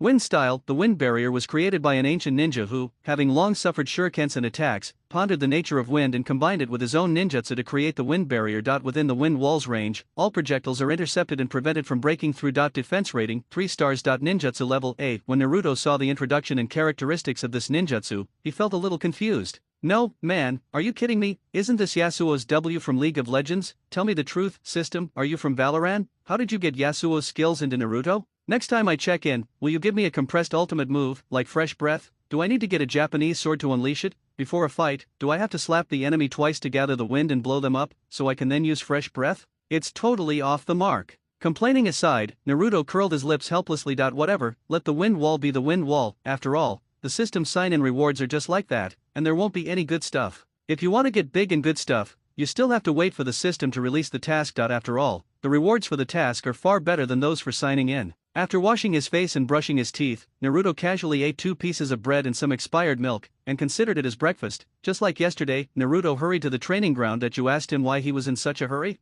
Is there any need to ask? Of course, it's to go to that little lowly Hinata. Wasn't this what we agreed to yesterday? We continued our battle training this morning. Sure enough, when Naruto arrived, the little lowly Hinata was already there. She was sitting on a tree trunk in a daze, looking silly, and no one knew what she was thinking about. Her little face was red. Oh, Hinata, you're here early. Naruto quickly stepped forward and greeted her. Have you had breakfast? You must eat breakfast. Skipping breakfast can easily upset your stomach. Good morning. Naruto-kun, I've already eaten. Hinata was still shy in front of Naruto as always. Even though the two of them were much closer yesterday, Hinata was still very shy. This was a character trait she had developed over a long period of time, and it couldn't be changed in a day or two. The two of them were quite embarrassed, and Naruto didn't know what to say. After all, it was the first time he was pursuing a little lowly like this. After staring at each other for a long time, the two began today's sparring in awkwardness. They were still attacking and defending each other, and both sides used actual combat to improve their control over their punches and kicks. Hinata was working hard to improve her application of the Byakugan and control of the gentle fist, while Naruto was training his clones to coordinate and release reaction speed. With the blessing of the Byakugan, Hinata forced Naruto to create several clones to resist several times, and several times he was almost knocked away by Hinata's gentle fist.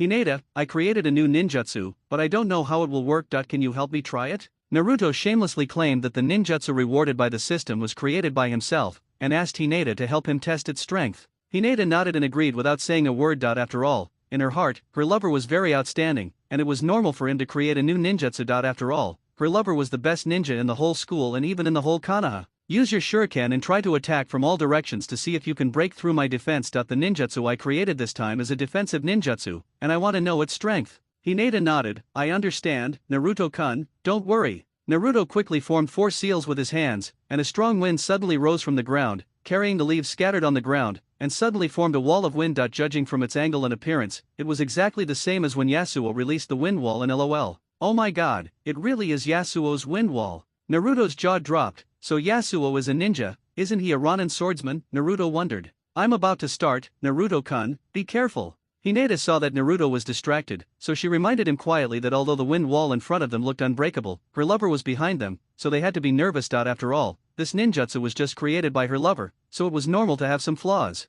System, it's okay, just fly the kun now. he can create this wind wall. Well, forget about the kunai you threw, even if you let Uchiha Madara come over and throw shuriken, he can't break this wind wall, system produced, quality can be checked. After seeing Naruto nod, Hinata no longer hesitated. She took out a shuriken and flicked her wrist before rushing towards Naruto's wind wall. Then, as soon as the shuriken touched the wind wall, it was as if it was caught by something invisible, and the shuriken stopped in midair. Hinata was also stunned when she saw this situation, and couldn't help but sigh in her heart. Naruto-kun is worthy of his name, this newly created ninjutsu is too powerful. Hinata moved several times and attacked Naruto from several angles in front of him, but all of them were blocked by the wind wall. Just when Hinata moved to Naruto's back and took out the shuriken to prepare for an attack, Naruto quickly stopped Hinata's attack. Wait a minute, you can't throw this one. When Naruto saw Hinata standing behind him and about to throw a shuriken as a test, he quickly stopped her. What's wrong, Naruto-kun, is the test over? Although Hinata was a little confused, fortunately she was obedient. When Naruto asked her to stop, she listened, and was very well behaved.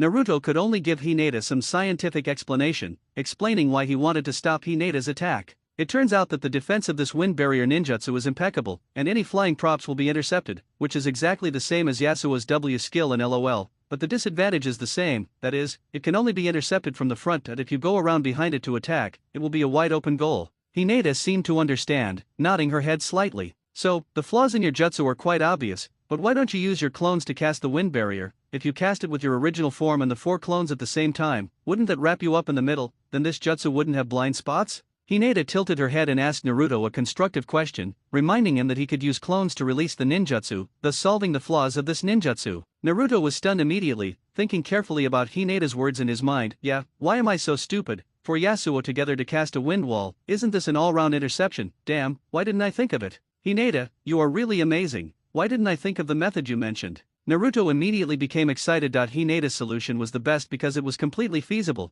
He excitedly walked over to Hinata, put his hands on her shoulders, and stared at her intently, his eyes full of excitement. Hinata blushed at Naruto's sudden action. Although she liked Naruto's action very much, she was still very shy. Her face immediately began to heat up rapidly. Hinata, you are simply my lucky goddess, it's great to have you by my side. When Naruto saw Hinata's appearance, he realized that the opportunity had come. Without saying anything, he started to flatter her. A normal person can't stand the flattery, let alone Hinata who has a crush on Naruto. Naruto's words are as lethal as a confession. Hinata just feels dizzy and her body may fall limply into Naruto's arms. When Naruto saw Hinata's expression, he knew that his sweet talk attack had worked, and it was quite effective. Hinata actually stayed awake most of the night after returning home. She'd noticed Naruto's approachability, and she wasn't stupid, but she also liked Naruto, so instead of being offended by his overtures, she was incredibly happy. After all, her beloved had been pursuing Haruno Sakura, and now he was pursuing her. Isn't this a dream come true? So Hinata was incredibly happy yesterday, and she arrived at the training ground early this morning to wait for the celebrity. Naruto's words about her being his lucky goddess and how wonderful it felt to have her by his side completely overwhelmed Hinata with happiness. This happiness was coming too fast and too often, wasn't it? Hinata felt like her soul had flown away. She was completely overwhelmed with joy. Don't worry, Naruto-kun, I will always be by your side. No matter what, I will always support you. Hinata came back to her senses, with only one thought in her mind, she just wanted to be with her lover, as long as it could be like this every day. Hinata's big eyes trembled slightly, and her long eyelashes kept shaking. She mustered up the courage to look at Naruto, and her lips moved slightly, as if she wanted to say something to Naruto. Naruto was also a seasoned expert, and he knew that a loli had 3 advantages: lightness, softness, and ease of being pushed down. Seeing Hinata's expression, he knew that the girl had been aroused by his teasing. To further confirm and consolidate his position, and to make the girl fully understand his feelings, Naruto decided to give Hinata a big one. Naruto-kun, I. Hinata wanted to say something but stopped herself. She opened her mouth several times but couldn't say anything. It seemed that she was trying to cheer herself up. Hinata clenched her fists hard, reorganized her words and was about to speak when an accident happened.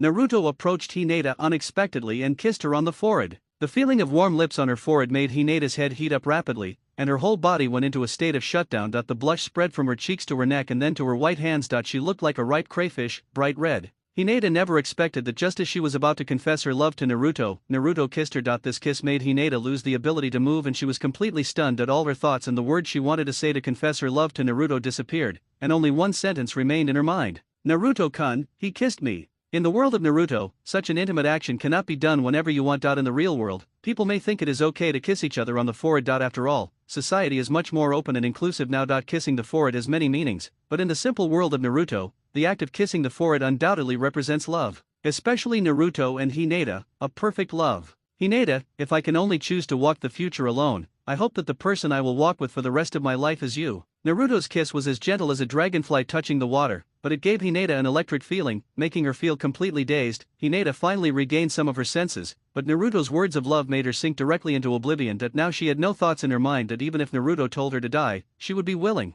My sweetheart kissed me and said he wanted to spend his whole life with me. Help, which good person with a secret crush can withstand this kind of treatment from the one they secretly love? Naruto is well versed in the rules of pursuing women. He knows that after the kiss and sweet words have been said, what he needs to do now is to retreat quickly. Give Hinata enough time to think and reflect on her own. There is a saying that goes, too much is as bad as too little. Naruto held Hinata's hand. Hinata's head was still dizzy at this time. She didn't respond to anything Naruto did. She was still immersed in the lethality of Naruto's kiss and sweet words. Hinata, today is my mission day. The time is up and I'm going to take it. You study hard with teacher Hong and wait for me to come back. Hinata nodded subconsciously. She was completely in a state of shutdown. After that love remark, whatever Naruto said, her brain would only temporarily accept and store it, and then feed it back to Hinata for judgment after her brain was functioning normally. Naruto looked at Hinata and knew that no matter what he said, it was useless. This little girl had been stunned by his shock, so he helped Hinata sit on a tree trunk nearby and stuck a kunai with his name engraved on it into the ground in front of her. There were two words crookedly carved on it, Naruto. After doing all this, Naruto left and walked towards the Hokage building. The gathering time is approaching and he has to hurry over.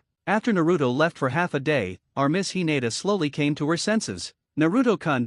He kissed me and said he would be with me forever. Is this my man's confession? Oh, I'm so embarrassed, but it's really domineering. I like it so much. Hinata recalled the scene when Naruto kissed her forehead, and her whole body turned red like a crayfish. When she lowered her head, she saw the kunai that Naruto had stuck into the ground. Hinata picked up the kunai and took a look. It was wrapped with thin silk thread. The whole kunai looked very delicate, except for the word Naruto engraved on it, which was a little distorted. But Hinata didn't despise it. She put the kunai into her arms like a treasure. This was a gift given to her by her lover today. It was not an exaggeration to say that it was a token of love. Thinking about the progress of the two of them today, she was in a trance and thought she was dreaming. This is too fast, too unreal, right? While our Miss Hinata was still reminiscing about her sweet love, Naruto had already appeared at the gathering point, under the Hokage office building where the third Hokage Sarutobi Hiruzen was. There are two ninjas at the entrance stairs of the office building. Naruto is very familiar with these two people. One is Yamashiro Aoba, who came to support Mizuki in the battle, and the other is a classic supporting role in the original Naruto, Izuki Lighton. It is estimated that many people have never heard of this name. But if I say there is a flying thunder god formation in the original work, I wonder if you still remember it. If so, then among the three people, he is one of them, and the fourth Hokage Minato Namikaze also taught them. Yamashiro Aoba and Izuki Raito are not to be underestimated. Of course, compared to other bug-level ninjas, they can indeed be underestimated. Overall, these two are the kind of standard ninjas who don't do anything big. Although they are supporting roles, their appearance rate is still acceptable. When the fourth Hokage Minato Namikaze was alive, they served as his bodyguards for a period of time. Later, the fourth Hokage died in the night of the Nine Tails attack on the village. They then served as bodyguards for the newly ascended third Hokage and are now guarding the gates of the Hokage building. Yamashiro Aoba and Izuki Lei looked at Naruto at the same time, with various emotions flashing in their eyes unconsciously, including envy, jealousy, and fear. They all knew that when Naruto had only learned to create multiple shadow clones, the third Hokage Sarutobi Hiruzen was already very happy. After all, Naruto was the Nine Tails Jinchuriki, and he was from the Uzumaki clan with rich chakra. Without the help of the Nine Tails, his shadow clones had reached 3,000 or 4,000. If the Nine Tails chakra was added, wouldn't the number of shadow clones be tens of thousands?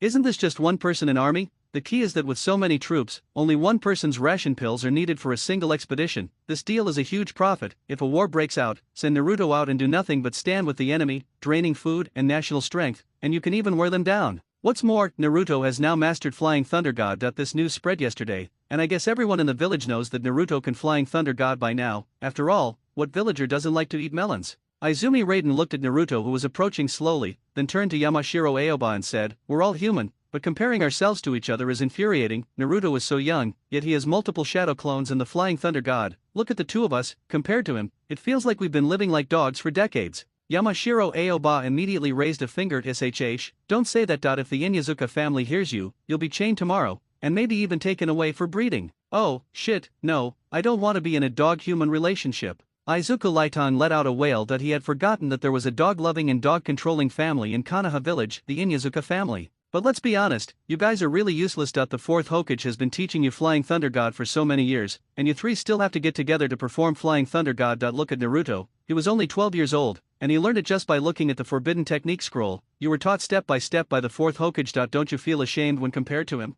Yamashiro Aoba couldn't help but criticize Ayazaki for being similar. and even compared him with Naruto. Jingzi Lietong was so ashamed when he heard this that he wanted to find a hole in the ground to shove his head into. These words were so damn hurtful. That can't be helped. It's because our brothers lack talent. This thing is all about talent, okay? Let alone us three brothers. What about you? You still have the nerve to talk about us? Kakashi is a ninja from the same generation as you, right? He started carrying out missions when he was 5 years old, and then joined the Umbu. Now he is a top jonin among jonin, nicknamed Konoha's #1 technician. What about you? Come watch the gate with me here. Jingzi Lietong was not to be outdone. So, you have no dark history, isn't it just hurting each other? Come on, who's afraid of who? Hey, stop it, don't expose someone's shortcomings, don't hit someone in the face, you kid, why don't you have martial ethics? But Naruto was indeed very good, worthy of being the child of the fourth Hokage. Yamashiro Aoba side. Ordinary villagers in the village might not know, but they, the ninjas, especially those ninjas back then, all knew that Naruto was the orphan of the fourth Hokage Minato Namikaze. Maybe this is talent. Back then, the fourth Hokage stood out from the crowd with his Flying Thunder God technique. As his child, Naruto must have inherited the Flying Thunder God's talent. Otherwise, he wouldn't have mastered this ninjutsu so quickly. After all, the difficulty is really high. Jingzi Lietong couldn't help but recall the past. At that time, the fourth Hokage personally taught them a few ninjutsu, and even taught them a few Flying Thunder God techniques, but the talents of the few were too poor, and their comprehension was too low. Even with the help of Minato Namikaze, they could only barely perform the Flying Thunder God formation together with the combined efforts of the three of them. Compared with the Flying Thunder God who could perform it well in the fourth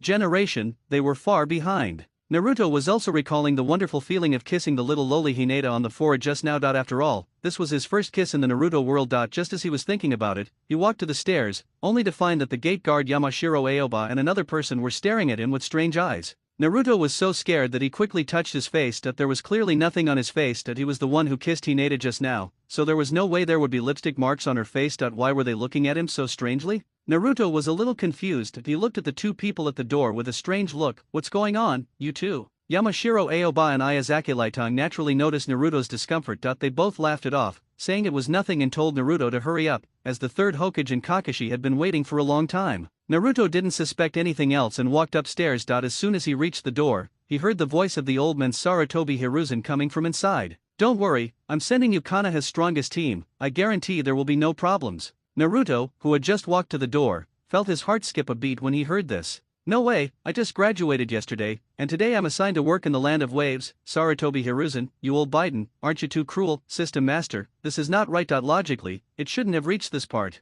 When Naruto pushed the door open and walked in, he found that Nejima and Midoriya Sakura had arrived early, and Kakashi was there too. This old guy was not late for the first time. Oh no, I inherited Kakashi's position. Naruto instantly realized that he was the last one to arrive in the team. Sarutobi Hiruzen was sitting at his desk, happily flipping through the mountain of documents on the table. Naruto could see clearly that the documents Sarutobi Hiruzen was holding in his hand was their personnel registration information. But the most eye-catching person was not Kakashi and Sarutobi Hiruzen, but the old man sitting on the sofa next to them. Naruto was very familiar with that person. Isn't this the old bridge builder Tazna from the land of waves? He has silver hair and a beard, a bamboo hat slung over his neck, and a bottle of wine in his hand, which he takes a sip from time to time. No wonder he was so dazed that he didn't even notice someone coming in. Has Konoha lost all its powerful ninjas in recent years? These kids, who haven't even grown their hair yet, are Konoha's strongest squad. Lord Hokage, you're kidding me, an old man, are you? I don't want you to find someone to collect their bodies. Tajuna glanced at Naruto and the others and said drunkenly without saying anything. His eyes were filled with contempt. The strongest class? A few brats actually dared to call themselves the strongest class. It seemed that Konoha was not living up to its reputation. There was a lot of water in it.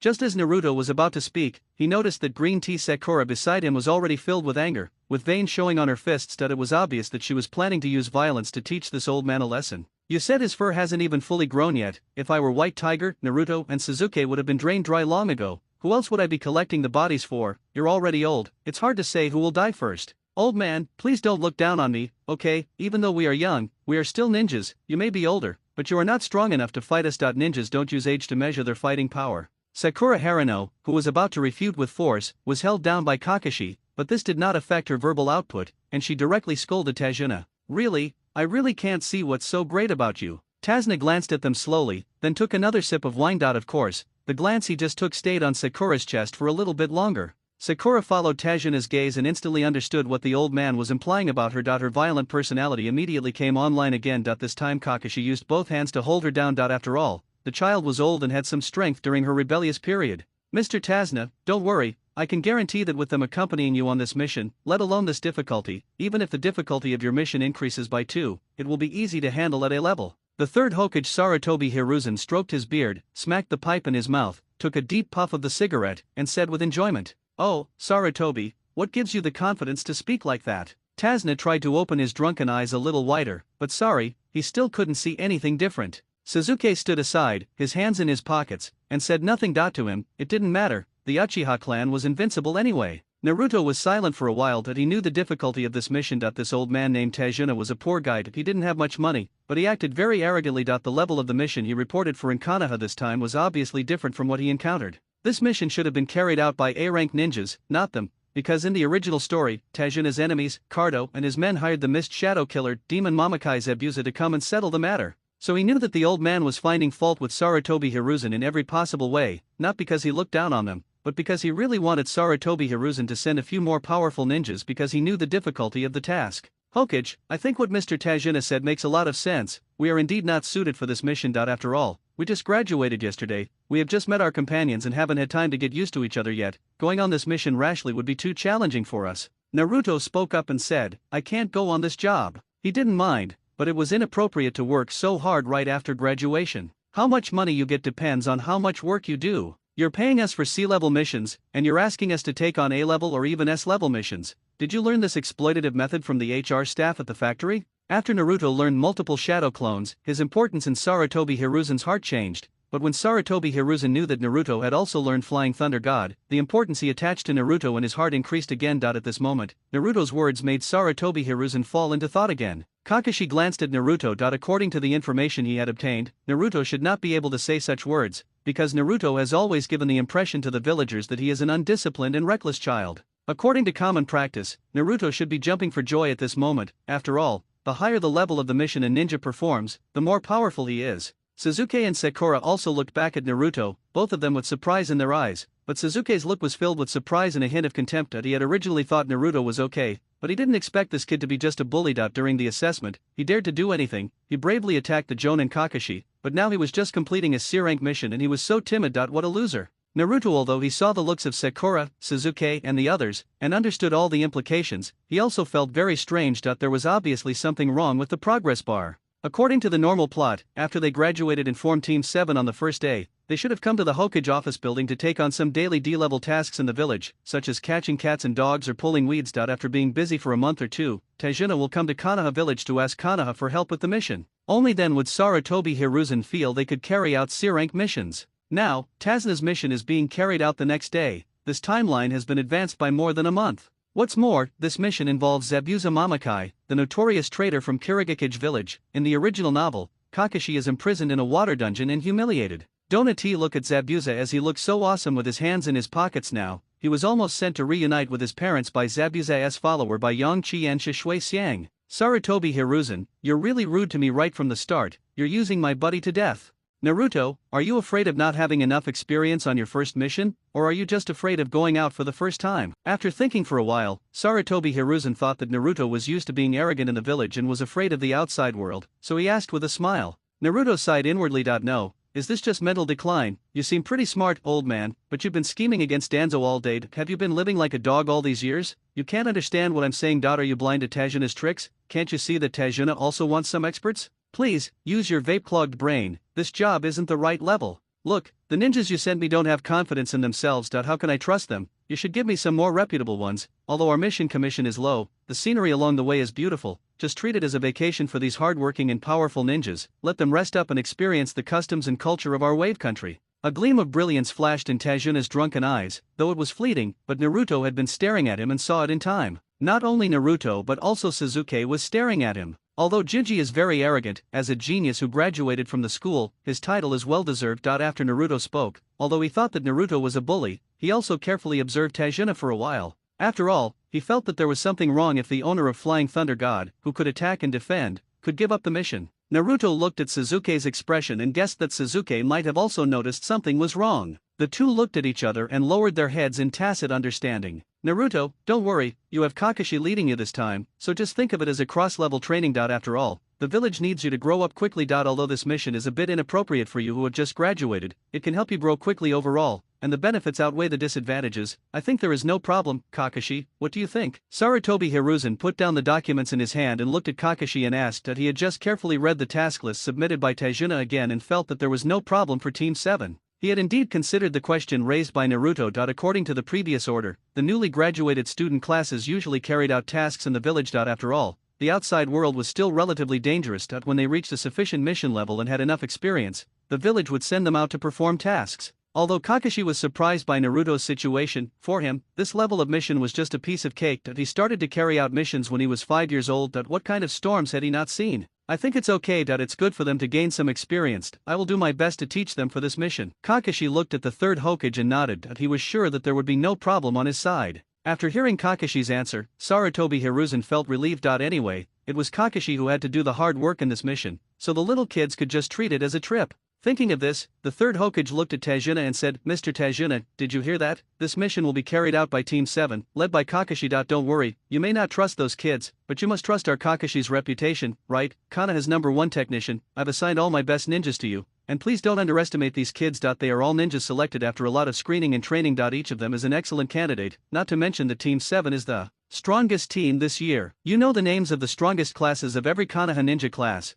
Don't worry about escort missions like the one you submitted, there will be absolutely no problem. Tajuna watched Sarutobi Hiruzen talking endlessly about Team 7. He also knew that even if it was decided, no matter what he said, it would be impossible to change the result, unless he told Sarutobi Hiruzen the truth and the true level of difficulty of this mission. But this was impossible because he did not have that much money to hire a ninja of that level. Well, I hope they won't let me down. Tajuna took another long swig of his drink without even raising his eyelids. This style of work made several people feel that he looked a little uneducated, especially Sakura, whose veins on her arms were visible. Nezuzi also looked reluctant. This mission was not a big deal, but the key was that this old man was too arrogant. I really wanted to go up and beat him up. Naruto sighed helplessly. Damn it, the timeline has changed. The mission that shouldn't have come at this time has arrived. Team 7, listen up. Sarutobi Hiruzen opened the mission scroll and began to read the contents. Escort Mr. Tajuna back to the land of waves. Mission level C. During the mission, please be careful. Sarutobi Hiruzen read the mission scroll incessantly, but the people in the office had completely different thoughts. While Kakashi was busy suppressing Sakura's fist, he also had to greet Tajuna with a smile. His peripheral vision kept an eye on the already unhappy Naruto, fearing that he would be as impulsive as Sakura. However, Naruto, who had always been famous for his impulsiveness, was fine today except for looking dejected. Kakashi felt something was amiss. These people gave him the feeling that their souls had been swapped. He had always felt that the Sakura he was holding down should be Naruto. That was the right thing to do. Naruto didn't have time to listen to Sarutobi Hiruzen reading the contents of the mission scroll. He now had other voices to listen to. Just now, Sarutobi Hiruzen confirmed that Naruto, when we were carrying out the escort mission of Tajuna, the system bell rang in time. Congratulations to the host for triggering the main storyline mission, Escort Tajuna. Note, this mission is C level, but because the mission level is hidden, the actual mission level is A+. Please be vigilant and pay attention to safety. Host, please make a task selection and choose the corresponding reward. Option 1, safely escort Mr. Tajuna back to his country. During the mission, defeat the combination of Zabuza and Haku and eliminate the Cardo Bandit Organization. Mission reward, Wind Style, Wind Blade. Option 2, safely escort Mr. Tajuna back to his country. During the mission, defeat the Zabuza and Haku duo and summon Zabuza and Haku to serve you. Destroy the Cardo Bandit Organization. Mission reward, Sharinan, Second Wheel Jade Realm. Option 3, change the story mission and safely escort Mr. Tajuna back to his country. During the mission, give up rescuing Kakashi and allow Zabuza to kill him. Summon Kakashi to serve you. Mission reward, grow 2 centimeters. Looking at the mission options and rewards, Naruto was stunned. Growth, damn, buddy, do you need this? Hey, who are you looking down on? My buddy has plenty of money too, okay? What's the difference between you and me, a centimeter or 2? Okay, enough of that. Actually, the main point is that there's a small line of text after option 3 that I didn't read out loud to you. It says, the mission reward is not unique. Brothers, you all understand, right? Good steel must be used on the blade. Although I don't know why the timeline has been advanced, there is still no need for Kakashi to die now. After all, it is a bit unfair to White Fang to reunite them in such a hurry. It's not enough that your biological father is already working for you, you also want his son to come and summon you. What I mean is, at least leave a descendant for the Haytake family. We've gone off topic, let's get back to the topic, brothers. The first quest reward is a wind-type character, and since it follows the original storyline, there's no significant risk involved. But judging by the reward alone, it's actually pretty average. A wind blade sounds advanced, but the literal meaning is pretty self-explanatory. A wind blade, isn't this something that magicians often use in Western fantasy novels, especially wind-type mages, but they're basically entry-level. So, compared to the two, this jutsu's strength is just average. Not a very good value for money. The second reward is the sharing and second Megatama. This is still worth considering. After all, his current Sharingan is still the first Megatama that is just opened. What we mean is that the Uchiha clan's unique Sharingan is difficult to open. It requires encountering some sad things before it can open. Secondly, if you want to upgrade this thing to the highest form and open the Gundam, you must have a friend or family member die, otherwise you can't open it. Look at Jiji, his brother killed everyone in the family in order to open his eyes, and even in this situation, Jiji's Sharingan only opened a Megatama during Zabuza's mission. Brothers, now you know how difficult it is to open your eyes. Then do you know the value of the second mission reward? Of course, compared to the reward for the third mission, the first two are rubbish. As a man, who doesn't want to be virile forever, as long as you can beat Mahu, then basically, you are invincible in the world. As for Hij, we can't compare to him. God is fair. If you take something away, you have to compensate with something, right? So sometimes there's no need to envy Hij too much, and there's no need to be too demanding about choosing mission rewards 1 and 2. I choose task 2. Naruto made a choice in his heart. The reward isn't the only one, it means there are more opportunities later. Besides, we're still young, only 12. Don't let the quest reward arrive and then we have to buy new pants. That's a lot of money. What's his trump card? Reincarnation, of course. What does impure world reincarnation require? Of course, the corpse of a powerful being. With the death of Zabuza and Haku, you'll receive the Sharingan's upgrade to a second Megatama as a reward, along with 2 loyal undead troops. This is the best mission no matter which one I choose. After Kabuto Yakushi returns from those ninja villages and his undead army grows stronger, who in this Taijin ninja village dares to become my enemy? Madara alone defeated the 5 Kage and left them completely bewildered. The others were even more of a bunch of noobs. While Naruto was still in a daze, Sarutobi Hiruzen had already finished reading out the mission content, and Naruto didn't hear a word of it. However, it didn't affect him at all. After all, he was familiar with the mission plot. Isn't it just about escorting Tazna back to his country, stopping Zabuza who comes to kill him on the way, and then destroying the Cardo bandit organization after arriving at his house? This job is over. After seeing that everyone had finished listening to the mission requirements, Sarutobi Hiruzen raised his head and looked at them with a smile and said, Naruto, Sasuke, Sakura, do you have any questions? The matter is already settled, so why raise questions? If raising questions were useful, this task wouldn't have fallen on them. Seeing that no one had any objections, Sarutobi Hiruzen immediately waved his hand and ordered Kakashi, take Sakura and Sasuke with you. Tomorrow morning, you will meet up with Mr. Tajuna at the village entrance and head to the Land of Waves. Naruto, you stay here, I have a few words to tell you. Okay, I understand. Kakashi nodded. Although he was curious about why Naruto was left behind by the third Hokage to talk alone, he was also a smart man. After thinking about it, he immediately guessed it. Perhaps the third Hokage, seeing Naruto's reluctance to undertake this mission, had given him some advice. After all, Naruto had already mastered Flying Thunder God, so even B-rank missions were no problem, let alone C-rank missions. While he didn't have the experience to gain from D-rank missions, practicing C-rank missions shouldn't be far behind. Sakura, Sasuke, let's go, Mr. Tajuna, see you tomorrow. Kakashi asked Sasuke and Sakura to leave, and greeted the drunk Tajuna by the way. After all, he was his employer, so he had to give him some face. Kakashi is not a naive young man like Sakura and Sasuke. In society, social skills are very important. Sasuke and Sakura didn't say anything and followed Kakashi out obediently. But before leaving, Sasuke and Sakura looked back at Naruto. They were both ninjas from Team 7 and were both on this mission. Sasuke had some opinions about the third Hokage leaving Naruto to talk alone without calling him. Although Naruto had learned Flying Thunder God, he also graduated from school as a genius, and the Uchiha clan's reputation was also very loud, no worse than his reputation as Yellow Flash. The most important thing is, Flying Thunder God is indeed powerful, but it also depends on the person. Look at Izuki Reidu and Shiranui Genma standing at the door. They can also use Flying Thunder God, but aren't they just there for show? Maybe Naruto is the same as them. Sasuke still harbors resentment over Sarutobi Hiruzen leaving Naruto alone. Old man, are you looking down on me, the Uchiha? I'll show you the power of the Uchiha. Sakura is different from Uchiha. Uchiha is too competitive and has been suppressed by Fugaku since childhood. Compared to Itachi, his brother learned the great fireball technique in 1 second, but it took Itachi a long time to learn it, and it took him a long time to learn it until his mouth was blistered. This also led to Itachi not being able to see peers who were stronger than him, otherwise, Itachi's competitive heart would be unstoppable. After everyone left, only Sarutobi Hiruzen and Naruto were left in the empty Hokage's office. Naruto didn't show any expression, just stood there motionless, no different from when he first came in. Sarutobi Hiruzen looked at Naruto and thought that Naruto was nervous. He took a deep puff of the pipe in his mouth, blew out a puff of smoke rings, and began to comfort Naruto with a smile. Naruto, don't be so nervous. It's just a mission, and it's an escort mission. There may be some bandits along the way, but they're just ordinary people. Besides, Kakashi is here, so don't worry too much. Naruto spat inwardly. You know nothing, old man. If you knew Zabuza would appear later, would you still say that?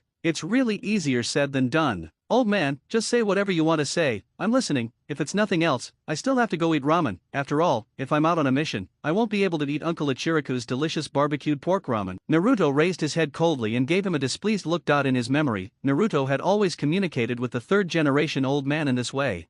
All you do is eat ramen every day. You don't want to carry out the mission just because you can't eat Ichiriku's ramen. Sarutobi Hiruzen didn't know whether to laugh or cry. He thought the boy was nervous, but it turned out that it was because he couldn't eat ramen. But thinking about it carefully, this is also normal that Naruto has always had an indescribable love for ramen. Look at Naruto's expression now, it is exactly the same as the expression he had when he was delayed from eating ramen before. The third Hokage didn't care at all about Naruto calling him old man, which seemed so rude that he was used to it. This brat would call him grandpa when he needed it, and old man when he was annoyed by him. Naruto, even though you've learned the multiple shadow clones and flying thunder god technique, you still can't be careless. When you go on a mission, you must be vigilant. Also, this time, learn from Kakashi that he's a very experienced teacher and can teach you a lot. If you study hard, you can avoid many detours and improve your strength. There are fewer and fewer outstanding ninjas in the village, but the number of missions entrusted to the village is increasing. Naruto, you must grow up quickly. When you grow up, the third-generation grandfather will have a lot of responsibilities handed over to you. Isn't your dream to be Hokage? If you want to become Hokage, you have to contribute to the village. Only then will everyone recognize you and you can become Hokage. A ninja who is not recognized by the villagers will never become Hokage. You must remember this principle in the future. Get along well with the people in the village and work hard on your cultivation. If you encounter anything in life that you don't understand or need help with, feel free to contact me. I will do my best to help you. Sarutobi Hiruzen lectured Naruto on everything, including future plans and a summary of his previous life.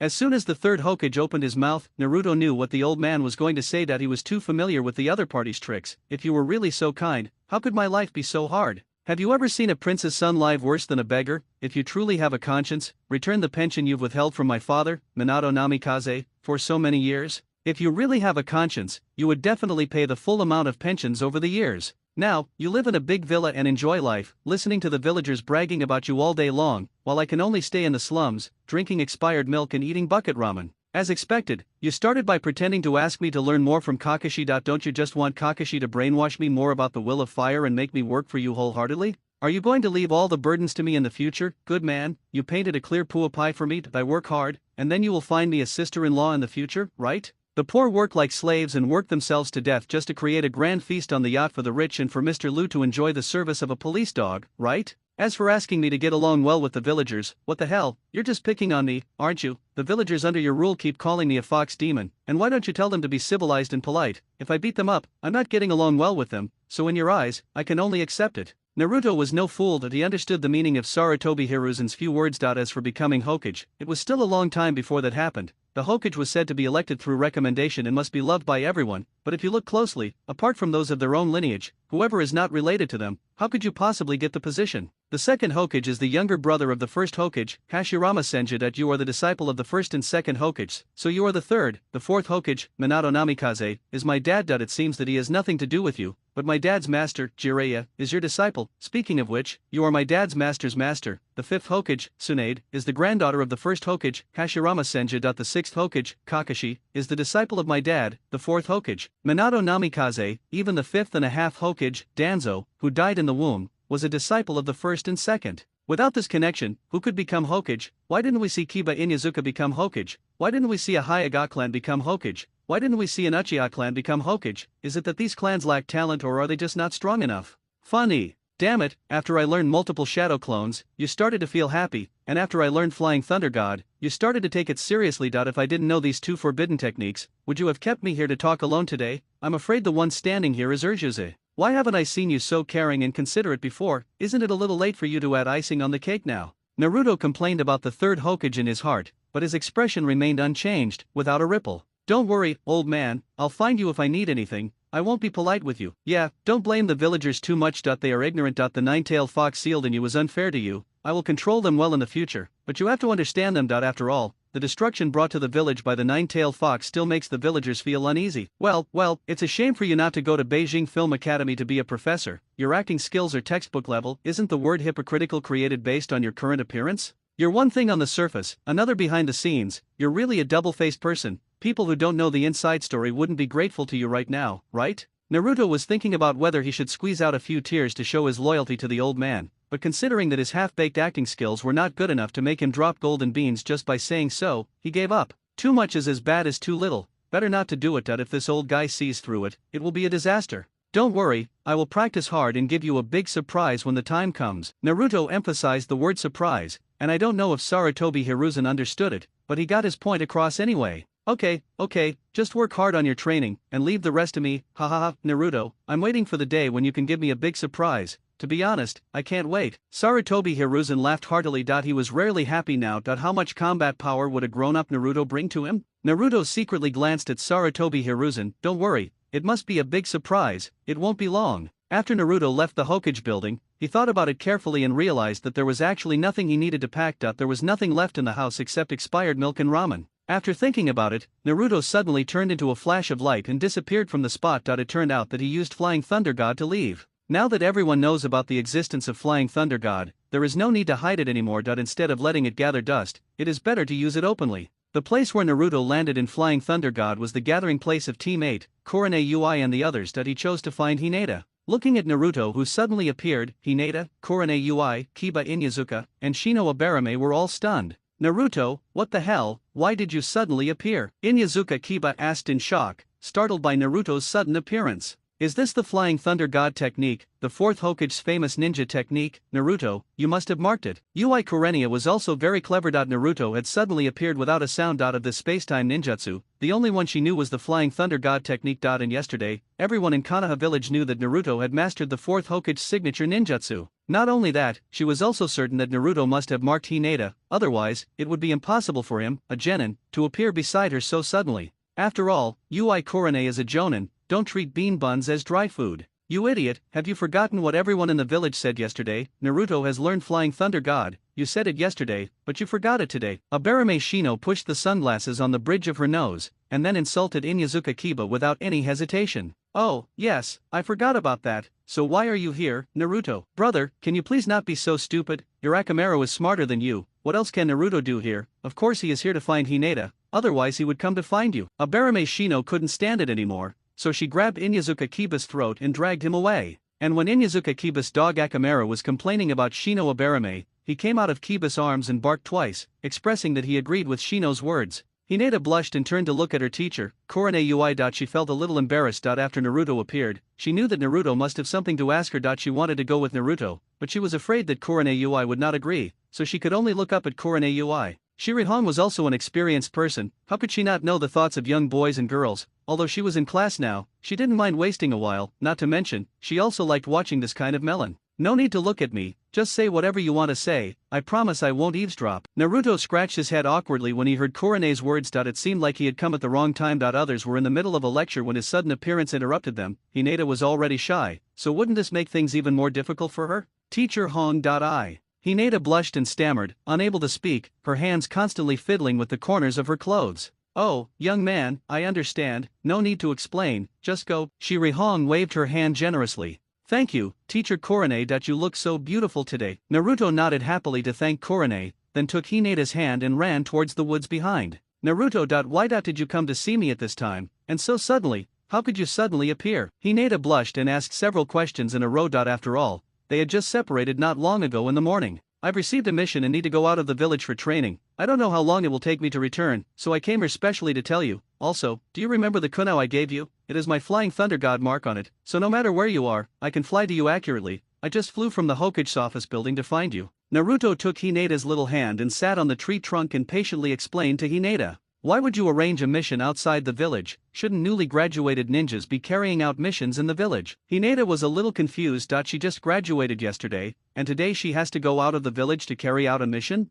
If she hadn't been so deeply in love with her idol, she would have seriously suspected that Naruto had abandoned her after having an affair. Could it be that the kiss this morning and the deliberate approach to her yesterday were just a spur-of-the-moment act? Had Sakura said a few nice words to him and he had gone back to being a lapdog? Don't think too much, I really went out on a mission. If you don't believe me, you can go ask Teacher Hong. She will definitely be able to ask our Kakashi. Naruto knew what Hinata was thinking as soon as he saw her expression, and immediately patted her white forehead. Oh, I'm not imagining things, but this is too strange. Sending you out of the village on a mission right after graduation is unprecedented in history. Hinata covered her head with her hands and said after a cry. Time is short and the mission is important. We can discuss other matters when I come back. Stretch out your arm and I'll plant a flying thunder god mark on you. That way, if anything happens in the future, I can rush to your side and protect you immediately. Naruto took Hinata's little hand and said gently that he had to protect this little loli. Don't need it, I have your kunao, Hinata said after a moment of hesitation. It's easy to lose a kunao. What if it's lost? It's safer this way. Naruto didn't say anything and directly pulled up Hinata's sleeve and planted the flying thunder god mark on her jade white little arm.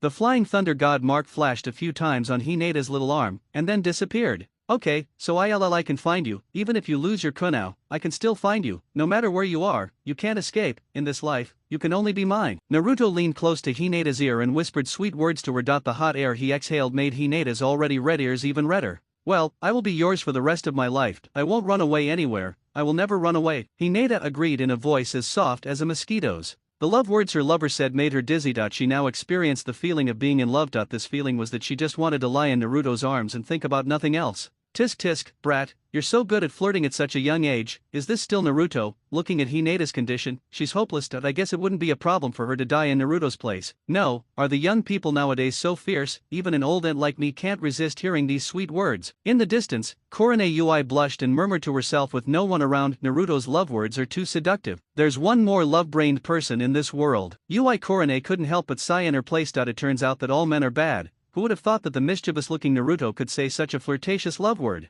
As expected, women don't love bad men. Where are you going this time? Is it dangerous? Hinata asked worriedly. Is he going on a business trip on the first day of work? Could he be cannon fodder? Do you know about the land of waves? Naruto approached Hinata and carefully smelled the sweet fragrance coming from her hair. Hinata hummed softly and replied, I know. The teacher talked about it in history class. The land of waves is a small island country, surrounded by the sea, very close to our land of fire. But because it is surrounded by the sea, the transportation on the island is not very good except for water transportation. If the transportation is too single, it will become very dependent, which will also cause transportation problems. Naruto raised a thumbs up and said, as expected of Hinata, you are right. Our mission this time is to go to the land of waves and escort an old man and a child. Will it be dangerous? Hinata asked worriedly. She didn't care how long it would take, she only cared whether there was any danger. No, Naruto thought about it carefully. Although the process was a bit tortuous, there was indeed no risk. As long as he reminded Kakashi not to be too careless, Zabuza should be fine. Besides, he still had the trump card. If it really comes to a point of life and death, at most, I could let Madara out for some fresh air.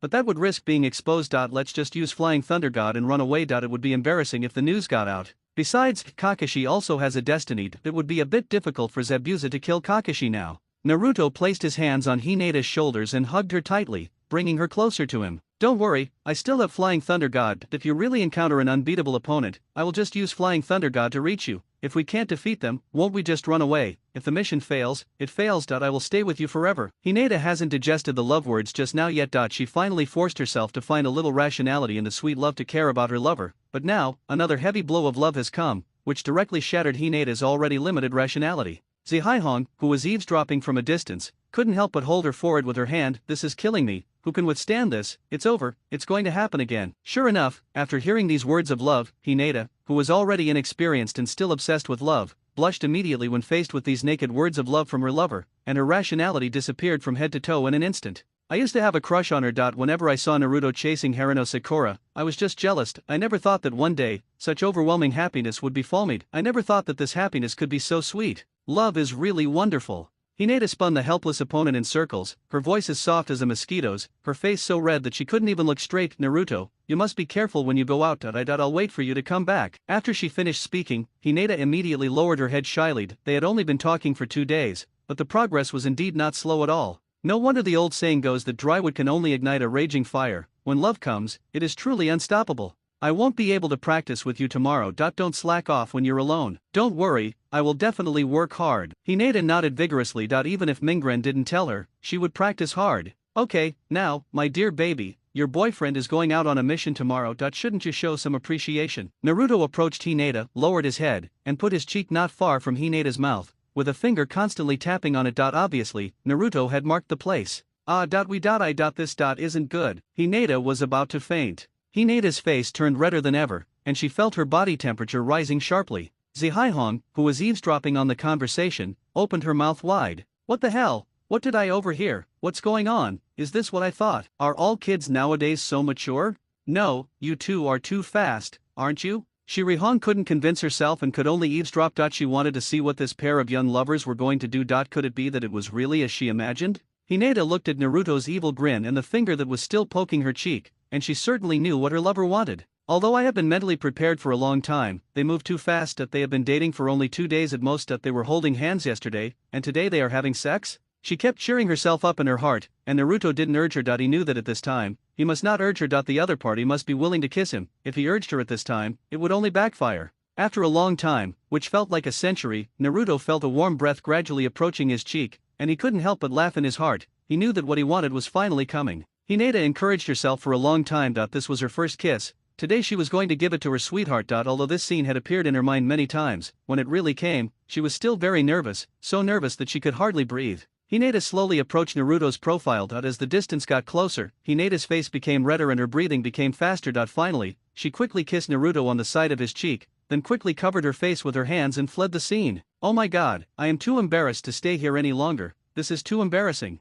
Naruto looked at Hinata's back as she ran away and grinned without any hesitation. It turned out that the little loli had a unique charm. Sunset Hong looked at Hinata, who ran out and covered her red monkey-like face. She knew it well. What's wrong, Hinata? Pretending to be clueless, the smile on their lips is undeniable. How dare you say you didn't see their kiss? You heard every sweet talk and saw every slap, and now you're playing dumb and asking questions knowing the truth? Sunset Red, that's a bit unkind. As a teacher, how can you peek at a young couple being intimate? Let me do this kind of scene next time. I love watching it. He's really too precocious. This Naruto brat seems like a completely different person. If he had used the energy he used to flirt with Hinata to chase that Harano Sakura, he would have definitely won her over long ago. Shirihong couldn't help but start to grumble. She had seen everything that had just happened. Honestly, this method of pursuing a girl was too sophisticated. Without decades of experience, it would definitely not be possible to reach this level. This brat, could it be that he's been practicing on Harano Sakura? After he's mastered it, he's using it to tease Hinata. Korone Ui looked at the bushes where Naruto was with a little suspicion. She now seriously doubted Naruto's motives for chasing Sakura in the Ninja Academy before. After Hinata ran away shyly, Naruto touched his face with reminiscence, especially the place where Hinata had just kissed him. He could still feel the residual warmth and fragrance. He couldn't help but chuckle, then used Flying Thunder God to leave. Don't fight him if you want to, lest Shirihong notices something and it gets embarrassing. Little did they know that Shirihong had seen and heard everything that he should and shouldn't have seen, and everything that he should and shouldn't have heard. Naruto returned home, where he had already made the Flying Thunder God mark. After this ninjutsu was made public, it was indeed much more convenient. It was faster to come and go, and transportation was also more convenient. The most important thing was that it would not be so easy for the Umbu to track and monitor him. This was also one of the reasons why he used Flying Thunder God on Kakashi during the test that day, exposing this ninjutsu, because even if this ninjutsu was exposed, Sarutobi Hiruzen would not do anything to Naruto. After all, Naruto's father was the 4th Hokage Minato Namikaze. It's not surprising that his son inherited his father's talent and learned his father's best ninjutsu, right? As he expected, when the news reached the 3rd Hokage, he wasn't too surprised. But if you use the impure world reincarnation, it would be hard to explain. Naruto believed that if he dared to use the impure world reincarnation in front of the 3rd Hokage's brain would analyze him in a few minutes and figure out that he was Xiang Yunfan from the northern school that night.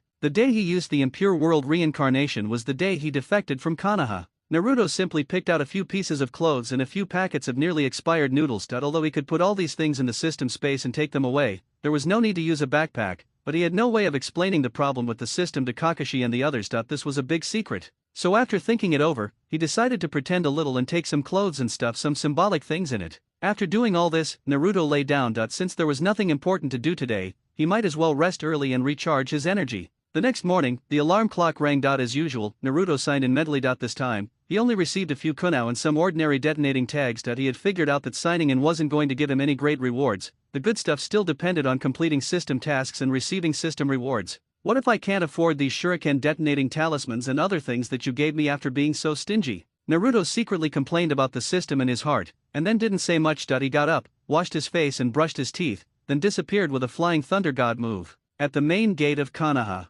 Gang Zisha and Shenyu Chuyun were boredly watching the gate when they saw a flash of light and a figure appeared in front of them. Gang Zisha remained relatively calm, but Shenyu Chuyun was about to draw his weapon without a word. Fortunately, Gang Zisha, who was standing next to him, was quick-witted and stopped him. Oh, it's Naruto, are you going on a mission today? Kakashi's Team 7 was the only graduating class to carry out a C-rank mission right after graduation. This reputation spread after they received the mission in the Hokage building yesterday. Everyone was surprised at the Hokage's decision and also surprised at the mission carried out by Kakashi's Team 7. Everyone was surprised but understandable when Naruto mastered the skills of multiple shadow clones and flying thunder god. However, his departure from the village on a mission right after graduation once again showed the ninjas of Konoha how much the third Hokage valued Naruto, who would dare to send such a talent out without absolute certainty. Genius: only those who are normal can be called geniuses. If you die halfway, even if you are a monster, you are still a cold corpse. Anyone who allows a genius to carry out a mission before he grows up either has enough confidence in him or believes in his ability, or he deliberately wants him to die.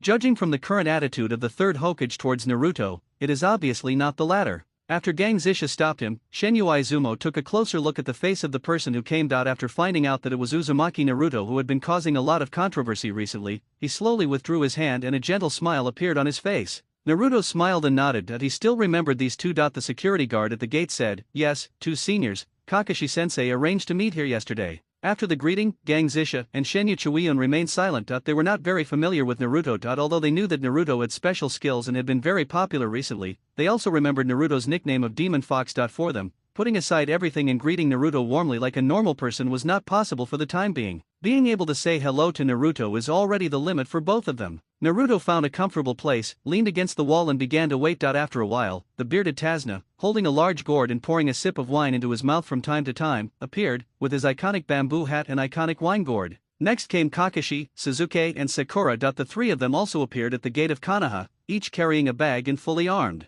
Sure enough, when it came to carrying out the mission, Kakashi still had some sense and was not late. "Are you all here? Then let's go." Tajuna raised his drunken eyes and glanced at the four people from Konoha village, and said lightly. Xiaoying, who was standing by, was instantly furious. This old man was so drunk so early in the morning, would he be able to walk again later? "Hey, damn old man, can you please stop drinking? Don't let the bandits attack you and you end up drinking yourself to death. I'm telling you, if you die, it won't count as a mission failure. You still have to pay for it when the time comes." Sakura couldn't help but start to confront Tajuna. Sasuke didn't say anything, but looking at his expression, he also agreed with Sakura's anger. Drinking like this, anyone who sees it will get angry. "You guys should worry more about yourselves. You're just a bunch of newly graduated kids. Don't get scared and pee your pants when you see people. I, an old man, don't have any diapers with me." Tazna glanced at them with disdain. "No, Uncle Tazna, there are girls here. What I mean is, you should be more polite in your words, otherwise I'm afraid that with your physique, you won't be able to withstand 3 punches from Haruno Sakura." "Old man."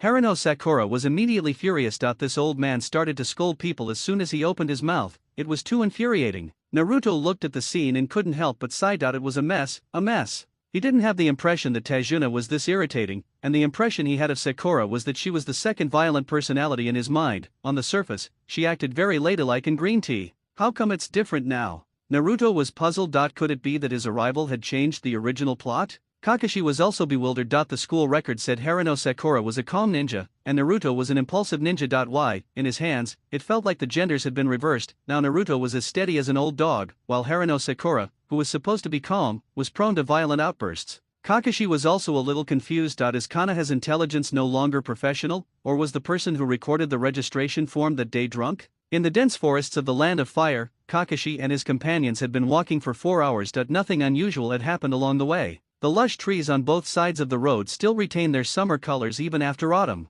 Naruto always felt something was wrong. According to the plot, a few petty thieves should have jumped out at this time, but now they were so silent that you could hear a pin drop. Along the way, Sakura and Naruto kept looking around, appearing very curious, but Sasuke was different. He still had a cold face that never changed, and no one knew what he was thinking. It was Sakura's first time to go out of the village on a mission, and she was extremely curious. But Naruto was different. He was constantly observing the surrounding environment, and at the same time, he planted his flying thunder god mark in the right place, which would be useful when he rebelled against the village in the future. Suddenly, a puddle of water was found on the road ahead. Naruto immediately became alert. What was coming had finally come. Kakashi said in his opinion, this hiding was too clumsy. "Brother, the sun has been shining brightly these past few days, and the roads have been dried out suddenly. A large puddle appeared right here. Don't you think it's a bit abrupt? Even if you say it's horse urine, that's not the color of horse urine." Kakashi looked at his 3 students. This sudden situation was just right to test the abilities of the 3 of them. He turned his head to look, and the first person to be hit was Naruto.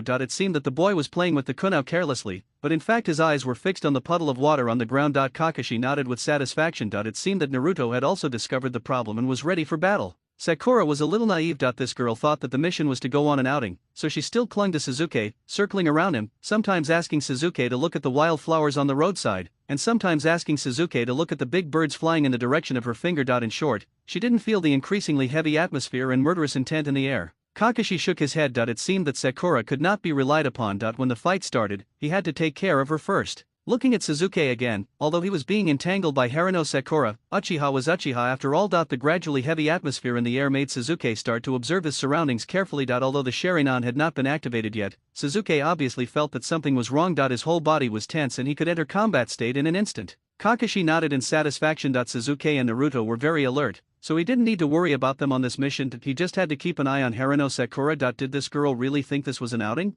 Naruto activated his Megatama Sharingan, allowing him to clearly see through the puddle of water and the hidden enemy. In front of the Uchiha Sharingan, any illusion or concealment would be exposed. You know what? The Sharingan is really quite useful. Of course, Naruto was able to detect something amiss, which is also due to spoilers. In the original storyline, this road would occasionally pop up a few clumsy assassins. This is all garbage that Kado spent money on. Naruto winked at Kakashi and Suzuki, who immediately understood. Kakashi raised his eyebrows at Naruto, meaning that he understood. But Suzuki was different. After seeing Naruto's hint, he sneered, and the next second, he shot a kunai towards the puddle of water. Naruto cursed inwardly. Nezuzi is really crazy. Could you have said hello before attacking? What can this kunai do? Naruto didn't make a move. If those people weren't stupid, they would definitely jump up and dodge after seeing Suzuki's action. Hey, you guys are all exposed, so stop hiding and come out. Your disguise is terrible, Naruto said to the puddle, his entire expression speechless. In everyone's sight, the puddle of water slowly rose and turned into two masked men in black robes, who were obviously ninjas.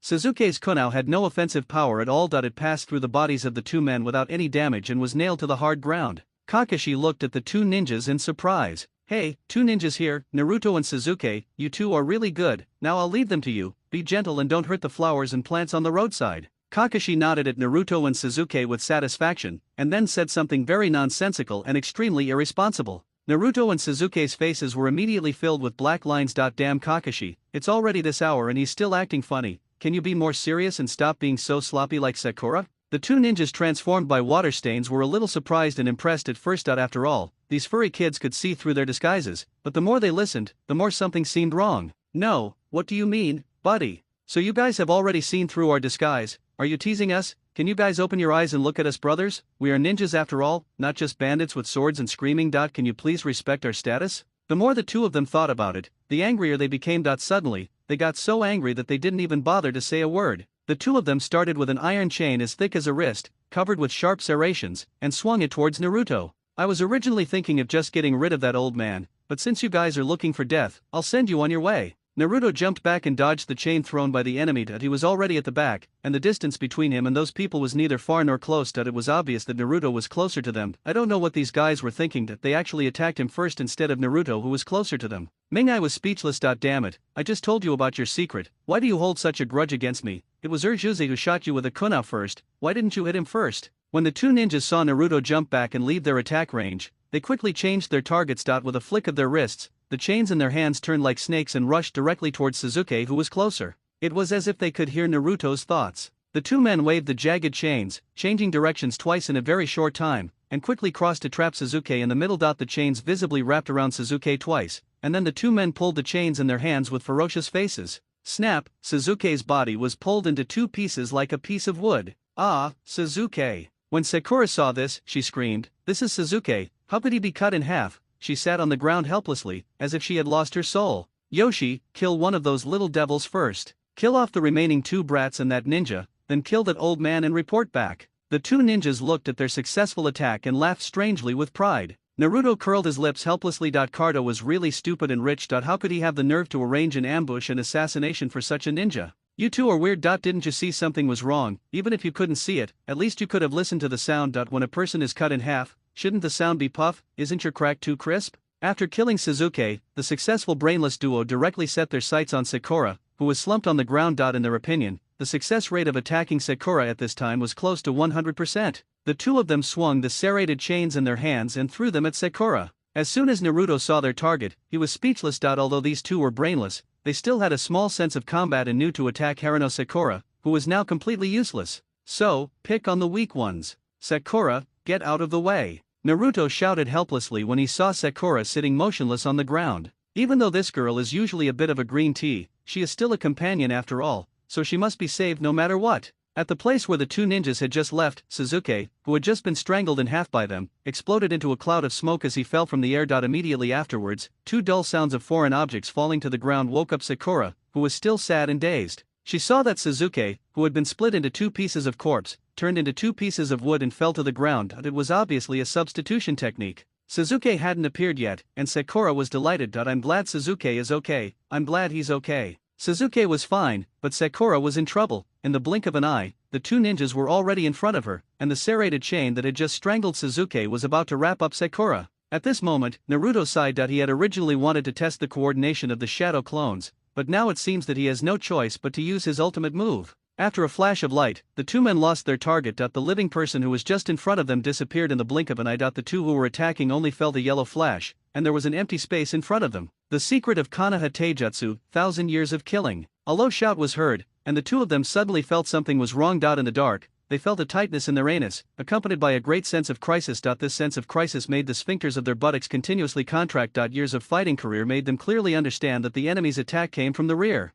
With a swish, Naruto appeared directly behind the two of them, and next to him was a ninja like him, who was actually the hidden clone of Naruto. Both of them held a kunai in their hands, which was wrapped with a layer of talisman paper. The two assassinating ninjas had no time to turn their bodies in the air. All their attention and energy were used to attack Sakura, who was lying on the ground. Now that their target had disappeared, they felt the danger from Chrysanthemum behind them. Despite their best efforts, they could only turn their heads a little bit in a flash. The two of them watched helplessly as the yellow-haired boy held a kunai in his hand. The kunai, which was only 1 centimeter away from their anus, flashed with the cold light unique to iron, which made their hearts instantly freeze. If they were hit by it, it would be so painful. The two tried their best to adjust their bodies to avoid the attack, but unfortunately their brains were busy but their bodies were weak. They could only watch with their peripheral vision as the kunai filled with cold light stabbed into their anus. A piercing pain instantly spread from the sphincter in the buttocks to the head. The pain from the anus made the two of them roar involuntarily, and the attack from the front was naturally ineffective. His hands involuntarily dropped the weapons in his hands, and the only command in his mind was to quickly cover the injured part and rub his burning butt to reduce the pain. At the same time, due to the transmission of pain, the counterattack of the human body's own muscles has exceeded the command of the brain. The moment Naruto stabbed the anus of the two of them with kunai, the back kicks of the two of them had been launched before the brain command arrived.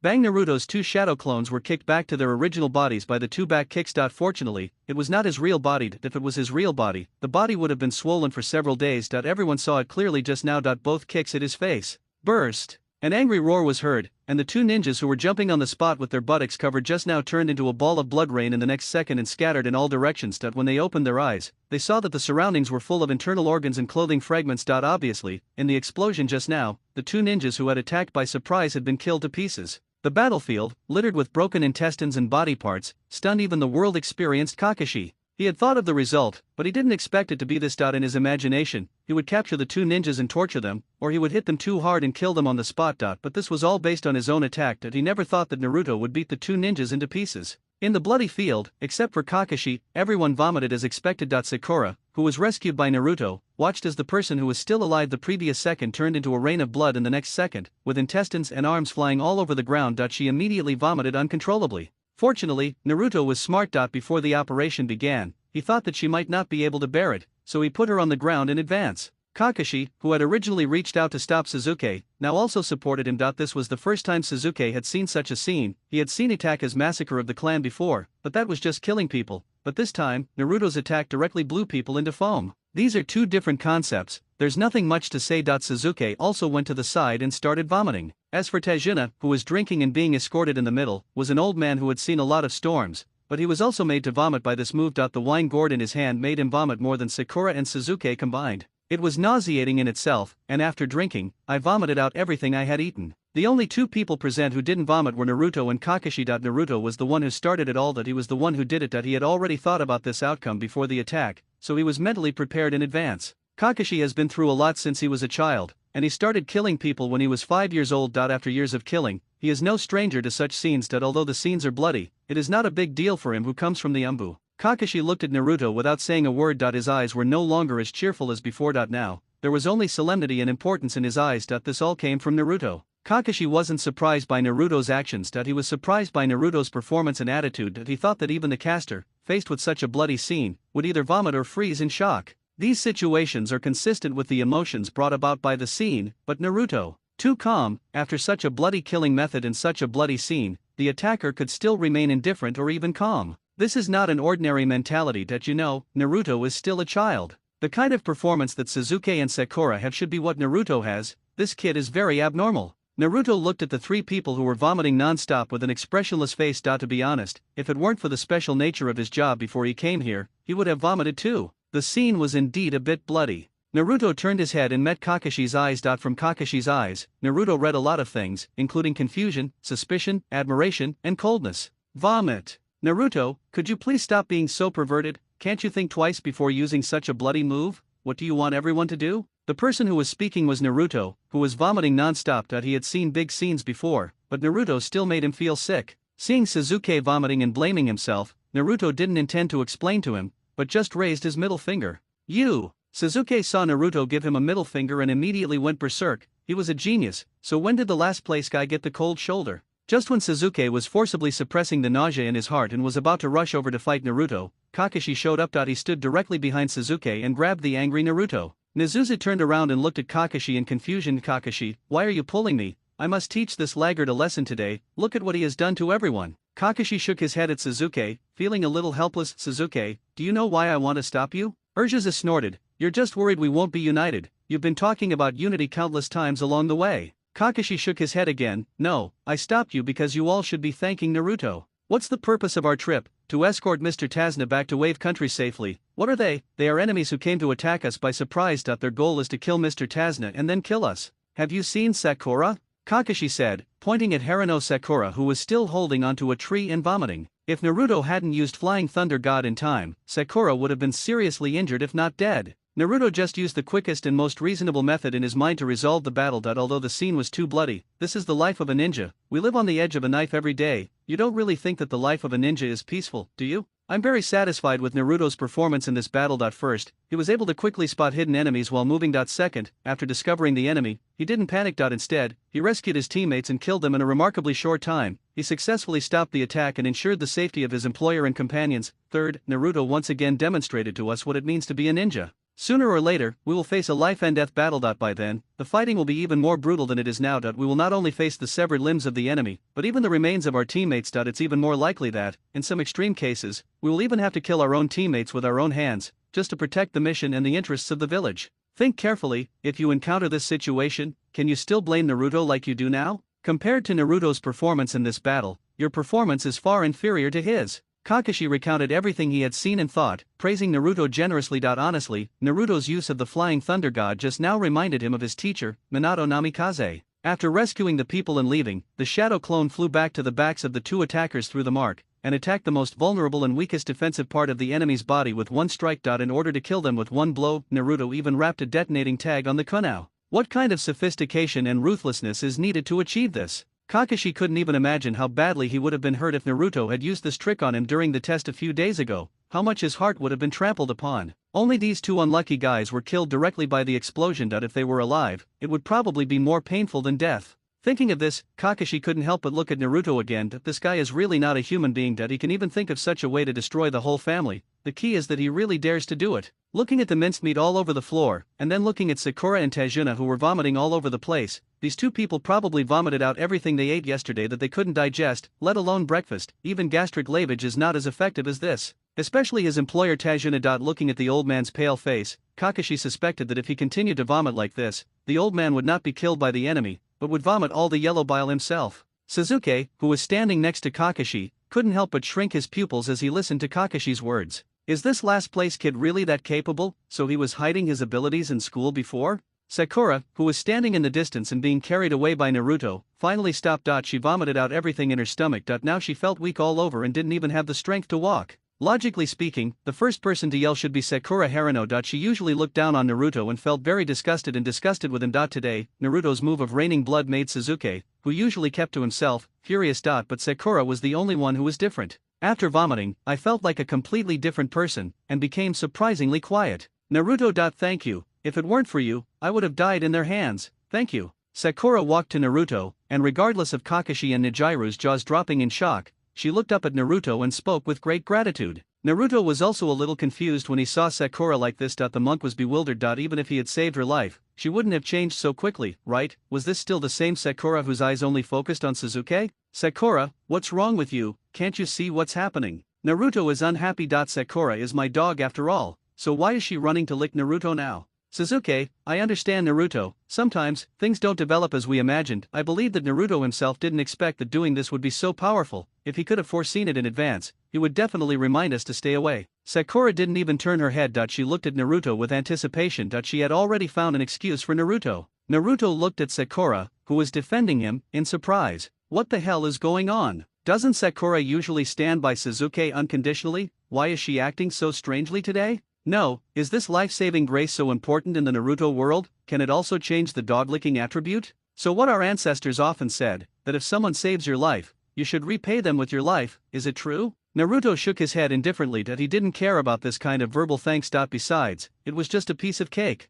Teacher Kakashi, as ninjas, we should always pay attention and observe our surroundings to avoid being caught off guard when emergencies occur, right? Kakashi nodded expressionlessly. Yes, Naruto is right, we must always pay attention to the surrounding situation. So, Kakashi-sensei, why didn't you warn us about that unusual puddle of water? Naruto then asked. Actually, it didn't matter to him and Hashira whether they reminded each other or not, because they had already discovered it. But didn't Sakura and Tajuna still remain in the team? If Sakura had noticed it earlier and been on high alert, she wouldn't have been in such a mess. I'm training you guys. Look, you and Sasuke are doing really well that you both noticed it in advance, so why didn't you tell Sakura? Isn't this a good time for you to develop team chemistry? Kakashi kicked the ball back to Naruto with an expressionless face. Boy, you are a little naive if you want to trick me. Blame me, it's all my fault for being too careless. How could there suddenly be water stains on such a clean street? Next time I will pay more attention to the surrounding environment. Sakura came out to smooth things over, but her eyes were still fixed on Naruto, her eyes full of stars. Ding, it's detected that Haruno Sakura's favorability towards the host has increased by 100%,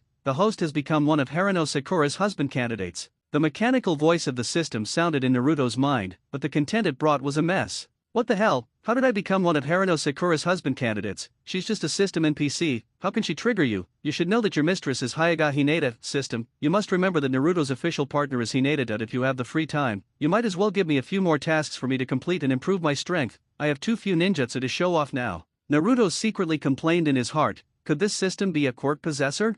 I kissed Busty Hinata, and you didn't even make a sound. Sakura's favorability level increased, flat enough to park a Boeing 747, and you gave me a notification. What's wrong with you? Did Sakura give you money privately? Ugh. Boy, I have to admit, you're quite capable. I, an old man, was wrong about you before. Sarutobi Hiruzen really lived up to my word and sent me Konoha's strongest team. These two ninjas didn't even stand a chance against you. Not bad, not bad, ugh. Next time, can you please not use such brutal methods? I'm an old man and I can't stand seeing such blood and gore, ugh. Tajuna finally recovered and forced himself to suppress his nausea as he came up to praise Naruto a few words, but when he saw the broken limbs around him, he couldn't help but vomit again. Let's leave this place first. It's too bloody and not suitable for chatting. Naruto spoke up, since everyone feels uncomfortable, why don't we go to another place to chat? Naruto could see that Kakashi, Sasuke and Sakura all had a lot to say. No one objected, supporting each other and quickly leaving the battlefield. Aside from the scattered flesh and blood on the leaves, no one knew what had happened. After a while, the carnivores in the woods devoured the corpses, leaving no trace of the remains.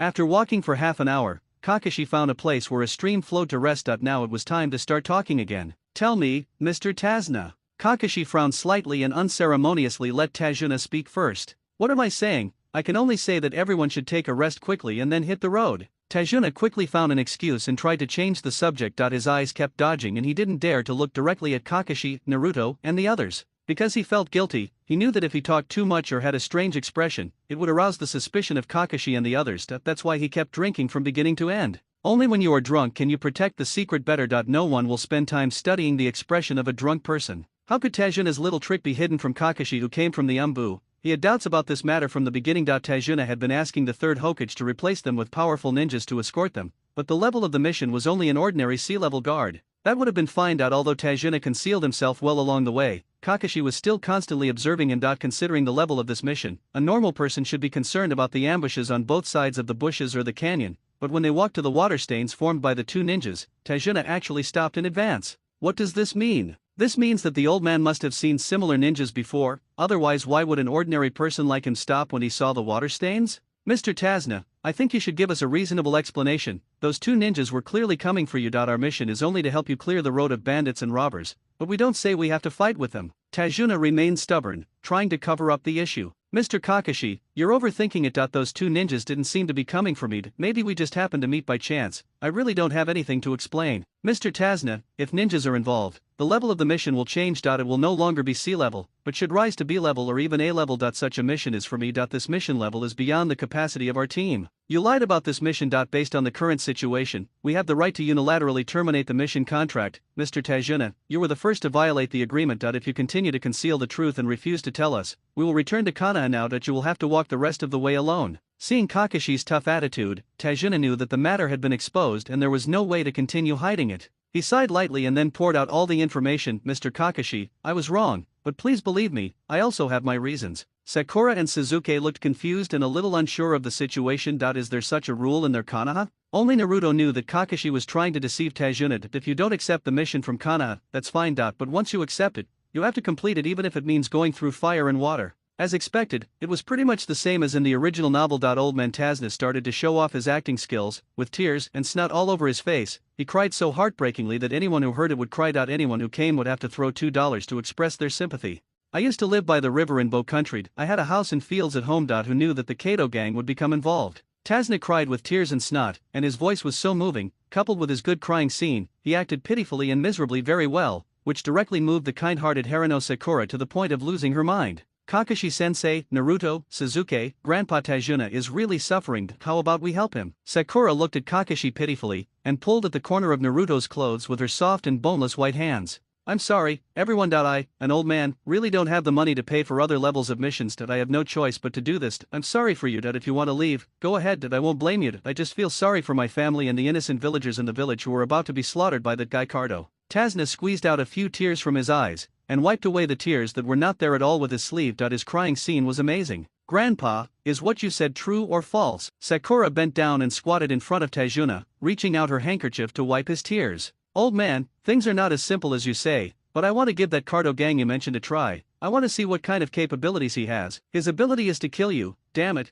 can't you choose a time to show off? Naruto cursed Suzuki in his heart. You're the one who starts the conversation the moment you start showing off. Is it because your passive ability can't be hidden after you trigger the word? You're not this quick in a fight that when you start showing off, even Kakashi can't catch you. Don't you agree, Kakashi-sensei? Kakashi, I have something to do here. I never pretend to be cool, I only read the books of sages. Suzuki glanced at Naruto provocatively. If some of you are afraid, you can go back to the village first. After all, the next mission will be more dangerous. Naruto looked at Suzuki staring at him and thought to himself, is this guy crazy? How can you tell that I'm scared? If anyone is scared, it should be Sakura, not me. I have Uchiha Madara, Senju Hashirama, Senju Tobirama and other Hokage at my command. Let alone Zabuza. Even if you call the entire Kirigakure village to attack me together, I will not be afraid. No, who did you learn that squinting expression from? Kakashi didn't teach you how to open your Sharingan, but he told you to squint. Do you want to wear your forward protector at an angle to cover when I like him? It's not that the mission cannot continue, but the prerequisite is that you must tell us everything without reservation, Mr. Tazna. Only by knowing yourself and the enemy can you win every battle, Kakashi said, rubbing his chin after thinking for a while.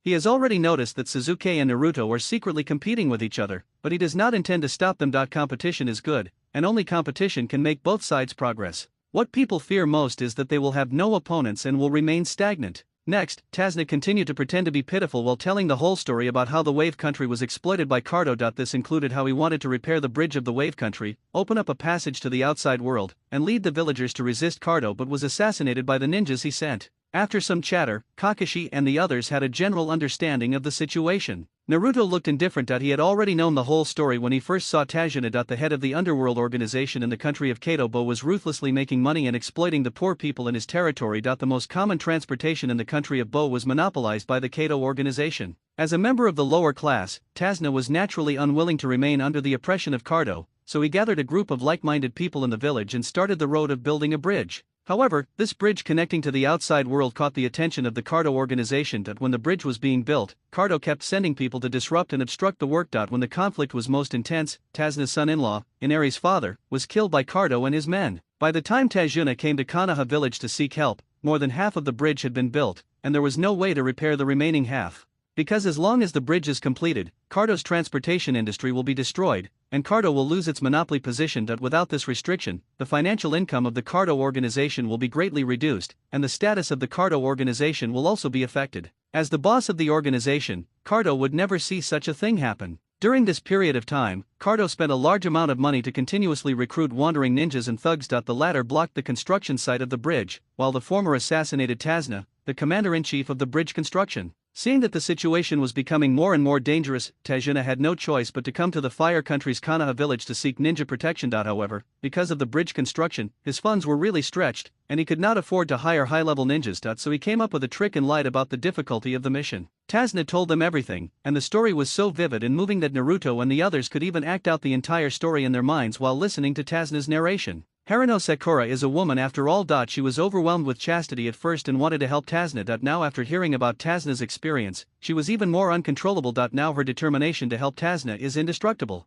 Teacher Kakashi, let's help Grandpa Tazuna, he is so pitiful, and facing a guy like Kato, bad guys, we must show the spirit of ninja and punish evildoers. Kakashi didn't say anything. After listening to the whole story, especially after understanding Cardo's power and status in the Land of Waves, he thought much more than Sakura. If it was just a wandering ninja of the same level as before, the difficulty of the mission would have been increased. The previous reaction showed that Naruto and Sasuke were fully capable of dealing with ninjas of this level, but now it was different. Cardo is the all-powerful gangster of Wave Country, and this bridge is closely related to his business. The two sides are in a life-and-death battle with absolutely no way out. Under such circumstances, Cardo may have to spend all his wealth to invite high-level ninjas to help. When it comes to ninjas of this level, it's like 1 + 1 is always greater than 1. Clashes between ninjas of this level are often even more difficult. It's not so difficult for him personally. After so many years in Nanchang North, apart from those few well-known tough guys, everyone else is just so-so in his eyes. But what about the 3 children? Kakashi's biggest concern right now is Naruto, Sasuke, and Sakura. Their safety is above all else. Naruto, what do you think? Kakashi decided to ask the 3 students for their opinions. It doesn't matter what happens. Anyway, I have Flying Thunder God. If I really can't defeat him, I will take you all and fly directly back to Konoha. I don't believe that he dares to chase us to Konoha. But let me make it clear first, we can only deal with some rogue ninjas and bandits. If you really encounter that kind of tough guy, don't count on the 3 of us. You have to remember that we are still just kids. Naruto shrugged nonchalantly. He wasn't worried at all. After all, it was unlikely that he would be finished now. Kakashi looked at Sasuke. Now it was the second pillar's turn to speak. Sasuke looked at Kakashi's expressionless face, then at Naruto's indifferent expression, gritted his teeth and said, I have no problem at all. No matter who comes, they will become losers under the feet of the Uchiha. It's just right that I can also train myself through this mission. I also hope that the other party can give me a little surprise. If they are all ninjas like the one just now, it will be too unchallenging. Kakashi nodded and ignored Sakura. After all, from the beginning until now, Sakura was the first one to stand up and help Tazuna. Asking her now was a waste of time. In that case, we unanimously approve it. Next, we will continue our journey. The mission level will increase in difficulty, so everyone should be vigilant. Tazna breathed a sigh of relief. Finally, this group of people did not abandon him. It seems that the tactic of playing the victim is popular everywhere. There are still many fools in this world. Yahoo, long live Kakashi-sensei. Sakura jumped up with joy. As long as she could help poor old Grandpa Tazna, then everything would be worth it. Thank you all so much. Konoha village is truly worthy of being known as a village of benevolence and righteousness. You are all such good people. When I go back, I, an old man, will definitely erect a monument for you. Let everyone know the greatness of Konoha and your bravery. Tazuna wiped the cold sweat from his forehead. He was so scared that he almost peed his pants just now. If these people really abandoned him and went back home, he would definitely be dead. Naruto couldn't stand it any longer. Old man, come on, you're taking advantage of us. If you have the time, why don't you prepare a few more good meals for us instead of coming to your place and having to eat only carrots and vegetables? It has to be meaty, you know, we're all growing. Tazna looked embarrassed. Don't worry about that. The fish in Wave Country is famous for its delicious taste. When the time comes, I'll have my daughter cook for you braised carp, fried small yellow croaker, steamed grouper, and a tonic soup. I guarantee you'll drool. Tazna's words instantly whetted the appetite of Team 7, who were on their way. Their stomachs started growling at inopportune times. Amidst Tazna's hearty smile, several people awkwardly rubbed their stomachs and quickened their pace. Kakashi walked at the end of the team. He was going to cover the team. While walking, he stared at Sasuke in front of him. In the situation just now, Kakashi found that something was wrong with Sasuke. This kid seemed to be a little hostile to Naruto. If a team wants to make progress, it cannot do without internal competition, but this competition must be healthy. If Sasuke's initial provocation of Naruto was a test of strength, then now this competition was mixed with something else. Kakashi saw clearly that Sasuke was no longer trying to surpass Naruto. He wanted to crush everyone under his feet, and at the same time, he believed that his strength was enough to not be afraid of anyone. Arrogance can be fatal. Kakashi sighed secretly. It seems that it is time to find a time to discipline Sasuke. Otherwise, if this continues, this kid will sooner or later suffer a great loss because of his arrogance and arrogance. The territory of the Land of Fire is very large. Although the Land of Waves borders the Land of Fire, Kakashi and his Team 7 still have to cross many mountains and rivers and even take a ride to reach the area where the village of Tajuna is located. Along the way, Team 7 kept pace with Tajuna. As ninjas, if they really started to hurry, this distance would be a piece of cake. But Tajuna was different. He was an ordinary person, an old man at that. Naturally, he didn't have such fast legs. Several people could only walk and stop. In this way, 3 or 4 days passed in a blink of an eye.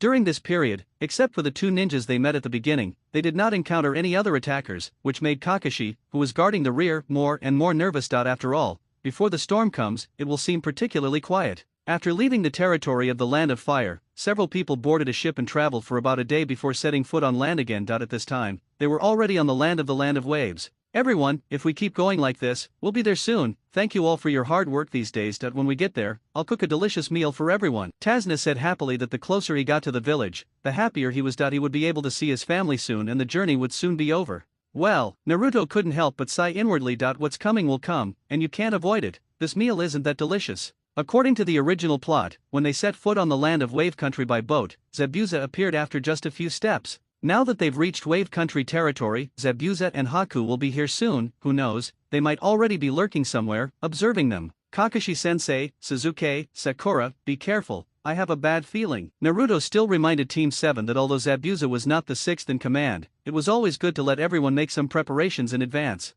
Hey, you found what's up, Naruto? Kakashi was the first to ask. After spending the past few days together, he knew that Naruto would never speak without a purpose. He must have his own reasons for saying that. Naruto shook his head and said nothing. He couldn't explain it. How could he explain it? Tell them that he knew the story of this world for hundreds of episodes? If he really said that, everyone, including Kakashi, would think he was crazy, and he was sure that Sasuke would be the first to laugh wildly. If you're scared, just say it. Why are you always talking nonsense, if you... Sasuke looked at Naruto with contempt. Naruto's unlucky look hadn't changed in the past few days, and it was getting worse and worse. He was about to make a few sarcastic remarks, but before he could finish his words, he saw a huge knife flying out from the jungle in front of him. The blade danced and spun in the air, making a series of terrifying noises, and flew straight towards Team 7. Naruto, Sasuke, Sakura, get out of the way. Protect Mr. Tajuna. Kakashi was prepared. After shouting, he took out a kunai from the ninja tool bag on his waist, twisted it on his index finger, and shot it towards the spinning sword flying in the air. Kakashi grabbed Tajuna's collar by the back of his neck with one hand and pulled it towards his back, while with the other hand he took out a kunai and shot it at the flying beheading sword.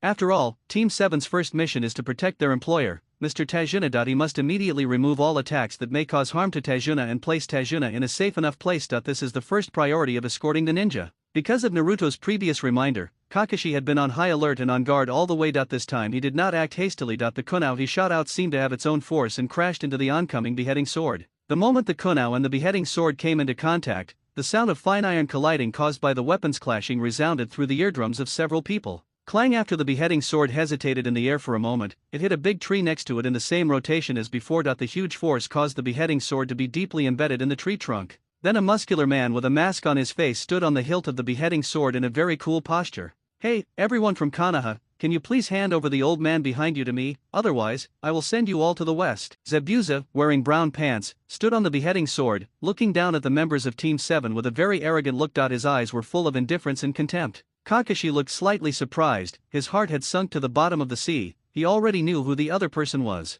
I've been waiting for so long, and finally here comes a guy who looks decent. Prepare to die. Nezuzi pulled out a kunai from his ninja tool bag, his face full of excitement. Isn't this the time for him to make his debut? After saying that, he bent over and prepared to attack Zabuza. Sasuke, don't be impulsive. Kakashi was quick to stop Sasuke, who was eager to try. This person was different from the previous two. He was a man of great background. I never thought that the great mist shadow demon, Mamakai Zabuza, would come in person. What a lucky day today. Kakashi looked at Zabuza with a forced smile and said that he had never expected that the mission had reached this level and even this guy would come out. Hee, I didn't expect that the ninjas of Konoha also knew my name. That's right, I am Zabuza. Since you know my name, I think you should know what to do, right? I only want him. Zabuza pointed at Tazna and sneered. As for the 3 kids in front of him, he didn't even look at them. Teacher, who is he? Even though Jijo was stupid, he realized that something was wrong. He swallowed and asked Kakashi. He was so angry that he didn't notice it just now, but after being stopped by Kakashi, he gradually felt the pressure from Zabuza. This guy must have killed a lot of people. Sasuke could feel the murderous aura from him, that he had seen this murderous aura on someone before, and it was an unforgettable memory.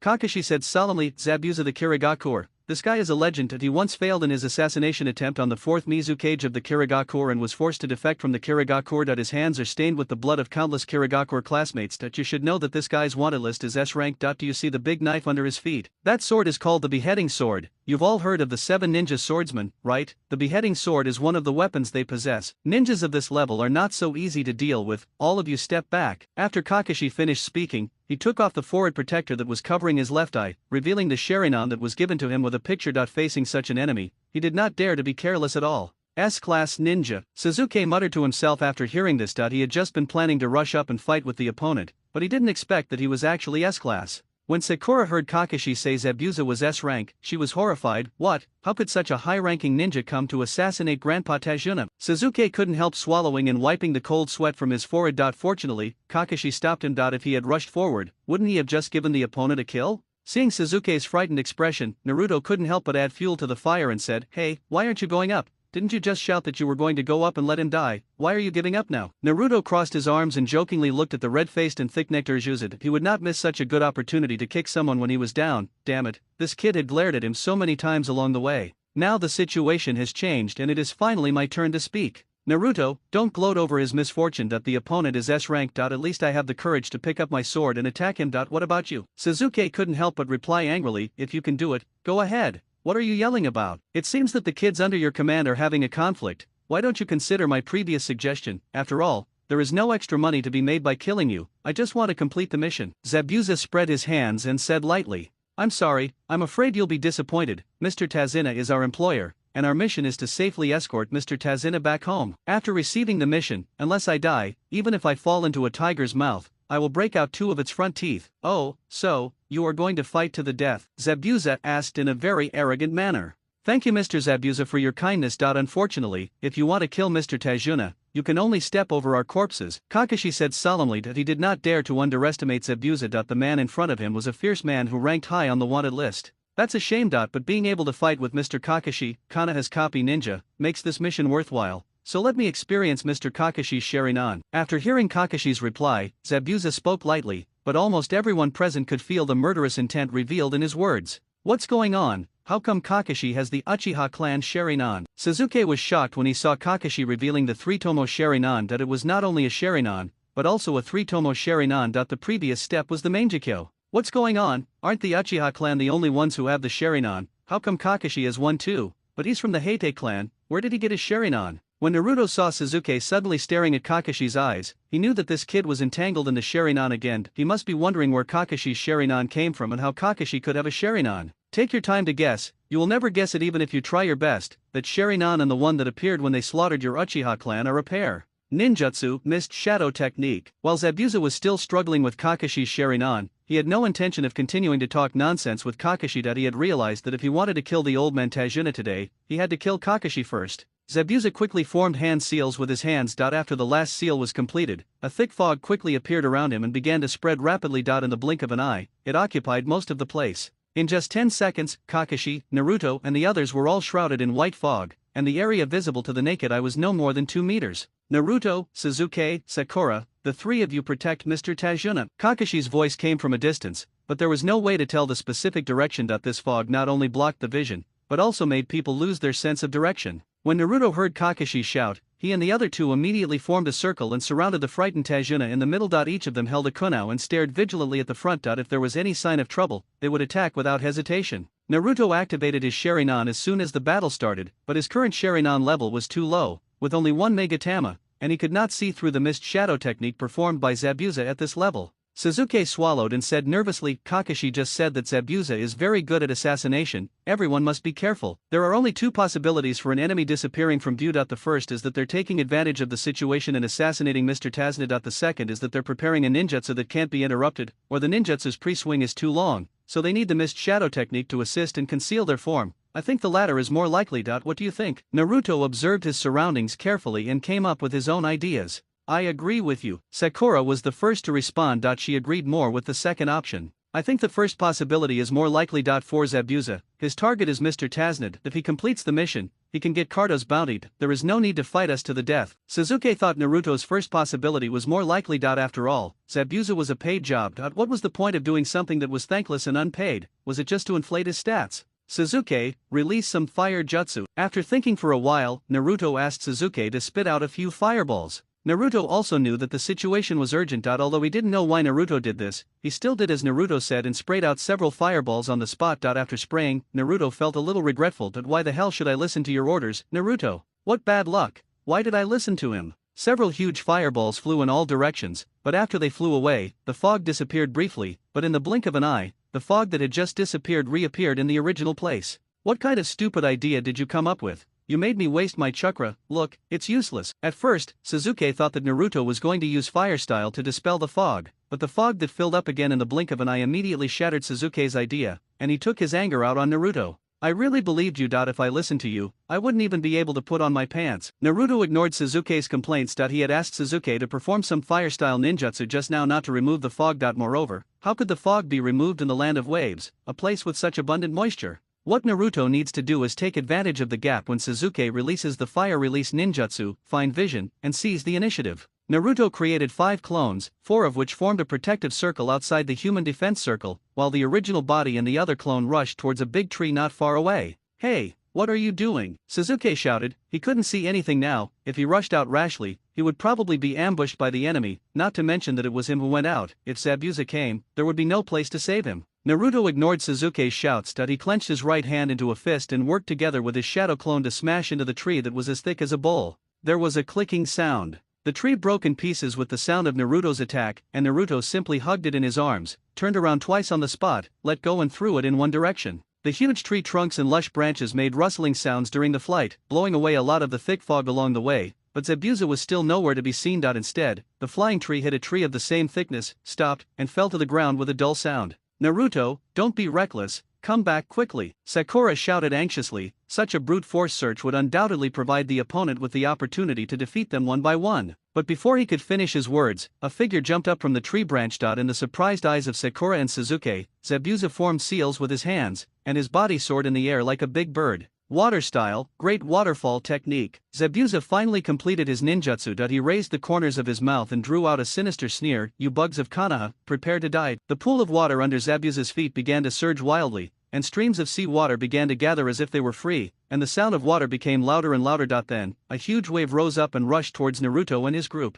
Earth release, earth current wall. At the critical moment, Kakashi flashed out and quickly formed seals with his hands. Before Zabuza's waves arrived, a wall of earth with several dog heads of various shapes carved on it rose from the ground and blocked Naruto and Sasuke. Zabuza, your opponent is no, it's me. You can't kill Mr. Tazna without killing me. Kakashi, do you think your earth jutsu can block my water jutsu? Don't forget where we are. This is the land of waves. Here, the power of water jutsu is at least 30% greater. Zabuza sneered and said sarcastically that Kakashi's earth escape technique did look good. Perhaps in other places, this earth escape technique could really block the waterfall, but in this land of waves, it might not work. Wind style, wind barrier. Without saying a word, Naruto released his own wind style ninjutsu. Since Zabuza said that Kakashi's earth style ninjutsu couldn't be blocked, then adding his own wind style ninjutsu should be enough, right? Oh, that's great, Naruto, this jutsu looks really powerful. Kakashi couldn't help but praise Naruto. He had never seen this wind-style ninjutsu before, and he didn't know where Naruto learned it from. I wonder if Zabuza-san's great waterfall technique will still be effective with my wind barrier. Naruto retorted to Zabuza without hesitation. Little guy, aren't you afraid of blowing your own trumpet? Come on, try to break the system with a wind escape technique today? You are so awesome, kid. The surging seawater swept across every visible corner. The seawater height was about 4 or 5 meters. It would not be an exaggeration to say that it was a small tsunami. Wherever the seawater passed, the smaller trees were swept away from the ground by the impact of the seawater and floated and moved in the direction of the water flow. Kakashi's earth escape technique was obviously not an ordinary one. Although there were several cracks, which made the members of Team 7 standing behind him feel nervous, they finally held on. Although Naruto's wind barrier did not work in the front, it was still used on the flanks. Naruto listened to Hineda's advice, and his shadow clones worked together to release a wind barrier, surrounding them like a small house. Although the water summoned by Zabuza continued to wash them, due to the direction of the water flow, after only one impact, the water flowed away along the low-lying areas. Because Zabuza released the large-scale ninjutsu of Great Waterfall, he also broke the mist shadow jutsu he released before. Of course, you can also understand it as the cover was over. After all, this thing is used to make it easier for Zabuza to launch sneak attacks using ninjutsu. As long as no one disturbs him, it will be considered a success.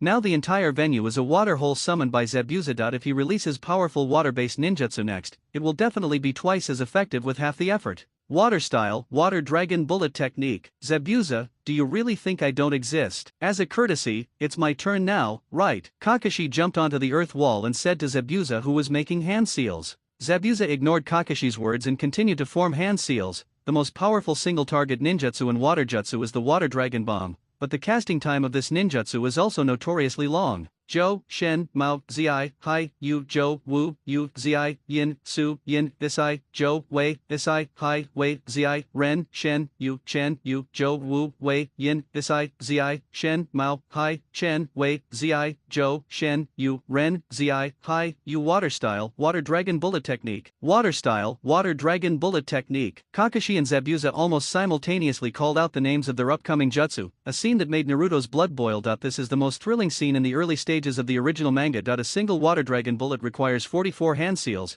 and the manga even deliberately slowed down the motion and overlapped the two hand seals. After this scene was broadcast, many die-hard Naruto fans even practiced it. It's so difficult. Tisk tisk, I really have to see it live. You guys even managed to pull off a water dragon bullet in so many ways. I remember the second generation's ninjutsu wasn't this complicated, just shouting and it happened. Naruto commented on the classic water dragon bullet battle between the two. Although Kakashi won by striking back, after watching their intimate scenes for so many years, his hand speed was really amazing. Relying on the copying skill of the Sharingan, he actually released it at the same time as Zabuza. Two huge water dragons rose from under their feet. The water quickly transformed into exquisite dragon forms when the chakra gathered. Then the two dragons entangled with each other, and the water continued to rise in the air. Under the control of Kakashi and Zabuza, the two huge dragon heads opened their bloody mouths and bit each other. We are of the same root, so why are we so eager to fight each other? The moment the two water dragons collided, they turned into countless tiny water droplets that fell from the sky, just like a heavy rainstorm. The water droplets kept hitting Kakashi and Zabuza's faces, making crackling sounds.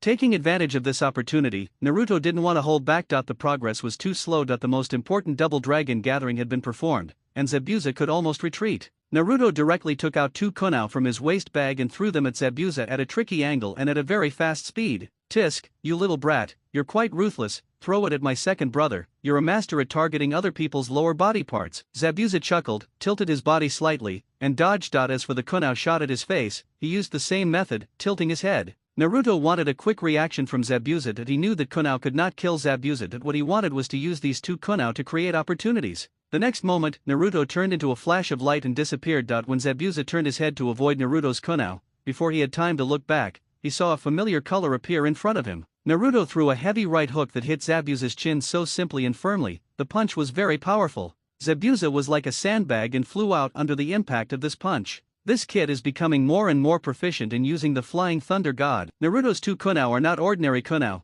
but the kunai he marked. Back then, this move was given a super loud and super stupid name by his father. Brothers, do you still remember the full name? If you don't remember, go to Baidu yourself. I'm not here to fill the word count. After Naruto succeeded in his attack, he chased directly in the direction where Zabuza flew. Several shadow clones appeared around him. One of them treated Naruto like a windmill, grabbed Naruto's arm and did a Thomas turn. Using the acceleration of inertia, Naruto was rapidly approaching Zabuza. On the other side, Zabuza, who was knocked away by Naruto, finally stopped by leaning against the fourth tree after crashing into three big trees in a row. His back was burning with pain. How come this kid is so fast? What kind of ninjutsu was that just now? How could he appear in front of me in an instant? Zabuza wiped his mouth seeing the blood on his horns. He looked at Naruto who was chasing him and picked up the beheading sword. If Naruto dared to get close, he would chop him in half. Naruto was not stupid. Seeing that Zabuza was ready to fight again in such a short time, he knew in his heart that the chance of pursuit was gone. He said to himself, what a pity, and Naruto took the initiative to stop chasing. He had no choice but to stop. If he really flew straight over like this, Zabuza would chop him to death with one sword. Seeing that Naruto stopped chasing and did not rush up, Zabuza suddenly spat out another mouthful of blood. This wasn't Naruto's punch, it was Naruto who sent him flying and then crashed into a tree, and then got a little angry. Zabuza is a famous veteran, after all, and he was so careless that he was punched by Naruto, a kid who hadn't even grown all his hair, and he was sent flying with a punch in the face. If this gets out, how will this guy get orders in the future? The person you meet doesn't say anything else, but just says to you, you were punched away by a furry kid. This feeling of humiliation is as infuriating as if you went to chat with the Jade Emperor and kept repeating that he was beaten by a monkey. Water clone technique. Zabuza formed hand seals again, and the water around his body kept flowing towards him. In the blink of an eye, two identical Zabuza appeared in front of him. Oh, you're playing that trick on me, you're probably a little too young. Multiple shadow clone technique. Naruto raised an eyebrow and commented disdainfully when he saw Zabuza split into two water clones that if it was something else, he might be a little scared, but if it was a clone, even if he was given the chakra of 8 Zabuza people, he wouldn't be able to compete. As he was speaking, more than 200 Naruto appeared in front of Zabuza. The treetops, trunks, crowns, front, back, left and right were all Naruto with yellow hair. What? Why are there so many clones? Zabuza was completely stunned at where did all these clones come from, how much chakra did this guy have? He had originally thought of creating 2 clones to draw the fire so he could continue his sneak attack. But now, what was he going to do with so many clones? When did Konoha produce such a genius, with the ability to instantly move and perform shadow clones so skillfully? Is this the true strength of Konoha? Zabuza had already begun to doubt the information he had obtained about Konoha. Was it because he had been busy taking missions and making money in recent years that everyone's strength had already made such a big leap? Or is it that I have been hanging out with gangsters in recent years and my level has declined? Although Zabuza was a little speechless, his years of professional ethics made him decide to end the battle as soon as possible. After all, there was a Kakashi next to him. Mist Shadow Technique. Zabuza once again launched the Mist Shadow Technique, in an attempt to launch another sneak attack. But how could Naruto, who had already suffered a loss and been fooled once, let him do it again? More than 200 shadow clones attacked Zabuza with strange screams. Naruto's clones kept jumping and leaping among the trees. Seeing this, Zabuza's 2 clones stood in front of the original body. No matter what, they had to cover the original body and perform ninjutsu. As the shadow clone Zabuza and the shadow clone Naruto fought in close combat, the situation became very obvious as soon as they came into contact. Zabuza's reputation for many years was not for nothing. As soon as they came into contact, more than 10 Narutos were chopped to pieces and disappeared in a puff of green smoke. Reikari. After Naruto created his shadow clone to attack, Kakashi didn't sit idle either, and used his famous move, Reikari, to support the situation. It is said that Kakashi used this move to cut through the lightning in the sky, hence the name Reikari. In just a flash, Kakashi appeared behind Zabuza, who was preparing for his ultimate move. A hand wrapped in blue electric light was stabbing Zabuza's back at lightning speed. As expected, Kakashi came from the umbu. If he did, he would either not take action or use a killing move. Facing Zabuza, who was so close to him, and especially in a sneak attack, it would be really unacceptable if Kakashi failed again. The blue electric light flashed on Kakashi's face, and his hand pierced Zabuza's heart straight through. But surprisingly, there was not a trace of pain on Zabuza's face. Instead, there was a mocking smile on the corner of his mouth. Kakashi, do you really think I didn't see your Reikari? This thing is good, but the downside is that the pre-swing is too long. Now, take a break. Zabuza, who was hit by Kakashi, instantly stretched out a hand and grabbed Kakashi's hand that pierced his body. Then Zabuza's entire form began to change rapidly. He was still a human in the previous second, and in the next second he turned into a water ball, wrapping Kakashi. Alas, what is to come will eventually come, Kakashi-sensei. It is destined that you will be held captive by Zabuza in this water ball for a while. Naruto shook his head helplessly when he saw this scene. The tactics and battle trajectory had almost changed from the original, but in the end Kakashi still entered Zabuza's water prison. This is water prison technique.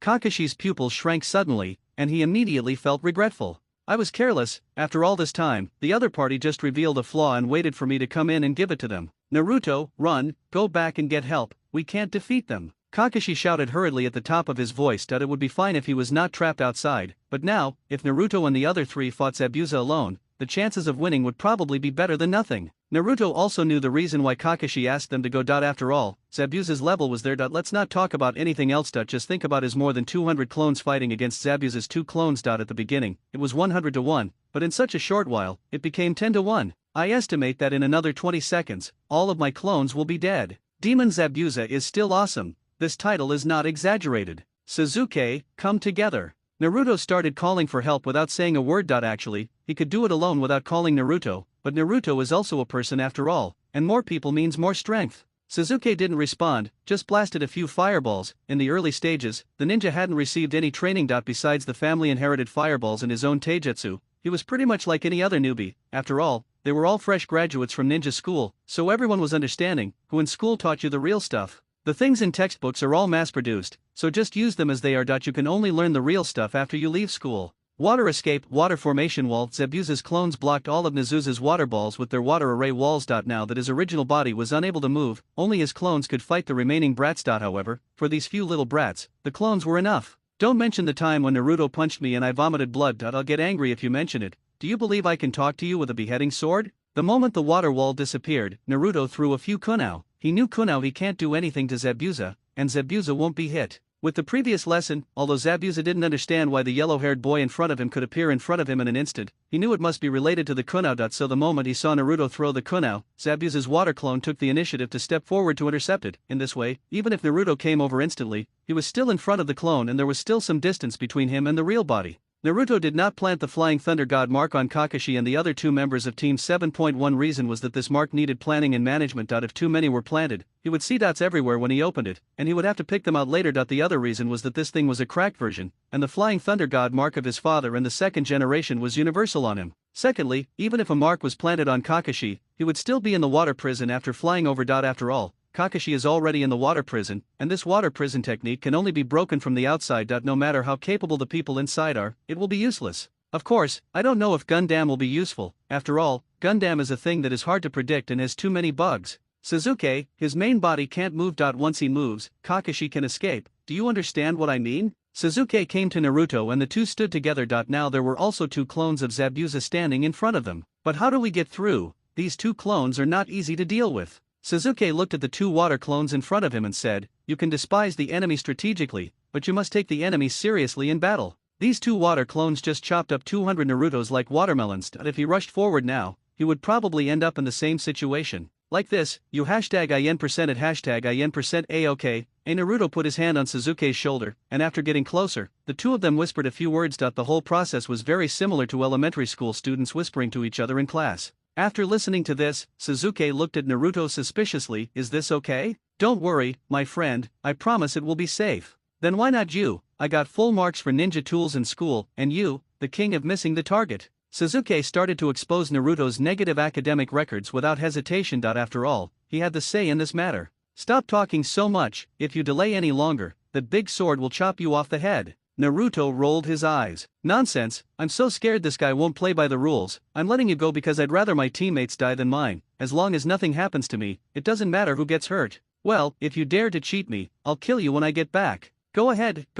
If you really get tricked by me, there's no chance you can come back alive." Naruto muttered to himself, if he really got hit, he would definitely be dead based on Zabuza's attack power, and then you wouldn't be able to take revenge. Multiple shadow clone technique. More than 200 people came out, and the team around Naruto instantly grew larger. Zabuza looked at Naruto, who had created another clone, sneered, and said with contempt, "I thought you were a master, but you only have 3 tricks. You can only use clones. They're just like cabbage. Do you have any other tricks?" Zabuza had figured out that these guys were probably just this year's new genin, and they didn't know anything. The only ninjutsu they had was the multiple shadow clones technique, but the success of this technique depended on individual ability. For Naruto at the moment, these clones he created were like ants challenging an anteater, simply giving them more food to eat. Naruto ignored Zabuza's taunts and gave an order. More than 200 people rushed towards Zabuza with a roar. Zabuza's clones were no less impressive and rushed directly towards him. The two sides were still in the same drama as before. As soon as they came into contact, more than 10 shadow clones started to smoke. "Boy, are you at your wits' end?"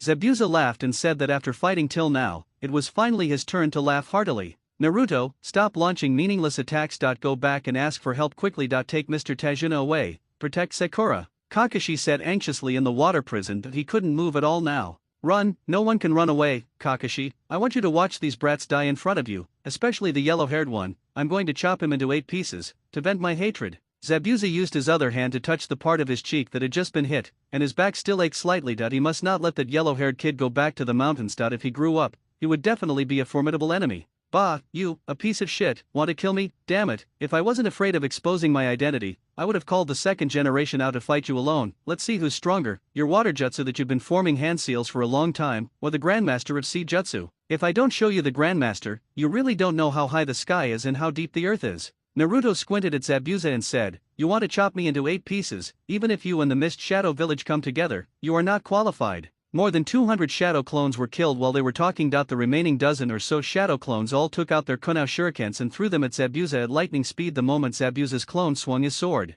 "If that's your intention, then I can only say you're too childish. Do you think I won't let you do this?" Zabuza sneered. He was too lazy to even respond with these sporadic attacks. Zabuza jumped on the spot and dodged the shuriken thrown by Naruto's clones. The shuriken turned into a meteor and quickly disappeared behind Zabuza. After falling again, Zabuza's hand still firmly controlled the water ball where Kakashi was. For him, dodging this level of attack was simply not worth mentioning. "Do you have any other tricks? If not, you can die." Fire style, great fireball technique. Just when Naruto was about to retort to Zabuza that he was the one waiting to die, Sasuke's voice appeared behind Zabuza, who was still mocking Naruto triumphantly at this time. What? Where did this guy come from? Isn't he next to the yellow-haired boy? Zabuza's head buzzed, and he was completely stunned at where did this arsonist come from, and who was the one in front? Zabuza, tell me the truth. If you were in Konoha, you'd have to eat 2 pounds of walnuts before you could raise a horse. Take a closer look at who I am. Sasuke sneered and mocked Zabuza. The next second, a puff of white smoke dissipated, and the Sasuke who was standing in front of him turned into Naruto. The two Narutos clasped their hands on their chests and looked at Zabuza with a smile. I see, these two people are you, and the guy behind me is the shuriken you threw with your clone. What a scheming, what a boldness, good.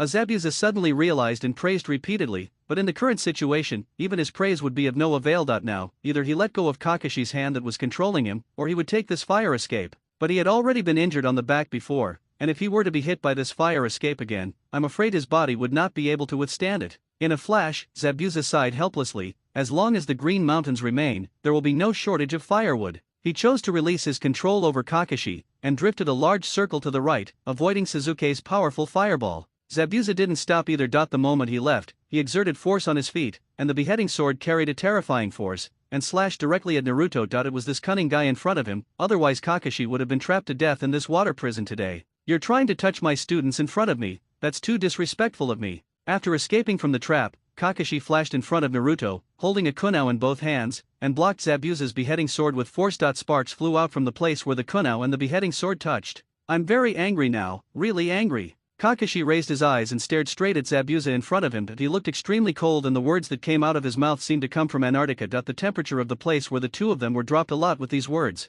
Kakashi was furious now. Bringing 3 freshly graduated kids out to complete the mission, it would be fine if he failed to act cool, but what was the point of embarrassing himself in front of them? If this gets back to the village, how the hell are we going to survive? Is this the level of someone who comes out of the Umbu? Konoha's top technician, Kakashi, was trapped in a water prison jutsu like a dog, and in the end had to rely on his own students to rescue him. How is he going to get away with this? Without a word, Kakashi picked up his kunao and started fighting Zabuza. Your sword does look awesome, but I, Sharingan Kakashi, am not in vain. Kakashi, filled with grief and anger, seemed to have doubled his fighting power. He fought Zabuza with a kunao, and the sound of weapons clashing was endless. Kakashi and Zabuza, wielding a beheading sword, were locked in a stalemate. Their strength was already on par. Kakashi possessed ki, and so did Zabuza. The two, wielding kunao and katana, were determined to draw a fight. Neither would yield, and after a standoff, they began to test their strength. Sasuke returned to Naruto excitedly. His powerful fireball just now forced Zabuza to have no place to stand, so he had to free his hands to let go of Kakashi. How was it? Was that fireball I just threw awesome? Sasuke looked at Naruto provocatively. If it weren't for me, Kakashi-sensei would still be in the water prison right now. Your kunao wouldn't be able to get close to Zabuza. Only my fire escape technique can make him unable to escape. Right. It's all thanks to your fire release. Now you know why I threw you out. Only your transformation technique could fool that old guy. If it were me, he would have noticed something was wrong halfway through my transformation. Naruto didn't argue with Sasuke. He gave the child some praise, but it was difficult. He was silent all the way. If he didn't praise him, he would probably turn evil faster. That's right. Don't you see, I graduated first from the school. I told you to study ninjutsu well a long time ago. Now you can't do it, right? Sasuke said proudly. At present, he is still in the stage of competing with Naruto. We will split into 2 sides, each launching an attack from the flank to cover Kakashi-sensei and kill Zabuza. Naruto directly arranged the next plan. Kakashi and Zabuza were currently in a stalemate, which was a great opportunity. As long as the two of them launched an attack, Zabuza would definitely not have any extra tricks to resist. Sasuke didn't say anything either. He liked to express himself through actions. With a flash, the second pillar attacked the right wing. Seeing this, Naruto also attacked from the left. Prepare to die, Zabuza. Naruto and Sasuke roared like a tiger, clenched their fists, and attacked Zabuza fiercely. Zabuza's pupils dilated instantly. He was currently fighting with Kakashi with swords and had no extra hands to defend or fight back. Seeing that Naruto and Sasuke's fists were about to fall, Zabuza gritted his teeth, stomped his feet hard, and directly pushed forward from the ground. Feeling Zabuza's movement, Kakashi also increased his strength. However, he did not expect that in the blink of an eye, the force that had originally surged like a tide disappeared in the next moment, and Kakashi was still pushing forward with all his strength without being prepared. Zabuza used Kakashi's push to retreat a long distance before Naruto and Sasuke's fists arrived, avoiding the attack. However, due to the inertia of the force and the close distance between them, Naruto and Sasuke's fists could not be retracted, and their fists collided directly. Seeing that something was wrong, Kakashi quickly withdrew his strength, but Naruto and Sasuke's fists could not be stopped and collided with each other. Fortunately, they just fought each other and there was no damage. It was also fortunate that Kakashi withdrew his strength quickly. If he had been a little slower, the kunai that Kakashi and Zabuza were fighting with might have hit one of Naruto and Sasuke. Old man, if you have the guts, don't run away. You boast loudly, but when you run away, you don't even say hello. Naruto immediately pointed at Zabuza's nose and started cursing that he slipped away too quickly, causing him to exchange punches with Sasuke. It would have been much better if this had hit Zabuza instead. When Zabuza heard Naruto's words, he felt like vomiting blood. This yellow-haired boy across from me is so unkind. You're swinging such a big fist at my face, and I can't hide, right? Don't you know how strong you are? Humph, I don't want to waste my time talking to you about that useless stuff. Zabuza directly put the beheading sword back on his back, jumped back a few steps, and after making sure he was at a safe distance, he began to quickly form seals with his hands. When Kakashi saw this scene, he hurriedly took a few steps forward, and his Sharingan began to rotate. Following Zabuza's hand seal technique, both of them began the same hand seal formation. Zabuza looked at Kakashi opposite him, who was making the same seal as himself, and was extremely shocked. Could it be that this time the two people's ninjutsu were exactly the same? Zabuza still remembered the water dragon bullet ninjutsu from the last round of duel. Kakashi came from behind but was the first to arrive. After using 44 seals, he used the same water dragon bullet as himself. The water dragons summoned by both sides were 8 meters high and had the same power. Will it be remastered this time? But my ninjutsu this time is. Zabuza's eyes suddenly narrowed as he noticed Kakashi had stopped forming his hand seals. Could it be that he had finished his hand seals so quickly? But wasn't he a copy ninja? Why hadn't he finished his own hand seals yet? Could it be some other ninjutsu he hadn't seen before? Water style, great waterfall technique. Kakashi shouted loudly, and the seawater that Zabuza had just summoned surged under Kakashi's feet. The waves rushed up into the sky, and a huge wave, carrying the power to swallow the sky, swept towards Zabuza. It is indeed the ninjutsu I want to release. How is this possible? I haven't even released it yet, but he actually finished the seal before me and released it. Is this how fast he can seal? No, he clearly saw through my intentions. This was the only thought left in Zabuza's mind, and he couldn't say any more words. The distance was not short to begin with, and the highlight of this technique was its speed. The surging seawater instantly submerged Zabuza. The speed was so fast that Zabuza didn't even have time to release the water wall to intercept. The power was so fierce that Zabuza could only spin in circles in the seawater and lost control, knocking down several large trees along the way. The attack of ninjutsu plus the physical impact made Zabuza's blood spurt out mouthful by mouthful like it was free. In the empty battlefield, besides the roaring sound of the sea, the only sound left was Zabuza's heart-wrenching screams. Oh my goodness, it's a good thing Kakashi-sensei used Earth Style to block it at the beginning. This waterfall is so powerful. Indeed, it felt like Zabuza had his backdoor penetrated, and his cries were so miserable. Sasuke and Naruto stood on a big tree and discussed freely. As soon as Kakashi released the ninjutsu, they jumped onto the tree to avoid the flood. The seawater was brought ashore by ninjutsu. The huge waves that were 5 or 6 meters high just now had rapidly subsided to a depth of 2 or 3 meters after losing the support of chakra. This depth was enough to see Zabuza's situation clearly. How is it? Is he dead? Sakura, who was also taking Tajina up the tree to avoid the flood, asked nervously. Zabuza is too powerful, it would be better to kill him this time. Impossible, he's at the top of the rankings anyway. How can you kill him with just this one move? That's unrealistic. Naruto shook his head and replied that although the great waterfall technique was powerful, it was only strong in range. In terms of single target attack power, it was not as good as the water dragon bullet. The flood under their feet receded quickly. As they were talking, the water depth dropped by another meter. Everyone looked down and saw Zabuza lying in the mud, covering his chest and coughing continuously. Obviously, this ninjutsu didn't kill him, but he was seriously injured. Kakashi, why were you able to release it early? Did you guess my technique? Zabuza kept coughing up blood, but he still looked at Kakashi with unwillingness in his eyes. He just wanted to know how he lost. I didn't guess your jutsu, you just fell into my jutsu, without you knowing? Kakashi looked at Zabuza's unwilling eyes and said lightly, without any fluctuation in his tone. From the moment you and I stood facing each other, it seemed like I was copying your ninjutsu, but in fact, my Sharingan had already begun to cast an illusion on you. In the illusion space, time will pass very quickly. It is also there that I know what ninjutsu you are going to cast. I saw your ninjutsu, but you didn't realize you were under my illusion. So, in reality, your hand seals were half a beat slower than mine. That's why I was able to release the ninjutsu in advance. You thought I was faster, but actually, you were just slower. Zabuza suddenly spat out a mouthful of blood, which splashed more than 3 meters away. His eyes were red and he stared at Kakashi closely. In all his years of ninja career, Zabuza has failed only a few times, and there have been more miserable scenes than this one, but in terms of the most frustrating scenes, this one should be the first one. Who would have thought that an ordinary assassination mission would be escorted by Konoha's technician Kakashi, and at the same time, he had a perverted little devil under his command? Zabuza, you deserved your defeat. The Yangtze River's waves behind push the waves ahead. Sooner or later, the waves ahead will die on the beach. We will eventually be surpassed by the next generation of ninjas. This trend is beyond your control, so your defeat is not unfair. Kakashi looked at Zabuza and said coldly. He naturally knew what Zabuza was thinking, that he must want to say that his defeat was a bit unfair. Yeah? Zabuza showed bitterness on his face, so in the end, he was still defeated by his youth? Sasuke and Sakura walked forward slowly, looking at Zabuza lying in the mud pit, excitement in their eyes. This was their first mission, and they killed the famous Zabuza on their first mission. This is unprecedented, right? Time will eventually eliminate the old stuff. If you are still living in the past, it's no surprise that you will fail. Sasuke looked down at Zabuza. In his mind, it seemed that Zabuza's reputation was a bit exaggerated. He might as well attack him quickly. The Uchiha clan's ancestral fire escape technique is not much weaker than the Great Waterfall. This time, it was all thanks to Naruto and Sasuke, especially Sasuke's Great Fireball, which forced Zabuza to give up the water prison technique, so I was able to escape. I'm very satisfied with your cooperation this time. Kakashi walked up and patted Naruto and Sasuke on the shoulders, a smile on his face. I really underestimated these two little guys. It's rare that they can work out the most reasonable tactics in the shortest time when they are in an unbeatable situation. Although I haven't had time to teach them anything this time, but with this tacit cooperation, Kakashi seems to have seen a brave and invincible team rising. Teacher Kakashi, there's me too.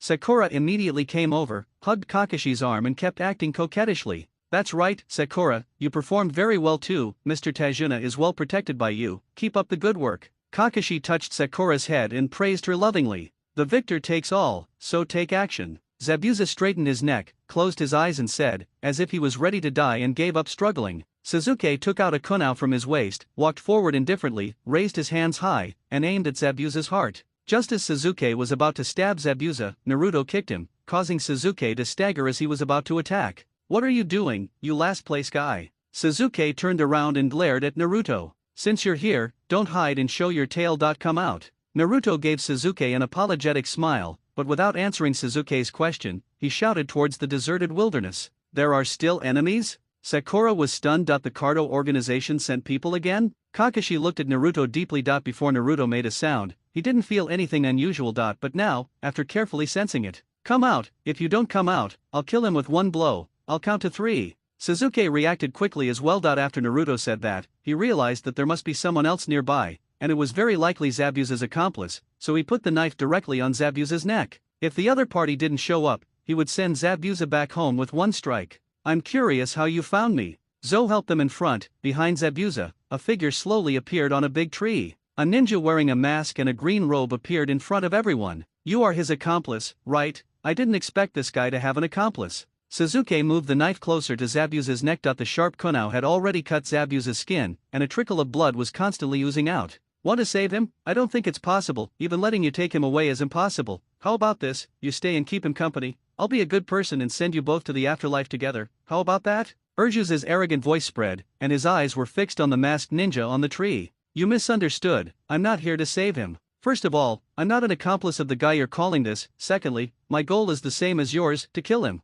I am an Umbu ninja from the Hidden Mist village. I have been chasing him, and my mission is to kill him and bring his body back to the village to report. After all, he is a traitor to our Hidden Mist village. If you don't believe me, I can show you my ID. After seeing the man introduce himself and reveal that he was not an enemy, Sasuke's expression obviously relaxed a little. As long as he was not an enemy, it would be fine. When Naruto saw this situation, he couldn't help but sigh. It's different. In the original work, as soon as Haku appeared, he nailed several arm-long steel needles into Zabuza's neck and sent Zabuza to death before revealing his identity to Kakashi and the others. Then, using the identity of the Kirigakurumbu, he took away Zabuza's body, and then found a small hut to revive the fake dead Zabuza. This led to the subsequent fierce battle on the bridge, and also allowed Bai to use his bloodline limit to indirectly help Jigakudani open his eyes. Why is it that after arriving here, they resorted to courtesy before force? Instead of fighting right away, they started to declare their identities directly. Naruto thought about it for a long time. He felt that in this world, the general direction has not changed for the time being, but the specific details have changed due to certain elements. For example, according to the plot of the original work,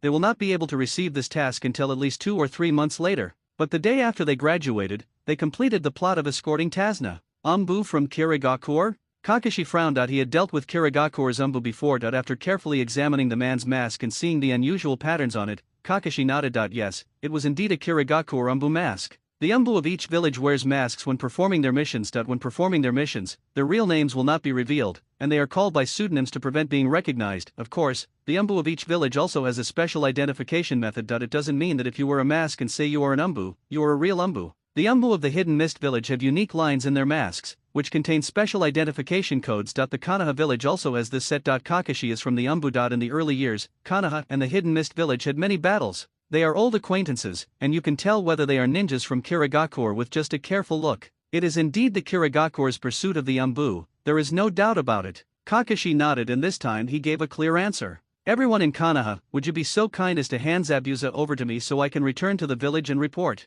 Shiro waved hello and made a request to Naruto and Kakashi. It's not impossible, it's appropriate for you to deal with the traitor in your own village. Sasuke pulled back his hand holding the kunao, tilted his head and thought for a while. Then I thank you all, he was once a top-ranked expert in the village. For someone like him, I think a dead Zabuza would be easier and more convenient to escort than a living one. Bai took out a few steel needles from the back of his hair. Obviously, he intended to use this to understand Zabuza. Slow. At this moment, Naruto stood up and spoke, interrupting Bai's actions. What's wrong again, Naruto? Sasuke asked unhappily, what's the matter with this last place guy who keeps going against the norm today? Didn't you see that the umbu of the Hidden Mist village was about to clean up the mess right in front of you? What are you trying to do by jumping out like this? Aren't you tired after acting for so long? Naruto ignored Sasuke's complaints. He stood directly in front of Zabuza and used his body to block the possible route for Bai to attack. Your name is Bai. I met Zabuza on the road after he defected from the village. He adopted you and took you around to take commission ninja missions. You're not here to kill him, you're here to save him. As for the steel needles in your hand, if I'm not mistaken, you're planning to shoot Zabuza in the neck, right? This can put a person into a state of suspended animation, with no pulse or breath, making them look like they're truly dead. But in reality, as long as those needles are pulled out and supplemented with drugs, Zabuza will be able to break free from suspended animation, turning death into life, am I right? Naruto said firmly, crossing his arms over his chest. What, you're Zabuza's accomplice? What? Is this true, Naruto? Don't talk nonsense. Sasuke, Kakashi, and Sakura were all stunned. The man in front of them, wearing a mist mask, was actually Zabuza's accomplice? Naruto, don't talk nonsense. Teacher Kakashi has already confirmed that the mask belongs to the Hidden Mist village. The identity is correct. Sakura hurriedly stepped forward and pulled Naruto's arm to persuade him. The mask is indeed the mask of the Hidden Mist village, but the person is not from the Hidden Mist village. This mask was left behind after they killed the umbu ninja of the Hidden Mist village. Am I right, Bai? Naruto turned his gaze to Bai. I brought up this topic today because I wanted to tell you that you won't be able to get out of this alive. I'm sorry, but you all have to die here today. Bai didn't say anything. He was very shocked at how did this guy know this information. Only heaven and earth knew that they had wiped out the Kirigakure pursuit force. Apart from him and Zabuza, there was absolutely no way anyone else would know. They had killed every ninja present that day, not a single one was left alive. Bai didn't say anything, but his uncontrollable body had betrayed him. These secrets would never be known by any third person except him and Zabuza. Now someone has actually revealed this secret. How did he know it? Zabuza's pupils also shrank, and he was completely stunned. Yellow-haired boy, I really admire you. How did you know? If you weren't wearing the Konoha Forward protector on your head, I would have thought you were from the Hidden Mist village. Zabuza smiled sadly. Since this kid had exposed his plan, it seemed that his fake death plan, which had always worked well, would be ruined. Moreover, facing the siege of 3 people, he did not think Bai had any chance of defeating Kakashi and that perverted yellow-haired boy. Bai, the situation is hopeless, just go. Zabuza lowered his head. There was no need to sacrifice another person. Mr. Zabuza, if I can't take you away, then I hope to die with you. Bai shook his head and took off the mask, revealing a delicate face that looked neither male nor female. Is he a man or a woman? Sakura couldn't help but exclaim in surprise when she saw Bai's face. If this is a boy, he's so delicate and pretty. If this is a girl, she's a little too pretty, a delicate girl. Before I answer your questions, I still hope that you can first answer Mr. Zabuza's question. How did you discover our identities? They handled the matter very cleanly back then, except for the top leaders of the Hidden Mist village who knew that all the umbu sent out were killed. It was impossible for people from other villages to know about it. And judging by his behavior just now, Kakashi didn't know about it. And this young boy, who was probably still wearing open crotch pants at the time, how could he know about this? Could he be the reincarnation of those dead ninjas? As I thought about it and thought that this was the only possibility, the main reason was that Naruto was too young. Are you the reincarnated soul of those people back then? Bai asked a question carefully. The question he asked was also what Zabuza was thinking in his mind. Apart from this, they could not think of any other reason. I'm not. Naruto shook his head. There is no such thing as reincarnation in the world. When people die, their souls return to the Pure Land, which is a peaceful world. Naruto said with a sigh that he only knew this after watching the finale of Naruto. Then how did you know that? Just as Kakashi was about to speak, Jajira asked the question first, which directly led to Kakashi's depression. These three students are so hard to teach, one loves to steal the spotlight, the other loves to talk. Do you two understand the importance of respecting teachers and loving the way? It's fine that you've already been robbed of my presence, but now you're trying to steal my attention even when I'm asking questions. Among us, who is the teacher and who is the student? Can you please give me, Konoha's number one technician, your teacher, a little face? As a teacher, I didn't see that you were a fake, but a student pointed it out that if this gets out, how can I still guide you? I'm sorry, I don't know your true identity either. I'm just guessing. Naruto spread his hands and gave a reason that sounded ridiculous. Once this reason was given, not only Haku and Zabuza, but even Sakura and Suzuki didn't believe it, and even Tajuna looked at Naruto with contempt. If you don't want to say it, don't say it. Is there any point in lying to people? Okay, I'll believe you for now, but how do you explain my name? This should be our first meeting, right? You called out my name, but was that just a guess? If you can guess so accurately, then you don't even need to be a ninja. You can just go out on the street and tell people's fortunes. You'll make more money than this. Bai said without comment. He simply didn't believe Naruto's answer. This is too fake. When Naruto heard Bai asking him why he called out his name, his heart skipped a beat. Oh no, how do we explain this? We can only know this after Zabuza screams. After thinking for a moment, Naruto showed a wry smile on his face. This matter is outrageous. I'm afraid you won't believe it. Come on, we've seen more ridiculous things than this. What could be more ridiculous? Zabuza shook his head. You acted so ridiculous just now. Could there be anyone more ridiculous than you? Naruto glanced at everyone and found that they all had the same expression as Zabuza. Obviously, at this moment, they had become people on the same front. On the contrary, he had stood on the opposite side of everyone because his behavior was too outrageous. Actually, I took a gamble to be able to call out your name. You may not believe this, but after escorting Mr. Tazna out of the land of fire, on the night we were on the boat heading to the land of waves, I had a strange dream. I dreamt of you in my dream, Naruto said while looking at Bai's face. Bai couldn't help but blushing when he looked at her. This kid's eyes were really too explosive, and he didn't even say it in a subtle way. Are you trying to say that you dreamed of me, and then you called out my name today? Bai raised his eyebrows in confusion. This was too outrageous. Yes, I did dream of someone who looked exactly like you, but not like you do now. In my dream, the person who looked similar to you was a girl, and I called her sister.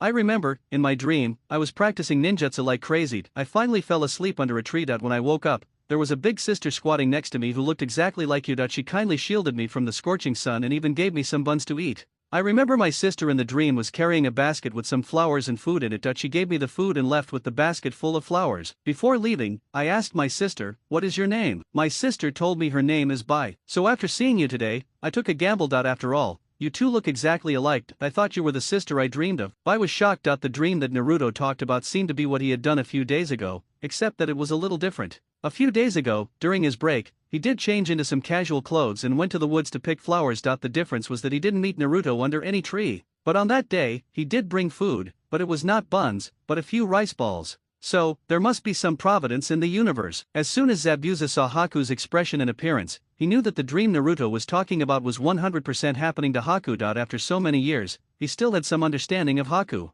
No, you're lying to me, Bai shouted loudly. He shook his head violently in denial. You're lying. When I appeared just now, I was wearing a Kirigakure mask. You've never seen me before, so how do you know I look exactly like the person in your dream? You're talking nonsense. How do you explain this? Naruto's mind buzzed. Damn it, I forgot about this. How the hell was I supposed to explain this? Brothers, what should we do? Help, waiting online. After a brief thought, Naruto gave an answer. I admit that there was an element of gambling in my heart this time, but I didn't do it completely out of spite. I don't believe in anything else but fate. I believe that God wouldn't let me have such a dream for no reason, so every time I wake up, I will immediately recall the details of the dream. You may not believe it, but I want to say that although your clothes changed the day in the dream, I remember your hairstyle and those steel needles on your head very clearly. At that time I asked you why you brought such a long steel needle when you went out to pick flowers, so as not to hurt yourself. Are you looking at yourself? I wanted to take a look, but you said it was something very important and I couldn't touch it. So after you took out the steel needle, I felt it looked particularly familiar. Then how did you know the steel needles were used to fake death? Did you dream about this? This is a method I've tried countless times to find out. No one else knows this. Bai continued to ask, saying that this statement was too ridiculous and he didn't believe it at all. You're out of touch. Do you think this is a very covered method? Please, inside the Konoha bookstore, this kind of plot has been described hundreds of times in novels. There are people who fake death with steel needles, and there are also people who use the turtle breathing method to fake death, and there is also breath holding. Do you understand the turtle breathing method? It's about someone in the novel who imitated the hibernating habits of turtles and created a set of ninjutsu that can pretend to be dead. There's also the breath holding technique. It's where someone can hold their breath and not breathe, making it look like they're not breathing, like a dead person. These plots are all written in the novels in the corner of the Konoha bookstore. Naruto said this with great confidence, and while speaking he gestured to explain to Haku and Zabuza, fearing that they would not understand. I can prove this, some of the books in Konoha bookstore were indeed written, several of them. Sakura raised her hand directly to testify for Naruto. Really? Kakashi turned his head first, staring at Sakura with his eyes fixed. The two different eyes made Sakura feel creepy.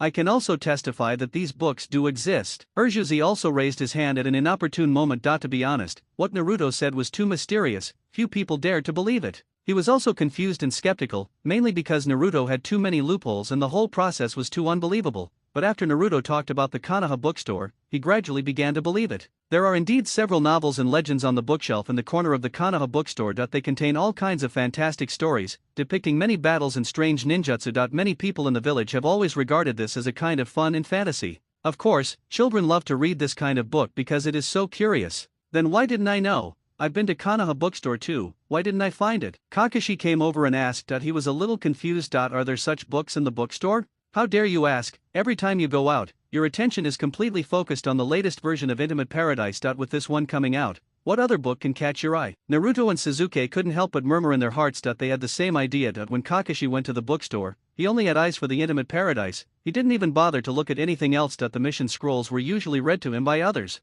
You still expect him to read other books? Dream on. The main reason is that those books are located in a remote area. Apart from people who like this type of books and children, basically no one reads those books. It's too ridiculous. Sasuke spread his hands and shrugged helplessly. Real. Kakashi and Tajuna were still skeptical. They stared at Naruto with a look of "you're talking nonsense," trying to find some flaws on his face. But Naruto is now much more shameless, and has long since mastered the ability to remain calm even when faced with a huge crisis. With Kakashi's skill, if he wants to see through Naruto now, he will probably need to practice for a few hundred more years. I swear, nothing is as true as what I say. I have a basis and reason and evidence to prove it. Naruto was a bit guilty at first. After all, he was just talking nonsense, but after Sakura and Sasuke came out to testify for him, he instantly gained confidence. The buddy might be talking nonsense, but they definitely saw it. Kakashi nodded without saying anything, but his suspicions grew a lot ever since the Book of Seals was stolen. Naruto had become increasingly incomprehensible to everyone, as if there was an extra veil of mystery around him, and this veil was getting thicker and thicker.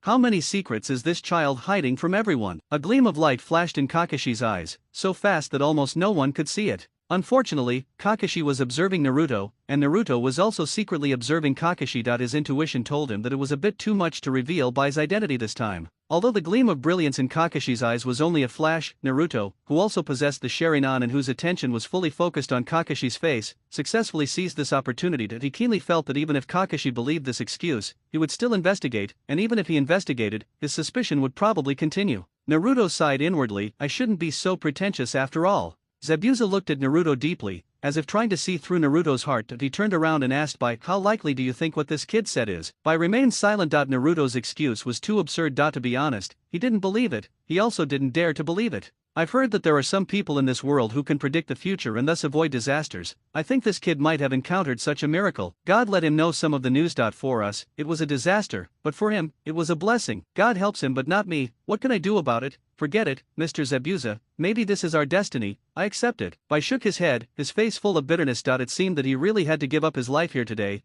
He didn't expect that so many masters from the Mist Shadow village could not stop him and Mr. Zabuza, but instead fell into the hands of a few kids from the Konoha village. Things in this world are unpredictable, and everything changes. I think it's half fate and half carefulness. This kid will be a big shot in the future. Hey, kid, do you play Pai Gao? Zabuza shouted at Naruto. My name is not Hey, and my name is not Kid. I have a name, Uzumaki. Naruto is my master. People who know me usually call me Naruto. Naruto didn't even turn his head, waved his hand and said indifferently, I've heard of Pai Gao, but I've never played it. There's a quote in a book I've read, don't encourage gambling, don't encourage prostitution. And if you encourage prostitution, don't bother with either, cherish life and stay away from gambling. Oh, you kid don't like gambling but like visiting prostitutes. You're so young, but have your hair grown yet? Zabuza was stunned for a moment, turned around and said with a smile, Bah, so obscene. Sakura blushed and spat out a mouthful of thick phlegm. The thicker the phlegm was, the more she disliked Naruto. Brother, I always tell you to study, but you insist on feeding sows. This isn't about asking you to choose between gambling and whoring. It's about telling your friends and family to quit gambling. By not whoring, I mean not having sex. Not telling them to stop is just asking them to stop interfering. Otherwise, they won't thank you later.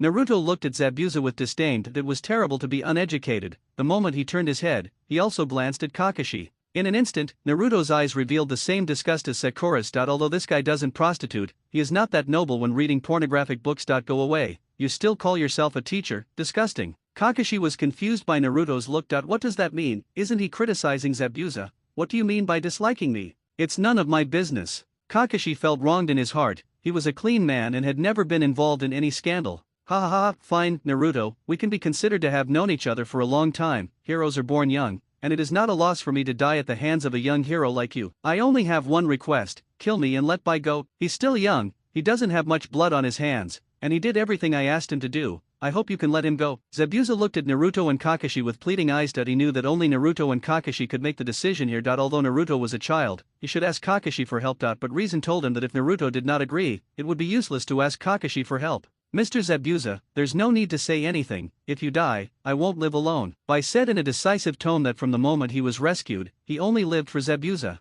Hey, did you see that? It's not that I don't want him to live, it's that he has the choice. Naruto turned around and looked at Zabuza, who was slumped on the ground, spread out his hands and said helplessly, "You're already making a scene before I'm even dead, aren't you? But I really don't like the way you act on your own. If you really want to follow me, you should listen to me. Now that it's too late to do anything, why waste my life? I don't want my body to be left exposed in the wilderness after I die. Please be considerate of me and be my body collector while you're still alive. Remember to arrange a place with good scenery for me. I hope there are mountains and water, and preferably less sunlight. I've lived in the shadows my whole life. The sun is so strong it's blinding. I'm not used to it." Zabuza murmured. He seemed to have accepted the arrival of death, and his whole spirit was gone. Mr. Zabuza. Bai knelt down, tears bursting out instantly, and he burst into tears. They are actually very touching. Sakura's saintly heart broke out again. She turned her head, wiped her tears, and couldn't help but say. Sasuke glanced at Sakura's sad face and said nothing. There are so many things about life and death in this world. If she cries so much, the Pacific Ocean would not be enough. Naruto. Can you please let them go? The two of them are a little too touching. I feel are we too cruel. Sakura came forward, tugged at Naruto's sleeve, and sobbed while wiping her tears. She was moved by the friendship between Zabuza and Haku. Is this a bond? If you die, I won't live alone. We are both thinking about each other. All we ask for is to keep each other alive. What? Naruto turned his head and stared at Sakura, which made Haruno Sakura feel uneasy. Kakashi also turned his head and stared at Sakura. So did Tazna, his mind full of question marks. No, are you crazy? Not long ago, you were fighting to the death, and now you're actually begging for mercy for him. Do you still remember who he is? He's here to kill me. Are you being a good person and asking for his release? Are you taking my head as a favor? Do you think he's here for vacation? Hey, my dear, his job is to take my head back. What are you thinking? Do you still remember who your employer is? Tazna's face was filled with black lines. This team was too abnormal. The teacher had to rely on students to save him. One student was very fierce, one was cold and pretentious, and one had obviously watched too many brain-dead movies. Sarutobi Hiruzen, you idiot, what the hell did you arrange for a team of gods for me? Is there any normal class in Konoha? This girl clearly has a mental problem. She also has a serious problem of not being able to distinguish friend from foe. I suggest you do some serious political work after you return. Several people in the team turned their heads at once, and when 4 heads and 8 eyes were staring at Haruno Sakura, the cold gaze seemed to make her mind a little clearer, and she spoke with a red face and a stiff upper lip. Well, why not? Consider it, after all. Sakura seemed to realize that this request was a bit too outrageous, and her voice became lower and lower, and the hand that was pulling Naruto's sleeve gradually withdrew. Seeing Sakura like this, Naruto turned his head back. He looked at Zabuza and Haku and thought for a while. Then, Naruto took a few steps towards Kakashi and waved his hands, signaling Kakashi to lower his head, as he had something to say. Naruto kept mumbling into Kakashi's ear, but the others couldn't hear what he and Kakashi were saying at all. The voices were too quiet. Naruto even covered his mouth with his other hand, afraid someone would read his lips. Kakashi bent down and listened to Naruto's thoughts with his ear tilted, nodding from time to time with an expression that said you were right. Then they looked at Sasuke with strange eyes and continued to discuss. Sasuke felt goosebumps all over his body. After Kakashi and Naruto got together, they looked at him strangely, as if they had discovered some rare treasure. These two people must be up to no good, maybe they are planning some bad tricks. The two of them whispered to each other for a long time. Not only Sasuke and Sakura were confused, but even Zabuza, who was waiting to die, began to be confused. Was it necessary to discuss for so long before sending himself to death? Isn't this just a matter of one knife? What, it seems like you guys are planning to use all 10 cruel tortures of the Qing dynasty on me. Hey, are you still going to kill him or not? Why are you dragging your feet after killing someone? You're still in confinement after giving birth. Can you be faster? Zabuza shouted loudly. He was already impatient waiting to die, so why are you, the surgeon, still discussing it with him? Finally, Naruto and Kakashi both nodded vigorously, and then looked at Zabuza at the same time. Mr. Zabuza, we are deeply moved by the bond between you and Shiro, and our companion Haruno Sakura has pleaded for mercy. After careful deliberation, we have decided not to kill you and can let you go. Kakashi took 2 steps forward, stood in front of Zabuza, and spoke with a powerful blow as soon as he opened his mouth. What a joke. Absolutely not. Really? Kakashi-sensei. Everyone had a different expression. Zabuza was completely stunned. What the hell? After just a few words, he let him go, not going to kill him. Sasuke was also bewildered. Sakura's chastity was fine, but why was Kakashi acting so recklessly, letting the tiger go back to the mountains? Were you hallucinating from overusing your Sharingan? Tazuna jumped up. What the hell? Let this ninja get away. Is this how you act as bodyguards? Do you look down on them or overestimate yourselves? I'm such a miserable old man. I met such an unreliable team. I used to think that the students were a little bit brain-dead, and the teacher could still be considered a normal person. Ordinary people. Now the teacher's brain has collapsed. Heaven, earth, who can come to save me? Among the few people, the only 2 who were excited were probably Haruno Sakura and Haku. Sakura didn't expect that Kakashi really agreed to spare Haku and Zabuza's lives, while Haku was happy that Mr. Zabuza finally didn't have to die. Even if he had to exchange his own life for it, he would be willing to do it. Teacher Kakashi, I knew you were the best. Sakura walked up happily, hugged Kakashi's arm and said coquettishly, Kakashi, you bastard, do you know what you are doing? Sasuke cursed Kakashi's family for the last 800 times. Did they even have a brain? If we let such a powerful enemy go, would we still have something to gain when he recovered? He was sure that this matter was related to Naruto. Although Sakura could say it, it didn't mean Kakashi would listen. After all, Sakura didn't have that much weight. At present, the only person who can influence Kakashi's judgment, besides himself, is Naruto. Considering what Naruto had just said when he pulled Kakashi aside, Sasuke was absolutely certain that it was Naruto who had been bewitching Kakashi. He remembered that Naruto had been madly pursuing Haruno Sakura. This guy, is he having a love affair right now? Zabuza was stunned. What was going on? Letting him go? Kakashi, you let me go on condition, right? At this point, there's no need to hide it, right? Zabuza is not stupid. He thinks quickly. If he can let go of himself and not kill him, then Kakashi must be asking for something better than these conditions. Kakashi snapped his fingers. When talking to smart people, you don't need to waste words. Right, since you're so straightforward, I won't beat around the bush. Before I let you go, you have to agree to 2 conditions. As long as you can do these 2 conditions, I'll let you go. What are the conditions? Tell me. Don't even mention 2 conditions, we can even meet 20 conditions, as long as you keep your promise. By quickly interrupted. Nothing is more important than Zabuza's life. First, after I let you go, you can no longer continue Mr. Tazuna's mission and must abandon it. Furthermore, you are prohibited from accepting bounty missions involving Mr. Tazuna or anyone else involved in this incident. No problem. With your protection, even if I wanted to kill him, it wouldn't be that easy. As for the others involved in this matter, you don't have to worry about them. Once Tazuna dies, the others will be leaderless. Cardo is better at this than me. Zabuza didn't hesitate at all. It was just a matter of giving up a mission, not risking his life. Second condition, before I leave, I hope I can fight him. Kakashi suddenly looked at Shiro, pointing at Sasuke and making his second condition. What? Sasuke was enjoying himself when he suddenly realized that Kakashi had changed the subject and that he had joined the group. What the hell, Kakashi, either let him go or kill him, why fight him? Urjusa jumped up and said, we were talking fine, why did you sell me out? Kakashi looked at Sasuke, his eyes full of solemnity. Mainly, nothing else could be seen. Only Ramen Zishiyama had seen Kakashi's true face. Sasuke, actually, this time I came out not just to complete the mission, but for other purposes as well. One of them is to observe your actual combat capabilities and team tactics. So far, I've got data on Naruto's individual attack and team awareness, and I have a rough idea of your team data as well, but as for your individual combat capabilities, I'm still unsure. Now, there's no better situation than this. Let's release Zabuza. As a famous ninja in the ninja world, reputation is their golden signboard. I believe Zabuza will not do anything that is detrimental to his reputation. After all, he still has to survive in the ninja world in the future, isn't that right, Mr. Zabuza? Kakashi turned to look at Zabuza and asked. Zabuza met Kakashi's gaze and nodded. A man has to bow his head under the eaves. Don't worry, I promise I won't kill him. After getting a satisfactory answer, Kakashi nodded and looked at Sasuke again. Zabuza is seriously injured now. There is not much point in fighting him, but the ninja named by under his command should not be an ordinary ninja. He must have special skills, otherwise he would never stay with the demon Zabuza. Using him to test your combat prowess is the most appropriate thing to do. Right now, this is our best chance. I believe it will be difficult to encounter a ninja of this level in the future, right? Kakashi patted Sasuke's shoulder and said what he was thinking with a smile. Don't worry, we are the most expensive in this area. Those who are more expensive than me have either been killed by me or left this place to live elsewhere. Among the ninjas that Cardo can hire, we can be said to be the best. You can rest assured on the road ahead. Zabuza raised his head and said proudly that he still had this confidence. Absolutely no one can threaten you. I nodded beside him, expressing his deep agreement. Such a great opportunity is both a test and an improvement. Combat experience can't be learned from books, it can only be accumulated through real combat. If you're careful, you'll learn a lot from this competition, Kakashi advised earnestly. Well, Kakashi-sensei, can I join? Sakura raised her hand and interrupted, saying that she also wanted this opportunity. Sakura, forget it that you don't need it right now, and your ability isn't for positioning. This is a benefit I give to Sasuke alone. Kakashi smiled and shook his head to refuse. You don't have a Sharingan, so why are you joining in the fun?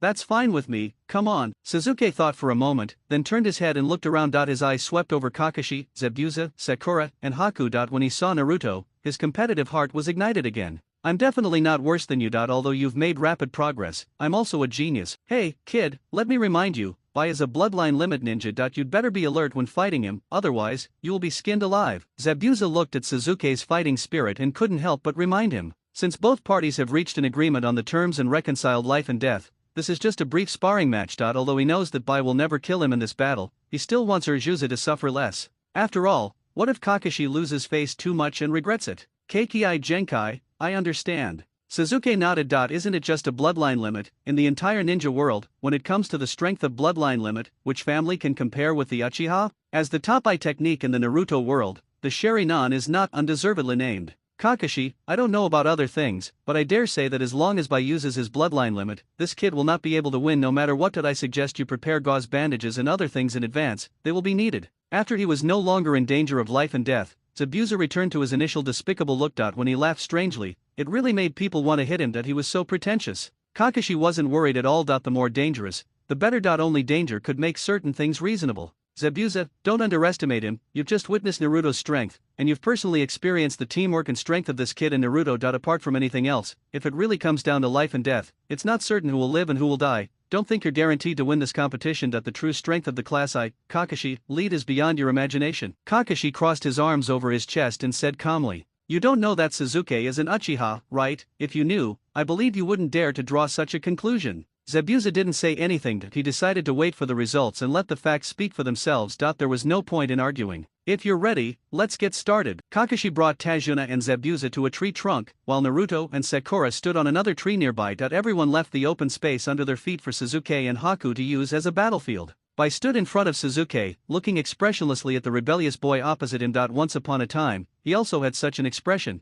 but then everything was lost one day. Worried about Zabuza's injury, Bai didn't say anything extra. He skipped the whole set of trial moves at the beginning of the fight and just jumped back, using his ultimate move. Finish the fight quickly, call it a day, and find a place for Zabuza-san to heal, there's no time to waste. Ice release, magic mirror ice crystal, Bai shouted, and the fingers of his hands danced quickly, forming seals. The whole process was very smooth and silky. This kid is very fast at forming hand seals. Zabuza, you have a good partner. Kakashi looked at the speed at which Bai formed hand seals and nodded in admiration. After the ice release secret technique was put into practice, mirrors made of ice crystals quickly took shape in the air, like an ice house, surrounding Sasuke completely inside. Bai, who was standing on the ground, jumped back the moment the mirrors took shape and perfectly merged into one of the mirrors. There's plenty of moisture here, so using water-based ninjutsu will be much more effective. This guy under you is good at fire jutsu, right? He'd be at a disadvantage in a fight. After all, water controls fire. Zabuza's mouth widened, and a silent smile filled the entire place. He turned around and gave Kakashi a small suggestion. How about you try adding that kid in as well? I don't think he can handle it alone.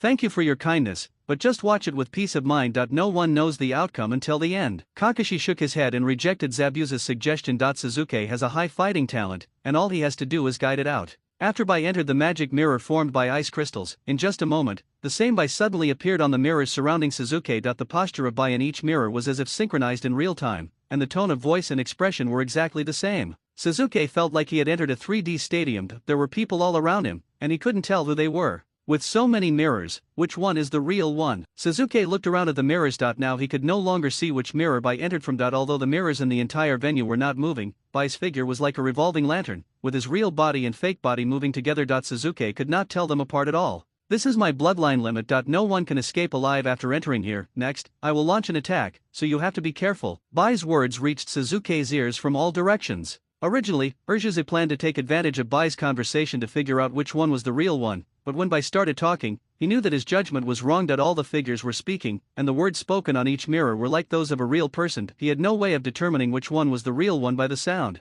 Bai stretched out his hands and the moisture in the air instantly began to gather and condense. In the blink of an eye, many ice needles appeared on his hands. These needles were very similar to the ones Bai held in his hands when he first appeared. Is this your ninjutsu? Urjuzi looked at the ice needles in all directions and said vigilantly, his eyes full of fear. Yes, secret technique. 1,000 killings water flying. Bai shouted, and countless ice needles shot out from the ice mirror surrounding Suzuki. The second pillar took out 2 kunao, one in each hand. His body turned into a circle, and his whole body turned into an afterimage. The sound of clanging and collision was endless. It's still a bit forced, we can't stop it like this. Zabuza looked at Suzuki, who was waving kunao frantically to resist the ice needles in the field, and said to Kakashi, concentration is what creates miracles. The enemies he encounters in the future will be even stronger and more brutal. If he can't even overcome this one, how could he still be a ninja? I believe he will find a solution, keep watching. Urjuzi in the field was panting heavily, and his feet were covered with fallen ice needles, which he blocked with the kunao in his hand. The ice needle shot by the opponent came from all directions. Although he tried hard to resist and dodge, there were still several cuts on his skin, and even one on his face. I can't tell which one is the real one. How can this be? Suzuki's eyes were as sharp as God's, staring desperately at each of the silver needles that were shot out. None of these ice needles were fake, all of them were real. If this is a rapid change of direction to shoot, then his movement speed is too fast. If not, then every mirror is real, but that's impossible. Could it be an optical effect? By changing a person's vision through refraction, the key isn't the ice mirror, but the ninjutsu. Jiza murmured in his heart. He now suspected that the mirror was just a cover to confuse his vision. In fact, the main attack came from the ninjutsu released by the opponent, which was a 360-degree summoning water ninjutsu with no dead angle attack. It looked like the white in each ice mirror was shot out by his hands, but in fact, it was not. The mirror was just an illusion. Tazna was stunned. Oh my god, the ninja's fighting is really fierce. If it were him, wouldn't he be shot into a hornet's nest if he went in there? Suzuki's eyes widened. I know. The mirror is just a cover, what we need to guard against is your large-scale attack ninjutsu. If that's the case, then try it again, secret technique, 1,000 killings water flying. Bai's voice came from the mirror again,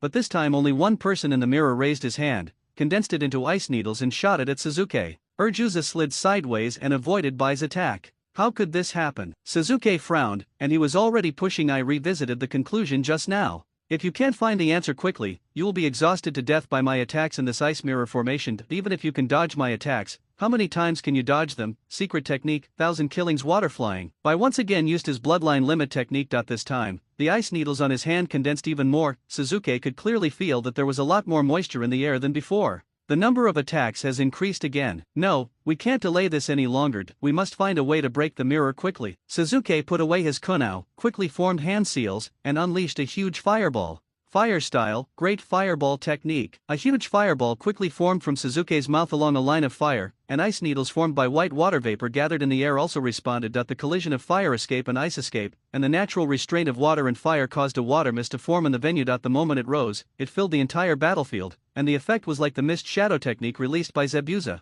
Suzuki's figure could no longer be seen clearly in the ice house formed by the ice mirror. With 2 whooshing sounds, 2 kunao shot out rapidly from the white mist and shot towards the 2 ice mirrors at an angle of about 45 degrees from the ground, but were easily knocked down by inside and fell to the ground. It's useless. I am both the clone and the real person. Secret technique, 1,000 killings water flying. Bai once again used ninjutsu to gather countless ice needles, and this time the amount was much larger than the previous times. The main reason was the previous wave of confrontation. The impact of water and fire escape caused the water vapor to spread. This time the spells were concentrated, not only the speed became faster, but the number also increased. Here I come. A gleam of light flashed in Kakashi's eyes and his body tensed up. This was the moment he had been waiting for. Countless ice needles shot straight towards Suzuki in the center with a whistling sound. Suzuki did not dare to be careless at all. He mobilized the chakra in his body to frantically strengthen his eye nerves, trying to see more clearly. At the same time, he waved his hands repeatedly to block all the ice needles shot by. The clinking sound of weapons colliding echoed throughout the venue, but there were too many ice needles. Even though Suzuki tried his best, a large part of them could not be blocked, and the number of ice needles was still increasing wherever he looked.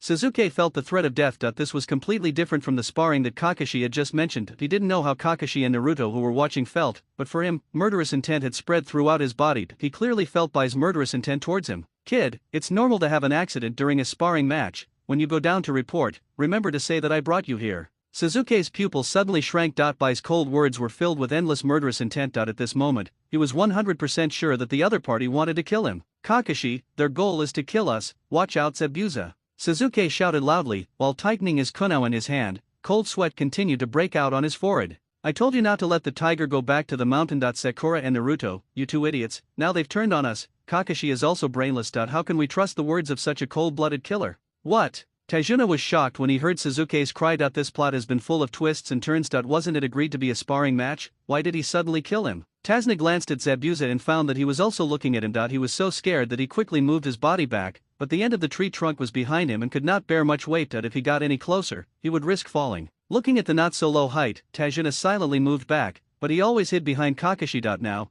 he could only hope that his teacher Kakashi could protect him. Suzuki, don't be afraid, I'm here to help you. Just as Bai Xiao was about to fire a wave of ice needles, Suzuki heard an anxious shout. He turned his head hurriedly and saw that it was Sakura Haruno who was standing with Naruto. Sakura desperately broke free from Naruto's hands, her chakra gathered at the solace of her feet, and her whole body seemed to accelerate, leaving behind a series of afterimages, and rushed straight towards Suzuki. You want to die, right? Fine, I'll grant your wish. The moment Haruno Sakura approached, Bai released the ice mirror, and Haruno Sakura rushed into the field without any hindrance, and was about to reach Suzuki in the next second. What an idiot, can't you see I'm trapped? You can try to rescue me from the outside. There's no point rushing in. Before Suzuki could say anything, Bai's ninjutsu had already been activated. Countless ice needles once again turned into a rain of arrows and flew straight towards Suzuki. When Haruno Sakura, who was in mid-air, saw this situation, she turned her body and faced Suzuki the next second. Get out of here alive, Suzuki. Countless ice needles instantly shot at Sakura Haruno, who was blocking the needles for Suzuki in mid-air. In an instant, the whole person turned into a hedgehog. Sakura's back was covered with ice needles, and blood spurted out of her mouth. Suzuki dodged and put his left hand around Sakura's waist as she was about to fall to the ground, while his right hand kept waving to block the ice needles. Are you crazy? What are you rushing in for? Suzuki yelled madly. It was as obvious that Sakura liked him as Naruto pursued Sakura, but he never responded. There was always someone in his heart, and he would not consider love until this matter was resolved. But before he could say this to Sakura, Sakura had already. Suzuki, don't be sad. Being able to die for you is the happiest thing in my life, you must live well. Sakura was barely breathing and struggled to open her eyes. She wanted to raise her hand to wipe the wound on Suzuki's face caused by the ice needle, but she had no strength left. Her fingers moved slightly and her eyes closed. Suzuki panicked. This was impossible. He trembled and slowly placed his hand on Sakura's nose and mouth, trying to test her breathing. Then, with a panicked look on his face, he grabbed Sakura's left hand and tested her pulse on her wrist. The wrist that was usually as white as snow was now covered with sharp ice needles. When Suzuki put his hand on it, the residual warmth was still there, but the pulse was gone. Sakura! Kakashi, you bastard, did you see that? This is what you did. I'm going to kill you. Anger burned in Suzuki's heart. Thinking back to how Sakura had always cared about him, and seeing that Sakura had died tragically in front of him, Suzuki's heart was in turmoil. The flames of anger began to burn from the bottom of his heart, and he went into a frenzy mode. As an avenger, before he could even resolve old grudges, new ones arose. From then on, Suzuki had one more thing to deal with, but he also had one less person who loved him. Suzuki couldn't help but feel a pain in his heart. This feeling only appeared last time. At that time, he was still a little young, but the pain was the same. The anger continued to burn, and the hatred in Suzuki's heart grew bigger and bigger. In addition to the murderer by Kakashi and Naruto are also involved. If it weren't for their bad idea to let Zabuza go, he would not have competed with Bai. If they didn't fight, Bai wouldn't have the chance to kill him alone, and Sakura wouldn't see that he was in danger and rush in to block the attack for him. Looking at Naruto, who was still in a daze on the tree outside the field, Suzuki became even angrier. He knew very well how fast Naruto's flying thunder god was these days. As long as Naruto wanted, he could stop Sakura before she rushed over. Even if Sakura broke in, with the power of flying thunder god, it would not be a problem to rescue Sakura before the ice needle arrived. But Naruto didn't do that, he just stood there, he didn't move at all. Suzuki's eyes immediately turned red. Your flying thunder god is so fast, why didn't you stop her? You keep saying that you love her and like her, but you just watch her die in front of you? With hatred, regret, annoyance, guilt, and shame mixed together, Suzuki only felt a burning sensation in his eyes, and then his pupils turned from black to red, and a small dot in the shape of a megatama appeared in Suzuki's eyes. The Sharingan finally opened. It was so hard. Anger drove Suzuki, and he had no idea that he had opened his Sharingan. He only felt that what he saw was becoming clearer and clearer, but the scene in front of him gradually began to distort, and the white and ice mirrors in his vision began to distort and blur. Suzuki turned his head, and after just one glance, he was stunned in the venue, and the kunao in his hand fell to the ground inadvertently. Sakura, you're not dead? Suzuki spoke haltingly, and stood there in a daze, frightened as if he had seen a ghost. He pointed his right hand at Sakura and began to stutter. Suzuki, are you okay? What happened to you just now? You just stood there motionless after performing the ninjutsu. You were still yelling and calling Kakashi-sensei a bastard? What's wrong? Sakura was completely bewildered. She was watching with rapt interest the spectacle of Fireball vs 1000 Kills water show, and then, like a computer crash, Suzuki started cursing and raging. Sakura had never seen Suzuki like this before. What's wrong? What happened? Why don't you guys compete anymore? Sakura was completely confused and had no idea what was going on. As you wish, Kakashi. Zabuza glanced into Suzuki's eyes. After seeing those familiar eyes in the Megatama, he instantly knew why Kakashi proposed to fight with Suzuki. So this was his purpose. Mutually, happy working with you, Kakashi replied to Zabuza with a smile. So it's the Uchiha clan. No wonder you said the outcome was undecided. If it were an Uchiha, with both possessing a bloodline limit, it's hard to say who would win if they were to fight to the death. Zabuza couldn't help but sigh as he looked at Suzuki's Sharingan. The news from Konoha was that the Uchiha clan was slaughtered overnight, and only one child escaped with his life. Now it seems that this kid is the lucky one.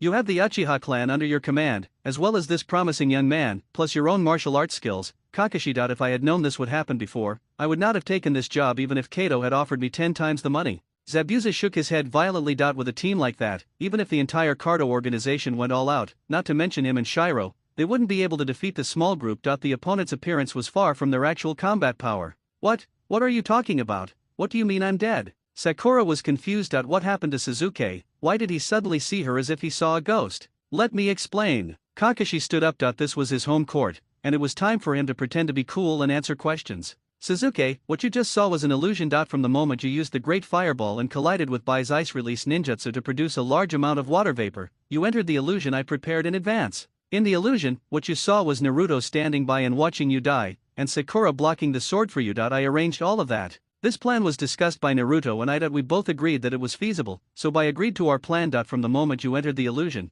Bai's bloodline limit stopped attacking. Why? Suzuki was confused. Genjutsu, when had he been caught in this genjutsu? Why, can't you feel it yourself? Think carefully, do you feel that something is wrong? Kakashi stepped forward and patted Suzuki on the shoulder, encouraging him to discover it on his own. Eyes, is this Sharingan? Suzuki was no fool, and recalling what had happened just now, he immediately found something different. It seems that you have discovered it. That's right, in this battle, due to the loss of control and excitement of your emotions, you successfully opened the Uchiha's bloodline limit Sharingan. Kakashi was very pleased. Suzuki's opening of his eyes was inseparable from his layout. How do you know the conditions for opening the Uchiha Sharingan? Suzuki realized a key problem. Kakashi had Uchiha Sharingan, and he also knew how to open the Sharingan. This is a long story. What I can tell you is that I am not from the Uchiha clan as you think. The origin of my Sharingan is also fair and square. When the time is right, I will tell you how I got my Sharingan. What you need to know now is that you have already opened your Sharingan. The next step is to improve your Sharingan's pupil power as quickly as possible. There is a reason why the Sharingan is known as the strongest bloodline limit in the ninja world.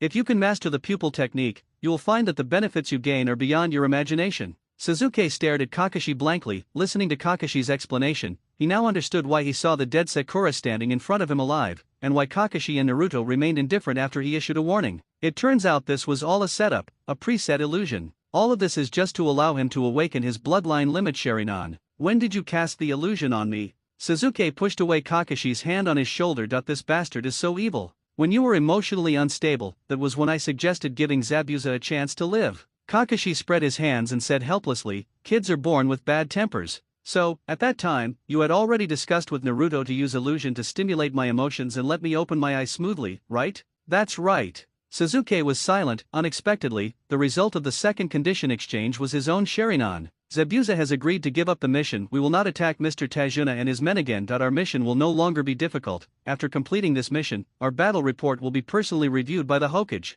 Since we can even complete an A-rank mission like this, our rank will definitely be raised after we return to the village. After all, the village is short of manpower right now. If I don't take this opportunity to open your eyes, I'm afraid you won't have the chance to do so in a safe environment later. Naruto knows that too? Suzuki asked in confusion. He saw that before Naruto went on stage, he pulled Kakashi aside and the two of them talked in private for a long time. That's right. Actually, my original intention was to let Shiro push your limits and force you to open your eyes during the battle. But Naruto suggested that I cast an illusion on you. Once your eyes open, you will break free yourself. By doing so, the damage you will suffer will be reduced. The facts are just as he expected. When your Sharingan awakened, my illusion began to lose its effect. It's easier for you to know about the Sharingan, since you already have one. But why does Naruto also know about it? I'm curious how he knew it. Suzuki stared into Kakashi's eyes and said, don't you think Naruto is a bit too mysterious sometimes? Everyone has their own little secrets. Although Naruto is weird, it is well known that the Sharingan can see through illusions. I don't find it strange. Kakashi shook his head. Although he also had some doubts about Naruto, that was him, and Sasuke couldn't do that. Now they are a team, what they need is closeness and the ability to trust each other's backs. The seeds of doubt could not germinate among the three of them. All right. Sasuke nodded. Since Kakashi said so, he would not waste any more words. Mr. Kakashi, we have completed our mission, and I hope you can keep your promise. I walked to Zabuza, supported Zabuza's staggering body, and said to Kakashi and the others, of course. Now you can leave freely, our grudge is now written off. Of course, you must keep your promise and not attack Uncle Tazna again, otherwise you will be breaking the rules. If that happens, we will not show mercy again. Kakashi nodded and said that even Zabuza, a traitor, had kept his promise, so as a member of Konoha's prestigious ninja team, he, Kakashi, naturally would not bother to break the contract. But I have to say something in advance. If you really come here again, you will really have to lead your life here. Don't worry, I don't have enough time to hide from you, so why would I bother you again? If I meet you during your mission, I won't even look at you, Zabuza said unhappily after looking at Naruto, Kakashi, and Sasuke. One is a copy ninja who is well known in the ninja world, the other is a yellow-haired boy with super speed and many clones, and the other is the owner of Uchiha's bloodline limit. How stupid must one be to take the initiative to provoke this team? Bye, let's go. Zabuza ordered Bai to leave. After Bai glanced at Naruto, he nodded at him as a farewell, and then the two of them disappeared. You guys are really awesome. You even beat away such a strong guy. Tazna walked up and said excitedly. He didn't care about being blind or the ninja's bond, he only cared about saving his own life, and from what the ninja with the big sword said just now, it seemed that he would not accept any missions involving him in the future. This was like an extra layer of protection. Uncle Tazuna, don't worry, this is a product of Konoha, quality guaranteed. With us here, don't even mention Kato. Even if he's the king of the world, we'll still make things right for you. Naruto looked at Tajuna's excited expression and felt proud that he immediately patted his chest and started bragging. After all, bragging is not taxable. Besides, he just defeated such a powerful ninja, so what's wrong with bragging a little? Can't he brag about it? Uncle Tazuna, when we arrive at your territory, you have to give us some good care. Look, Sasuke has suffered a lot for you. Naruto put his arm around Tajuna's shoulder and pointed at Sasuke, whose wound was being bandaged by Sakura, and teased. Naruto, you bastard. Sasuke's face was filled with rage. Wasn't this your bad idea? We could have ended the battle unscathed, but it was you and Kakashi, two evil-minded guys, who tricked me into fighting Bai. Sasuke had completely forgotten what Kakashi had just said to him. If Naruto hadn't suggested using illusion, Sasuke would probably have suffered more wounds. Tazna didn't care about the two little ones' noise. He waved his hands happily and promised, don't worry, I'll give you good food and drink when you get to my place. Righteous, generous, Naruto said praisingly with a thumbs up. Ding, the host has been detected to have changed the mission progress without permission. Let Zabuza leave. The host will now be punished for mission failure. When Naruto heard the mechanical sound, his body immediately shuddered, which scared Sakura, who was bandaging the second pillar. Kakashi, who was traveling with him, also looked at Naruto with strange eyes. He thought, what's wrong with this kid? Naruto's face instantly turned bitter. He was so proud of himself, he was so busy trying to open the eyes of the second pillar that he forgot that his system task was to kill Zabuza and Haku. Damn it, Sakura's crying interrupted his work. If the host fails to complete the selected task, the task reward will be cancelled. At the same time, as a punishment, the host's sign-in rewards for the next half-month will be cancelled. This includes weekly sign-in rewards. I hope the host can complete the mission according to their chosen mission. If you abandon the selected mission again, the punishment will be increased. That's all I have to say. I hope the host will be aware of this. The system's cold notification was like a sentence sentencing Naruto to death. Naruto's heart was already filled with wailing at this moment. Master System, I was wrong. Can you please let me go? This is my first time. Considering that I'm a first-time offender, can you please let me go? Sign in, how can I live without you? Tomorrow is the weekly sign-in, and this is my first weekly sign-in, and it's gone just like that. I worked so hard to sign in for 6 days, woohoo, Master System, can we discuss this? Kakashi, who was standing by, looked at Naruto's bitter face and couldn't help asking, what's wrong, Naruto? Is there something that makes you unhappy? Oh, no, I just suddenly thought of something unhappy. Naruto waved his hands. This matter could not be discussed, and this was his biggest secret. How could he tell Kakashi? Kakashi was a little confused. Shouldn't he be sad when thinking about something unhappy? Why was he so miserable? But he asked Naruto, and if Naruto didn't say anything, there was nothing he could do. Forget it, everyone has their own secrets. If Naruto doesn't want to tell, he can't force him. Sakura carefully took care of Sasuke, the only injured person in the team. Naruto was resting, he kept sighing and groaning, feeling sad about his own stupidity. Why did you let Zabuza go? What went wrong at that time? Naruto regretted his actions very much. He attributed it all to his body. He seriously suspected that this body was not listening to his thoughts. He originally wanted to kill Zabuza to complete the task and get the reward, but his body did not obey his commands and chose to help Sakura let go of Zabuza. Yes, that's right.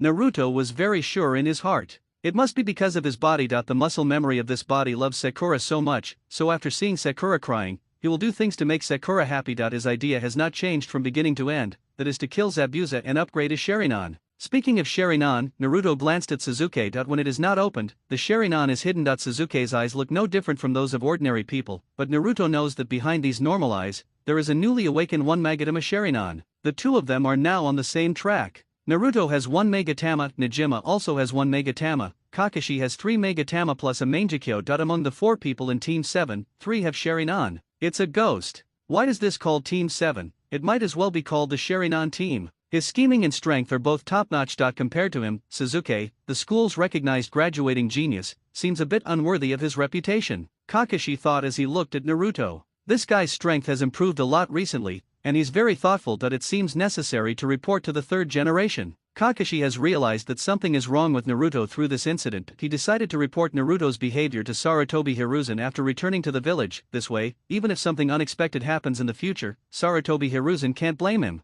Several people happily headed towards Tasuna's house until dark, when Naruto and his friends finally saw the half-completed bridge. Tazuna shouted happily and quickened his pace. He would soon be able to see his grandson Inari and his daughter. Thinking back to the hardships along the way, Tazuna suddenly felt a little tearful. Fortunately, the people of Konoha were strong enough, otherwise he would not be able to see them alive. Naruto and his friends were also very happy. They had finally arrived at Tazuna's territory and didn't have to rely on dry food tonight. Although they would occasionally hunt wild game on the road to satisfy their cravings, the taste was always a little different due to the lack of cooking utensils and ingredients. Tonight, you guys are free, eat as much as you want, you're guaranteed to be full. Tazuna waved his hand and announced the good news to everyone. The first one to lose his composure this time was Naruto. These past few days, he really couldn't get used to eating those dry rations. There was some food in the system space, but he couldn't take it out because his backpack obviously couldn't hold all that food. So he could only eat some secretly when he was alone. But taking small bites like a thief will only make your taste buds demand more and more, and the more you stealthily eat, the hungrier you will be. When Inari's mother and Inari were preparing to eat, they suddenly heard their father shouting from a distance. They thought they had misheard. After all, some time ago, when Tazuna set out to Konoha to get reinforcements, he told them that the journey was long and it might take a long time. But how long had it been since they heard the call? So when the voice rang out for the first time, they thought they were hallucinating. It was not until the second and third times, when the shouts continued to come, that they put down their chopsticks and walked out the door. From a distance, they recognized the weathered and dusty figure. "Grandpa, you're finally back." Inali immediately broke free from his mother's arms and ran towards Tazuna. When Tazuna saw his grandson running towards him, he immediately quickened his pace and hugged Inali in his arms. "My Inali, are you happy to see Grandpa? Have you missed Grandpa after all this time?" Tazuna pinched Inari's nose and asked lovingly, completely devoid of the temper he had used to confront Naruto and the others. "I miss you so much, I miss you 100 times a day." Mom said that when I miss you 1,000 times, you will come back, Inali said to his grandfather Tazuna, and then he hugged Tazuna's neck tightly, fearing that he would disappear in the next moment. "After all, when I woke up, my grandfather was gone. My mother said that my grandfather had gone to the neighboring country to ask for reinforcements." Tazuna held Inari in his arms and asked everyone to go home. He didn't waste any words. Knowing that Naruto and the others were very hungry after the journey, he directly ordered Inari's mother to cook a lot more delicious dishes. It's almost the same as what he said before: spicy rabbit head, braised rabbit meat, braised pig's trotters, braised spare ribs, steamed grouper, etc. Naruto and the others realized that Tazuna was not joking with them. This was definitely the best dish in the house. They would definitely not be willing to eat it normally. You can tell from the saliva of Inari. While Naruto and the others were feasting at Tazuna's house, Zabuza was supported by Bai and returned to his own nest. This was the residence provided by Cardo for them, and it was also the place where Cardo and Zabuza contacted each other. "Mr. Zabuza, how's it going? Did you get rid of that old man?" When the contact sent by Cardo saw Zabuza appear, he immediately asked in a very polite tone. Mainly, he didn't dare to be rude. He was the second contact. The previous one was too arrogant. He scolded Zabuza like a dog as soon as they met, and was directly cut in half by the arrogant Zabuza with a single blow. He was scared to death when he came with him, fearing that the killer god would kill him too if they didn't agree. But thankfully, Zabuza knew that he needed to report the situation to Cardo, so he spared his life. As a worker under Cardo for many years, it is natural for him to replace the first dead man and become the middleman between Zabuza and Cardo. Although he asked, he didn't have much hope in his heart. Zabuza's current condition was obviously injured. This was almost the same as those who came to report the situation before. Those who came back with injuries all reported unfavorable progress. It was because he saw too many injured and failed subordinates every day that Cardo decided to spend a lot of money to hire some awesome ninjas. "Go back and tell Cardo that I won't accept this mission again. I can return the money to him in full, or replace it with another mission. Don't mention the assassination of old man Tazuna anymore." After Zabuza was helped to sit down by Bai, he took a breath and said, "This injury isn't too serious, but if I put it mildly, I probably won't be able to take any big orders for 10 days or half a month, and I'll have to take some herbal remedies for my internal injuries." What? The contact person was shocked that he knew this gentleman's temper and strength very well. He saw everyone as a traitor. There was no one in the world that he didn't want to be. He was a bold person, and because of this, after he named a price, Cardo agreed even though he was heartbroken.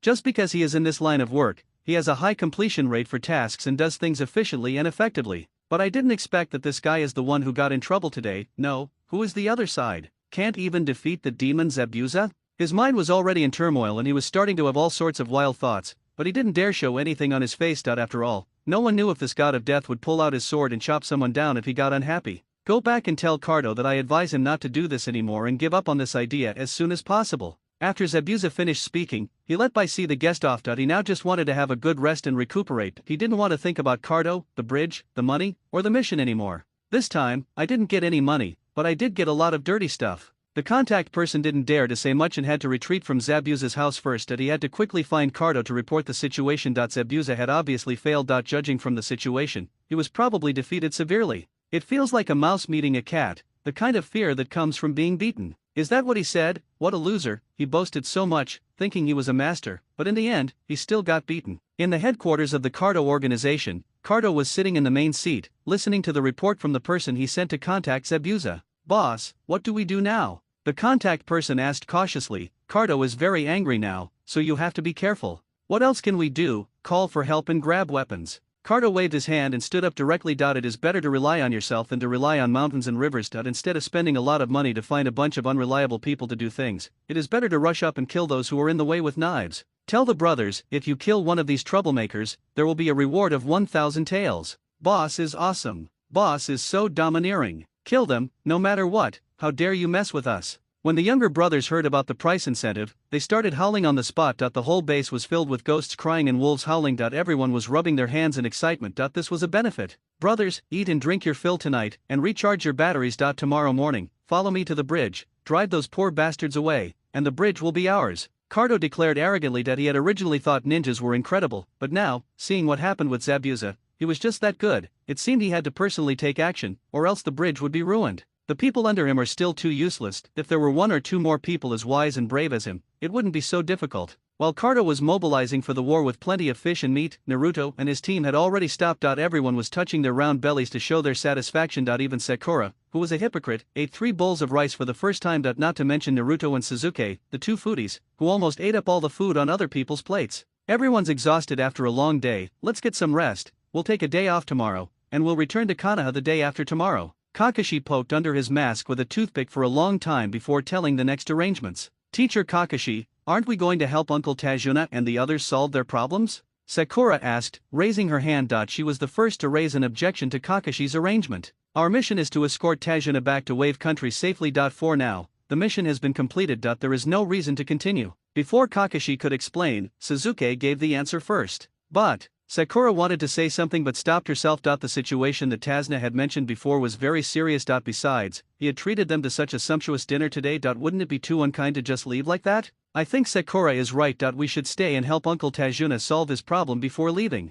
This time it was Naruto who spoke, leaning back on the soft cushions and lazily stating his opinion. Sakura immediately became happy when she heard someone supporting her, especially since the person who spoke was Naruto, who saved her life. Sakura's heart was also in turmoil. "Naruto is still on my side as always, even though he pretended to be indifferent a few days ago. He couldn't keep pretending at this critical moment." Sakura was fantasizing happily in her heart, completely immersed in her own world. "Naruto, we don't have that much time. There are still many tasks in the village, and we are short of people now." Kakashi frowned. 2 people in the team agreed, and 2 people opposed. The one who agreed was Naruto, who had recently increased his strength and performed the best. This made him think about it more. "Kakashi-sensei, I understand your concerns, but as the saying goes, one should be grateful to the person who gave him the favor, and one should be soft-hearted when receiving the favor. Although Uncle Tajuna lied about the mission level, we got through it safely. Uncle Ho was also sincere to us. Besides, you can see that during tonight's dinner, he really took out all the delicious food he could. Just now I saw his little grandson was so greedy that he reached for the bowl of shark fin."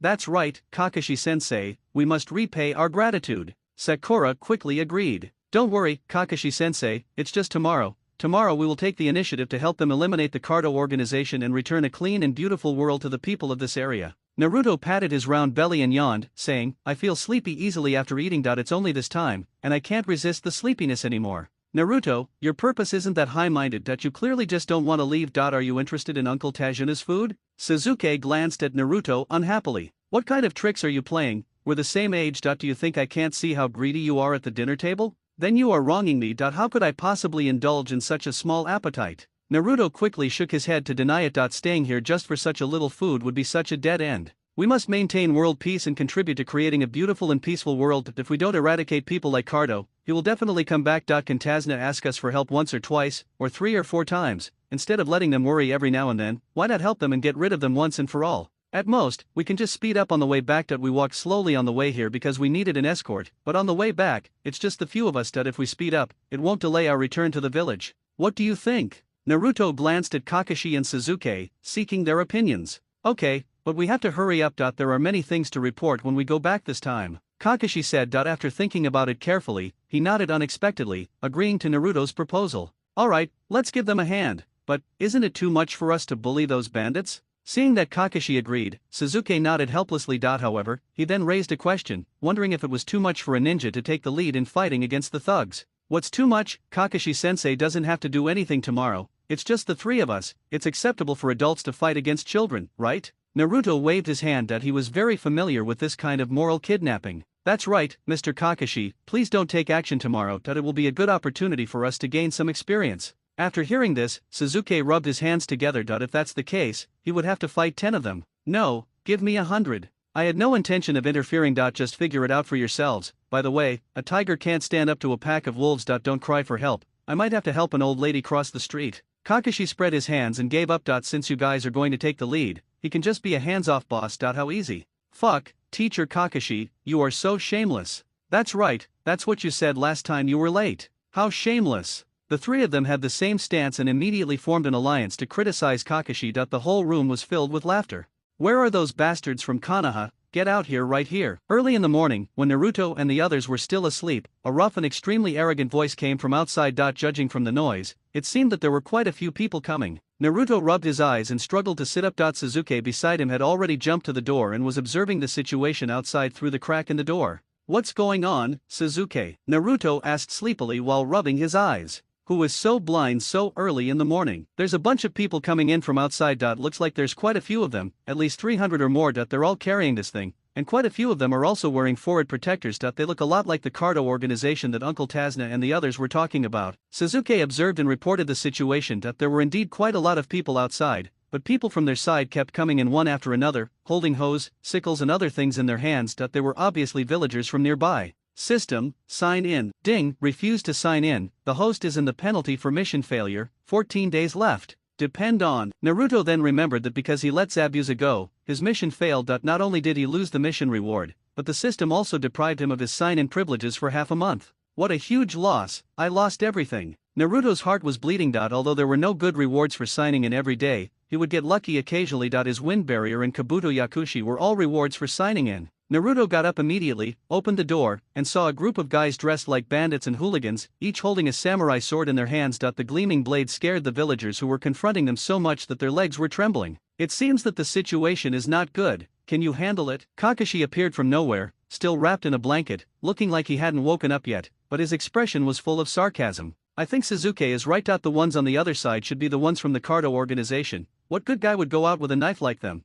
They're just short of having the word bad guy written on their face. Naruto looked at Kakashi with disdain. This guy really deserves a beating. As a teacher, not only do you not help, but you are also here making sarcastic remarks. Just lie down and go to sleep. Naruto, what should we do? Sakura also came at this time and asked Naruto directly what to do. This was the first time she had seen such a scene. What else can I do? I was just wondering how to find them, and now they just show up at my doorstep. Naruto sneered, his eyes full of murderous intent. That's right, someone brought a pillow when you're sleepy. With so many people, it's just right to deal with them all at once, without having to worry about any future troubles. I just don't know if this is all their strength. Sasuke nodded in agreement. It would be a good opportunity to catch them all in one fell swoop. It would be best if all the people from the Cardo organization were here. He didn't get a chance to attack the 2 rookie ninjas who appeared for the first time, and Zabuza was too powerful when he appeared, so he couldn't show his strength. It happened that there were so many people this time, and there were quite a few ninjas among them. Although he didn't know which clan they were from, they were ninjas after all. just to show Naruto, Sakura, and Kakashi that Uchiha is not just a name, he is also a genius.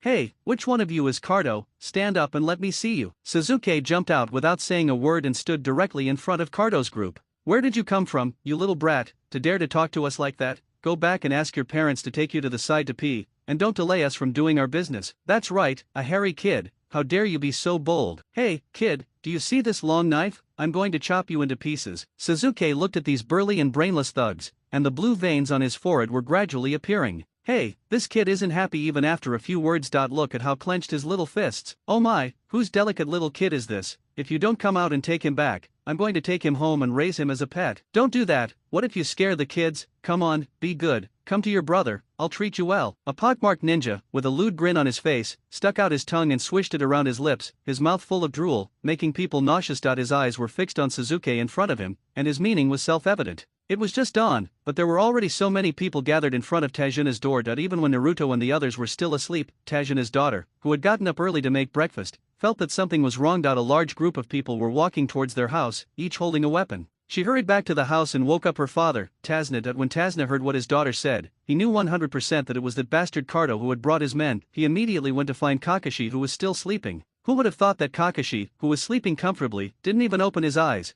and directly said that this matter had been handed over to his 3 students, and asked Tajina not to disturb his sleep and to go find Naruto and the others. Tazna was stunned when he heard this. Although he had seen the fighting power of those children in the previous ninja war, but with so many people coming this time, could those 3 children withstand it? At least you should get up and take a look. There are not just 1 or 2 people, there are hundreds of them. He shook Kakashi's body again in an attempt to wake him up. He thought that the other party didn't understand, but Kakashi turned over and ignored him. No matter how he shouted, Kakashi remained indifferent and only snored loudly. Alas, those 3 kids are unlucky to have such a teacher. Tajina sighed. It seemed that he could not rely on this teacher anymore, so he could only go and wake up the 3 children. Who would have thought that before he could go around and knock on the door, Naruto and Sasuke had already noticed something was wrong, and in the blink of an eye, the cool little boy appeared in front of them. Don't be a toad that doesn't bite anyone and annoys everyone. Tell your boss, Cardo, that after I have a full breakfast, we will fight on the bridge. Whoever doesn't come will be a grandson. Sasuke didn't waste any words and immediately pointed at the disgusting pockmarked ninja and started to threaten him.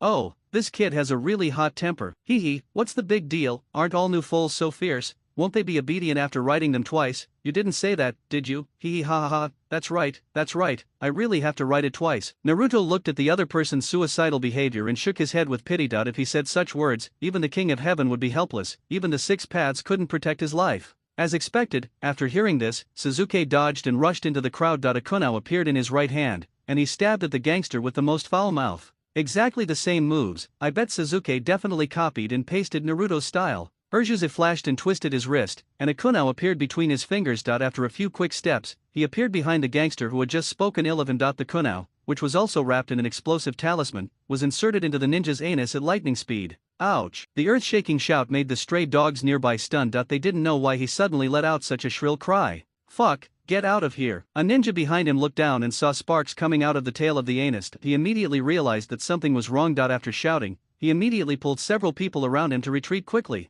Naruto couldn't help but shake his head as he watched Sasuke's moves. Even a proud Sasuke couldn't escape the concept of learning what works best. This reminded him of the original story, where Sasuke copied Rock Lee's taijutsu and developed his own lion combo, which was later learned by Naruto and renamed the Naruto combo. Now that we're here, Urjuze is still the same old trick. It works, right? It's mine. The kunai was covered with a detonating tag, which was the method he used to deal with the 2 Kurami sent by Cardo, and now it was used by Sasuke here, and no one could escape the bodies of Cardo's men left or right. Sasuke, you know what, this move is even more effective when used in a crowd. Boom, the most despicable ninja who made Sasuke want to kill him was blown into foam. The unlucky guys next to him were also missing limbs because they ran too slowly and reacted too slowly. The group of people who came with such a strong momentum were completely stunned on the spot by Sasuke's decisive killing. This kid. Has such a cruel heart. Someone swallowed hard and muttered. They were all scared. They stuffed the detonator into the anus. What a heartless person would come up with this trick. They thought they were cruel enough, taking people's arms and legs at the slightest provocation,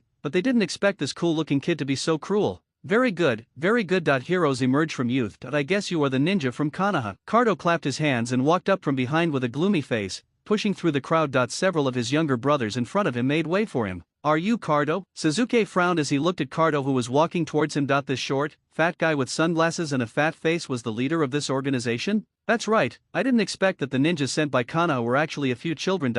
Well, Zabuza is really a loser that he was messed up by a few hairy kids. Why would he call him a ghost? I think calling him trash is more accurate. Cardo glanced around the vacuum zone that Suzuki had just created with the detonating talisman, and said in a stern tone, "Boy, don't think you're sure to win just by killing a few losers. Since you said you want to fight on the bridge after breakfast, I'll fulfill your wish and make sure you die of your full stomach. Don't say I won't let you live. Leave now and I'll forgive you. We can still be friends in the kingdom of waves. But if you still refuse to change, let's go." After making these harsh words, Cardo left with a group of people. However, when he left, many people were in awe of this young man with his hands in his pockets and a stern expression. The villagers who came over from the surrounding areas breathed a sigh of relief when they saw Cardo and others retreat, but then they became worried again, because as they had just said, after breakfast, the showdown would take place on the bridge. What should we do next? Should we really go to the bridge and fight the Cardo organization? Uncle Tazna, please help us make a hearty breakfast. We have to go home after we're done. Naruto yawned that he had no interest in this little episode at all. What? Tazna was stunned.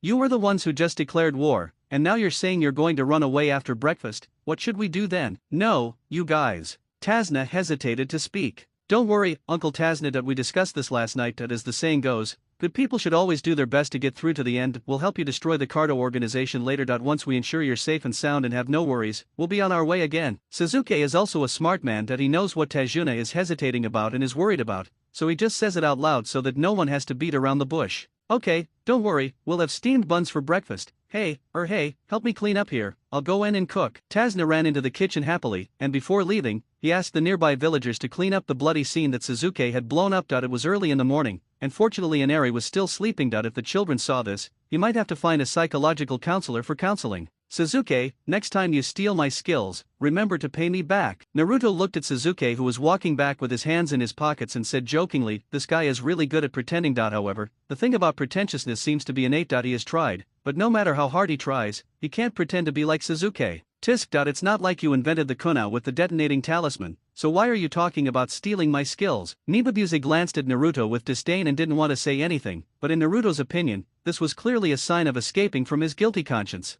If you have the guts, look me in the eyes and talk to me. That technique of stabbing the anus was invented by me, right? Have you ever seen anyone attack such a vulnerable part before? Naruto got angry when he heard it. Good boy, you stole my skills but you don't admit it, right? Tisk. Everyone has it. What do you mean? Don't try to steal my skills all the time. What can you steal? Oh, Sakura couldn't help but laugh as she watched the two bicker. You two, stop bickering and hurry up to get up and have breakfast. We're going to have a fierce battle soon, so we need to replenish our energy. Sakura had already seen the scene just now, but after the experience with Naruto last time, she could accept it more this time. Besides, the surrounding villagers cleaned up quite quickly. Even though they vomited a lot, they're just those hooligans. What's the pressure? Just ask Naruto to go alone later. With 3,000 shadow clones, 10 of them are more than enough to beat one, right, Naruto? Suzuki looked at Naruto maliciously and said, his eyes full of calculation. Good boy, you were waiting for me here. Are you possessed by Kakashi? You are clearly showing your laziness. Those are not 300 cabbages, they are more than 300 ruffians, and there are even quite a few stray ninjas mixed in. You want to tire me to death? Naruto simply quit.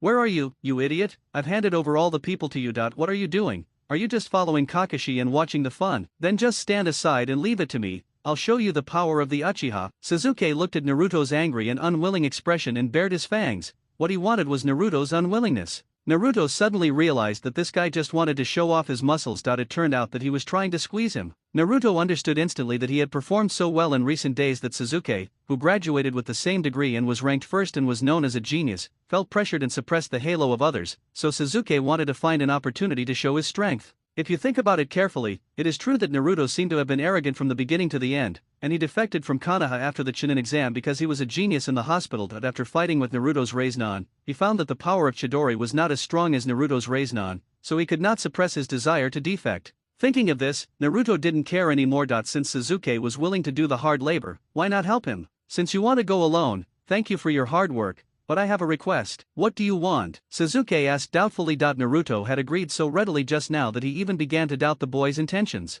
When I kill that Cardo, let me add 2 more hits, Naruto said angrily. Oh, it's no big deal. It's no problem for me to let you kill him. Do you hate him so much? To be honest, I think this old guy is also very unhappy. Suzuki waved his hand generously. It's just a head. What's wrong with giving it to him? It's no big deal. No, the reason I last hit him was because he was so pretentious, even prettier than you. After Naruto glanced at Sasuke, he ran away quickly after saying something, fearing that Sasuke would cause trouble for him. What the hell? Sakura was laughing so hard that her body was shaking. These two people really love and hate each other. They feel guilty if they don't quarrel for a second. Naruto and his friends devoured breakfast at a speed visible to the naked eye. The few who had eaten just enough dragged the still sleepy Kakashi and the Tejuna family, followed by dozens of villagers who had heard the news and came over to show their support. The group headed towards the bridge that Tejuna had built. At this time, Cardo and his group were standing at the bridge head waiting for Naruto and his group to arrive. There was a huge crowd of people, and it was obviously more than the number of people who were near Tazuna's house just now. Mr. Cardo, those brats should be Konoha's ninjas. I think Zabuza might not have lost to them,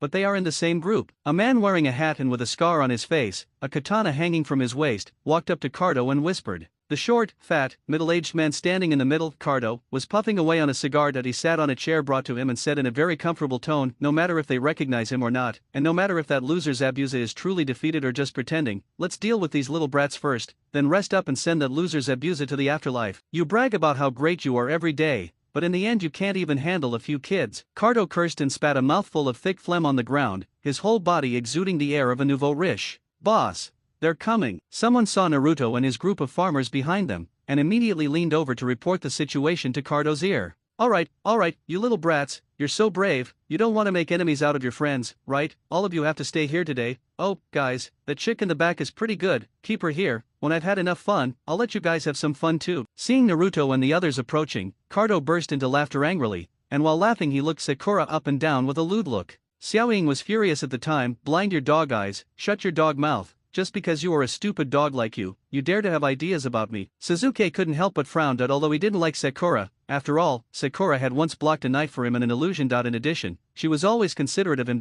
So, what Cardo said made Sasuke want to stab him twice. Naruto, Sasuke, go, kill them. Sakura really wanted to rush up and finish off Cardo and the others, and tear Cardo's stinky mouth apart, but looking at the crowd of people behind Cardo, she decided to let Naruto and Sasuke go. I give up on you, I thought you were going to do it alone, but you let both of us do it. Naruto couldn't help but hold his head, he felt a headache. The sister was very clear when giving orders. Oh, there are so many people here, and I'm just a girl, so I'm a little scared. Sakura started to act coquettishly without saying a word. At this time, she had to trick these men into charging forward. Don't look at me, I can't do it. I promised Sasuke that today is his exclusive show. Naruto waved his hands repeatedly. They had agreed before dinner that they would watch Sasuke's performance later. If he were to go on stage now, what would Sasuke think? That would definitely make you unhappy. You can't do such a thing. Sasuke didn't waste any words. He lowered his body, reached back with his left and right hands, and two kunai appeared in his palms. He rushed forward and launched an attack. Protect me. Cardo retreated without saying a word, especially when he saw Sasuke rushing towards him. He instantly thought of the scene in the morning when Sasuke stuffed kunai into someone's anus and made the sky full of foam, so he rolled and crawled to hide behind.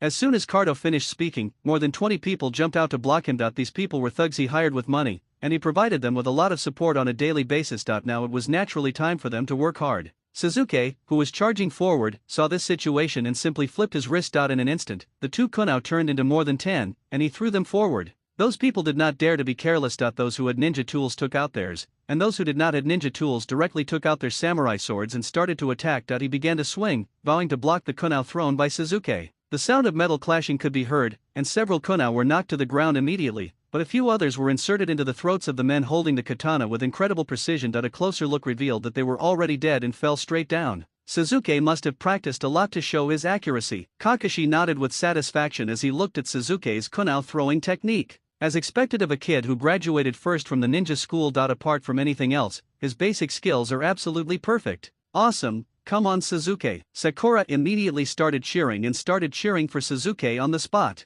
Everyone, come at me, whoever kills this little brat will be rewarded with 30,000 taels of silver and promoted to the position of hallmaster. Cardo had already fled to the rear, and his men had brought him a chair and lit up his cigar again. Cardona's nouveau riche aura emanated once again. Now there were hundreds of people in front of him. He wanted to see how that young man would rush over and kill him. With Cardo's financial incentive, the crowd in front of Sasuke instantly seemed to have been buffed. The black mass of people immediately became agitated. They rushed towards Sasuke with a roar. There are so many people here, do you want to go up and help? Sakura looked at the dark crowd pressing forward on the opposite side, and suddenly became worried. She grabbed Naruto's arm and asked anxiously, Don't worry, this is Suzuki with the Sharingan. To him, the other person's actions are just like those of a child. There's nothing wrong with it. Just stand quietly and watch the show. Naruto grabbed Sakura Haruno, who was about to go up to help. He shook his head and said, don't go up and cause trouble for him. He has his own rhythm. When he can't hold on any longer, he will retreat on his own. After saying that, Naruto turned around and looked at Kakashi, only to find that Kakashi had a calm expression and looked listless. To be honest, this little Karami was really dispensable to an elite jonin like Kakashi. In this kind of situation, it would be child's play for him to go in and report Suzuki. When you see Kakashi's dying look, you know that Suzuki will be fine. If there is anything wrong, he will not take out that intimate paradise. Naruto, we don't have enough people, our momentum isn't strong enough. Send out a few clones to give courage to the villagers behind us. Kakashi glanced behind him and said casually, why don't you tell the difference? It's not like you don't know how to do it. Naruto even started to protest, isn't this your favorite time to show off? Why did you let me do this? I can't do that, I have to save my chakra to deal with emergencies. You were different. You were born with a large amount of chakra, it won't affect you if I create some clones. Kakashi said, shaking his head. In fact, he just didn't want to move. You are so lazy, all you do is order your subordinates around. Naruto muttered, but still created about 300 clones. In an instant, the Naruto on this side of the bridge formed an orange ocean. A group of Naruto stood in front of them. The villagers who came with Tazna immediately howled. They were uneducated and could not understand the battle between ninjas, but they knew that the family with more people would have the advantage. There were already quite a few of them, and now with the addition of Naruto's clones, they were not afraid at all. With so many people, it could be a one-on-one fight at worst. What's more, Tazna said that although these kids are young, they are very strong in combat. Two of them could hold trees of different thicknesses in their arms and break them at will. Suzuki, do you need help? Naruto shouted at the top of his voice, but there was no sign of wanting help in his words. No need, just stand there and watch the show, you bunch of blue sweet potato stinky fish, look at how I chop melons and vegetables. Suzuki waved the kunao in his hand, and the enemies around him kept falling down and bleeding. He shuttled back and forth among them gracefully, and there was not a trace of blood on his body. See, I told you he doesn't need our help. Naruto crossed his arms, shrugged his shoulders, and said to Sakura. Suzuki rolled over and over in the crowd, sometimes sweeping down a large group of people with a kick, sometimes spraying a fireball. Everyone who was hit by his kick screamed in pain. Kado watched helplessly as several of his trusted subordinates were kicked away one by Suzuki like balls. Those who were luckier were kicked by Suzuki and fell into the water under the bridge, struggling constantly. Those who were unlucky were kicked directly by Suzuki onto the railing of the bridge, and their sternums immediately caved in, which was enough to show the strength of Suzuki's kick. Fire style, great fireball technique. Suzuki seized the opportunity, jumped into the air, quickly formed seals with his hands, and a huge fireball flew out and hit the crowd directly. Many of the hooligans who were besieging Suzuki were immediately burned by the fire escape and cried for their parents. When the people around saw that Suzuki was not someone to be trifled with, they immediately changed their mindset. Since this killer was quite powerful, they might as well take out their anger on some of his weaknesses. More than 20 people yelling and screaming gave up on Suzuki and rushed to the area where Naruto and Sakura were. They had been investigating for a long time and felt that these two should not be able to fight. After all, one was the girl that Boss Cardo specifically wanted, and the other was a kid who only knew how to shout slogans but never took action. They thought that although they were all kids, there were still differences between them. This yellow-haired brat is obviously not a good fighter. Get him, brothers. Yo ha, coming towards me. When Naruto saw this, he was so angry that his mouth was crooked with laughter. There is a road to heaven but you don't take it, there is no door to hell but you insist on breaking in. The dozens of people standing in front of Naruto flashed forward without Naruto's call, and instantly surrounded the 20 or so big men who were rushing over. Brother, something's wrong. This kid looks pretty fierce too. Stop talking nonsense, we're already here, let's kill him. Can he be that strong? Come on. When anger rushes to the head, people have no ability to think. The anger has clouded the big man's mind. If he had calmed down and thought about it carefully, he would have known that a ninja who could be divided into hundreds of identical people must be not easy to deal with. Unfortunately, he had no time to think now. Don't hold back, no matter if you live or die. The celebrity waved his hand and his clones rushed forward. There were more than 20 big men, and each of them had to deal with 4 or 5 Narutos on average. They couldn't react at all. In an instant, Naruto attacked them from all sides. They blocked the punches in their faces, but couldn't block the kicks towards their groins. They blocked the counterattacks from their anus, but couldn't block the 2 dragons playing with a pearl on their faces. In just a moment, more than 20 people all fell to the ground and began to wail in pain. They were either blind or hunched over, covering their genitals, or lying on the ground with their hands covering their buttocks, with blood spurting out. The wailing of more than 20 people was louder than the sound of Suzuki beating down more than 100 people. It was so loud that Cardo, who was sitting in the back,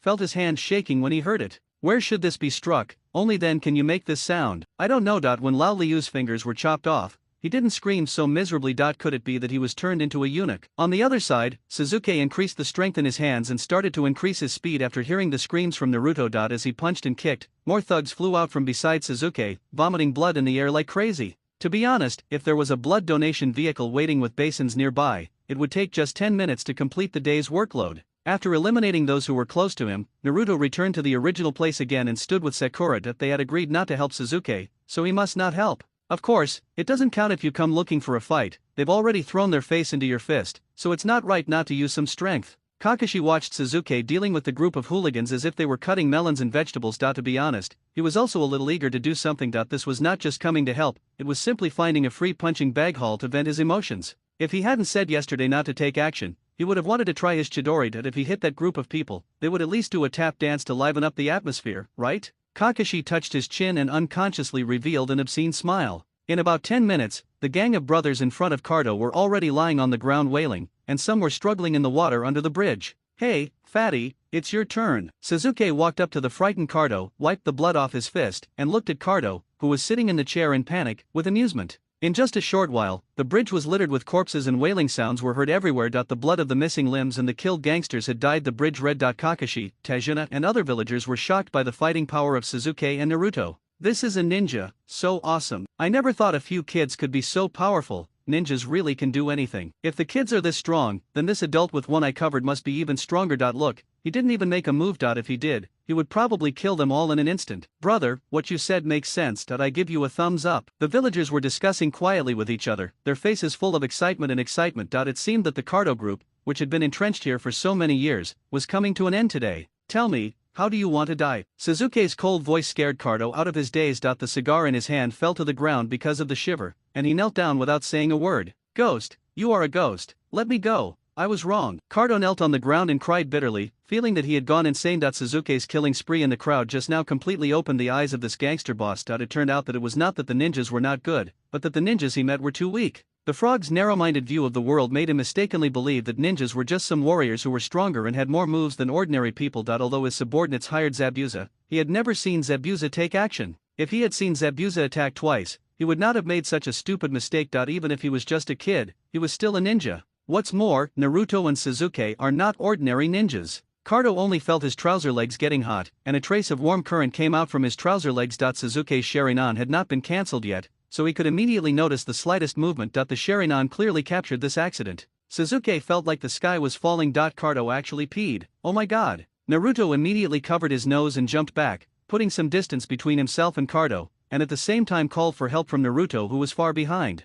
Hey, Naruto, aren't you going to kill Kato? Come on, this head is for you. Sasuke has the Sharingan, and so does Naruto. Although he was standing a little far away, he still saw it. After seeing Cardo so scared that he peed his pants, and Naruto called him over, Naruto's head was full of black lines. Fuck, you're such a bitch. How do you expect me to get through now? He stinks. The sea breeze with a slight fishy smell was blowing gently. Although the bridge was filled with a strong smell of blood and blood was everywhere, it was obvious that Cardo had a good breakfast. At least he must have eaten a lot of mutton. Even from such a long distance, Naruto could smell the pungent smell of mutton. Naruto still sent a shadow clone up, and the real person stayed where he was. After all, the shadow clone didn't matter. He kicked Cardo in the heart, causing him to scream. Cardo fell to the ground, breathing out more than breathing in. He was originally fat and strong, and had been the boss for so many years, living a life of luxury. He had never done even slightly strenuous work. It was obvious that Naruto's kick was full of power. Cardo felt as if his heart was about to stop beating. The ribs in front of his chest must have been broken. No one knew the cracking sound coming from his body better than he did.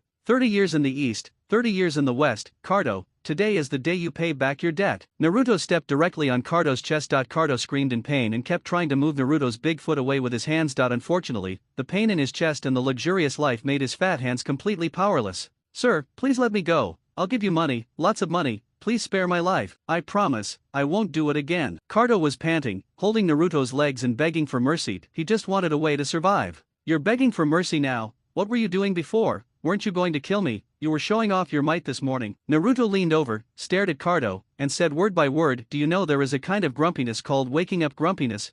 I was sleeping soundly, discussing moves with my sister in my dream, and you brought a bunch of losers here to disturb my sweet dream. Now you want me to let you go? What about my dream? Cardo nodded vigorously. Even though he was grimacing in pain, he was determined to survive. Master, I have money. I'll compensate you with it. Any amount is fine. Naruto sneered. Even now, he still talks about money. Does he really think money is omnipotent? Money, it's a good thing, but what a pity. To me, it's just dirt. Even if you bring 99% gold, it's still dirt. That thing is precious to you, but I don't want it. You can keep it and spend it down there. Naruto sneered, and in the face of Cardo's horror, he pulled out a kunai from behind, and directly inserted it into Cardo's heart with both hands. The moment the kunai pierced Cardo's heart, he hunched over like a shrimp. Unfortunately, his life came to an end. In front of everyone, Cardo fell dead on the unfinished bridge. Naruto pulled out the kunai with all his strength. Before pulling it out, he stirred it left and right with his hands, fearing that Cardo's death was not complete enough, and a stream of blood spurted out. Naruto dodged it and looked at Cardo's unwilling eyes. Naruto calmly put the kunai,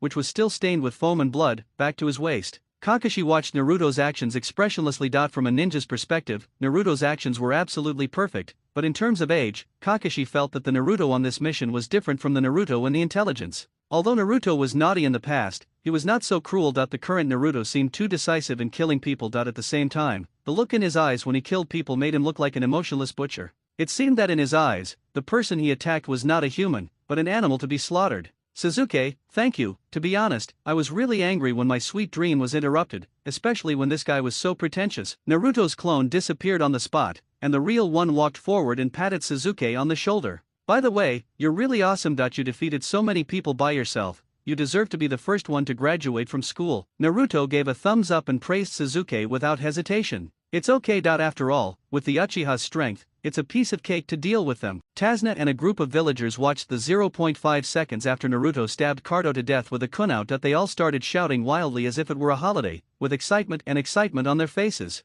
The Cardo group, which has been entrenched in the Wave Country for 20 years, was finally completely eradicated today. From now on, their lives will be better, and no one will exploit them anymore. All the villagers' faces are filled with happy smiles. Old man, I have killed the bastard who harmed your Wave Country. From today on, you can live in peace. Naruto walked up to Tazuna and others and said with a smile. Tazuna's face turned pale and red, his complexion kept changing. His pale face was because he was frightened by the brutal battle, and he was not the only one. The farmers behind him were like this. His red face was because he was excited. Seeing Cardo being eliminated with their own eyes, no one was more excited than those who had been oppressed for a long time. Tazuna held Naruto's hand with trembling hands, tears kept flashing in his eyes. He wanted to say something, but it seemed as if something was blocking his throat and he couldn't say it. Looking at Naruto and the others with tears in his eyes, Tazuna didn't know what to say, so he simply stopped talking, knelt down on the ground, and began to kowtow to Naruto and the others. Old man, I really don't know what to say. The ninjas of Konoha are so kind. Not only did you not blame me for my deception, you also braved danger to get me back home safely. Now you've even helped us get rid of the bully Cardo. You are the angel sent by God to help us. When the villagers standing at the back saw Tazuna kneeling down, they all knelt down one after another, muttering about the great deeds of Team 7. They had been bullied by Cardo for too many years. Kakashi walked up quickly and immediately helped Tazuna stand up with both hands. There were too many people and he couldn't help them one by one, so he could only help Tazuna, the leader. Mr. Tazuna, you are too polite. This is what we should do. As Konoha ninjas, we are supposed to help the weak and fight against the strong. It is our duty to escort you home. Protecting everyone and getting rid of bullies is the consistent purpose of Konoha. We have always been committed to cracking down on gangs and eliminating evil, and we will do our utmost to eradicate all evil. Please rest assured, and please be at ease. This is what we should do. Everyone, please get up quickly. After Kakashi helped Tazuna stand up, he quickly helped the others behind him stand up one by one. So many people knelt to thank him. To be honest, he was a little panicked. After all, he was the one who knelt before others in the past. This was the first time so many people knelt before him. Naruto also cooperated with Kakashi at this time. After all, he was just a child, and it was a bit embarrassing to have so many adults kneel down to thank him. Everyone, please stand up quickly. Teacher Kakashi is right. This is what we should do. Sasuke joined in, helping the two old men closest to him. Hurry up, this is what we should do. Sakura didn't say anything. She had already been running around helping people one by one. After all, she was a girl, so she usually shed tears a lot and became overwhelmed with sympathy at the slightest provocation. Now it was even more out of control. There are still many good people in Konoha. I, old man, will write you a thank you letter and give you umbrellas. I must use a whole banner to thank you. Tazuna excitedly shook Naruto's hand. Although Sasuke contributed the most in this battle, the one who finally defeated Cardo was the yellow-haired boy in front of him. Sasuke looked at Tazuna's excited expression and immediately became unhappy that he had worked so hard for a long time and killed most of the people. So why didn't anyone come up to thank him? Why are they all surrounding Naruto? In terms of effort, he contributed the most. In terms of leadership, it was Kakashi. He was the team leader, after all. So why were you all so crowded around Naruto to thank him? Because he has yellow hair? Sasuke was a little depressed, but he was aloof by nature and didn't like crowds, let alone being surrounded by people. But when he saw Naruto being surrounded, he felt unhappy. No one cares about the process, everyone only cares about the results. The process takes a lot of time, but the results are often instantaneous and are what everyone longs for. Kakashi made a small offstage announcement as if he could see through Suzuki's thoughts. Damn it, after all this time, I'm just a wage earner. I was told this guy wanted me to keep the card for him. Suzuki slapped his head, and instantly felt that everything was right. It turned out that Naruto was waiting for him here. What a shrewd man. Naruto. Kakashi called out to Naruto. There were some things that still needed Naruto to do. Naruto, who was leaving with Tajina, heard Kakashi's call and turned around, looking at Kakashi in confusion that he was completely baffled. Kato was already dead, so what else was going on? They just agreed to go to Tajina's house for a feast, and several of the surrounding villagers had said they were bringing out their best ingredients for him to try. What's going on? Hurry up and follow us. Uncle Tazna is going to make a better meal for us today. Don't just focus on eating, come here first. Kakashi waved his hand. What? Although Naruto felt something was wrong, he still walked over. Well, you have a lot of chakra, so you can create 1,000 clones to deal with these people. Give those who are dying a finishing blow, and let those who can survive stay. After we leave, Tazna still has to repair the bridge. This mess is not good, Kakashi said, pointing at Kaido's men who were still wailing on the bridge. Naruto was stunned. No, this thing also belongs to him. Whoever did it, tell him to do it. This was all done by Suzuki, why don't you let him do it? Naruto immediately pointed at Suzuki, indicating that he was the one who killed the person. Hump, you didn't say a word when the villagers gathered around to thank you, but now you remember it. What were you doing earlier? Go, go, go. Suzuki snorted coldly and started to talk back to Naruto in a bad mood. Naruto shook his head helplessly. Good fellow, you really are bullying an honest man. After hearing this, Suzuki sneered and said, You're honest, you're not honest at all. You're full of dirty tricks. Look at the ones I killed, and then look at the ones you killed. When have you ever attacked someone without using their dirty tricks? Did you see that incontinent guy? Suzuki said, pointing at a large man among the 20 or so people who had rushed towards Naruto earlier. The reason that guy's shit is all over the place is because you blew a hole in his anus with your kunao. You're honest. If you were honest, there would be no honest people in the world. Suzuki felt like vomiting after he finished speaking. Naruto was such a rogue. The big man was lying on the ground, and red and yellow substances kept mixing and flowing everywhere. He couldn't control it at all. Obviously, the sphincter controlling the switch had been damaged by Naruto. No, I'll ask Urgu, the village excrement collector, to do these little things. He specializes in this. Tazna showed up at the right moment and proposed a solution. His smile was as bright as a flower and he couldn't stop smiling. Yo, Uncle Tazna, you have a bright future, you're on the right track. Naruto patted Tajina's shoulder. He was very satisfied. It was rare to find such a wise man. No wonder this old man was so successful in the village. He was a real talent. Come on, let's go to my house, take a hot bath, and then have dinner. Tazna beckoned everyone to go towards his home. The fight was over, and the ninjas didn't need to take care of the aftermath. He had plenty of people to handle it. It should be here. Naruto looked at the remote hut in front of him. Hidden in such a place, it was no wonder that the Kirigakure ninjas couldn't find Zabuza and the others. On the one hand, it was because of the cover provided by Kaido and the others, and on the other hand, this place was remote enough, it was really suitable for hiding people. Come in. The door opened automatically without wind, and Zabuza's voice came from inside. It was obvious that he was out of breath and was still injured. Why is it you? The moment he saw Naruto, became alert and his eyes revealed a wary look. How did a ninja from Konoha come to this place? I'm here to see Mr. Zabuza, I mean no harm. Naruto spread his hands and turned around, indicating that he was unarmed and safe. I came here specially this time because I have something to discuss with Mr. Zabuza. Naruto walked in front of Zabuza and knelt down. Zabuza was injured in a conflict with Naruto and the others, and is now taking Chinese medicine for treatment. Although he can move without any problems, he still looks a bit weak when he speaks. Kid, I knew about your arrival the moment you arrived. I'm curious. This place is only known to Kaido and the contacts he sent. And how did you know I was here? Zabuza took a sip of the Chinese medicine handed to him by Bai and asked with a frown. The taste is very bitter and strong. I will have to ask Bai to add some sugar next time. How about I tell Mr. Zabuza about this later? I came here to make a deal with Mr. Zabuza. Naruto did not answer Zabuza's question,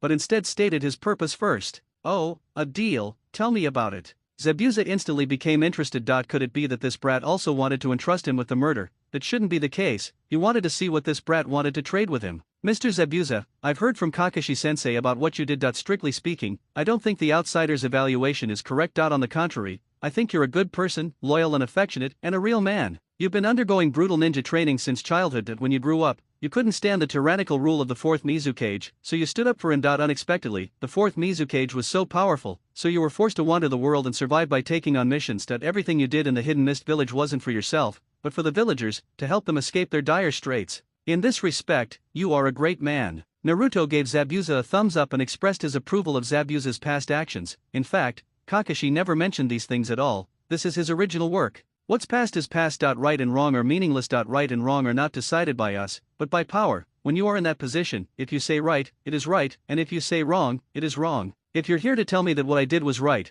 then that's totally unnecessary because I don't care anymore. If you're here to tell me stories to make me reminisce about the past, then that's also unnecessary because I never look back. The victor is king, the loser is a bandit. History written by the victors will never have much truth. Zabuza shook his head. It was obvious that he thought Naruto came to reminisce about the past with him, and the purpose of doing so was nothing more than to ask for something. Just state your purpose directly. Beating around the bush is exhausting. Naruto was stunned and a little surprised by Zabuza's performance, but since the master said so, there was no point in him hiding. I want to cooperate with Mr. Zabuza and control this territory. What? Zabuza was also stunned. Does this guy know what he is talking about? Cooperate with him to control this area? What, you want to become a traitor and escape from Konoha to set up your own sect? Zabuza was stunned for a moment before he came to his senses and started laughing, but his laughter was a little too loud and obviously affected the injury on his chest. Boy, are you teasing me? You're a Konoha ninja, and you're cooperating with me? Aren't you afraid that I'll report you? If I tell anyone, I'm afraid you'll be torn into pieces by Konoha's top brass.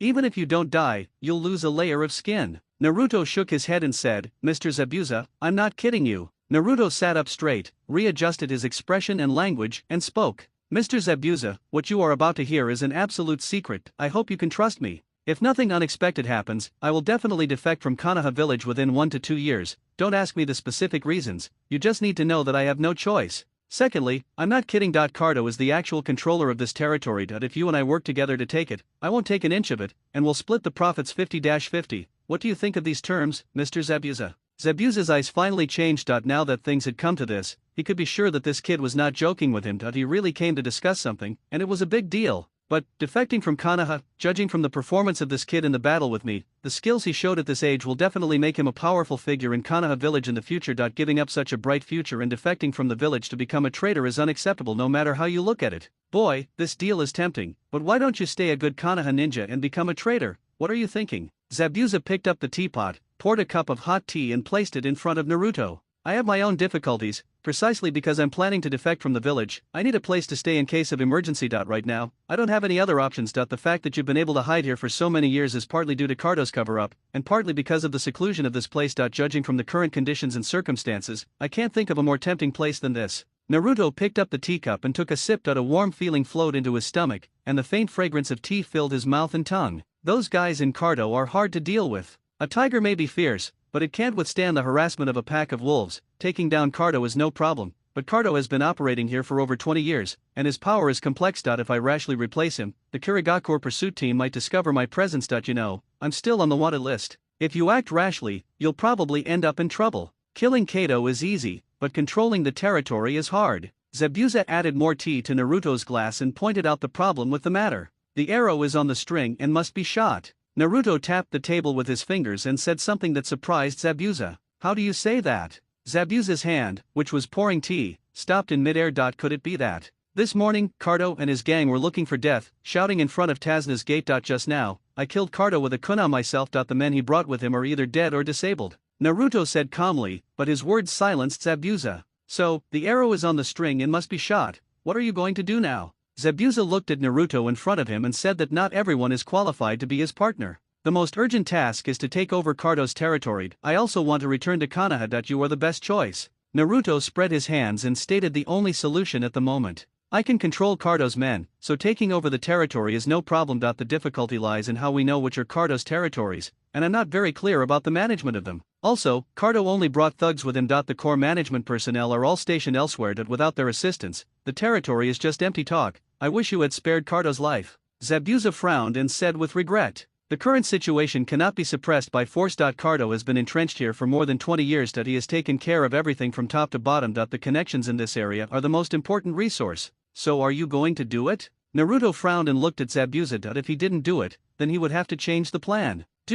I'm tired of being paid by others. Instead of running errands for others and getting paid, I might as well be my own boss. Zabuza, a decisive and ruthless person, did not hesitate after hearing Naruto's questions and answers. Cardo is dead, and this place will be in chaos sooner or later. Instead of waiting for a new overlord to emerge and obey him, it is better to become the overlord yourself. After all, it is also an industry. That's good, I feel relieved when you say that, Naruto said with a nod. Since we've already reached a cooperation agreement, I won't hide some things anymore, I'll show you something good. Naruto smiled mysteriously, which made it difficult for Zabuza to deal with him. What was this kid going to do next? Naruto drank the tea on the table in one gulp, and immediately made the starting posture of a shadow clone. In an instant, an identical Naruto appeared beside him. Then Naruto took out the kunai with the bloody flesh and blood of Kado from the system space and placed it in front of the shadow clone. The original Naruto stepped forward and carved some strange symbols under the feet of the clone. Naruto then took 2 steps back, quickly completing a seal with his hands. With a low shout, Naruto's clone was quickly engulfed by the mysterious lines carved on the ground. Following this, a wolf-like howl followed,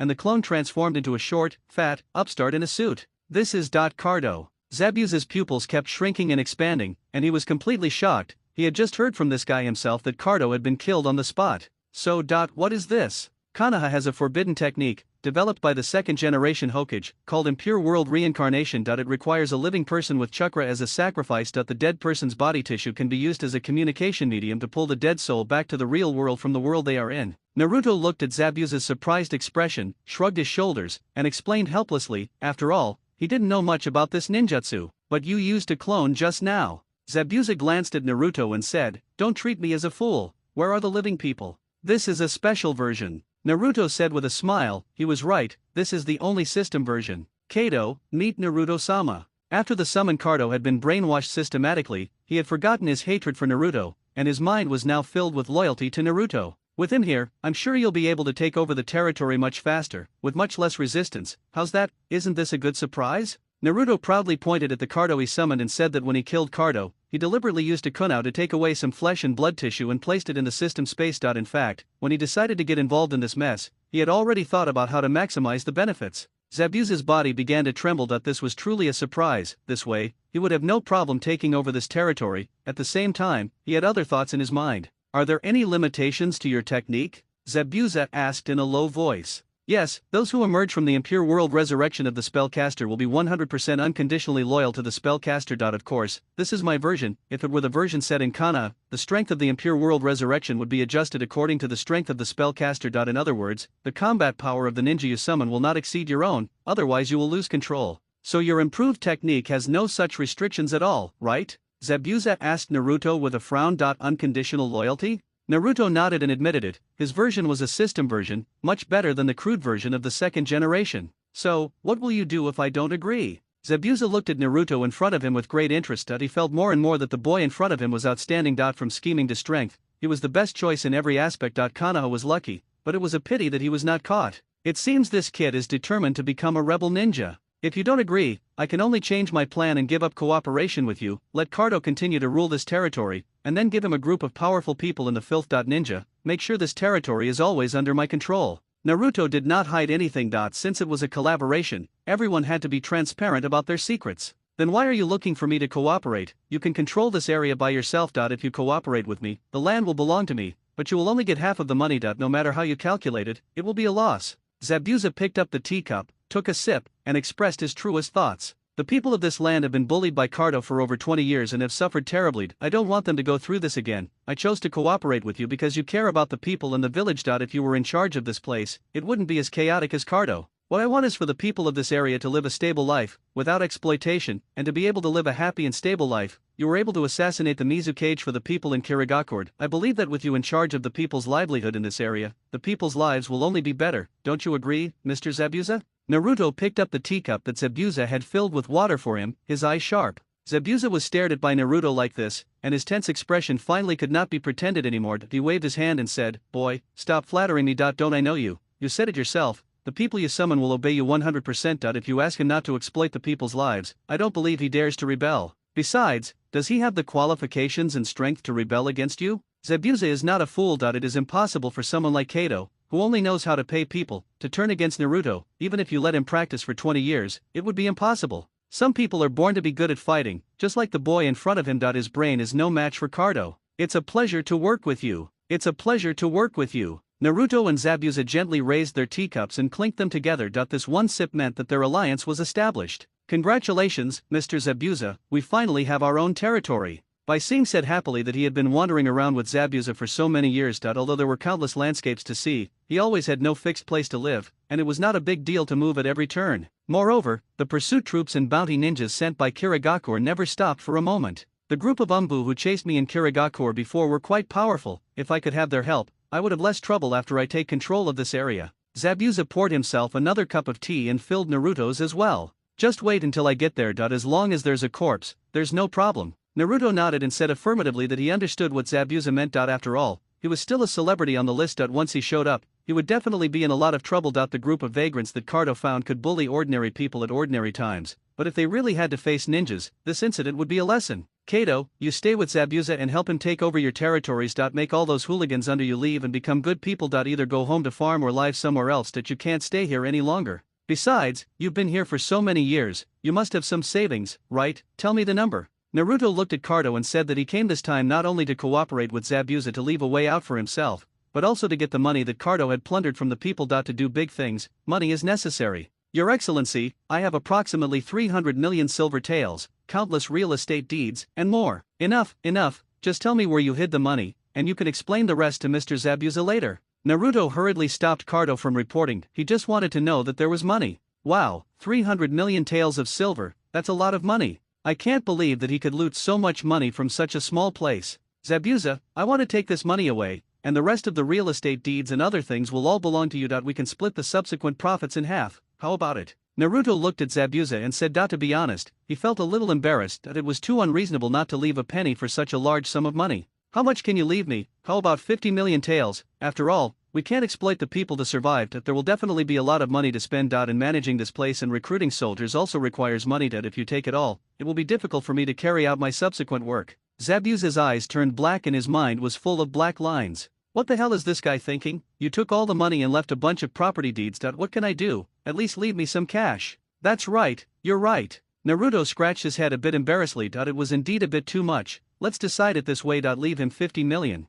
We can't make money from the poor, but this place has incredibly developed water transportation, and the people who come and go are all wealthy businessmen, and the unscrupulous ones make up the majority. We can't exploit the people's money, but that doesn't mean we can't take their money, as long as it's not excessive. Naruto gave Zabuza an appropriate suggestion. He said that he had seen a movie a few years ago called Let the Bullets Fly. In the movie, the wealthy Huang Shilang and the county magistrate colluded with each other to cheat the people's money and used money to suppress bandits at every turn. The result, none of the common people's money was returned, while the wealthy merchants' money was fully repaid, and the final profit was split 70% and 30%. Every time a new county magistrate came in, the bandits were suppressed. Every time a new county magistrate came in, the money came in faster than a printing press. Don't worry, I know what to do. I just didn't succeed back then. If I had succeeded, you would have to go to the hidden mist village to see me, okay? Zabuza waved his hand. He knew all this stuff. There had to be a place to collect the money, right? If they didn't exploit the people, what was the point of conquering this territory? Was it just to listen to the praise from the people below? Let's go to the dirty land to find those people you mentioned, and then I'll go get the money. Naruto drank the tea on the table in one gulp, stood up, pulled Zabuza and walked towards the door. No, Mr.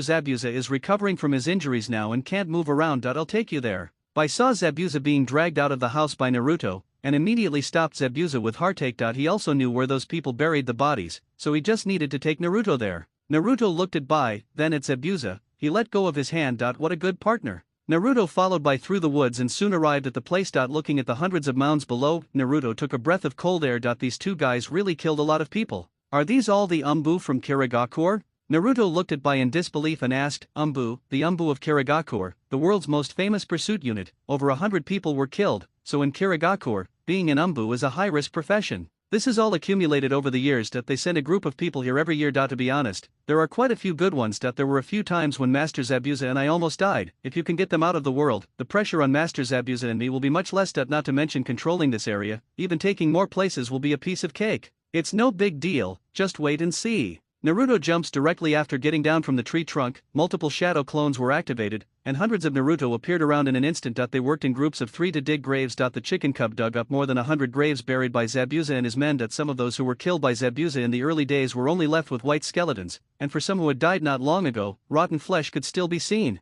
Naruto controlled his clones to draw a large impure world reincarnation formation. There were corresponding bones or rotten meat under the feet of each clone. As the impure world reincarnation seals were formed, a terrifying howl suddenly appeared in the originally silent and dark forest. Naruto looked at the 100 or so members of the Kirigakure Umbu team in front of him with satisfaction. To be honest, he really felt that Zabuza had underestimated his opponent in the fight a few days ago and didn't look down on them. If he had fought more freely, Zabuza wouldn't have lost so uncomfortably. These people are obviously experts. Take them back and report back. Let Zabuza relax and give them orders. I have arranged everything. They will obey Zabuza and your orders 100%. I looked at Naruto, who was about to run away in surprise, and asked questioningly, what about you? Why don't you go back with me? I'll go get the money, 300 million taels, you wait for me there. Before he finished speaking, Naruto turned into a ball of white smoke. It turned out that the one who came to negotiate just now was a shadow clone, and the real person did not come. The one who went to negotiate with Zabuza must be a clone. Where is the real one? I'm eating at Tajuna's house. At this moment, the Tajuna family's house was full of people inside and outside. When everyone heard that the evil Cardo was killed by the ninja from Konoha village, everyone was smiling. Hearing that Tajuna was going to treat them well, everyone took out ingredients from home and vowed to let Team 7 taste every specialty dish of the Land of Waves.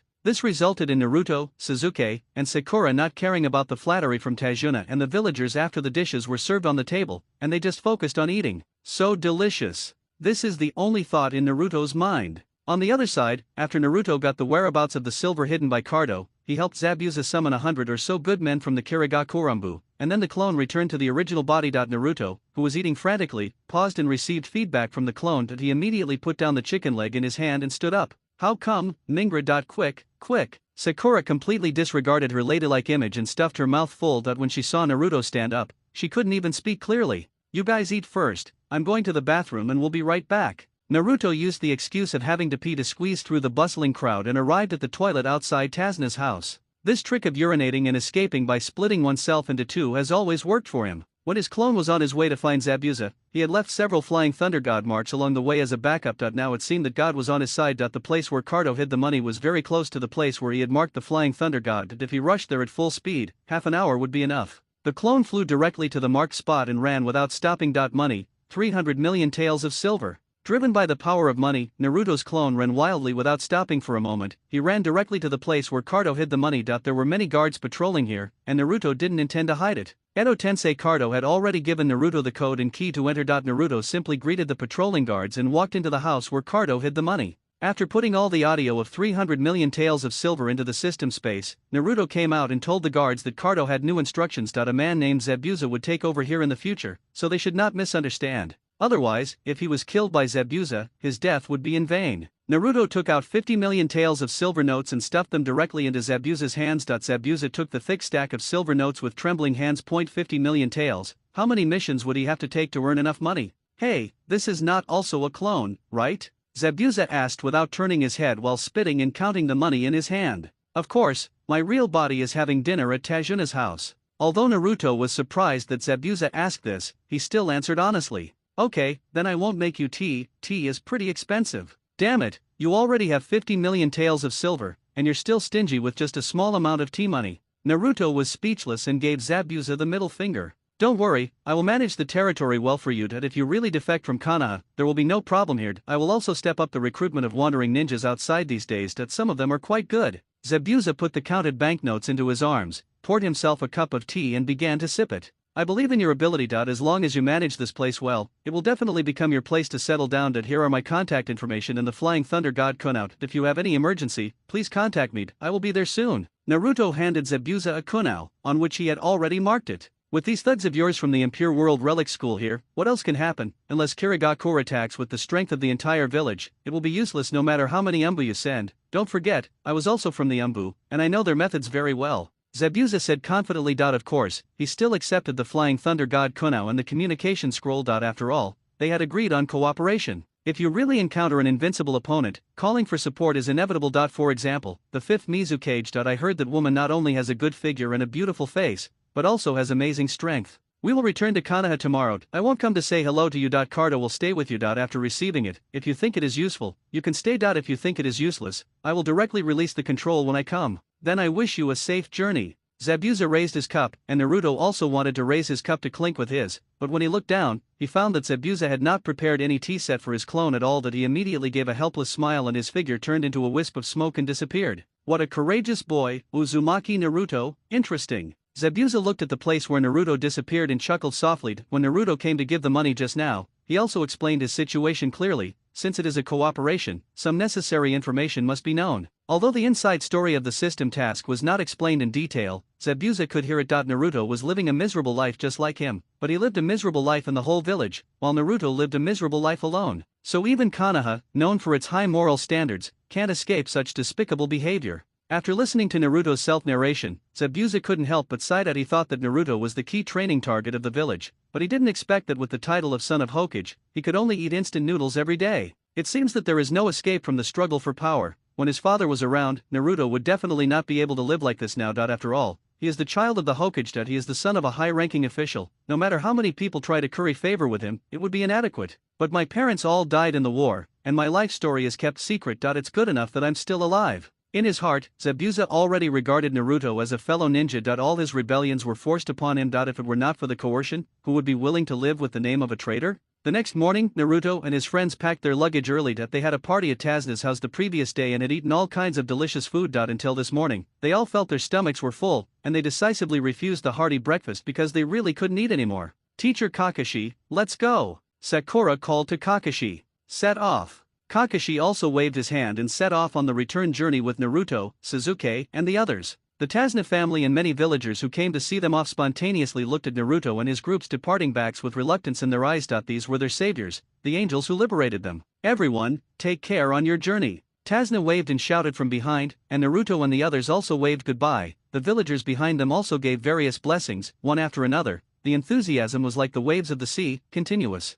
3 days later in the afternoon, Kakashi and his crew successfully returned to Konoha. There were no obstacles on the way back, and no targets to protect, so the group's speed increased greatly. In addition, they were in a hurry to travel, so they were much faster than when they came. Kakashi brought Naruto, Sasuke, and others to the Hokage office building to exchange tasks with the third Hokage. After receiving the commission for the tasks, Naruto, Sasuke, and Haruno Sakura retreated first, leaving only Kakashi and Sarutobi Hiruzen in the office. Kakashi, judging from your expression, it seems like there is something you want to tell me? The low voice of the third Hokage sounded. After so many years, he still knows Kakashi. Generally speaking, he will leave immediately after exchanging tasks and will never stay here unless there are special circumstances. Kakashi was actually also struggling. He didn't know what to say. On the one hand, Naruto was now the treasure of Sarutobi Hiruzen and the rising star of the future. On the other hand, he was also his teacher, the orphan of the fourth Hokage. The two identities were intertwined, and he didn't know whether he should say it or not. After all, this was related to Naruto's future. Although this mission was full of ups and downs, I'm very satisfied with Naruto and Sasuke's response. However, I'm more worried that Naruto's murderous intent seems too strong. Kakashi hesitated for a long time, but couldn't help but speak out. As a person who had experienced it, he didn't want Naruto to be like him in the future.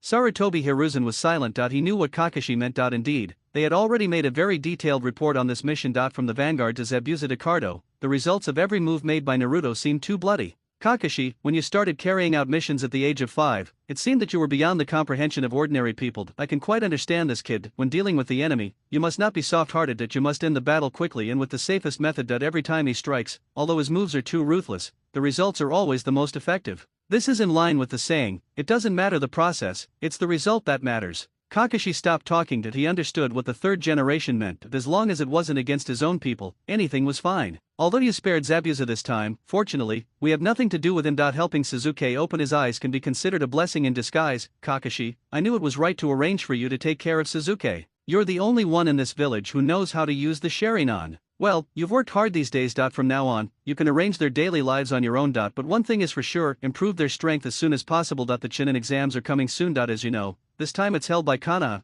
and your Team 7 will be the top priority. Sarutobi Hiruzen looked at Kakashi earnestly and said that he was counting on Team 7 to be a good-looking team. Although other teams were also capable, there was still a gap between them and the strength currently demonstrated by Team 7. Got it. I'll arrange it. Kakashi nodded heavily. He knew what to do. After leaving the Hokage building, Naruto did not choose to go home. For him now, after being away for such a long time, the first thing he would do when he came back was naturally to find his wife to reconnect with her. Although I haven't been out for long, it feels like a long time since I last saw you. Naruto has 250 million taels of silver in his hand. He is now a wealthy man who would buy discounted ramen that is about to expire. He can buy Ichiraku and make ramen with him. Hey, it's Naruto, long time no see, are you back from your mission? Yamanaka Ino, who was watching over the flower shop, saw someone coming in. She looked up and found it was Naruto, and immediately started to greet him. After all, she and Naruto were also at the same level, and although their relationship was not very good, they were acquaintances. Hello, Ino, long time no see, you have become more beautiful. Naruto greeted warmly, and the polite words came out of his mouth without any hesitation.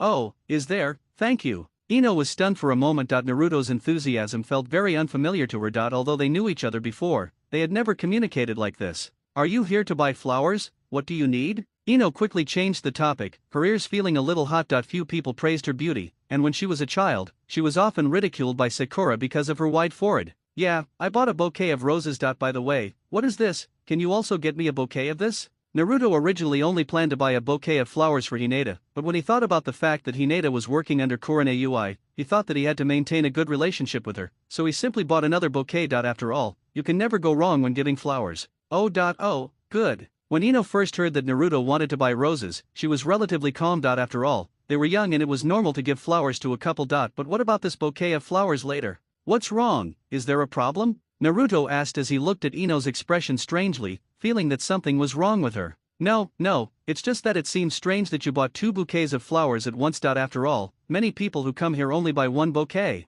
Ino laughed it off and didn't tell the real reason. By the way, what kind of flower is this? It looks pretty. Naruto asked, pointing at the bouquet of flowers he had just picked at random. Apart from the roses, there was no difference between the others. That's agapanthus, very beautiful. Ino smiled deeply and meaningfully, but unfortunately Naruto didn't understand. He couldn't read Ino's expression at all. He just thought the flower was beautiful. After paying the money and taking the packed bouquet from Ino, Naruto went to the bento shop again, bought 5 boxes of bento, and then disappeared with a flying thunder god. The owner of the bento shop was no longer surprised. The Fox Boy learns to fly. The story of the thunder god has long been spread throughout Konoha village, so there's nothing strange about it. The next second, Naruto appeared next to Hinata. Everyone present was shocked by Naruto's sudden appearance. After all, anyone would feel creepy if someone suddenly appeared silently during a lecture. After seeing that the person coming was Naruto, Kurane Ui, Kiba Inyazuka and others breathed a sigh of relief. Only Naruto could do this. Apart from him, who else could be so elusive? Naruto, are you done with your mission? Kurane Ui looked at Naruto, who suddenly appeared, and asked in confusion. Naruto and the others had just returned,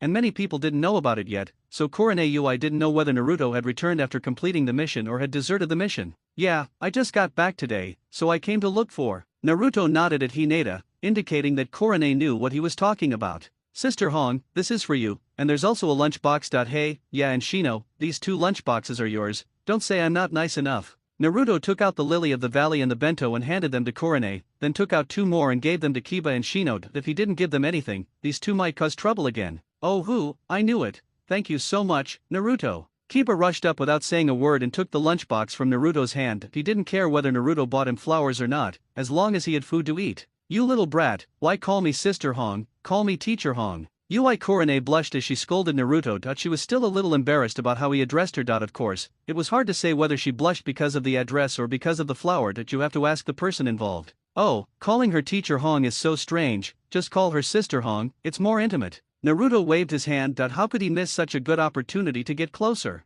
Alright, you're such a smooth talker, everyone knows what you're here for. Go ahead, I'll give you half an hour. Kurane Ui simply waved her hand and accepted the flowers and lunchbox. She was not a fool. It was obvious that Naruto was doing all these things for Hinata's sake. Naruto didn't say anything more. After getting Kurane's permission, he pulled Hinata, whose face was already blushing, and ran towards the woods behind it. He hadn't seen this gentle and lovely little loli for a few days and missed her so much. This is for you, Hinata. After Naruto pulled Hinata to sit on a tree trunk, he took out the bouquet of roses and lunchbox from behind, including his own portion. Naruto-kun. Hinata looked at the bouquet of roses, her face turned even redder and her eyes became more gloomy. Everyone knew that roses represented that their relationship was already confirmed, but which girl doesn't like flowers, let alone such a bunch of them? After getting the money from Cardo, Naruto bought the biggest bouquet of flowers, which made the flower seller Ino very happy. After all, Naruto's purchases alone were equivalent to those of several people, so today's performance was settled. Hinata, you don't know, I've been missing you so much these past few days. I even dream about you. Seriously, I want to tell you, I wanted to desert my mission and fly over to find you, but I was worried about scaring you. So after completing the mission, I didn't even go home. I bought flowers and came to see you.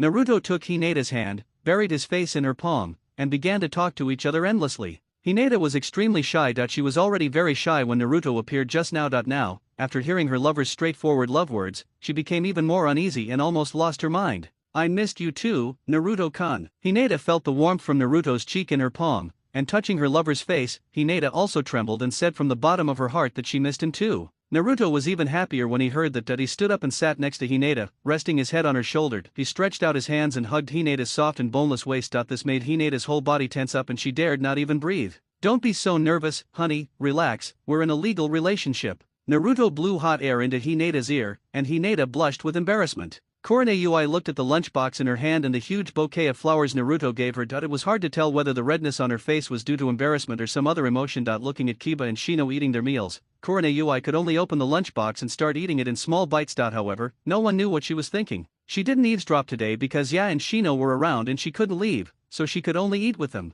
Naruto-kun, what are you going to do with all this money? Hinata tilted her head and asked Naruto, and Naruto told Hinata without reservation about the 250 million taels of silver he had stolen from Cardo, causing the little girl to open her mouth wide at the first moment, with an expression of surprise. Looking at Hinata's cute expression, Naruto really wanted to go up and give her a big kiss, but he finally held back. The time was not right yet, and moving too fast might backfire. During this time alone, Naruto told the little loli about the threats they encountered on the road. The situation when they encountered Zabuza after the mission level became more difficult, and the process of dealing with the aftermath of the Cardo bandit group. The little loli was very nervous when she heard it. Even though her lover was by her side, the little loli still grabbed Naruto's arm tightly when she heard the thrilling part, fearing that it was an illusion and he might disappear in the next second. So much money, of course it's for marrying you. Naruto replied with a smile, with so much money, what else can I do? Of course, I'll use it to marry a wife. Everyone knows that marrying a wife is very valuable nowadays. Hate it, if you say that again, I'm going to attend the lecture.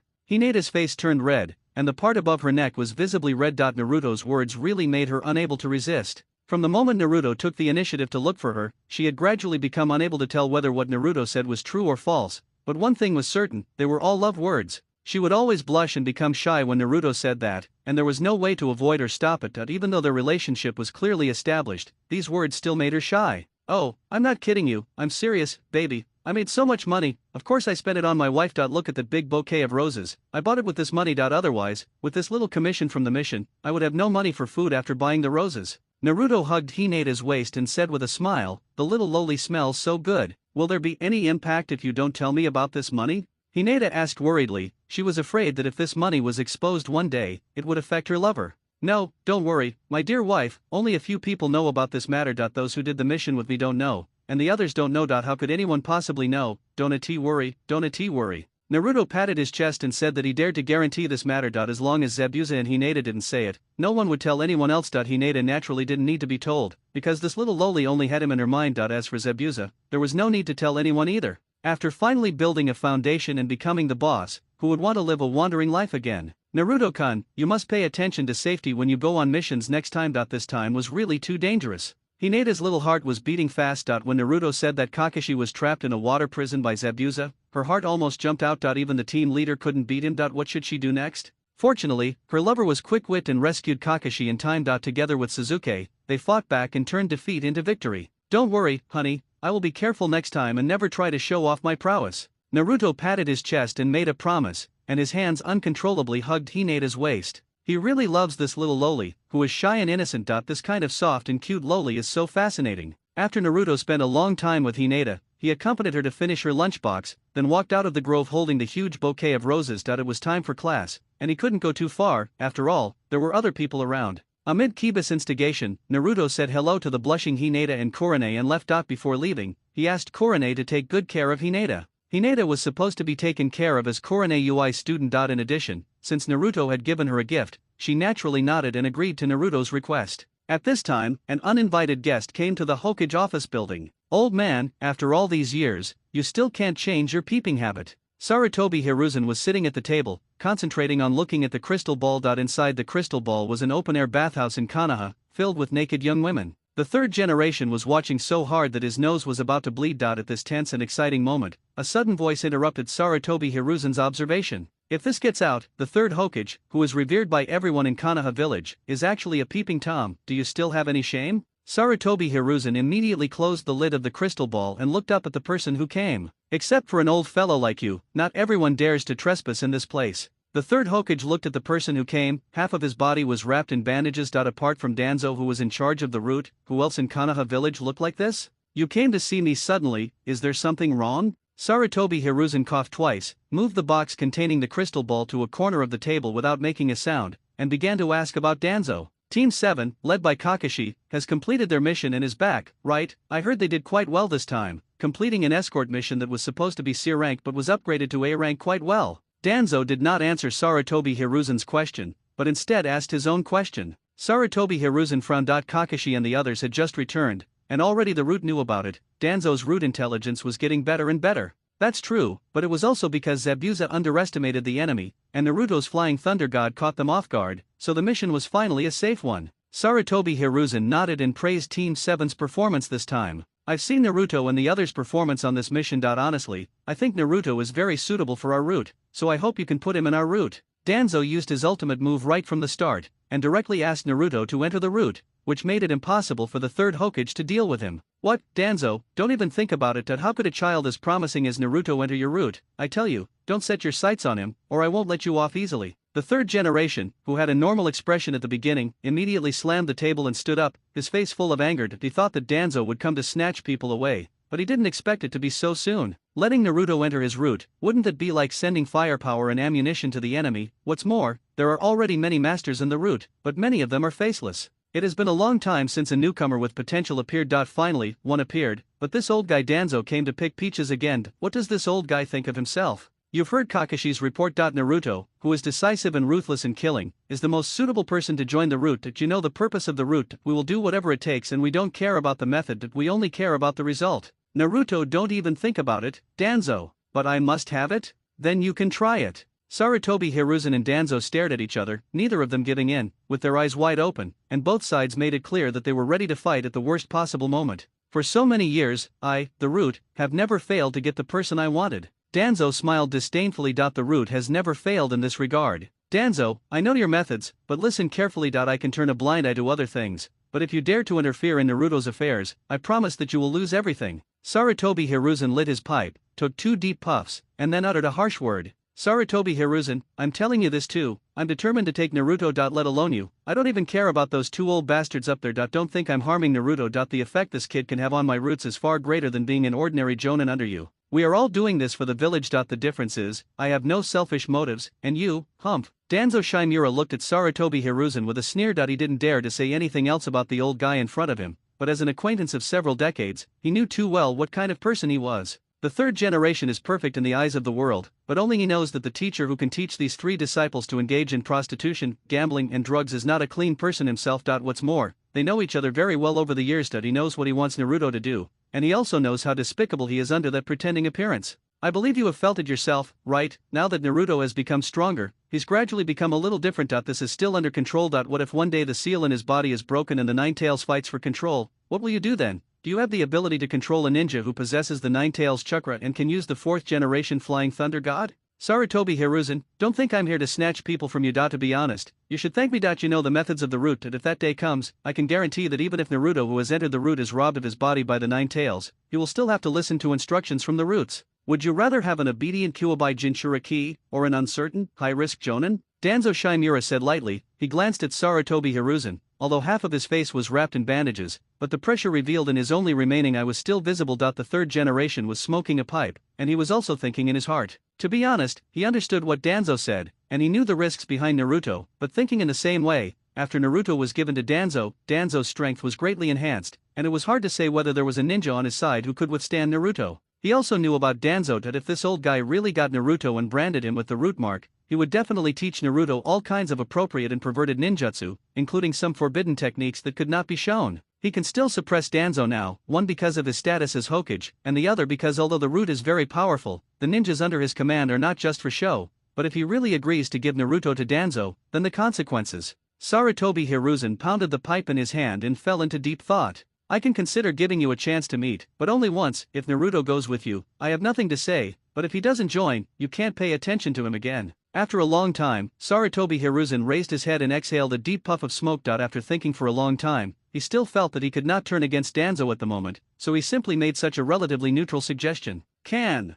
Danzo nodded. As long as the third generation agreed, everything else would be easy. As for whether it was voluntary joining, who could know? You continue to appreciate art, I won't disturb you. Danzo left the Hokage office building with satisfaction, leaving Sarutobi Hiruzen alone sitting at the desk smoking silently. Come on, send 2 people to invite Naruto to be our guest, tell him I have something important to discuss. After Danzo returned to his root base, he immediately showed a style that was no less than that of the third generation. He sat on the chair and began to give orders in a majestic manner. Following Danzo's order, 2 ninjas dressed as Umbu appeared immediately, took the order and left, disappearing from sight in an instant. There's actually no difference between what Danzo's root members wear and what the Umbu members wear. The only difference is probably the masks they wear. Most Umbu masks are of birds, beasts, insects, and fish, while the roots masks are all different. Ding, it has been detected that the host is being targeted by Chimera Danzo. The system has issued the following tasks. Mission 1, agree to Danzo's request, join the root, and let them control you. Mission reward, the host will learn the full set of Raise-Non moves.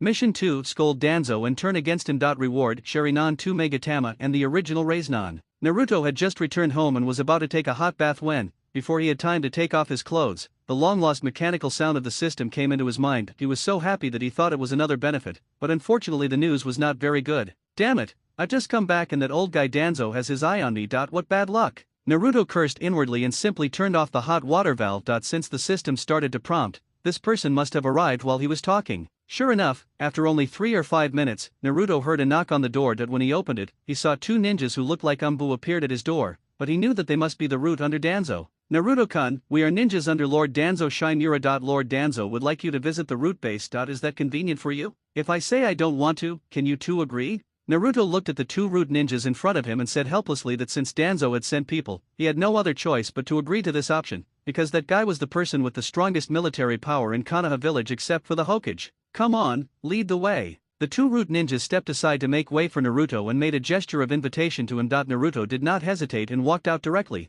following the 2 to the root base. Danzo's root base is the place with the strongest armed forces except for the Konoha Hokage's office building. Thousands of root members train and enter here all year round. Therefore, it occupies a large area of land in Konoha village, close to the west side. Originally, this area was to be allocated to other families, but was later snatched away by Danzo and used as the territory of the root. There is no house near the root base. This is a restricted area that Danzo specially sought approval from the Hokage to ensure the mystery of the root and the secrecy of the root members' training. It can be said that Danzo invested a lot of money in the root. Naruto followed 2 Umbu ninjas and entered through the heavily guarded high walls. He passed through countless buildings guarded by guards along the way and was finally brought into a spacious hall. There was a chair above the hall, and on it sat a man with half of his body bandaged. Naruto knew that man was Danzo Chimera, an old fellow as sinister as the 3rd generation, but there was a contrast between the 2 men. The 3rd generation pretended to be a good guy on the surface, but was plotting against you secretly. Danzo is different. This old guy will plot against you in both open and covered ways. Welcome, Naruto. When Danzo saw Naruto coming, he stood up with the help of a cane. The remaining half of his face was smiling like a flower, but unfortunately it was full of wrinkles. Stop, Master Danzo, please stop being polite. As we all know, the root is the most mysterious place in Konoha. I'm just a newly graduated genin, and you invited me to such a place. Just tell me what you want to do. Let's cut the Gordian knot. I'm busy going back to take a shower. Danzo's smile froze. The last time he saw such a vigorous young man was a long time ago. He remembered that person's name seemed to be Shisui. To this day, a part of him is still in his body. Very good, heroes emerge young, and I like people who are quick-witted and outspoken. Let me be frank, I like your decisiveness and ruthlessness in killing. I want you to join the root. What do you think? Danzo restrained his smile. Since Naruto came straight to the point, he stopped pretending. No, old dog Danzo, you really opened your mouth when I asked you to. Why don't you take a piss and look at your own moral character? You want me to join the root and be your pawn, are you worthy? Naruto sneered rudely and started to confront Danzo directly. It must be said that Naruto's words directly confused Danzo. After all these years, this was the first time he was scolded in less than 2 sentences, especially in the root base. This was the first time. It's good for young people to have temper, but too much is as bad as too little. No matter what, we still have to respect our elders. Danzo's face was straight up. For so many years, he knew that some people scolded him, but they were all scolded secretly. It didn't matter. He didn't care. But this kind of scolding by pointing at his nose was the first second-rate. I know you've learned Flying Thunder God, but that's not the reason for you to act recklessly. Danzo squeezed out a few words from between his teeth, and it was obvious that he was very annoyed. After all, from the moment he came in until now, he had only said a few words before Naruto pointed at his nose and scolded him. This was too disrespectful to the second-in-command of Konoha. Old fellow, don't think I don't know what the root is. To put it nicely, you are considered the power of Konoha. To put it bluntly, you are your dogs. You are joining the root, right? I think you will have to be subject to your unique restrictions. You piece of shit, you're worthy of having me serve you like a horse? Are you crazy? Naruto was not polite at all. He cursed at the system task, which had nothing to do with him. Although the full set of Raise-Non moves was very tempting, who would be willing to be a dog? Let you go, are you happy? Anyway, I don't want to. Danzo's only remaining eye narrowed, and Naruto could see that the old man's hand holding the crutch was constantly exerting force, and a trace of murderous intent flashed in his eyes from time to time. It was obvious that Naruto's words had triggered his murderous intention. Don't think you can do whatever you want just because Sarutobi Hiruzen is protecting you. This world has not only day but also night. Don't be so picky, old man. I'm telling you, stop dreaming. Danzo, you heard me, this kid doesn't want to join your route. According to our agreement, you can't have any ideas about him anymore. Sarutobi Hiruzen walked out from the corner. Although Danzo's route was heavily guarded, they were still unable to stop him. The Hokage. There was no place in Konoha village that Sarutobi Hiruzen could not reach. Congratulations to the host for completing the mission. The mission rewards, Sharingan 2 Megatama and Rei's non-initial version, have been sent to the host. Please check. The mechanical voice of the system echoed in Naruto's mind. It must be said that this was the easiest and fastest task he had received so far. He could get 2 Megatama by scolding Danzo. Before, this reward could only be unlocked by killing Zabuza and the impure world reincarnation. Now, he could get it by scolding Danzo. It was too easy. Great system, you are so kind. Can you give me another task of beating him up and giving him 3 Megatama? I will complete it as well. System, host, please do not be greedy. Even if you are shameless, you should pay attention to the bottom line. You heard it, the child has given a clear answer. Do you still remember our agreement? Sarutobi Hiruzen said lightly with his hands behind his back and a pipe in his mouth. When Danzo left, he knew that the old man would immediately arrange someone to pick up Naruto. After so many years, he knew this man too well. Sure enough, fortunately he chose his career and temporarily put aside art. You win, take him away. Danzo looked at Sarutobi Hiruzen with a leisurely look for a long time, and finally waved his hand, signaling Sarutobi Hiruzen to take Naruto away. If it weren't for Sarutobi Hiruzen, he would have had to fight this kid today. Although Flying Thunder God is very powerful, the route is not a pushover either. Danzo was confident that he could play with Naruto for a while, but it's a pity that the old guy Sarutobi Hiruzen was not blinded by beauty. He could still tell what was important. Naruto, let's go. Sarutobi Hiruzen turned and walked out the door. Naruto stretched out his hand and gave Danzo a proud middle finger, then followed Sarutobi Hiruzen without looking back. Someone, come here, bring me the information about Class 8. Sarutobi Hiruzen and Naruto walked side by side on the streets of Konoha. There were few people on the streets and the residents were sparsely populated. Because this place was close to the route base, few families were willing to live nearby. Naruto, you are too impulsive. Danzo is one of the high-ranking officials of Konoha after all. If you insult him like this, your future will be difficult. Sarutobi Hiruzen sighed after looking at Naruto, who looked indifferent. Old man, you still have the nerve to say that? I haven't even settled the score with you for selling me out in a bet with Danzo. How are you going to compensate me for this? Didn't I go to save you? If it weren't for me today, you might not have made it out alive. Who is Danzo? You actually scolded him in his base. You are so brave. I don't know whether to say you were brave or you were young and ignorant. Sarutobi Hiruzen said with a helpless smile. Why is he blamed for this? If he hadn't gone today, Danzo would have killed him. Come on, I have the Flying Thunder God here. Can the root hold me back? Naruto is a stubborn person. Not to mention Flying Thunder God, he has never seen any skills that can deal with space-time ninjutsu. You don't understand Danzo. He's a guy who doesn't care about the rules and will do anything to achieve his goals. If you offend him, he'll definitely find ways to retaliate against you. Sarutobi Hiruzen shook his head. Naruto was still too young and he didn't understand Danzo's insidiousness. It doesn't matter, old man, I'm going to eat ramen, you can go by yourself.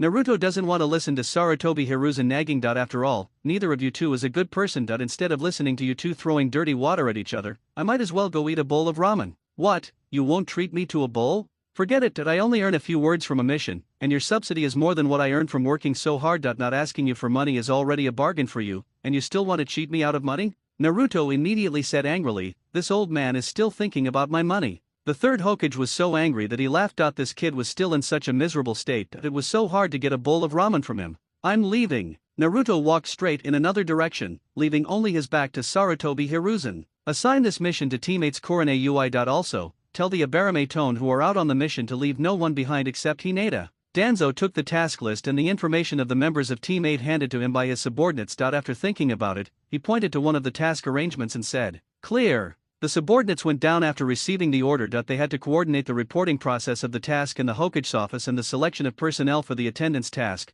to ensure that within that time period, only Team 8 could take up this task. Naruto, you can be so tough today. I hope you can still be so tough when you come to beg me. You have Flying Thunder God, so I really can't do anything to you, but Hinata doesn't have it, right? I'm waiting for you to kneel down and beg me. Danzo leaned comfortably on the back of the chair. Naruto's scolding just now really made him angry. To be honest, for a moment, he really wanted to lift off the bandages and fight with Naruto. He had already thought about using Shisui's eyes directly. Naruto's Flying Thunder God is too fast, and there is only one chance that if he cannot use Koda Amatsukami to change his mind in the first time, the consequences will be unimaginable after this kid escapes. The first thing he will do is take revenge from this kid. Flying Thunder God comes and goes without a trace, and he has to keep one eye open even when sleeping at night. Secondly, the cooling time of Bitian Shen is too long. The effect of Shisui's Bitian Shen is beyond words, but the cooling time is too long that you have to wait for more than 10 years to use it once. If this is released in vain, wouldn't it be a complete failure? From the moment Naruto came in, Danzo had actually been looking at Naruto the whole time. Although that kid looked nonchalant, his body was actually tense the whole time. It was obvious that he was ready for a battle, which meant that he didn't regard coming to the route as a journey, but as a battle.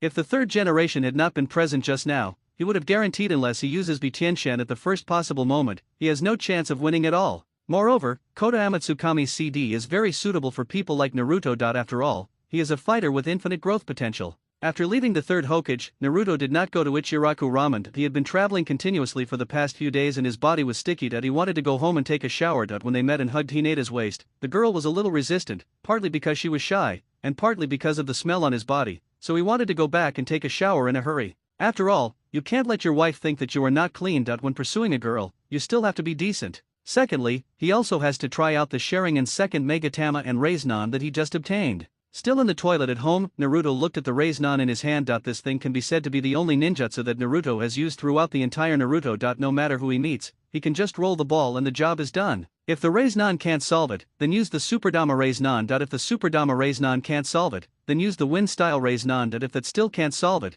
then use all kinds of fairy Rasengan. There is always a type of meatball that suits you. Rasengan doesn't have much to offer, but it has a lot of variety. In the next 2 months, apart from practicing with Hinata in the grove every morning, Naruto basically spent the rest of his time on self-cultivation or gathering to complete tasks assigned by the village. The system's punishment for not signing in for half a month will automatically unlock the reward after the time expires. After waiting for a long time, Naruto finally received his first weekly sign-in reward and monthly sign-in reward. The weekly sign-in reward gave Naruto a pretty good reward, the mastery of Wind Attribute Chakra. This thing doesn't seem to be of much use at first glance, but in fact, it's just that Naruto has eaten too much of it. This thing is actually far more useful than other high-level ninjutsu, because this thing is the foundation of a high-rise building and is indispensable. The reward for monthly sign-in is a high-level ninjutsu called Wind Style, Storm of Pear Blossoms. To be honest, Naruto was stunned when he first got it. This thing can be seen as a long-range version of the Rasen Shuriken. The most important thing is that it is produced by the system and has no side effects at all. Naruto found a place to try it out privately and caught a wild boar as a target. Let's put it this way, after the number of people released the bullets, the wild boar looked intact, even its skin was not broken. But when Naruto walked up to take a closer look, the whole wild boar was like a pool of flowing meat pulp. It didn't feel firm meat, but felt like a modern non-Newtonian fluid.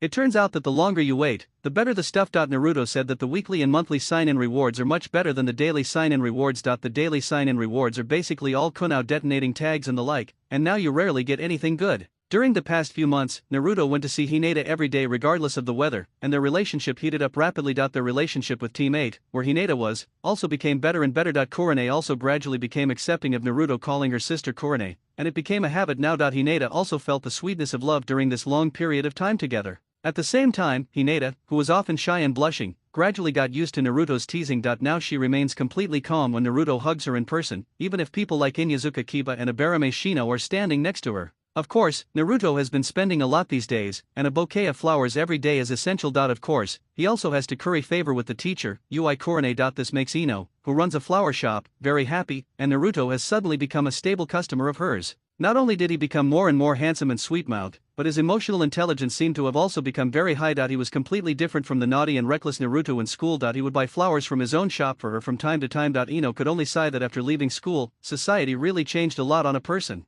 Even a nasty guy like Naruto has become so likable now. Oh, society, you really train people. In addition to his daily meetings and sweet love with Hinata, Naruto is also constantly practicing the ninjutsu he possesses, especially the newly acquired ones. At the same time, Naruto is not the only one who works hard. The back mountain of Konoha. Kakashi is training with Sasuke. After returning from the land of waves, Kakashi noticed that Sasuke's face became increasingly gloomy, and he naturally knew why. Naruto's progress is visible to everyone, and at the same time, the discussion about Naruto is increasing among the crowd, but Sasuke's voice has gradually disappeared. Kakashi has always been worried about this matter, as he is afraid that Sasuke will be unable to get over it. The comparison of the mission lines in the Land of Waves and the discussions of the villagers made Sasuke's mental changes written on his face. Kakashi felt that he could no longer leave him alone, so he simply found Sasuke, brought him to the back mountain of Konoha, and started special training for the second pillar. Sasuke was initially quite resistant to Kakashi's arrival, because during the time Kakashi had been with them, he had not taught them anything except climbing trees and walking on water. Now he came to him and told him that he was going to start some so-called special training. Sasuke thought it was just climbing trees and running again, so he was naturally very unimpressed.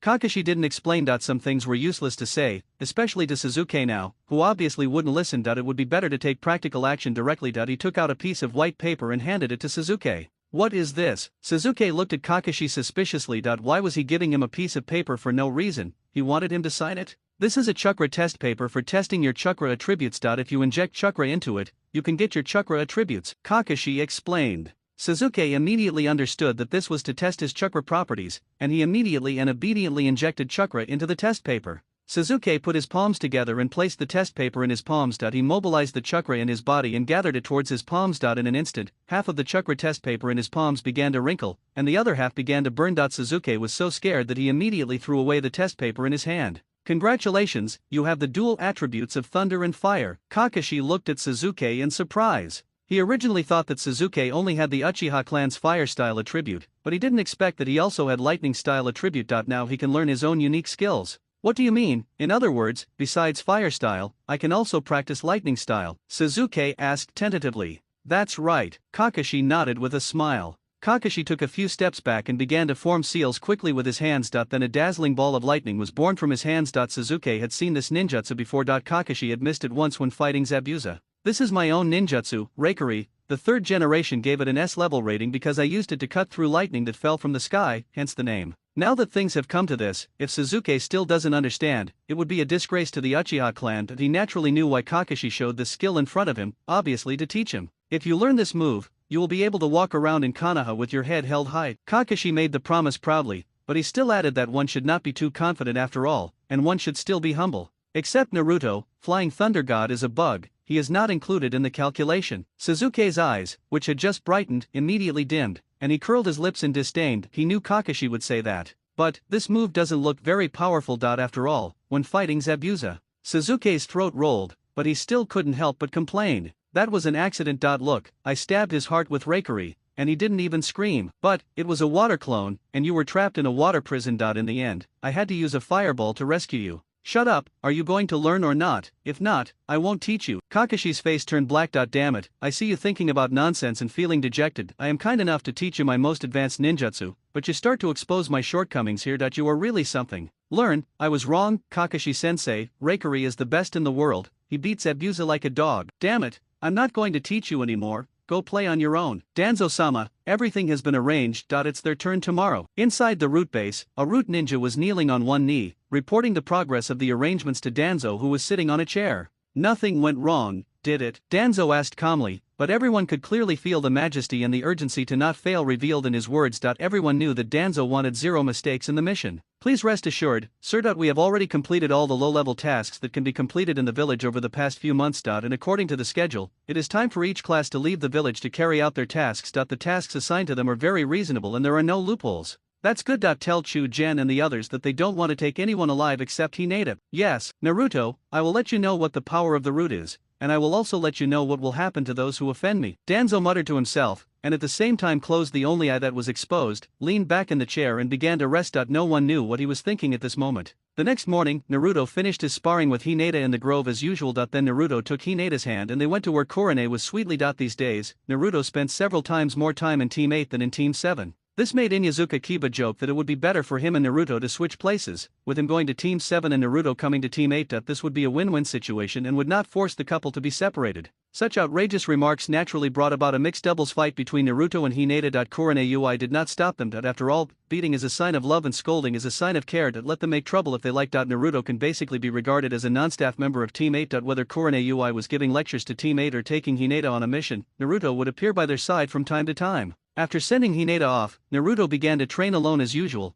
but Kakashi brought news that the Hokage's office had assigned them a task and they needed to gather their. Naruto didn't feel surprised. After all, he had been carrying out tasks these days, but they were all trivial tasks. Naruto used Flying Thunder God and arrived in front of the Hokage's office building with a whoosh. After greeting Yamanaka Aoba and Ayazaki Rito who were standing at the door, Naruto went up to the second floor and pushed open the door of the Hokage's office. After Naruto walked in, he found that not only them, but also Hinata and her teammate were there. In the past few months, it was not uncommon for everyone to meet in the office at the same time. Naruto was used to it, so he didn't feel strange. It was probably some cat and dog catching tasks, because this was the kind of task he had been used to in the past few months. Naruto is here, let's get started then. After seeing Naruto coming, the third old man put down the file in his hand, looked at everyone and said. When Kakashi heard this, he immediately put away the toy in his hand. He was used to being watched by so many people and didn't feel embarrassed at all. It's art, so why should you be embarrassed? You have to appreciate it. Right now, there are two urgent missions. They are of the same level, but the degree of danger is a little different. Kakashi, your class showed quite a strong strength during the last battle with the Land of Waves.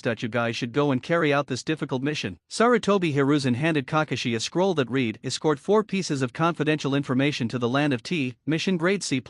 Is there anything special about this mission? Kakashi asked. He was afraid of this kind of mission with few details. The less he understood the situation, the more dangerous it was. This mission has been carried out once before, but it failed. The several ninjas we were escorting are still recovering in Konoha Hospital. Fortunately, the contents of the scrolls must be combined together before they can be viewed. No one can be missing. If you try to force the combination, the destruction process will be automatically initiated. In the last escort team, there were 2 ninjas who were quite clever. The other side only snatched 2 scrolls, which ended up burning automatically. I'm sending you to escort them this time, and I hope it will be successful. The 3rd generation said solemnly, his face full of solemnity. I've read the battle logs. Their strength is probably above sea level, but not B level. Their combat power is limited. With your combat power, escorting the scroll shouldn't be a problem. The T country is relatively close to us, and their reception personnel are also approaching us. Here's your route map. If all goes well, you should meet here within 7 days. Sarutobi Hiruzen pointed to a place on the map where the Land of Fire and the Land of Tea met and said to Kakashi, teammate's mission is to go to the Land of Wind to receive a batch of gold sent by the Sand Village and return it safely to Konoha. Your mission is relatively simple, but you must not take it lightly. After all, there are many bandits along this route. Sarutobi Hiruzen turned around, took out another scroll from the desk, handed it to Kurane Ui, and told them the content of the mission. These are 2 sudden missions. Do your 2 classes have any questions? Sarutobi Hiruzen looked at Kakashi and Kurane Ui. Of these 2 missions, the one that escorts the gold is actually close to a B-rank mission, and the one that escorts the scroll is similar. However, in terms of the degree of danger, the T country is a bit more dangerous. I'll let you go. Kakashi, do you have any objections? No. Kakashi shook his head. He knew a little about the situation in the Land of T. A situation like Zabuza shouldn't happen again this time. Well, pack up and leave immediately. Time is running out and we can't wait until tomorrow. Sarutobi Hiruzen nodded and arranged for 2 squads to set off immediately. Evening. Hiruzen immediately left the office with Team 8. She had to take the students back to prepare. Kakashi did the same, taking Naruto and Sasuke away. They also needed to prepare. At the bottom of the office building, Naruto held Hinata in his arms and kept telling her details in her ear. This was Hinata's first time going out on a mission. Some time ago, she was catching cats and dogs in the village, weeding and repairing roofs, etc. This time, the mission of escorting gold would inevitably require dealing with robbers, so he had to mark some key points for his wife in advance. When the others saw what was happening between Naruto and Hinata, they tacitly agreed not to disturb them. In recent days, the sweet love between Naruto and Hinata had spread a lot. Many people envied Hinata, who came home with a bunch of roses every day. Of course, there were also some people who were jealous, such as Sakura Harano, who was in the same group. Every time she saw Hinata's happy look holding roses, she couldn't help but regret it. Why didn't I see how romantic Naruto was back then? Naruto seems to be getting more and more handsome lately. Woohoo. What should I do? I'm so envious. Be careful, okay? Don't be too aggressive. If you encounter an emergency, crush this scroll immediately. I will definitely come to you as soon as possible. After marking the key points for Hinata, Naruto took out some ninja tools and detonating tags and put them in Hinata's ninja tool bag. These were given by his daily check-in system. There were too many of them and he couldn't use them all. Keep it for yourself. Don't just give it to me. What would you do with it if you gave it all to me? Hinata waved her hands and wanted to refuse, saying that she also had these things. Be good, I have plenty of husbands. Have you forgotten I have money? I'm telling you, if you see someone, don't worry about anything else, just stand at a distance and throw money at them. Don't worry about these things. What we have to do is to kill them with money. No matter how big the world is, your safety is the most important. Hinata no longer refused after hearing this. She knew Naruto's good intentions, but at the same time, she was also very moved. During these days of getting along, her relationship with Naruto had steadily risen from the stage of passionate love. She could no longer help herself to Naruto's thoughtfulness and care, and of course, her love for Naruto had also deepened.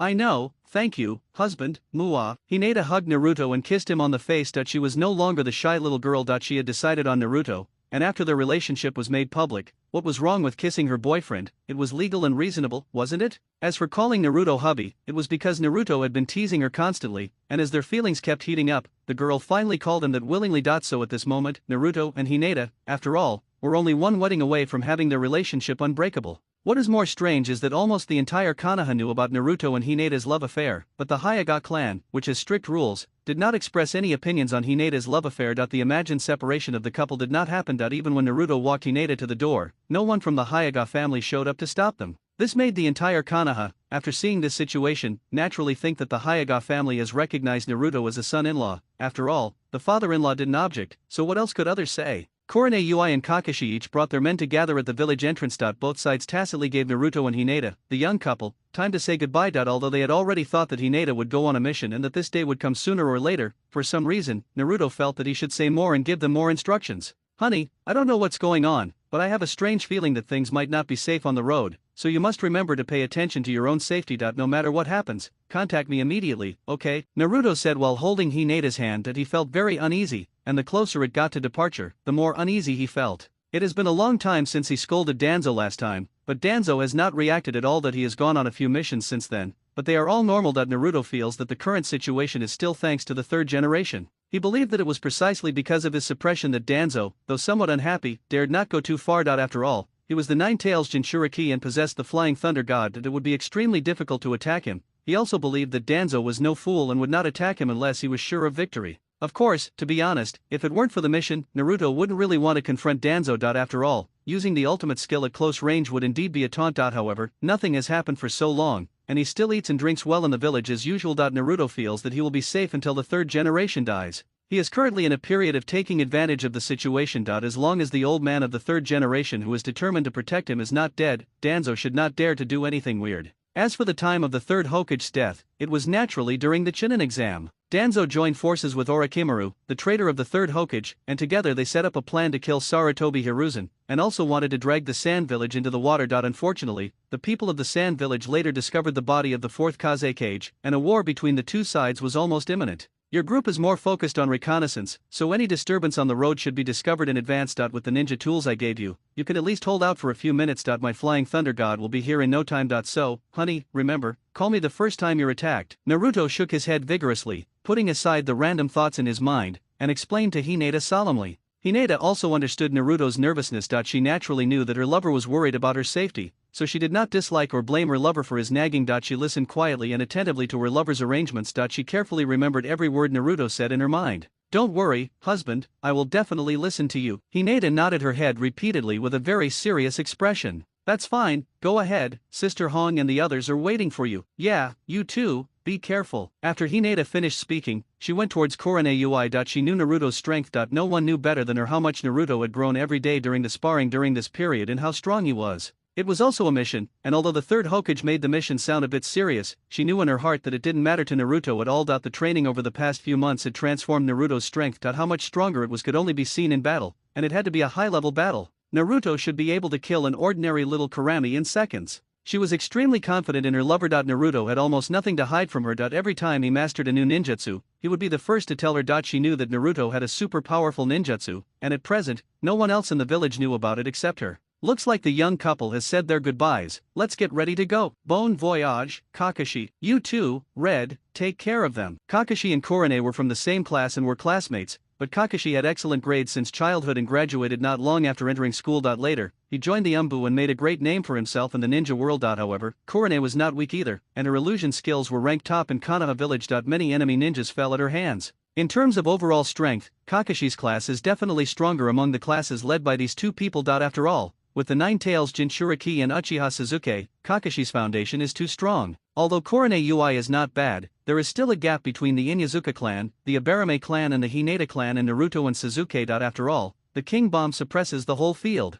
These 4 scrolls will be given to each of us 3. This way, no matter who they capture, they won't be able to get them all. Although the mission will fail, the secrets our employer asked us to protect will not be leaked. Naruto, you are the most important. I have placed one of the scrolls in a safe place in the village. If nothing happens to us along the way, you can return with Flying Thunder God to retrieve it. If something happens, no matter what happens, everyone must save their lives first and give up the scroll in their hands. Kakashi watched Naruto, Sasuke, and Sakura as they arranged their tasks. Several people agreed with Kakashi's arrangement. This operation was equivalent to making himself invincible. No matter how the opponent tried to snatch it, he would always have only 3 scrolls on him. As for the 4th scroll, only a ninja like Naruto who could use Flying Thunder God could quickly go back and forth to retrieve it. This means that if the opponent intercepts you halfway, it will be completely useless. Even if you snatch the scroll, it will only self-destruct and will be completely useless. On the other side, Korone Ui and her companions had been on the road for 4 hours. They were rushing all the way. They were still somewhat confident on the road from Konoha to the Sand Village. In the Land of Fire, Konoha's prestige was still relatively high. Except for some short-sighted wandering ninjas, there were few short-sighted ninjas who dared to attack Konoha ninjas. So they started their journey with confidence and boldness. Within just a few hours, they were quite far away from the village. The journey was very safe and there was no disturbance at all. Inyazuka Kiba had Akamaru on his head. His sense of smell was the most sensitive and he could smell different smells, so he walked in front so that if any abnormal smell appeared, they could be prepared at the first time. Teacher, why does the Sand Village insist on us escorting them? Can't they just escort them all the way here? Inyazuka Kiba asked Ui Kurane as he walked leisurely. After listening to this, Zuhi Kurane smiled and said, actually, your suggestion has been considered, and we've even made related requests to the Sand Village. However, the Sand Village doesn't have enough manpower, and they're very busy every day. So, we later negotiated that after the Sand Village escorts the children to the border, we'll take over, with each side taking responsibility. This way, even if something does go wrong, it's easy to divide the responsibilities. Whoever's territory the incident happens on will be held responsible. What if something goes wrong during the handover? If it's a handover, it depends on who has the gold. If it's in the Sand Village, then it's their responsibility. If it's in our hands, then it's our responsibility. So everyone should pay attention. When the gold is in our hands, we must be alert. Now, you can relax a little. Shirihong has been on many missions, and her experience tells her that for escort missions like this,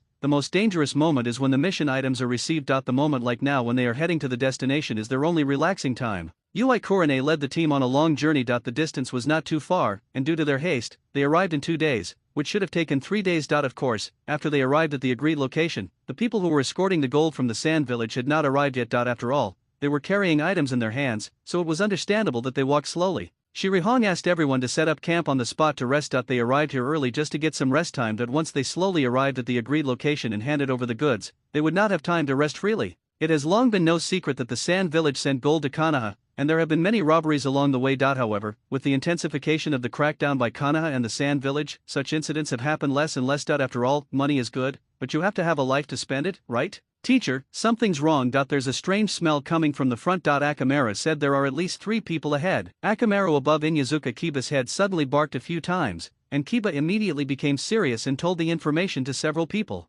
Everyone, prepare for battle. As time passed, suddenly a few dark shadows rushed over in the darkness. Thanks to Akamaru's vigilance, Team 8 had already gotten wind of the news and made preparations in advance. Hinata held a handful of kunao, shurikens and explosive tags in her hands. These were all given to her by Naruto, and she had a bunch more in her ninja tool bag. A few black shadows had just flashed out, and before they could open their mouths, the bombardment of Ui Kurane and the others had already arrived. Shurikens and kunao were thrown at them crazily as if they were free. A few people felt that the raindrops in the heavy rain were not as dense as the kunao they had seen today. In less than 3 seconds, 4 bodies were lying on the ground, all wearing night clothes. You went up and lifted their masks, and found that several of them were not wearing forward protectors. It was impossible to tell where the ninjas came from. After turning over their bodies, you found that several of them had been pricked like hedgehogs, with not a single good spot on their bodies. You finally searched the body of a man who looked like the leader, and found a few kunao and detonating tags. There was no money in the purse in his hand. They are so poor. Teacher, they look like a bunch of petty thieves who are out to rob people. They are so poor. Shirihong breathed a sigh of relief after hearing this. This kind of situation was rare and had not happened on this road for a long time. However, it was normal for such petty thieves to rob people on the road. After all, so much gold is transported from the Sand Village to Konoha every year. It would be a lie to say that no one is tempted by it. It's just that after several crackdowns, few people dare to think about it. Dig a hole and bury them. Tonight, Kiba will guard the first half, Shino will guard the second half, and Hinata will rest with me. After hearing Ui Kurane's arrangement, Kiba and Shino did not object. It's not that they don't dare, but it's useless to refute. As early as in the previous team cooperation, Ui Kurane had conducted drills with them. He and Shino were the most suitable people to keep watch. Of course, the subsequent credit was also due to Naruto's sugar-coated bullets. So much food and drink had been thrown into their stomachs, how could they have the nerve to let someone else's wife keep watch? As time went by, Ya and Shino also accepted this arrangement. Of course, a delicious breakfast was waiting for them the next day. Although Hinata and Ui Kurane did not keep watch, they would prepare the things they needed for the night watch and the nutritional supplements for the next day. After coming down like this, they felt actually, it's quite good. After all, after exchanging experiences with other teams, no team would prepare breakfast like Hinata and Kurane and their group. Basically, all the team leaders let them eat the dry food they prepared, or the hard-to-swallow military ration pills. There is always a gain and loss. Kiba and Shino felt that it was worth it in exchange for good meals by keeping watch. What's more, whether it was Hinata or Kurane, their cooking was super delicious. Hinata needs no introduction. Ever since she fell into the whirlpool of love, apart from practicing ninjutsu and training hard every day, the rest of her time is to go home and practice cooking. After all, as the old saying goes, if you want to win a man's heart, you have to control his stomach. Especially after learning about Korone Ui's cooking skills, Hinata would ask her for cooking advice from time to time, vowing to be a good wife and mother who takes care of her husband and children. There was no other way. It was a common problem among Japanese women that they would focus on men after marriage. The same is true in Naruto. Even though Hinata is a young lady, after confirming her relationship with Naruto, she is already prepared for her future life. Moreover, Naruto is the person she has always liked in her heart, so it goes without saying. I had already made up my mind that I must serve Naruto comfortably, to a standard that even a 5-star private club could not achieve. They waited there for about 2 days. During these 2 days, Ui Korone and the others did not dare to relax their vigilance at all. They kept waiting there for the escort troops from the Sand Village to appear. Until today, Hinata, who has the Byakugan, observes the direction from which the Sand Village people come every hour. Finally, she sees the Sand Village people escorting a carriage loaded with gold slowly moving forward. Sister Hong, people from the Sand Village have appeared. Hinata immediately ran to Korone Ui to report the good news. Because Naruto called her that easily, Korone Ui got used to it. Later, Hinata simply followed Naruto and called Korone Ui Sister Hong. Especially when she later went to Korone Ui to learn cooking, the relationship between the two became even closer. Are you finally here? Call Kiba and Shino, pack up the tent, we're ready for the handover. Shirihong immediately began to make arrangements. This was not the first time she had done such a thing, and she knew the process by heart. Hinata quickly gave instructions about Korone's arrangements. Kiba and Shino, the two hard-working ones, had to stand guard at night and do odd jobs during the day. There was no other way, as they had to be grateful for the help they received. What's more, they were boys, and they were the main force in the work. After a while, the people from Sand Village appeared in front of them. After the escorting ninja from Sand Village verified the identity of the person, the two sides immediately began the handover. After carefully counting the quantity and goods, Korone Ui signed her name on the handover form and handed the certificate of completed transaction to the ninja from Sand Village. Once this thing is obtained, it means that the goods belong to Konoha from now on. Even if someone comes and robs this batch of gold in front of the Sand Village will not be responsible because the handover has been completed. Whoever does something is responsible for it, that's the rule. The goods have been handed over. Everyone in Konoha, it's up to you now. The Sand Village ninja holding the certificate breathed a sigh of relief. After the goods were delivered, he felt relieved. Thank you all for your hard work, everyone from the Sand Village. Leave the rest to us, I wish you a safe journey. Ui Korone politely greeted the Sand Village ninja who came to take over. She could naturally feel the other party's nervousness. After all, carrying such a large amount of gold on the road cannot be fast, and anyone would be nervous. You too, it's still early, everyone, hurry up and get on the road, complete the mission quickly, and get to safety quickly. The people of Sand Village also knew the rules. There was no point in staying here after getting the mission certificate, so they should hurry back to the village to hand over the mission. They also hoped that the person who came from Konoha to take over could arrive safely as soon as possible. After all, no one wanted anything to happen. Thank you, everyone. Ui Korone had the same idea in her mind. The two people's ideas coincided with each other, so there was no need for many polite words. After the two sides said goodbye to each other tacitly, the people from the Sand Village turned around and left, while Kiba and Shino stood in front of the carriage, one in front and one behind. Hinata was driving the carriage. They had already made tactical arrangements in the past few days. Kiba and Shino protected the carriage in front and behind. Hinata was responsible for driving, and Korone Ui was responsible for observing the whole situation. Once there was any disturbance, all members of Team 8 would immediately go into combat status. Hinata drove the carriage slowly forward. Due to the weight of the gold, the carriage did not move fast, which resulted in the time they spent on the way back being much longer than the time they spent on the way here. Teacher Hong, why don't we hire a few more horses? Look how hard it is to pull these few horses. At this rate, by the time we get to Konoha, the horses will probably be cold. Inyazuka Kiba was leading the way in front and couldn't help muttering that the horse was walking too slowly. No, although hiring more horses can speed up the journey, the higher the speed, the more bumpy the road will be. If a small stone hits the carriage, it might overturn due to the excessive speed. If the gold falls to the ground, it will take us much longer to reload it than to travel. Moreover, the situation may be even more dangerous.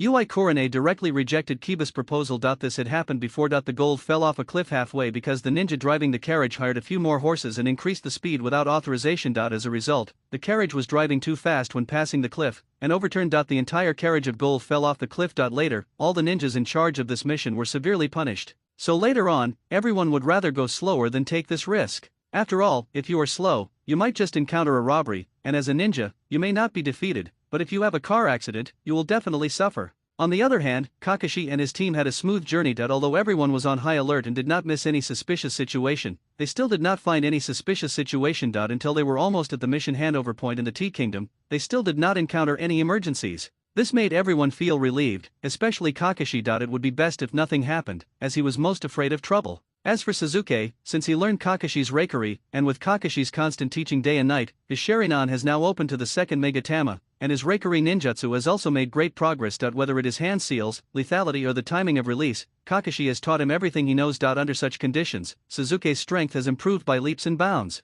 Now he is hoping that some foolish thieves will appear so that he can try out his new tricks. Naruto has been feeling uneasy these past few days. The closer he gets to the mission location, the more uneasy he becomes. He always feels that something bad is going to happen. In the past, when he encountered this kind of situation, it was basically someone was thinking about him, and the system would issue a task and give a prompt. But this time, he clearly felt the situation something was wrong, but the system didn't indicate it, and he himself couldn't tell what was wrong. He told Kakashi about this situation. Kakashi also felt that something was wrong with Naruto along the way, but he thought it was a psychological effect caused by Naruto being too worried about Hineda's situation. In fact, Kakashi also suspected that there might be danger, but from leaving the village until now, the few of them have not encountered even a bandit or robber along the way. People who know understand that they are on a mission, while those who don't know would think that they are just ordinary travelers. Naruto and his friends were extremely safe along the way, nothing happened. On the other side, some ninjas wearing black robes and masks were standing on several big trees, and one of them said, "They've appeared, and it looks like they'll be here soon. Tell them to be prepared and remember the mission requirements, act quickly, receive." At the same time, Naruto and his companions also arrived at the transaction location smoothly and connected with the people from the Tea Country. After getting confirmation from Kakashi, Naruto used Flying Thunder God to travel between the two places in a very short time according to the address given by Kakashi,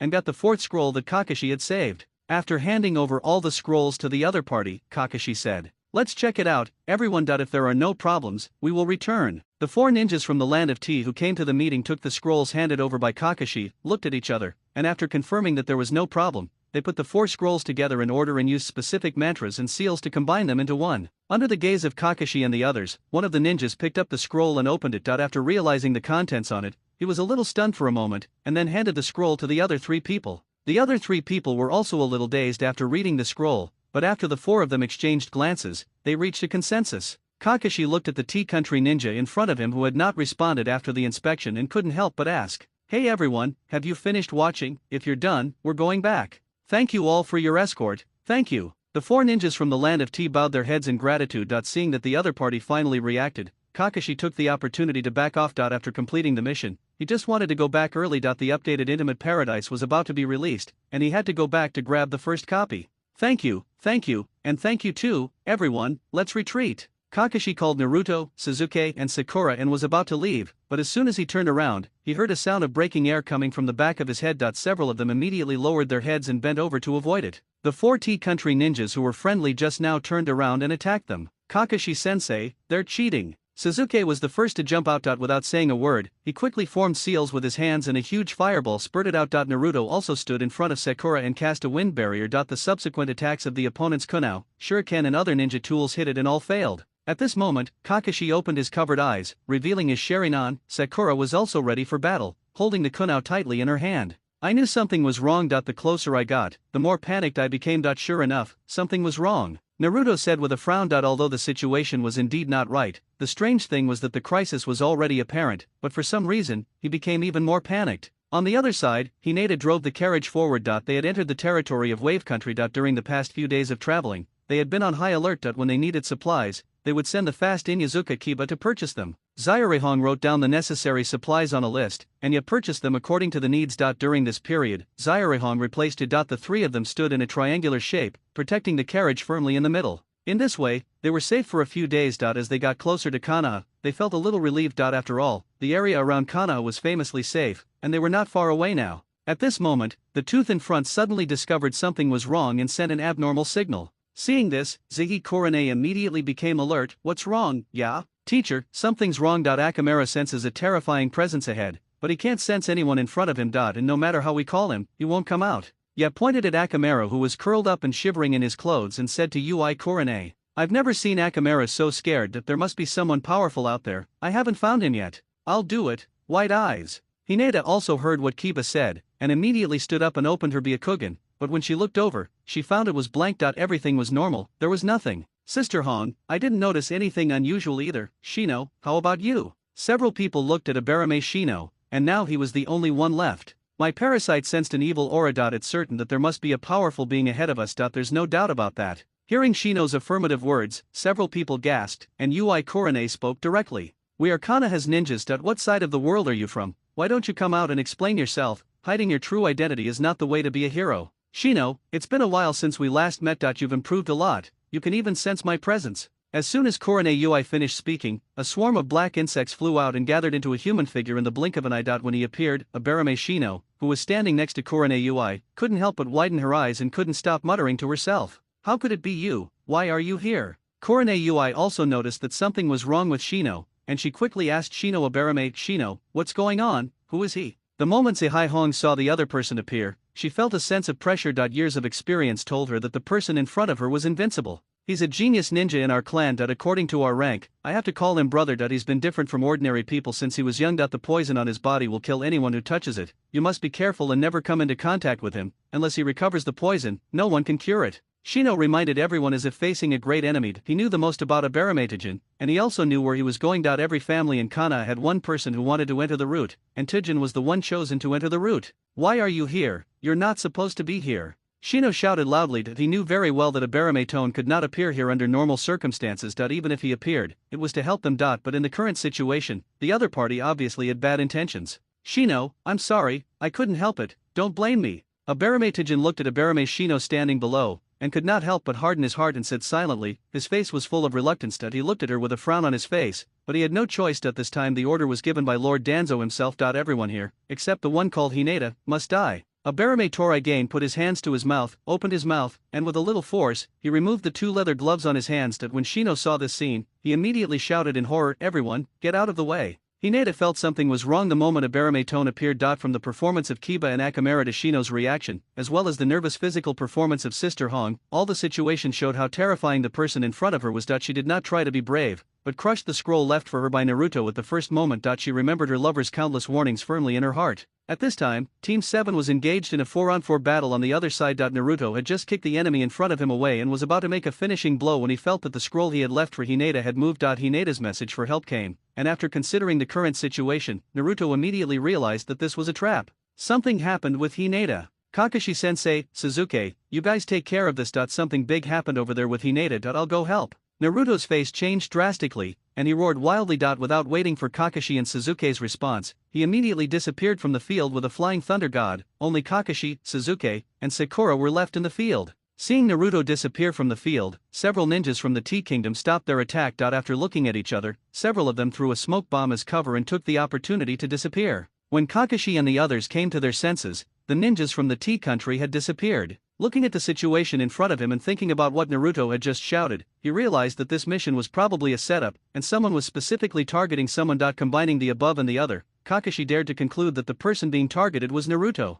The other party's purpose should be to entangle Naruto here so that they can take the opportunity to attack certain people. Looking at this situation, Team 8, which is also carrying out the mission on the other side, is likely to be in big trouble. The person the other party is going to attack is definitely Hinata. Kakashi-sensei, what should we do now? Sakura came forward and asked breathlessly. She was exhausted from the duel with the ninja from the Tea Country just now. Kakashi didn't answer. Instead, he pulled out a map and carefully drew a few lines with a pen. He pointed to one spot and said, based on Team 8's speed and progress, they're most likely here. We're already here. If we rush from here to where they are, at full speed, we can reach them in 2 hours. No problem, Teacher Kakashi, let's go over and help, Suzuki said excitedly. The battle just now perfectly tested the results of his special training in recent days. If the opponent had not retreated suddenly, he would not have needed to use Reikari. In at most 3 moves, he could have used Kunao to pierce the opponent's heart. Sakura, are you okay? Kakashi naturally noticed Sakura's situation. These days, he was busy training Suzuki and had almost no guidance for Naruto and Sakura. Naruto was okay, as his strength was so abnormal that it didn't matter if he didn't have any guidance. But Sakura, when he thought of this, he felt a little guilty. I have to find some time to tutor Sakura properly. If that doesn't work, I have to find a good master for Sakura. No problem, Kakashi-sensei, I can hold on. I heard Naruto sounded very anxious just now. Something big might have happened to Hinata. Let's hurry over there. Sakura took a few breaths and calmed her breathing, then quickly said that Hinata must be in big trouble, and she didn't know if Naruto could handle it alone, so they had to rush over to help. Okay, let's go. Since Sakura had no problem, Kakashi didn't say anything more. The 3 of them immediately identified the direction, chose a path and began to jump through the woods. Let's talk about Ui Coronade. When she saw Abarame Toraigain taking off his gloves and his arms turning black, her heart skipped a beat and a breath of death came to her face. Then Shino's loud call to the police further confirmed the situation. Unfortunately, even though she was prepared, Abarame's speed was too fast that he gathered his chakra at the soles of his feet and disappeared in an instant. The next second, as if by teleportation, he appeared in front of Korone UI. To catch a thief, you must first catch the leader. UI Korone is the most powerful in the entire team and also their leader. Getting rid of UI Korone means destroying the tactical brain of this team. For Abarame Tone, who has been trained in the route for so long,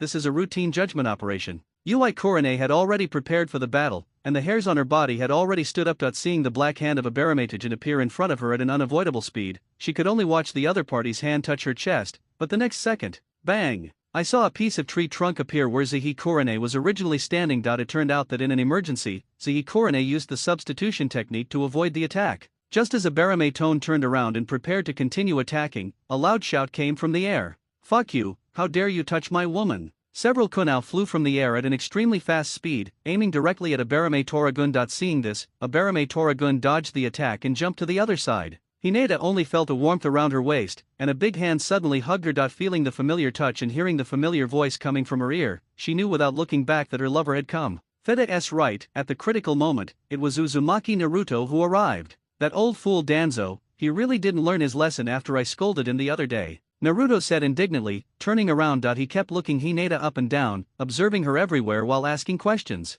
"How are you, honey? Are you hurt? Are you okay? What nonsense are you talking about, you little brat? Who is your woman?" Zihaihong, who was standing nearby, couldn't help but spit with a red face. "Are your eyes working well, kid? That guy just attacked me. Can you please look clearly at the person you're shouting at next time?" "Yes, Sister Hong is right. Who is your woman?" Seeing Naruto coming, Hinata naturally let go of her worries and started to tease Naruto according to Korone's words. "Tell me quickly, who is your woman? Is it Sister Hong, husband?" Looking at Hinata's face full of amusement, and then looking at Korone UI with a red face and anger on the other side, Naruto couldn't help but hold his head. "This woman, you can't spoil her. Look at how spoiled she is. Where is my shy and innocent cute girl? Now I even make fun of my own man. Of course it's you, my Hinata wife. I'm just worried about you. You see, I'm still fighting over there. I flew to you the first time I received your message. Here I come. How about it? Am I fast?" "Ah, there was a fight over there too?" Korone UI and Hinata exclaimed in surprise at the same time. Are Kakashi's side also fighting?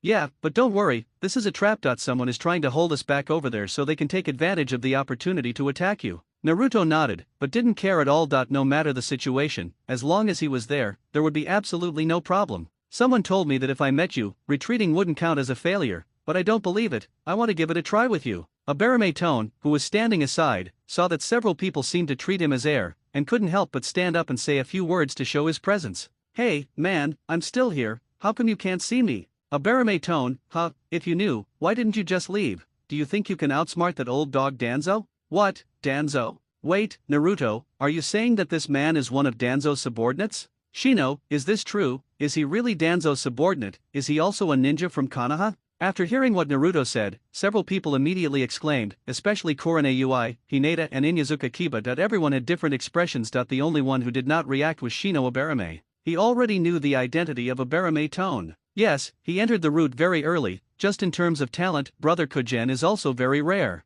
After hearing Shino's answer, everyone fell silent. Although Shino said very few words, they had been together for so long that they could all understand Shino's implied meaning. The person in front of them was selected into the route when he was a child, and he was trained there for so many years. His strength will only be more abnormal now. The key is that his talent is not ordinary. In other words, they are facing a genius who has been trained in the route for a long time. Don't even mention he's a Barametagen. Even if he's Danzo, he'll die today. "Sister Hong, stand with Hinata, leave this to me." UI Korone nodded. She could no longer intervene in this situation because the other party was too powerful. After seeing Korone standing next to Hinata, Abarame's heart sank. It seemed that today's mission was not so easy to complete. He was still thinking, and Naruto had already started to use his ultimate move. Wind Style, Heavy Rain of Pear Blossoms. It turned out to be the new ninjutsu that Naruto had learned. Naruto quickly began to form hand seals, roared wildly, and crossed his palms one in front of the other. An invisible murderous intent appeared in front of him. Abarame Tone couldn't see any traces of the ninjutsu in front of Naruto, but he could feel a strong murderous intent that made his hair stand on end, and the poisonous insects in his body also felt uneasy.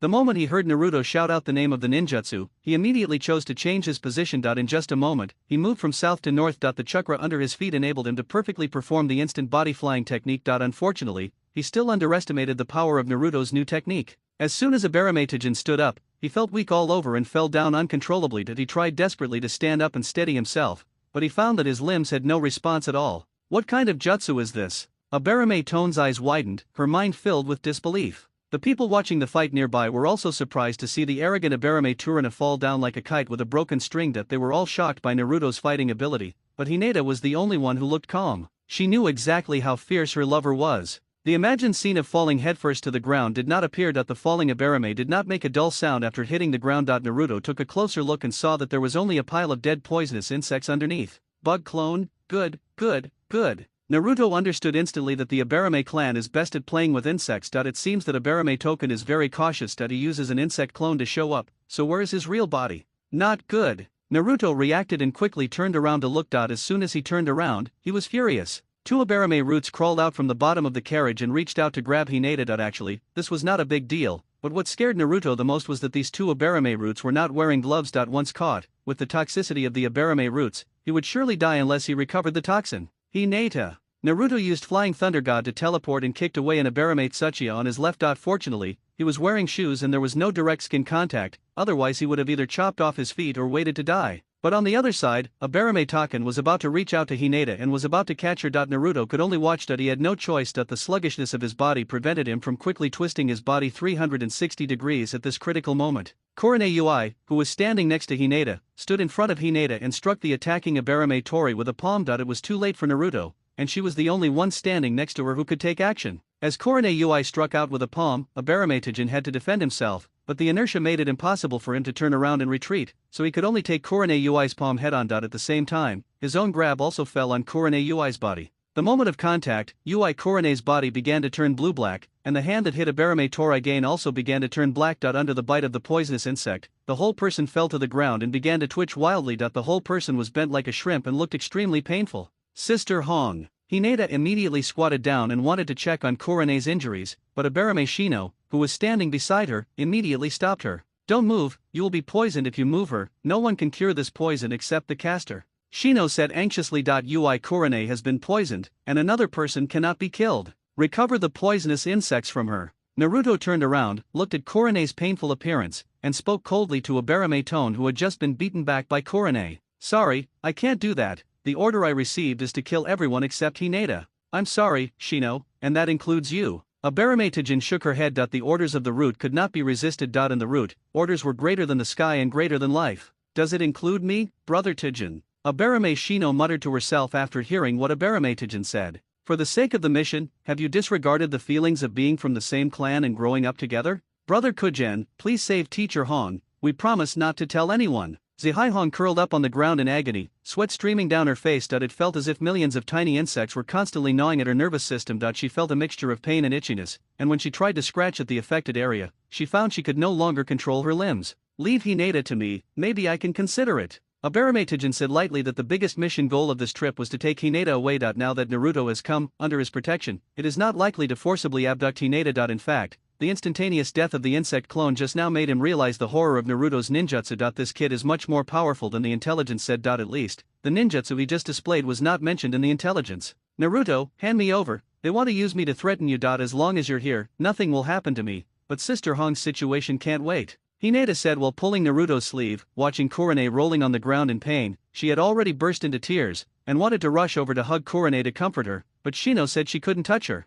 Ding, the system can help the host solve his current dilemma. All he needs to do is give up 1 month's sign-in bonus. Is the host willing? Just when Naruto was wavering, the system ringtone rang in time. Hearing the content inside, Naruto couldn't help but curse inwardly. Brother, what we're asking is there something in this reward that you can't give? Why are you delaying it? I had my time deducted for half a month before, and it has only been a few months since I finally got my sign-in back, and you are redoing it again? But when you are under someone's roof, you have to buy your head, and Naruto finally chose to surrender. There is no other way. There are only two solutions. Either make a deal with the system or hand over his wife to make a deal with Danzo. Naruto still decided to make a deal with the system. Danzo, that guy, wanted to live long. The host can take Ziriong away from her and take her to a more secluded place, preferably with mountains, water, and trees. Seeing that the solution had been found, Naruto immediately became tough. Hand over my wife, you're dreaming. Naruto scoffed, then turned to look at Hinata, Inyazuka Kiba, and Aberame Shino. I already have a solution. If you trust me, I'll take Sister Hong to detoxify her.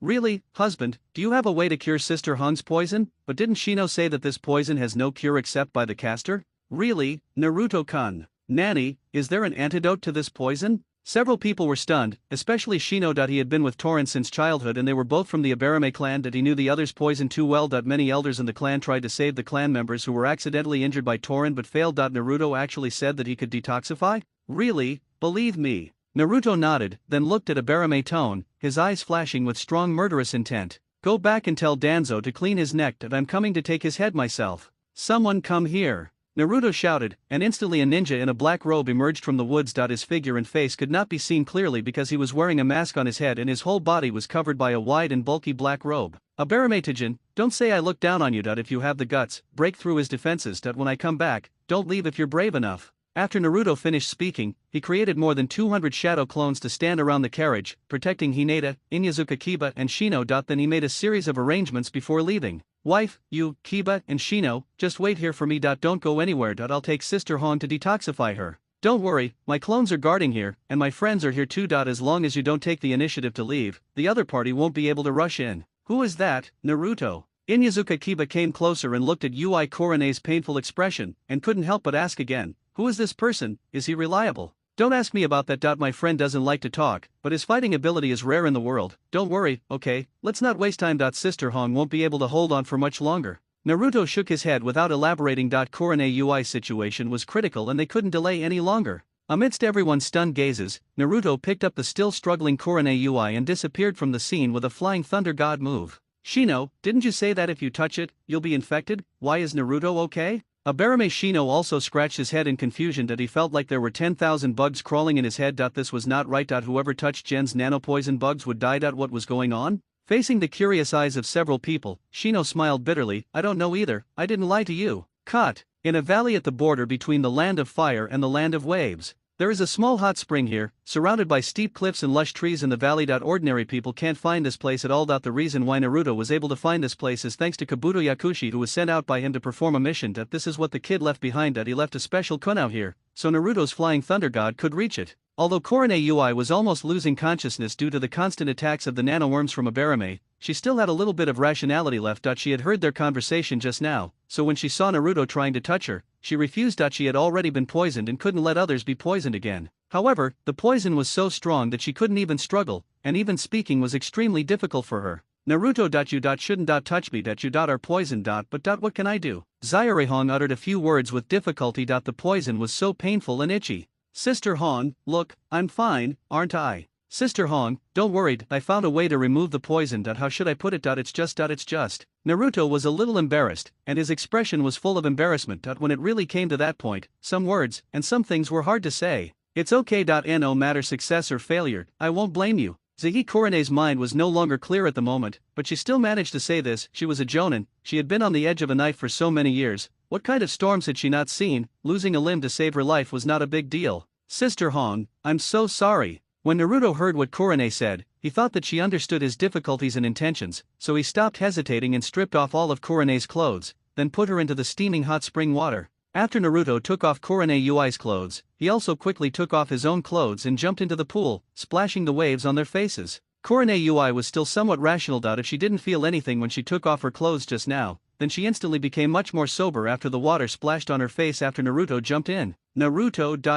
Zihaihong's entire body immediately began to turn red, even the areas that were poisoned had a slightly dimmed blue-black color. I'm sorry, Sister Hong. Naruto was also quite embarrassed. Some things were not what he wanted, but what the system told him. Naruto and Korone sat face to face, and both could see each other's bodies clearly. Even with the refraction of waterlight, Naruto's Sharingan could still see clearly. The surging waves that were usually hidden under the clothes were completely exposed to Naruto's sight after they lost their cover. So white. Naruto's nose uncontrollably left 2 red streaks. He didn't even bother to wipe the red liquid off. He simply stretched out his hands and covered the designated position according to the system's instructions, transferring the chakra in his body over there. The chakra that Naruto transferred this time was not ordinary chakra, but chakra that was strengthened by the system. This chakra can no longer be called chakra. After all, it has the magic of the system. The place where Ui Korone was poisoned was seen to be disappearing with a blue-black color at a speed visible to the naked eye, and slowly turned into pink. They faced each other like this for half an hour. The parts of Ui Korone's body that were poisoned by the Aberame-Tajin had all returned to normal. As the poisonous insects in her body were purified, Ui Korone's sanity gradually recovered.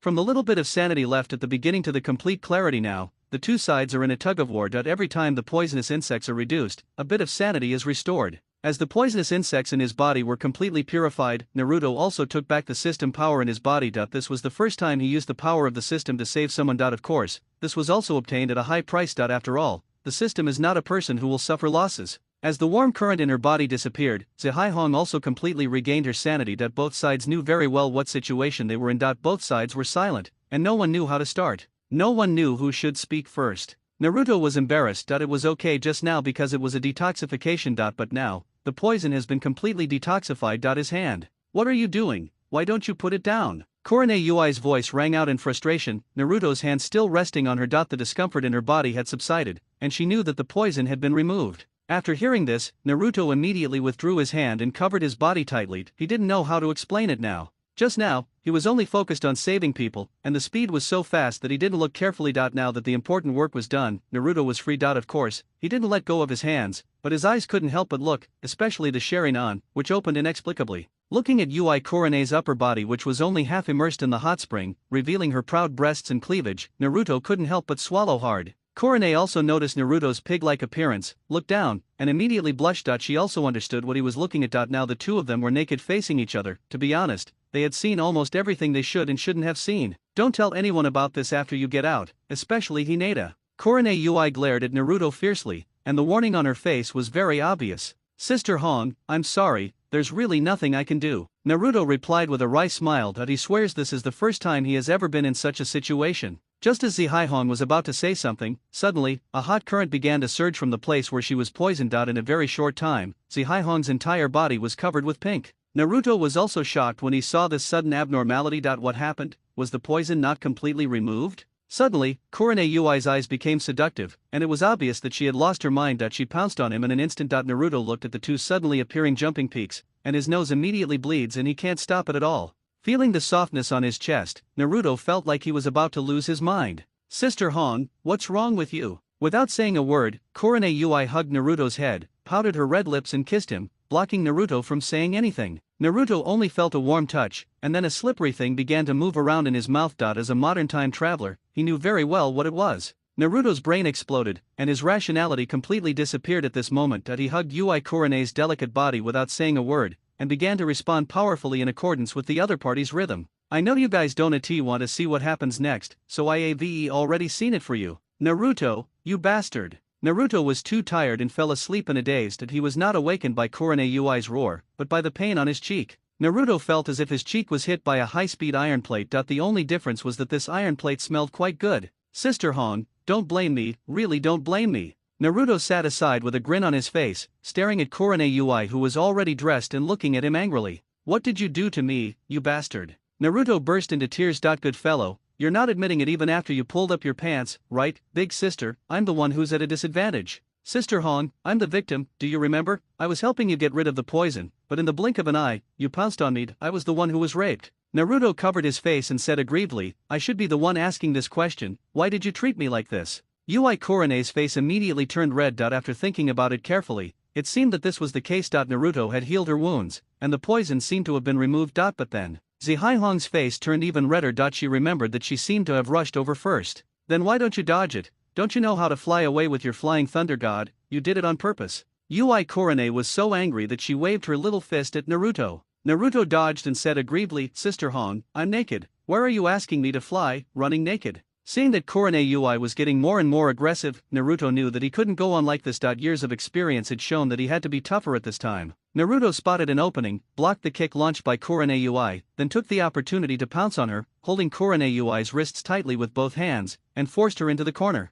You little bastard. Yui Kurone was still very angry, but more shy, because the current posture was very weird, and it made her recall a lot of things she shouldn't think about. Sister Hong, this is just an accident. Naruto said helplessly that this was definitely an accident. Who knew that such a thing would happen after the toxin was removed? System, you are a jerk, you are cheating me. System, you're taking advantage of me, aren't you? Say it again. Naruto, I was wrong. System, I love you, I will love you for 10,000 years. Well, I know it was an accident, but have you ever thought about what Hinata would do with this accident? After struggling for a few times, the clamped Kurone Yui found that she could not move. Naruto's two hands were tightly wrapped around her like two steel bars, and she said helplessly, She is also a person who has experienced ups and downs and has been in society for so many years that it's not that she can't let go of such things, but this person cannot be Naruto. Thinking of Hinata, who is like a sister to her, Korone doesn't know what to say. My sister's lover risked his own life to save me, but I slept with him right after. How can I explain this?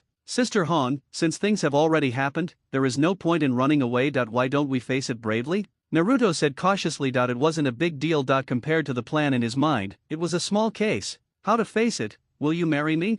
Shirihong said unhappily, this little bastard. Do you think everything is as simple as speaking? Just marry me, it's no big deal, Sister Hong, I will marry you. Naruto said carelessly with a serious expression. Looking at Naruto's serious expression that didn't seem like he was lying, Korone Ui was so angry that she laughed. Marry me? What about Hinata? Break up? How is that possible? It's normal for a man to have 3 or 4 wives, okay, let alone a ninja as good as me. Sister Hong, you are going to marry her, and you should marry Hinata too. Why don't you both marry me? Naruto said with a smile. As an emperor, it is normal for him to have 72 concubines in his harem, right? Dream on, you little bastard. What are you thinking about? If Hinata hears this, she will kill you. Korone Ui was really angry and laughed. Sister Hong, I'm serious. Naruto moved a little closer to Korone Ui's face, so close that both of them could feel each other's breath. Sister Hong, I actually like you too. Haven't you noticed during this period of time, the flowers I gave you actually have a special meaning? Naruto said as he looked at Korone Ui's eyes, which were slightly flustered after he approached her.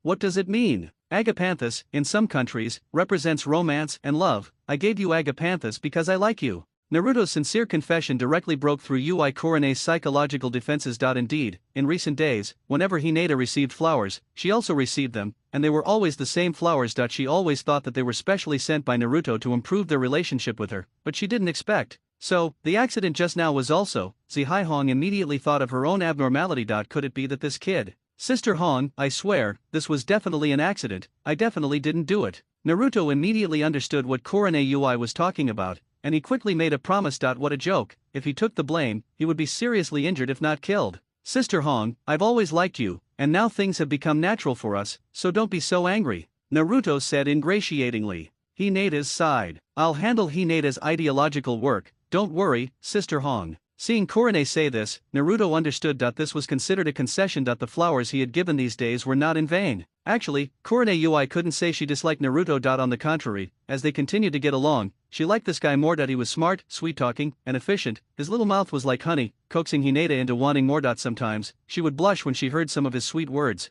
Even though she had been a jonin for so many years, she had never even had a romantic relationship. The only person she had a slight crush on and was close to was Asuma from the Hisan Sarutobi family, but that was just a slight crush on him. But now, Naruto, Konoha village will not allow us to do this. Have you ever thought that those people in the village will drown us with their saliva? Korone Ui sighed. Naruto was still thinking too simply. How could it be possible for a man to have 2 wives, and the 2 wives were in a teacher-student relationship? Why should I care about them? I'm going to betray the village next anyway. Naruto said nonchalantly, what can those people say? From now on, you have to listen to him. In this world, strength is respected. What? You want to betray the village? Are you crazy? Why? When Korone heard Naruto's reaction when he said he wanted to betray the village, she was stunned and immediately opened her mouth in surprise and asked, Sister Hong, there are some things I don't know how to explain to you right now, but you have to believe me, if I don't betray the village, I will die. Why? Did someone threaten you? Shirihong frowned. Who dared to threaten her husband? It's the sky, Naruto said with a smile pointing to the sky above him. Sister Hong, I had no choice but to do this, but don't worry, I'm ready.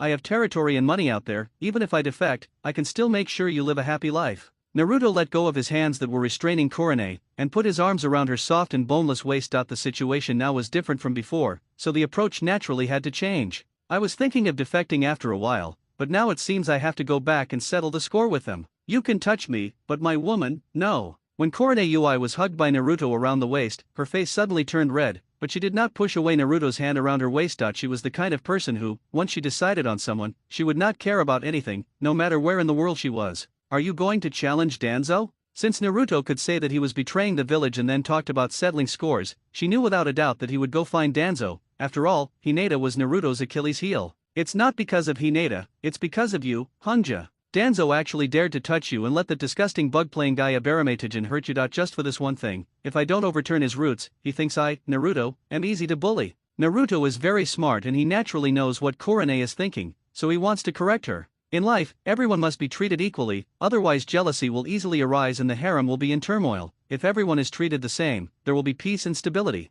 You are my woman now. If Danzo touches you, he is touching me. What's more, he wants to touch Hinata this time. Both of my wives were provoked by Danzo. If I don't settle the accounts, how will I survive in the ninja world in the future? Naruto said angrily, he only has 2 wives now, this old guy has left all of them and provoked them all, how can he survive? But Danzo's roots. Korone Ui was a little hesitant. Danzo's root was famous for a lot, others might not know it over the years, but she knew a little bit about it. Not to mention that Asuma had spoken of the root's combat effectiveness many times, even she herself had seen the root members take action several times. It's truly extraordinary. Naruto is powerful, but don't worry, I wouldn't dare take on that porcelain job if I didn't have the skills. Since I dare to challenge Danzo, it means I have the ability to kill him. Aha! Seeing that Naruto was confident, Korone didn't say much. A woman must obey her husband. No matter success or failure, she would follow Naruto in the future. Even if the final result was an abyss, she would have no regrets. Let's go back quickly, Hinata and the others are still waiting for us, Naruto quickly said, taking advantage of the opportunity.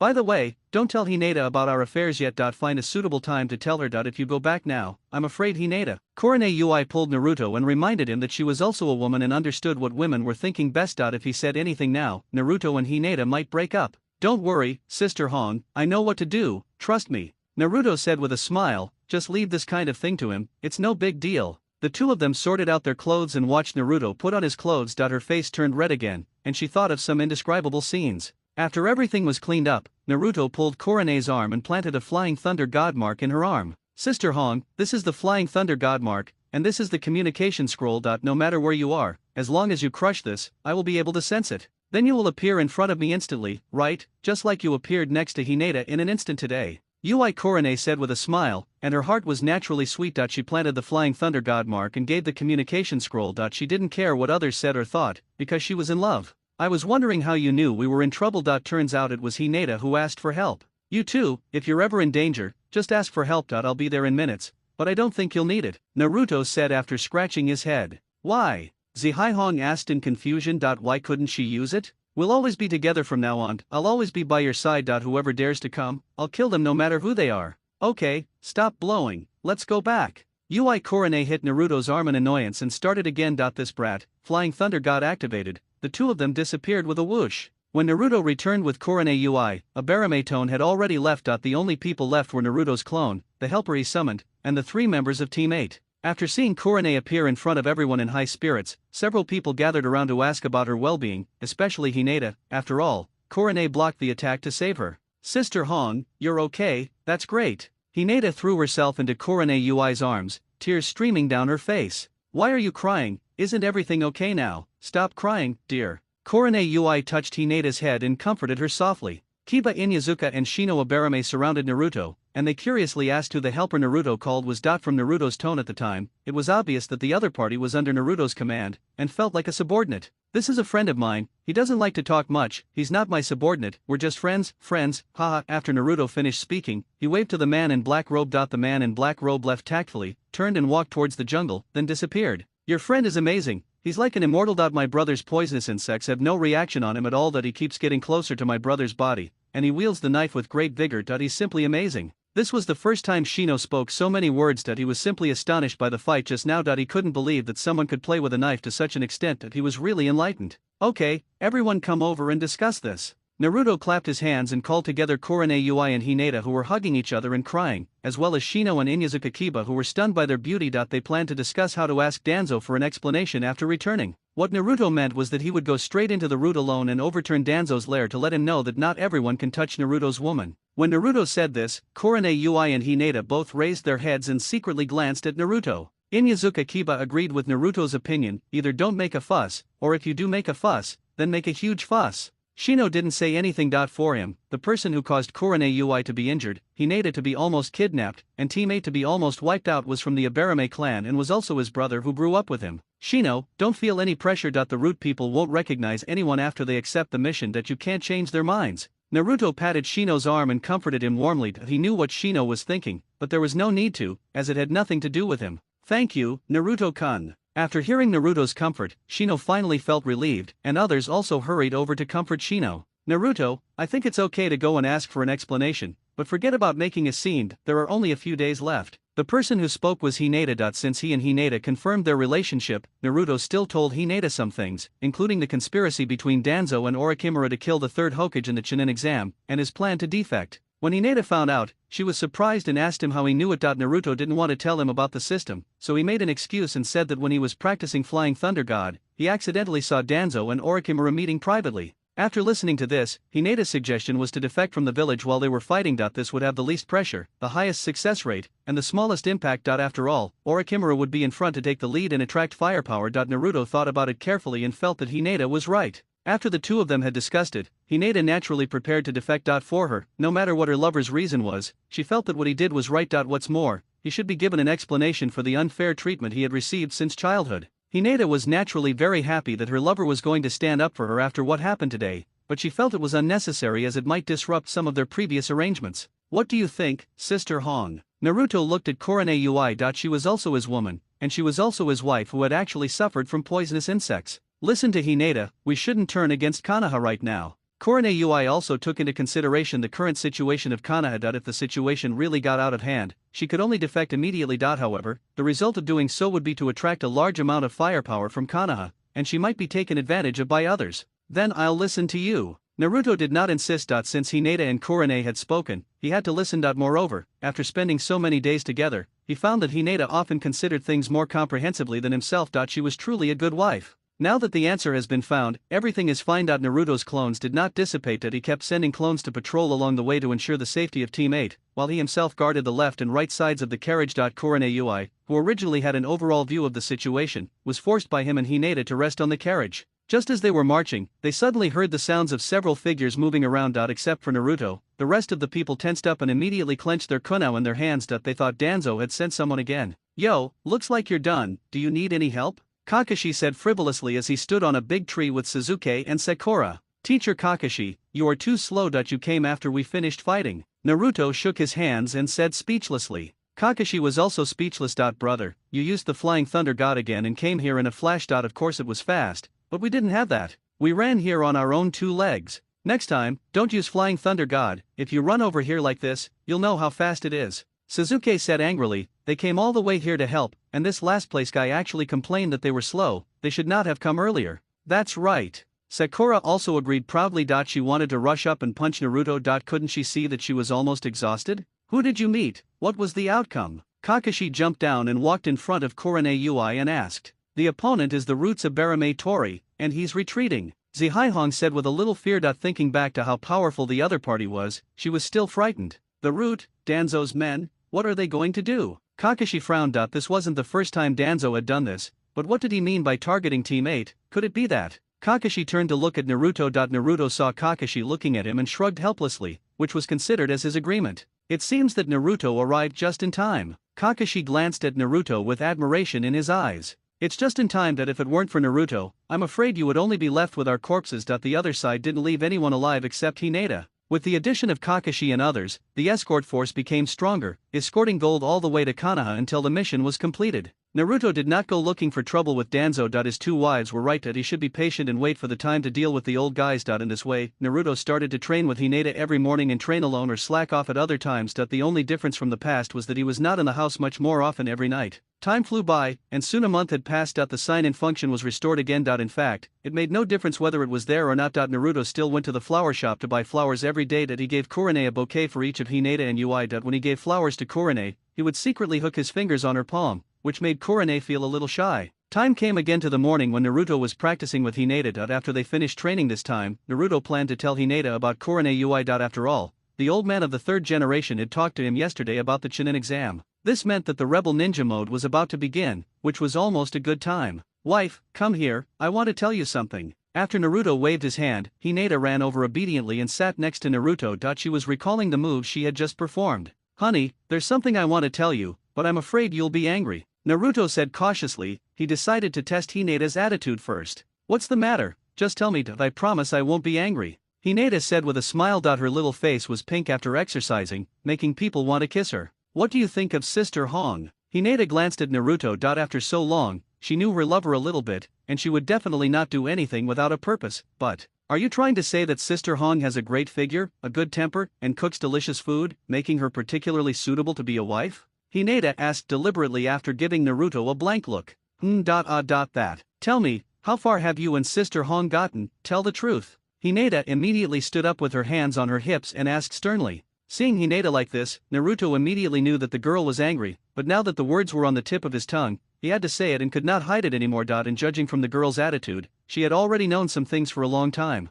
Sister Hong has become my woman. Wife. Don't be angry, there is a reason. Naruto quickly stood up, took Hinata's hand and said, thank goodness, we can still hold hands, which means there is still room for discussion. Baby, this is it. Do you remember the time you were attacked? Didn't Sister Hong block the attack for you? And that time when you were poisoned? Then you helped Sister Hong detoxify. And then you two got together, right? Hinata said slowly, her tone full of sourness. You know, my body is special and can resist that kind of toxin, and then Naruto didn't say anything specific. Some things cannot be said too directly. If it was said that it was Kurane who took the initiative to pounce on him and did that to him, how would Kurane feel? Actually, I felt something was wrong since the time you two came back. These days, I have become more certain of my guess. Hinata said softly. I always thought you were fickle and didn't like me anymore. Hearing this, Naruto was heartbroken. He hugged Hinata and spoke tightly in her ear. How could I not like you? I will love you forever, baby. Don't doubt a woman's sixth sense. Ever since then, I felt something was amiss between you two. Over the past month or so, you and Sister Hong have become even closer, but you two haven't noticed that I've been waiting for you to confess to me. I've made up my mind that if you really don't confess to me, I will reconsider our relationship. Even if I love you again, I can't interfere with your relationship with someone else. It's everyone's right to get tired of the old and fall in love with the new. So I'm confessing now? If you're going to confess to me, then it's not a bad idea to explain the reason clearly. Naruto hugged Hinata tightly. Where can he find such a good girl? Actually, you know what? Sister Hong had already told me before you confessed to me. One night, when I went to ask Sister Hong for cooking advice, Sister Hong couldn't help but tell me. Feeling her lover's pounding heartbeat, Hinata didn't intend to pretend anymore. In fact, she had known about this for a long time, but for her, it was okay. Island women were originally strong and respected. If the husband was capable, it was no problem to marry one or two more women. So she wasn't actually that angry about what happened between Naruto and Kurane. She was actually very happy about her sister's confession to her. After all, during the conversation, although sister was older than her, she always took her as her starting point and considered her.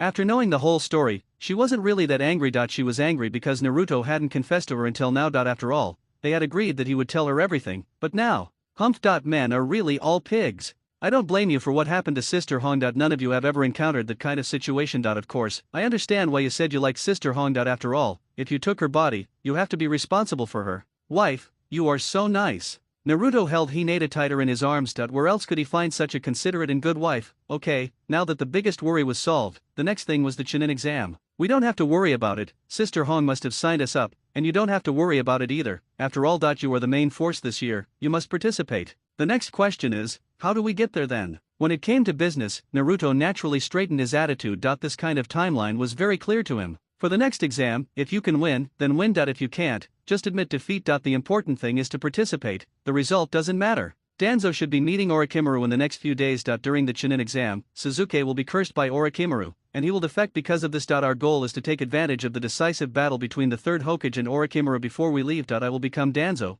to avenge you, my wife. Isn't it just me? It seems like it's also for Sister Hong. Hinata looked at Naruto teasingly. She couldn't say she knew exactly what her lover was thinking or what his words meant, but she should have a pretty good idea of it. Wife. Look at you, it's no fun talking like that.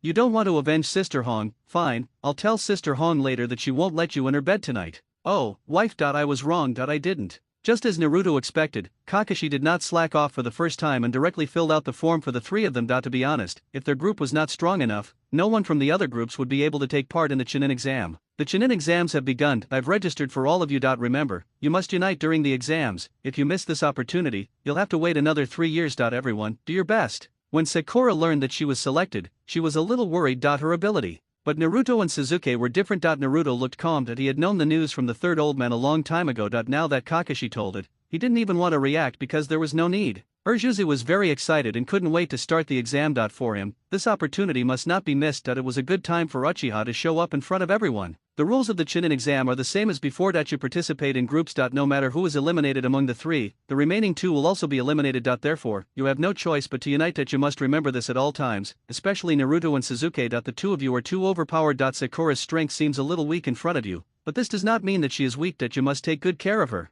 Seeing that Sakura was a little depressed and Naruto and Sasuke were too excited, Kakashi stepped forward to provide proper balance between the three of them. Sakura couldn't help but feel down when she heard Kakashi say that her strength was poor. She knew her own strength, but in fact, this Chunin exam. Teacher Kakashi, I'm not saying anything bad about you, but you only remember to give Sasuke special treatment. Why don't you at least take a look at Sakura? I won't say anything about not giving him any tutoring, but what about Sakura? She's your student too. You're being partial to one and not the other. That it's not fair. I want to criticize you. Naruto crossed his arms and complained to Kakashi that he had to demand fairness for Sakura. You are primarily responsible for this situation. It's not that Sakura didn't work hard, but that you are too partial. Oh, I was indeed a little wrong. Well, I will find a teacher suitable for Sakura later and conduct phase strengthening, don't worry. Kakashi touched his head awkwardly. He had been busy training Sasuke these days and almost forgot about Sakura's existence. Naruto curled his lips. Kakashi always says this. He has no sincerity at all. Who is the right teacher for Sakura? It's Tsunade. Go find her. Tsunade will hit you and you won't say a word. Kakashi had no choice, he was alone, and to be honest, Sakura and his ninjutsu were not compatible. Apart from some basic knowledge, he really had no way to teach Sakura more. The reason why he taught Sasuke so much was because Sasuke was very similar to him, right?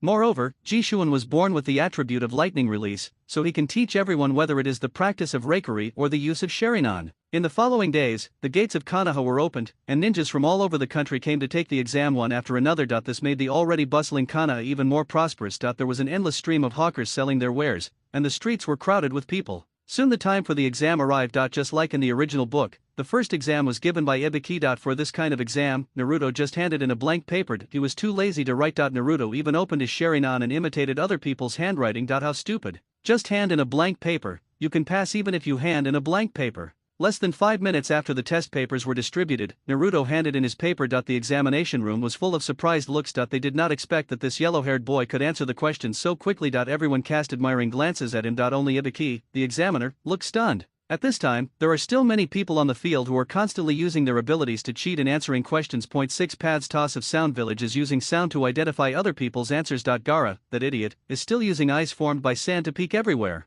You know what, if this skill is used to be a paparazzi or a pilgrim, then you'd be really bad. There were 96 people in the first exam. After eliminating the cheaters who were caught, there were still 78 people left. At this time, outside the examination room for the second exam, Mitarashi Anko, who was eating meatballs, looked at the exam list and muttered to herself, "Damn it, the jerk Ibiki is slacking off again. Why are there so many people this time? No, I have to chop him in half." Mitarashi Redhead looked at the Heaven and Earth scroll in his hand, full of confidence. With this guy here, there is absolutely no problem in eliminating half of them. Anyway, there are only so many scrolls, you guys go and fight. Each team came to receive their own scroll, and Team 7 was no exception. Sakura held the scroll of heaven in her hand and looked at Naruto and Sasuke. Naruto, Sasuke, which of you two would like to take this scroll? If you leave it with me, I definitely won't be able to protect it. Give it to Naruto. He is Flying Thunder God, so he's most likely to keep it. Sasuke did not force it and gave the scroll to Naruto. Sometimes carrying important things would affect one's performance. What he wanted now was not a burden, but the glory of Uchiha. Okay, just leave it here with me. Naruto nodded and took the scroll from Sakura's hand. When coming out of the house, Naruto looked at the team waiting to receive the scroll. One of them was Orochimaru in disguise. Naruto looked at the ninja with long hair and a forehead protector from the Kusagakure village. The three of them were gathered together. Unfortunately, they were no longer from the Kusagakure village. The real people from the Kusagakure village had long been buried somewhere. The three of them now were all impersonated by Orochimaru and his gang. Orochimaru's eyes bypassed Naruto, he stared straight at Sasuke. This time his goal was for Sasuke. As for Naruto, although he was also interested, but that's it. Although Danzo praised Naruto's Flying Thunder God very much, including the rumors in the village, Flying Thunder God is more than the body container, especially the Uchiha. Orochimaru is obviously more inclined to the latter. He has coveted the Sharingan for a long time. After a moment, Orochimaru and Naruto withdrew their gazes from each other. They both got the information they wanted. Naruto said hello to Sasuke and Sakura, and the three of them jumped directly onto the tree trunk and entered the Forest of Death. The team that got the mission scroll from the cabin entered the Death Forest one after another after coming out, and a bloody storm was about to begin. Orochimaru looked at Naruto, Sasuke, and the others who were leaving, and a wicked smile rose from the corner of his mouth. Sharingan, one against several. If I can't get your eyes, the same goes for your brothers. The Forest of Death is a huge circular forest with a tall tower in the middle. That is where Naruto and all the contestants need to reach. All participating teams entered from various entrances of the Death Forest. The advantage of doing this was that it ensured that no other teams would ambush at the entrance once they entered, and it also ensured that fierce fighting could be avoided in the first place.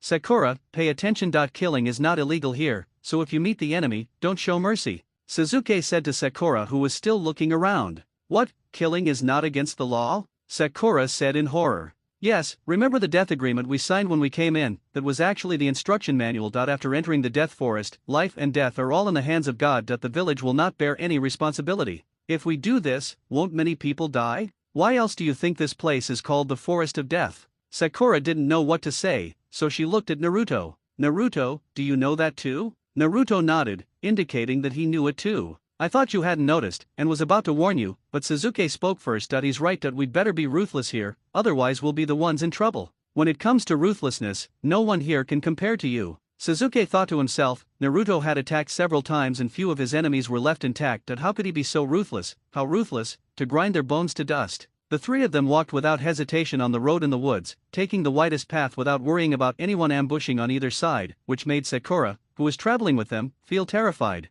How about we find a more secretive route? Isn't it too conspicuous to go this way? What are you afraid of? With our current configuration, we can kill any god that stands in our way, and any Buddha that stands in our way. Urjusa said bluntly that they now had enough capital, and if anyone dared to come up, he would directly give the other party a Chidori as a gift. Naruto nodded in agreement. They were in this situation, so why were they hiding from others? It was others who were hiding from them. Sakura, just lie back and watch your brothers take you flying. Naruto kept looking around. He remembered that Team 3 had been ambushed shortly after they came in. What he had to do now was to find Team 3 who were fighting and lend a helping hand. Sure enough, the three of them walked forward a short distance and heard the sound of fighting in front of them. Upon hearing the noise, Naruto immediately became alert. He knew that the plot he had been expecting was coming. Naruto jumped onto the tree trunk without saying a word. Just as he thought, there were two groups of people fighting below. One group was Tenten, Neji and Rock Lee, who Naruto was familiar with, and the other group was the three guys from the Sound Village. A ninja under Orochimaru. Konoha Whirlwind. Rock Lee attacked. Oh no, the kick was the Konoha Cyclone that he learned from Might Guy, and a whip kick hit Tiss' arm hard, but unfortunately it was blocked by the opponent.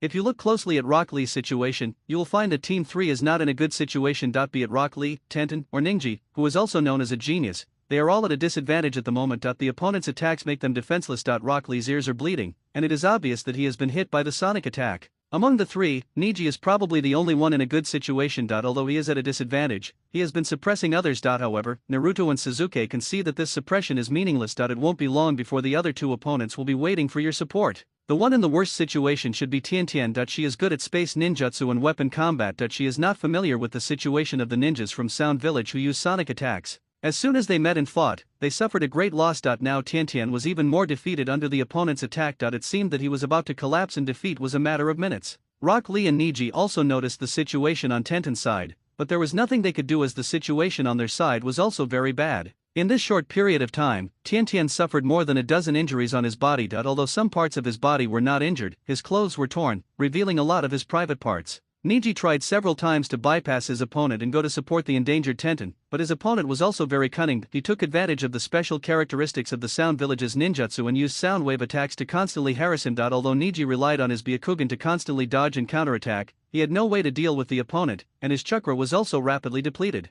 What should we do? Should we help? Sakura looked at the three people below. She was the first to recognize Xiaoli, this guy with thick eyebrows, extremely confident and often neurotic. In the past, he and Naruto were equally annoying, but later Naruto changed. Now, we don't have that much time. If we continue to talk about other people's affairs, we will interfere. Life and death are determined by fate. Since they chose to enter the death forest, the consequences are already determined. It's either life or death. Sasuke shook his head, saying that he didn't want to get involved, and to be honest, those three robots below didn't even make him want to take action. In his opinion, these three people just took advantage of the special nature of ninjutsu. If they met them, and could last 3 rounds, it would mean that these three young men from Sound Village were gifted. That won't work. After all, we're all here together, and we all know each other. Naruto shook his head and rejected Sasuke's proposal. He had been waiting for this moment, so how could he let it go? After saying that, Naruto jumped out. The three people below have already they couldn't hold on any longer. If they didn't take action, they would die at the hands of the other side. The first one who couldn't hold on was Tenten. As for Tenten, Naruto said that this was his favorite character besides Hinata,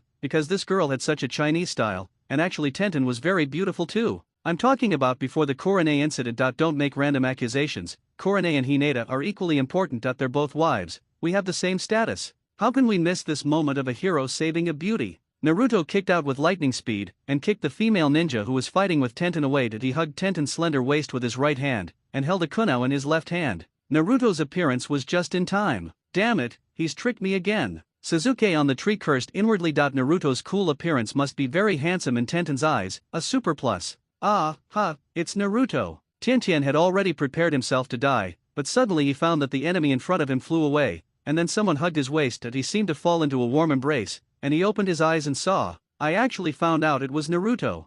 Naruto, come on, help me beat her. After Tien saw clearly that the person hugging her was Naruto, and thinking of Naruto's strength, she asked Naruto to stand up for her without saying a word. Don't worry, just look at me. Naruto chuckled twice, patted his chest and left a promise. Call for help. No matter who comes today, you will die. The female ninja who was fighting with Tien saw a yellow-haired boy rushing out, but she didn't care. After all, it was normal to have a few helpers coming out on Konoha's territory. After saying these harsh words, she started moving immediately, and while getting closer to Naruto, she took out a handful of shurikens and kunai from her waist. As the distance got closer, her hand shook violently, and the shurikens hit Naruto and Tenten at lightning speed. Naruto, get out of here. Tien was being held by Naruto at the moment, and she had no way to leave, so she could only remind Naruto to dodge quickly. Naruto sneered. With just this little bit of attacking power, you think I should dodge? He pulled out a kunai from his pocket with the mark of Flying Thunder God on it. Instead of retreating, Naruto advanced and shot it at the female ninja from Sound Village. His strength and hand speed were much faster than the opponent's. The kunai hit the opponent's shuriken in the face, and the next second, Naruto's kunai pierced her feet first. Swish!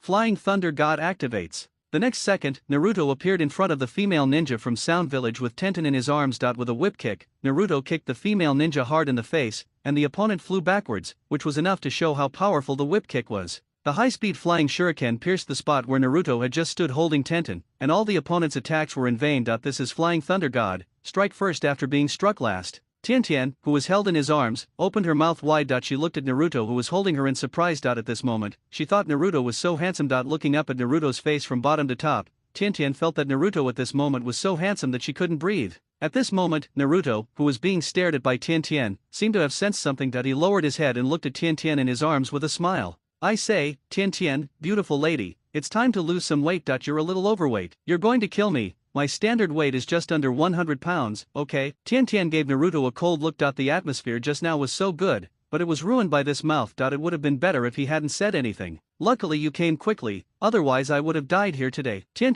let out a long sigh, her chest rising and falling. It was hard to see clearly from a distance, but after watching her up close, she found that she was quite buoyant. No wonder Sakura was the only one soaking in the water in the women's bathhouse, while the others still had some buoyancy. Hey, have you had enough of hugging me? You're not my boyfriend, so it's inappropriate to touch me like this, right? Put me down now. Tien gave Naruto an annoyed look. Your opponent has already been kicked away, why are you still holding on to me? Also, can you please move the hand that's holding my butt down a bit? You are really wrongly accusing me. It was obviously you who blamed me. Let go of your hands that were around my neck. I'm almost strangled to death. Naruto was blamed by Tien and rolled his eyes. Sister, it was obviously you who took advantage of me. I don't care, you're the one who's taking advantage of others. Tien was amused by Naruto's shamelessness, so she simply ignored it and started to act like a rogue. Okay, miss, the fight is still going on over there, let's stop being awkward. The female ninja who was kicked away by Naruto with a whip kick realized that Naruto was invincible after she stood up. She did not pester Naruto anymore, but joined the fight between the other two people and began to besiege Rock Lee.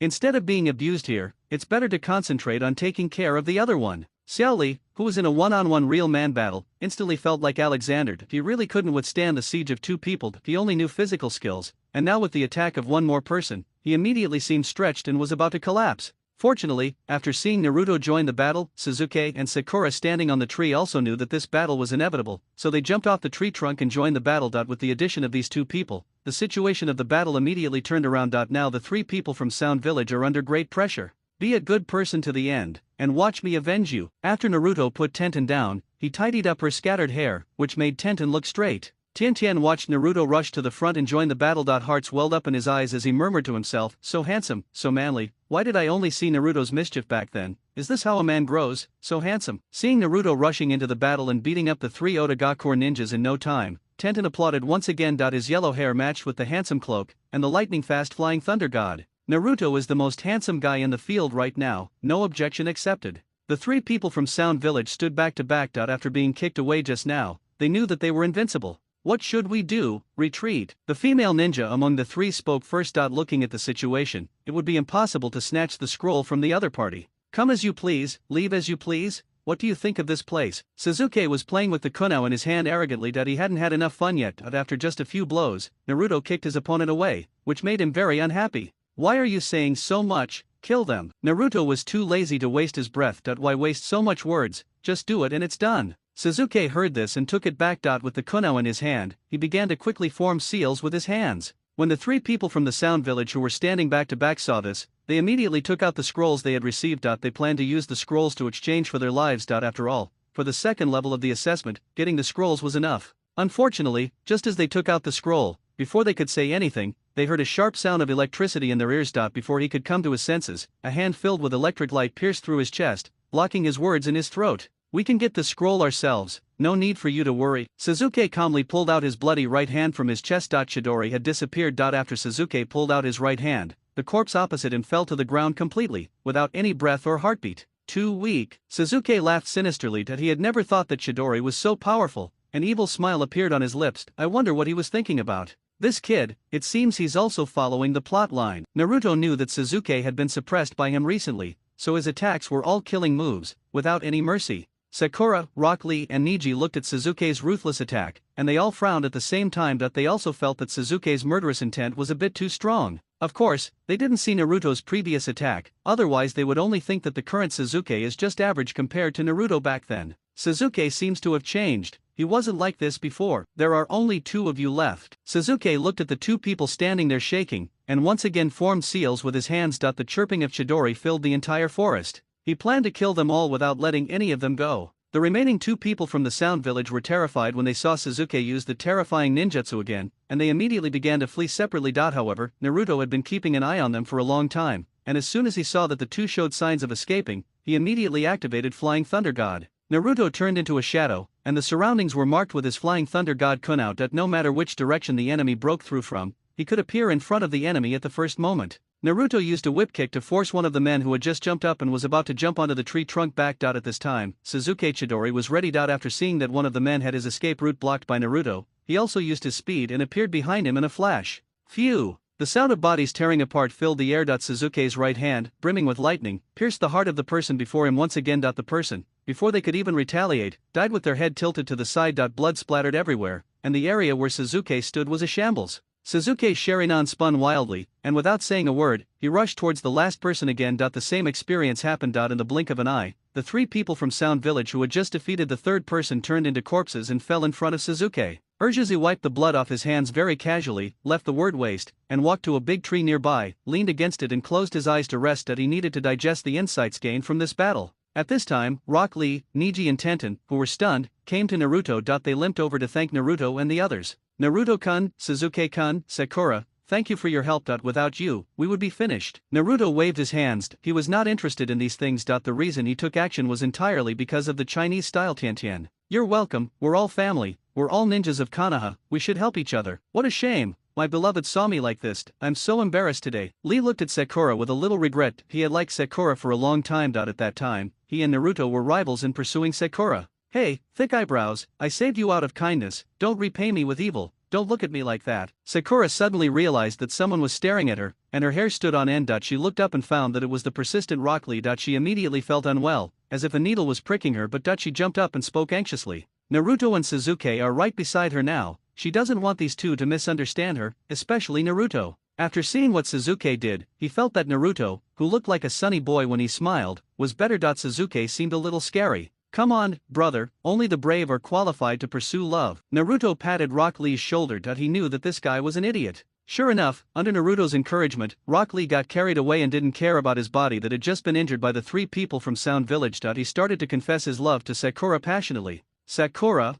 I love you. Ah, idiot, get away from me. Sakura was feeling terrible. Naruto was such a moron, he kept bringing up things that were not relevant to the topic. Seeing Sakura's reaction, Rock Lee became even more excited. He threw away Niji's support and walked directly in front of Sakura, facing her pretty face with his big face, and started to attack her face to face. Sakura, I love you, please accept my love for you. This immediately made Sakura very angry. She could no longer suppress the second personality in her body. Veins popped out on her forehead and she punched Xiao Li's face right at her. Xiao Li, who was confessing his love, was caught off guard and was knocked 3 meters away by Xiaoying's heavy punch. A big lump instantly appeared on his cheek, and he fell to the ground like a dog that had eaten shit. His calves that trembled from time to time proved that he was not dead yet. Naruto and Neji squatted on the ground and pounded the floor, laughing. They thought Lee was stupid, but they didn't expect him to be so stupid. They were just joking, but this guy took it seriously and went right up to him and started hitting him. Neji glanced at Rock Lee, who was lying on the ground pretending to be dead, and he put away his smile. At this time, Tenten, who was standing aside laughing so hard that she couldn't straighten her back, also came over. She stood in front of Naruto in a coquettish manner.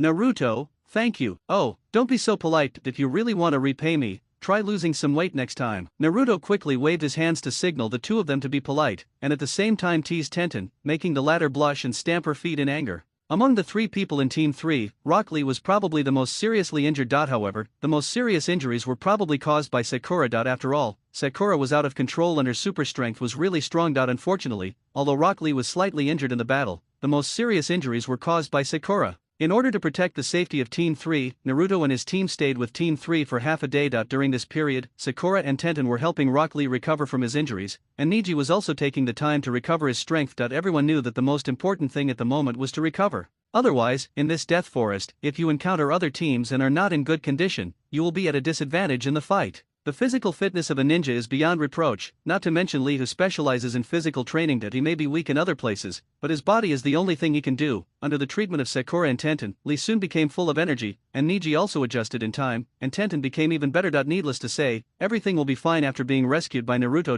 Just apply some medicine on the skin injuries. After confirming that it was safe, several people parted ways. As for the scroll of Sound Village, Naruto and the others gave it to Tenten and the others, because that scroll was the same as theirs. Both were scrolls with the character Heaven, while Tenten and the others had scrolls with the character Earth, which made them a perfect pair. Tenten, Neji and the others were naturally very grateful for the scroll given by Naruto, especially Tenten. She already thought Naruto was a little handsome, and when Naruto put the scroll in her palm, the teasing at that moment made her eyes tear up even more. Naruto and his friends continued to search for the team in the Forest of Death. They needed to find the team with the Scroll of Earth. As for Tenten and his friends, after they collected the scrolls, they followed Naruto's suggestion and chose a secluded path with few people, and rushed towards the tower in the center of the woods. As long as the scroll is delivered, their assessment will be completed. What a shame! I wish the scroll I just got was the Scroll of Earth, Sakura said as she walked. She still wanted to collect the assessment certificates as soon as possible. It's okay. With our team configuration, it's super easy to get the scroll. Don't you agree, Sasuke? Naruto comforted Sakura. Didn't you see Sasuke just now, killing everyone, with him here? Are you still worried about not having scrolls? By then, you might have so many scrolls that you won't even be able to fit them all. Let's speed up. Sasuke, who was on his way, suddenly made a suggestion, which made Sakura, who had been moving at a steady pace, a little confused. Why, isn't it better for us to travel this way? Sasuke glanced at Sakura without saying anything. He turned his gaze to Naruto. He believed that if Sakura didn't understand something, Naruto would definitely understand what he meant. How many teams have come in? Everyone's strength varies greatly. So if you are a stronger team, how can you get the scrolls of others as quickly as possible? Naruto patiently coaxed Sakura, but it would be boring if he just said it out loud. He guided her to guess and improve her IQ. Wait and see. Grab the teams that have already gathered. Sakura looked at Naruto and said tentatively. Naruto nodded. Yes, that's what Sasuke meant. It's such a big forest. Instead of letting us wander around like blind men, why don't we go to the door and wait? If we encounter a group of people gathered together, as long as they are not from Konoha, we can just attack them directly. Sasuke gave Naruto a thumbs up. He now felt that in this team, Sakura should be the last one. Naruto's IQ and strength were seriously inconsistent with what he showed in school. Sakura suddenly realized that after all this talk, these two brothers wanted to be bandits. The part in front of the tower in the Death Forest is the only way to complete the mission. As long as they ambush there, no matter who you are, you will have to pay protection money if you come here. With their current strength, it wouldn't be difficult to rob not only one group, but even all the teams. Thinking of this, Sakura immediately looked at Sasuke with her eyes full of hearts. Sasuke-kun, you are really smart. Why didn't I think of that? Sasuke curled his lips and said nothing. Other people have big breasts but no brains. But you have neither breasts nor brains. I don't even want to talk to you. The three of them continued on their way, and soon, Sakura pointed at a tree trunk in the distance and exclaimed, "Be careful, there's a snake ahead." Sasuke, who was on his way, was stunned when he heard Sakura's exclamation. What's so strange about snakes? Isn't it normal to have snakes in the woods? Only Naruto secretly cried out in his heart, "Oh no, snakes in the woods are normal, but this snake is no ordinary snake." He already knows who is nearby. Everyone be careful, something is very wrong around here. As soon as Naruto finished speaking, a ninja wearing a forehead protector appeared from behind a tree trunk. Sasuke looked carefully and found that it was the ninja from the Kusagakure village whom he had seen outside the cabin. The other party's slender and flexible tongue left a deep impression on him. Hee, little brother is really alert. I don't know what to do. Orochimaru took out a kunao and kept licking it with his extended tongue, which was covered with saliva. Naruto, Sasuke, and Sakura looked disgusted. Hand over the scroll, and I'll spare your lives. Orochimaru looked at Naruto and the others and let out a sinister laugh. Hearing the other party's words that were 100% sure of his victory, Sasuke laughed out of anger. Since he learned Chidori, this was the first person who dared to talk to him like this. If you want the scroll, you'll have to leave your life behind. A familiar sinister smile appeared on Sasuke's lips, exactly the same expression he had when he killed the 3 people from the Sound Village. It was obvious that he had already developed a murderous intention towards the great Orokai king because of his arrogance. I didn't realize you have such a bad temper. Well, let your sister love you well. Orochimaru was stunned when he heard Sasuke's words, and then he couldn't help laughing. He usually speaks harshly to others, but this is the first time he sees others speak harshly to him. After saying this, Orochimaru no longer hid his power, and immediately released his aura. Instantly, the birds and beasts in the forest fled, and the 3 members of Team 7, who were the first to bear the brunt of the attack, also felt Orochimaru's murderous intent. All 3 of them were on high alert, looking solemnly at the enemy in front of them. Sasuke was standing at the front, and he felt the deepest if he still had a bit of contempt for Orochimaru just now. Then after Orochimaru showed his aura, he knew that the other party was definitely not an ordinary person. This is a fierce battle. Naruto also shuddered twice, feeling the impact of Orochimaru's murderous aura. A chill ran from the solace of his feet to the top of his head. He now knew the positions of the 3 ninjas. With this kind of murderous aura, if he didn't kill enough, he really wouldn't be able to gather so many. As expected of 3 cage-level ninjas, he had seen cage-level ninjas before, but the feeling he had with Orochimaru was even stronger than that of the 3rd-generation old man. Is this an Uchiha? Just like that, all he can do is talk, no real power. Orochimaru chuckled, which immediately ignited Sasuke's anger. In Sasuke's mind, you can say anything about him, say he's bad or he's pretentious, but if you say Uchiha is not good, then you're stirring up a hornet's nest. These few words of Orochimaru completely inspired Sasuke's heart. Sasuke took out a few kunao and threw them at the great Snake King. While attacking, he kept muttering to the other party to die, and his Sharingan had already emerged. His whole body was filled with cold murderous intent. However, this murderous intent is indeed a little bit worse than Orochimaru's. Orochimaru looked at the kunao that were shot at him and threw out a kunao to block them. These methods had no effect on him at all. Multiple shadow clone technique. Naruto directly created more than 300 clones. 2 of them carried Sakura, who had been stunned by the murderous aura, and jumped to a tree far away from the battlefield. The remaining clones were scattered around the battlefield. This color, this number, is this the son of the Kyuubi Jinchuriki, the 4th Hokage? As a former member of Konoha village, Orochimaru was naturally concerned about the affairs of the village. He also knew that the yellow-haired boy in front of him should be the 4th-generation orphan who had learned multiple shadow clones and flying thunder god that Danzo told him about, and was also the Jinchuriki of the Nine Tails.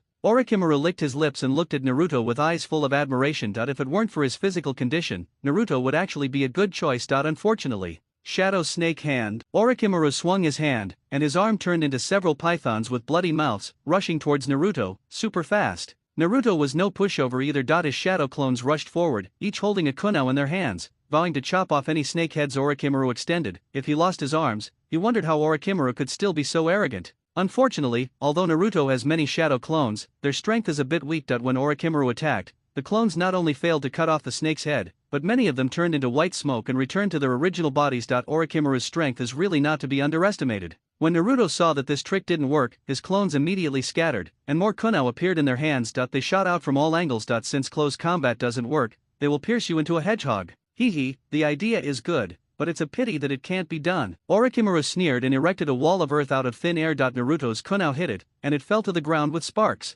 It was actually the Earth Escape technique, Earth Flow Wall. Sasuke, come together. Naruto stepped back, stood beside Sasuke, and proposed a plan to attack together. Facing a fierce man like Orochimaru, he alone might not be enough, especially when Sasuke is by his side. If Sasuke is not there, he will directly use the impure world Madara to ensure that Orochimaru will not even be left with a trace. It's a pity that he can't use it now. Sasuke may not recognize it, but Orochimaru must know it. After seeing that Naruto's attack was ineffective, Sasuke didn't waste any words in response to Naruto's invitation. He was the one who made the first move, but the opponent chose Naruto as a breakthrough point. Sasuke immediately formed a hand seal, and the shrill chirping of the Chidori rang out again. Looking at the dazzling electric light in Sasuke's hand, Orochimaru was stunned. Isn't this Kakashi's jutsu? Orochimaru recognized it. He had seen this move before. At that time, Kakashi was still working for the Umbu. When he defected from Konoha, Kakashi, who was standing opposite him, also used this move, but it was completely useless. Later, he was so scared by him that he dared not move. Kakashi, Orochimaru, stop talking nonsense, my legs were just numb at that time, do you understand numbness?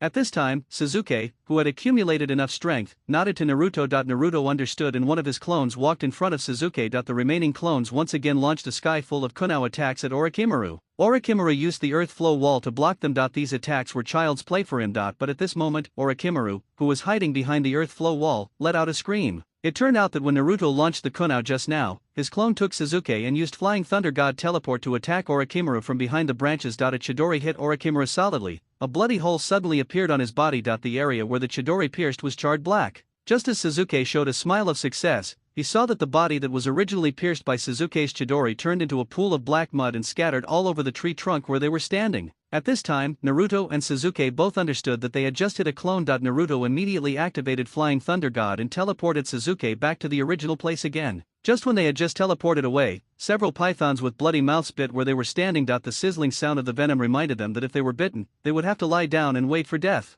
Naruto patted his chest and breathed a sigh of relief. Sasuke was also still in shock. Fortunately, Naruto reacted quickly, otherwise he would have died there. Naruto is a shadow clone, so it doesn't matter if he gets bitten, but he is different, he is the real body, and he has to lie down if he gets bitten. It's that Minato guy's Flying Thunder God, what a nasty ninjutsu. Orochimaru looked at Naruto and Sasuke, who teleported in and out, and couldn't help but licking his cheek with his tongue. Only the 4th generation Flying Thunder God could come and go without a trace. This guy is really hard to deal with. Sasuke wiped the cold sweat from his head and frowned. That attack just now really scared him a little. Ever since he learned Chidori, he and Naruto have been killing gods and Buddhas all the way. This is the first time they have encountered such a tough opponent. When did such a powerful genin appear in Kusagakure village? Interesting, Flying Thunder God and Chidori, you two guys have successfully aroused my interest. Orochimaru appeared again and licked his kunai with his long and sticky tongue. Fire style, great fireball technique. Sasuke couldn't stand it anymore. As soon as the other party appeared, he felt angry from the bottom of his heart. Every time Orochimaru appeared and said something,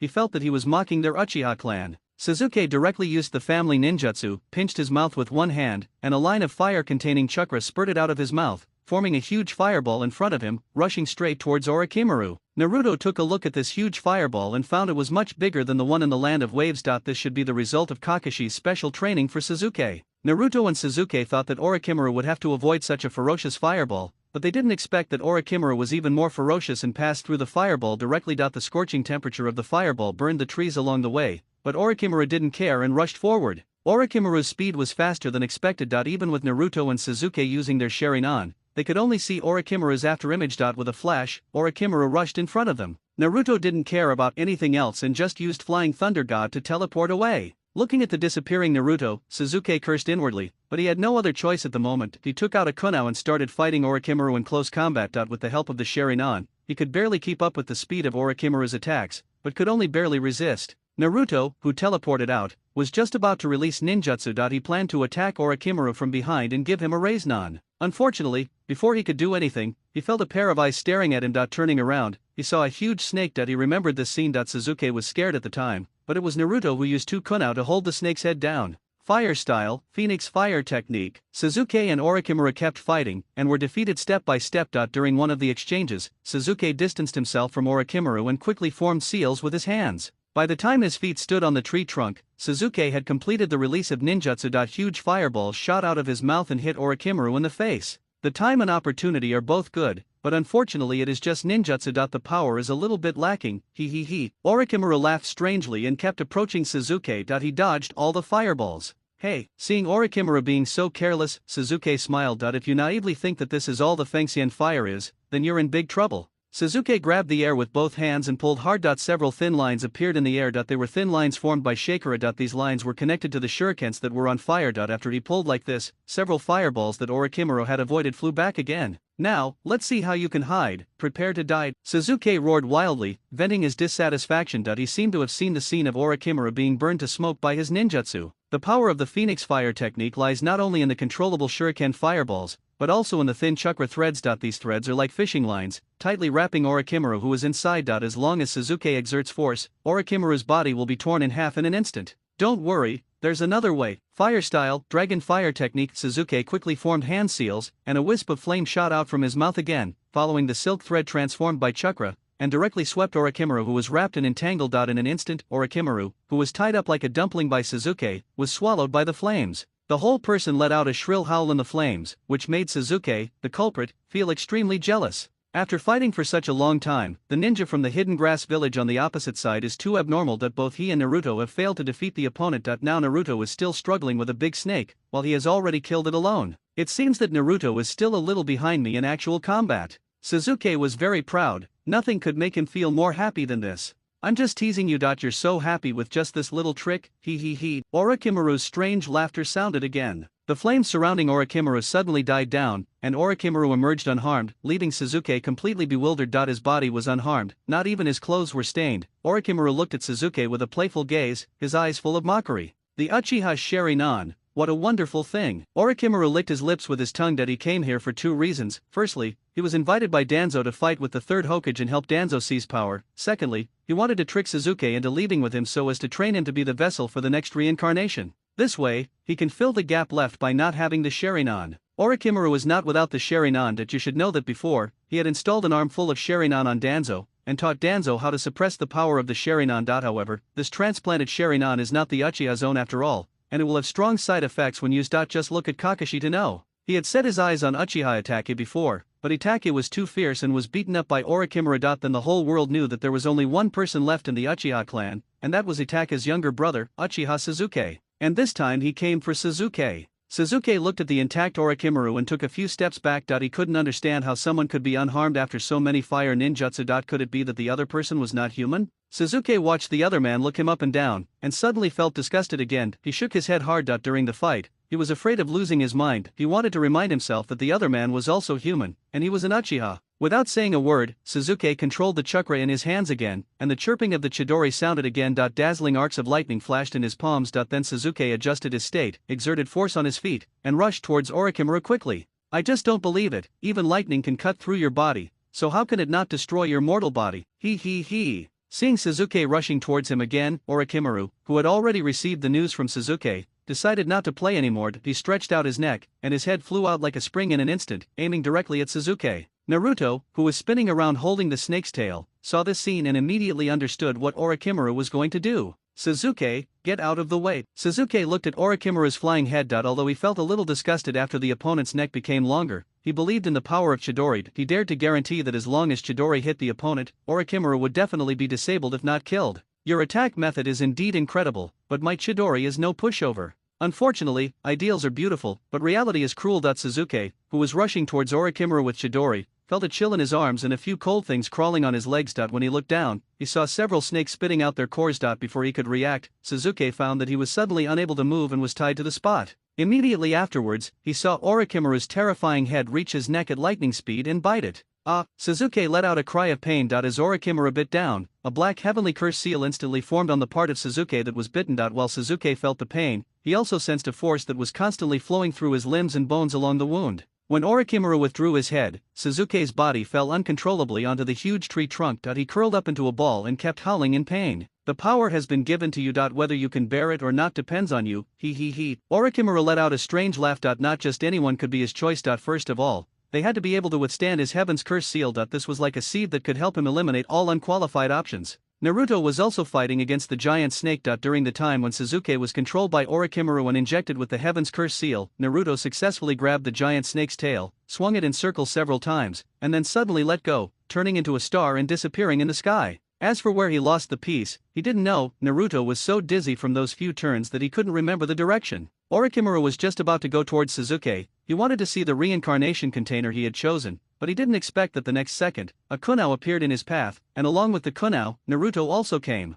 Orochimaru, you have achieved your goal, I think you can leave. After Naruto forced Orochimaru to stop, he said lightly, "Oh, you know who I am." Orochimaru looked at Naruto with great interest. During this trip, Danzo told him a lot, especially about the Nine Tails Jinchuriki. Danzo mentioned it too many times. Everyone knows that the third Hokage had only 3 disciples, known as the 3 ninjas, representing pornography, gambling, and drugs respectively. The so-called fat sheep was Tsunadeheim, who always lost in gambling. The one who loved to peek into women's bathhouses and write pornographic books was Jiraiya, the toad sage of Mayaboka Mountain. And you, Mr. Orochimaru, just like your name, you are good at playing with snakes, and many of your ninjutsu have snake elements. That giant snake just Now in the hidden snake hand you displayed, if you are not Orochimaru, one of the three ninjas, then who are you? Naruto directly pointed out Orochimaru's identity, and Sasuke had already fainted. If a real fight broke out, the one who would be afraid should be Orochimaru. Danzo has talked to me about you many times, saying that your strength far surpasses everyone else and that you were very thoughtful. I never thought that Konoha could still produce a talent like you. What a pity, geniuses sometimes die early. Orochimaru remained calm, he snorted coldly and wanted to take action. Although Flying Thunder God is difficult to deal with, fortunately he is not an ordinary ninja. If he really wants to take action, it is not a bad idea to pay a price.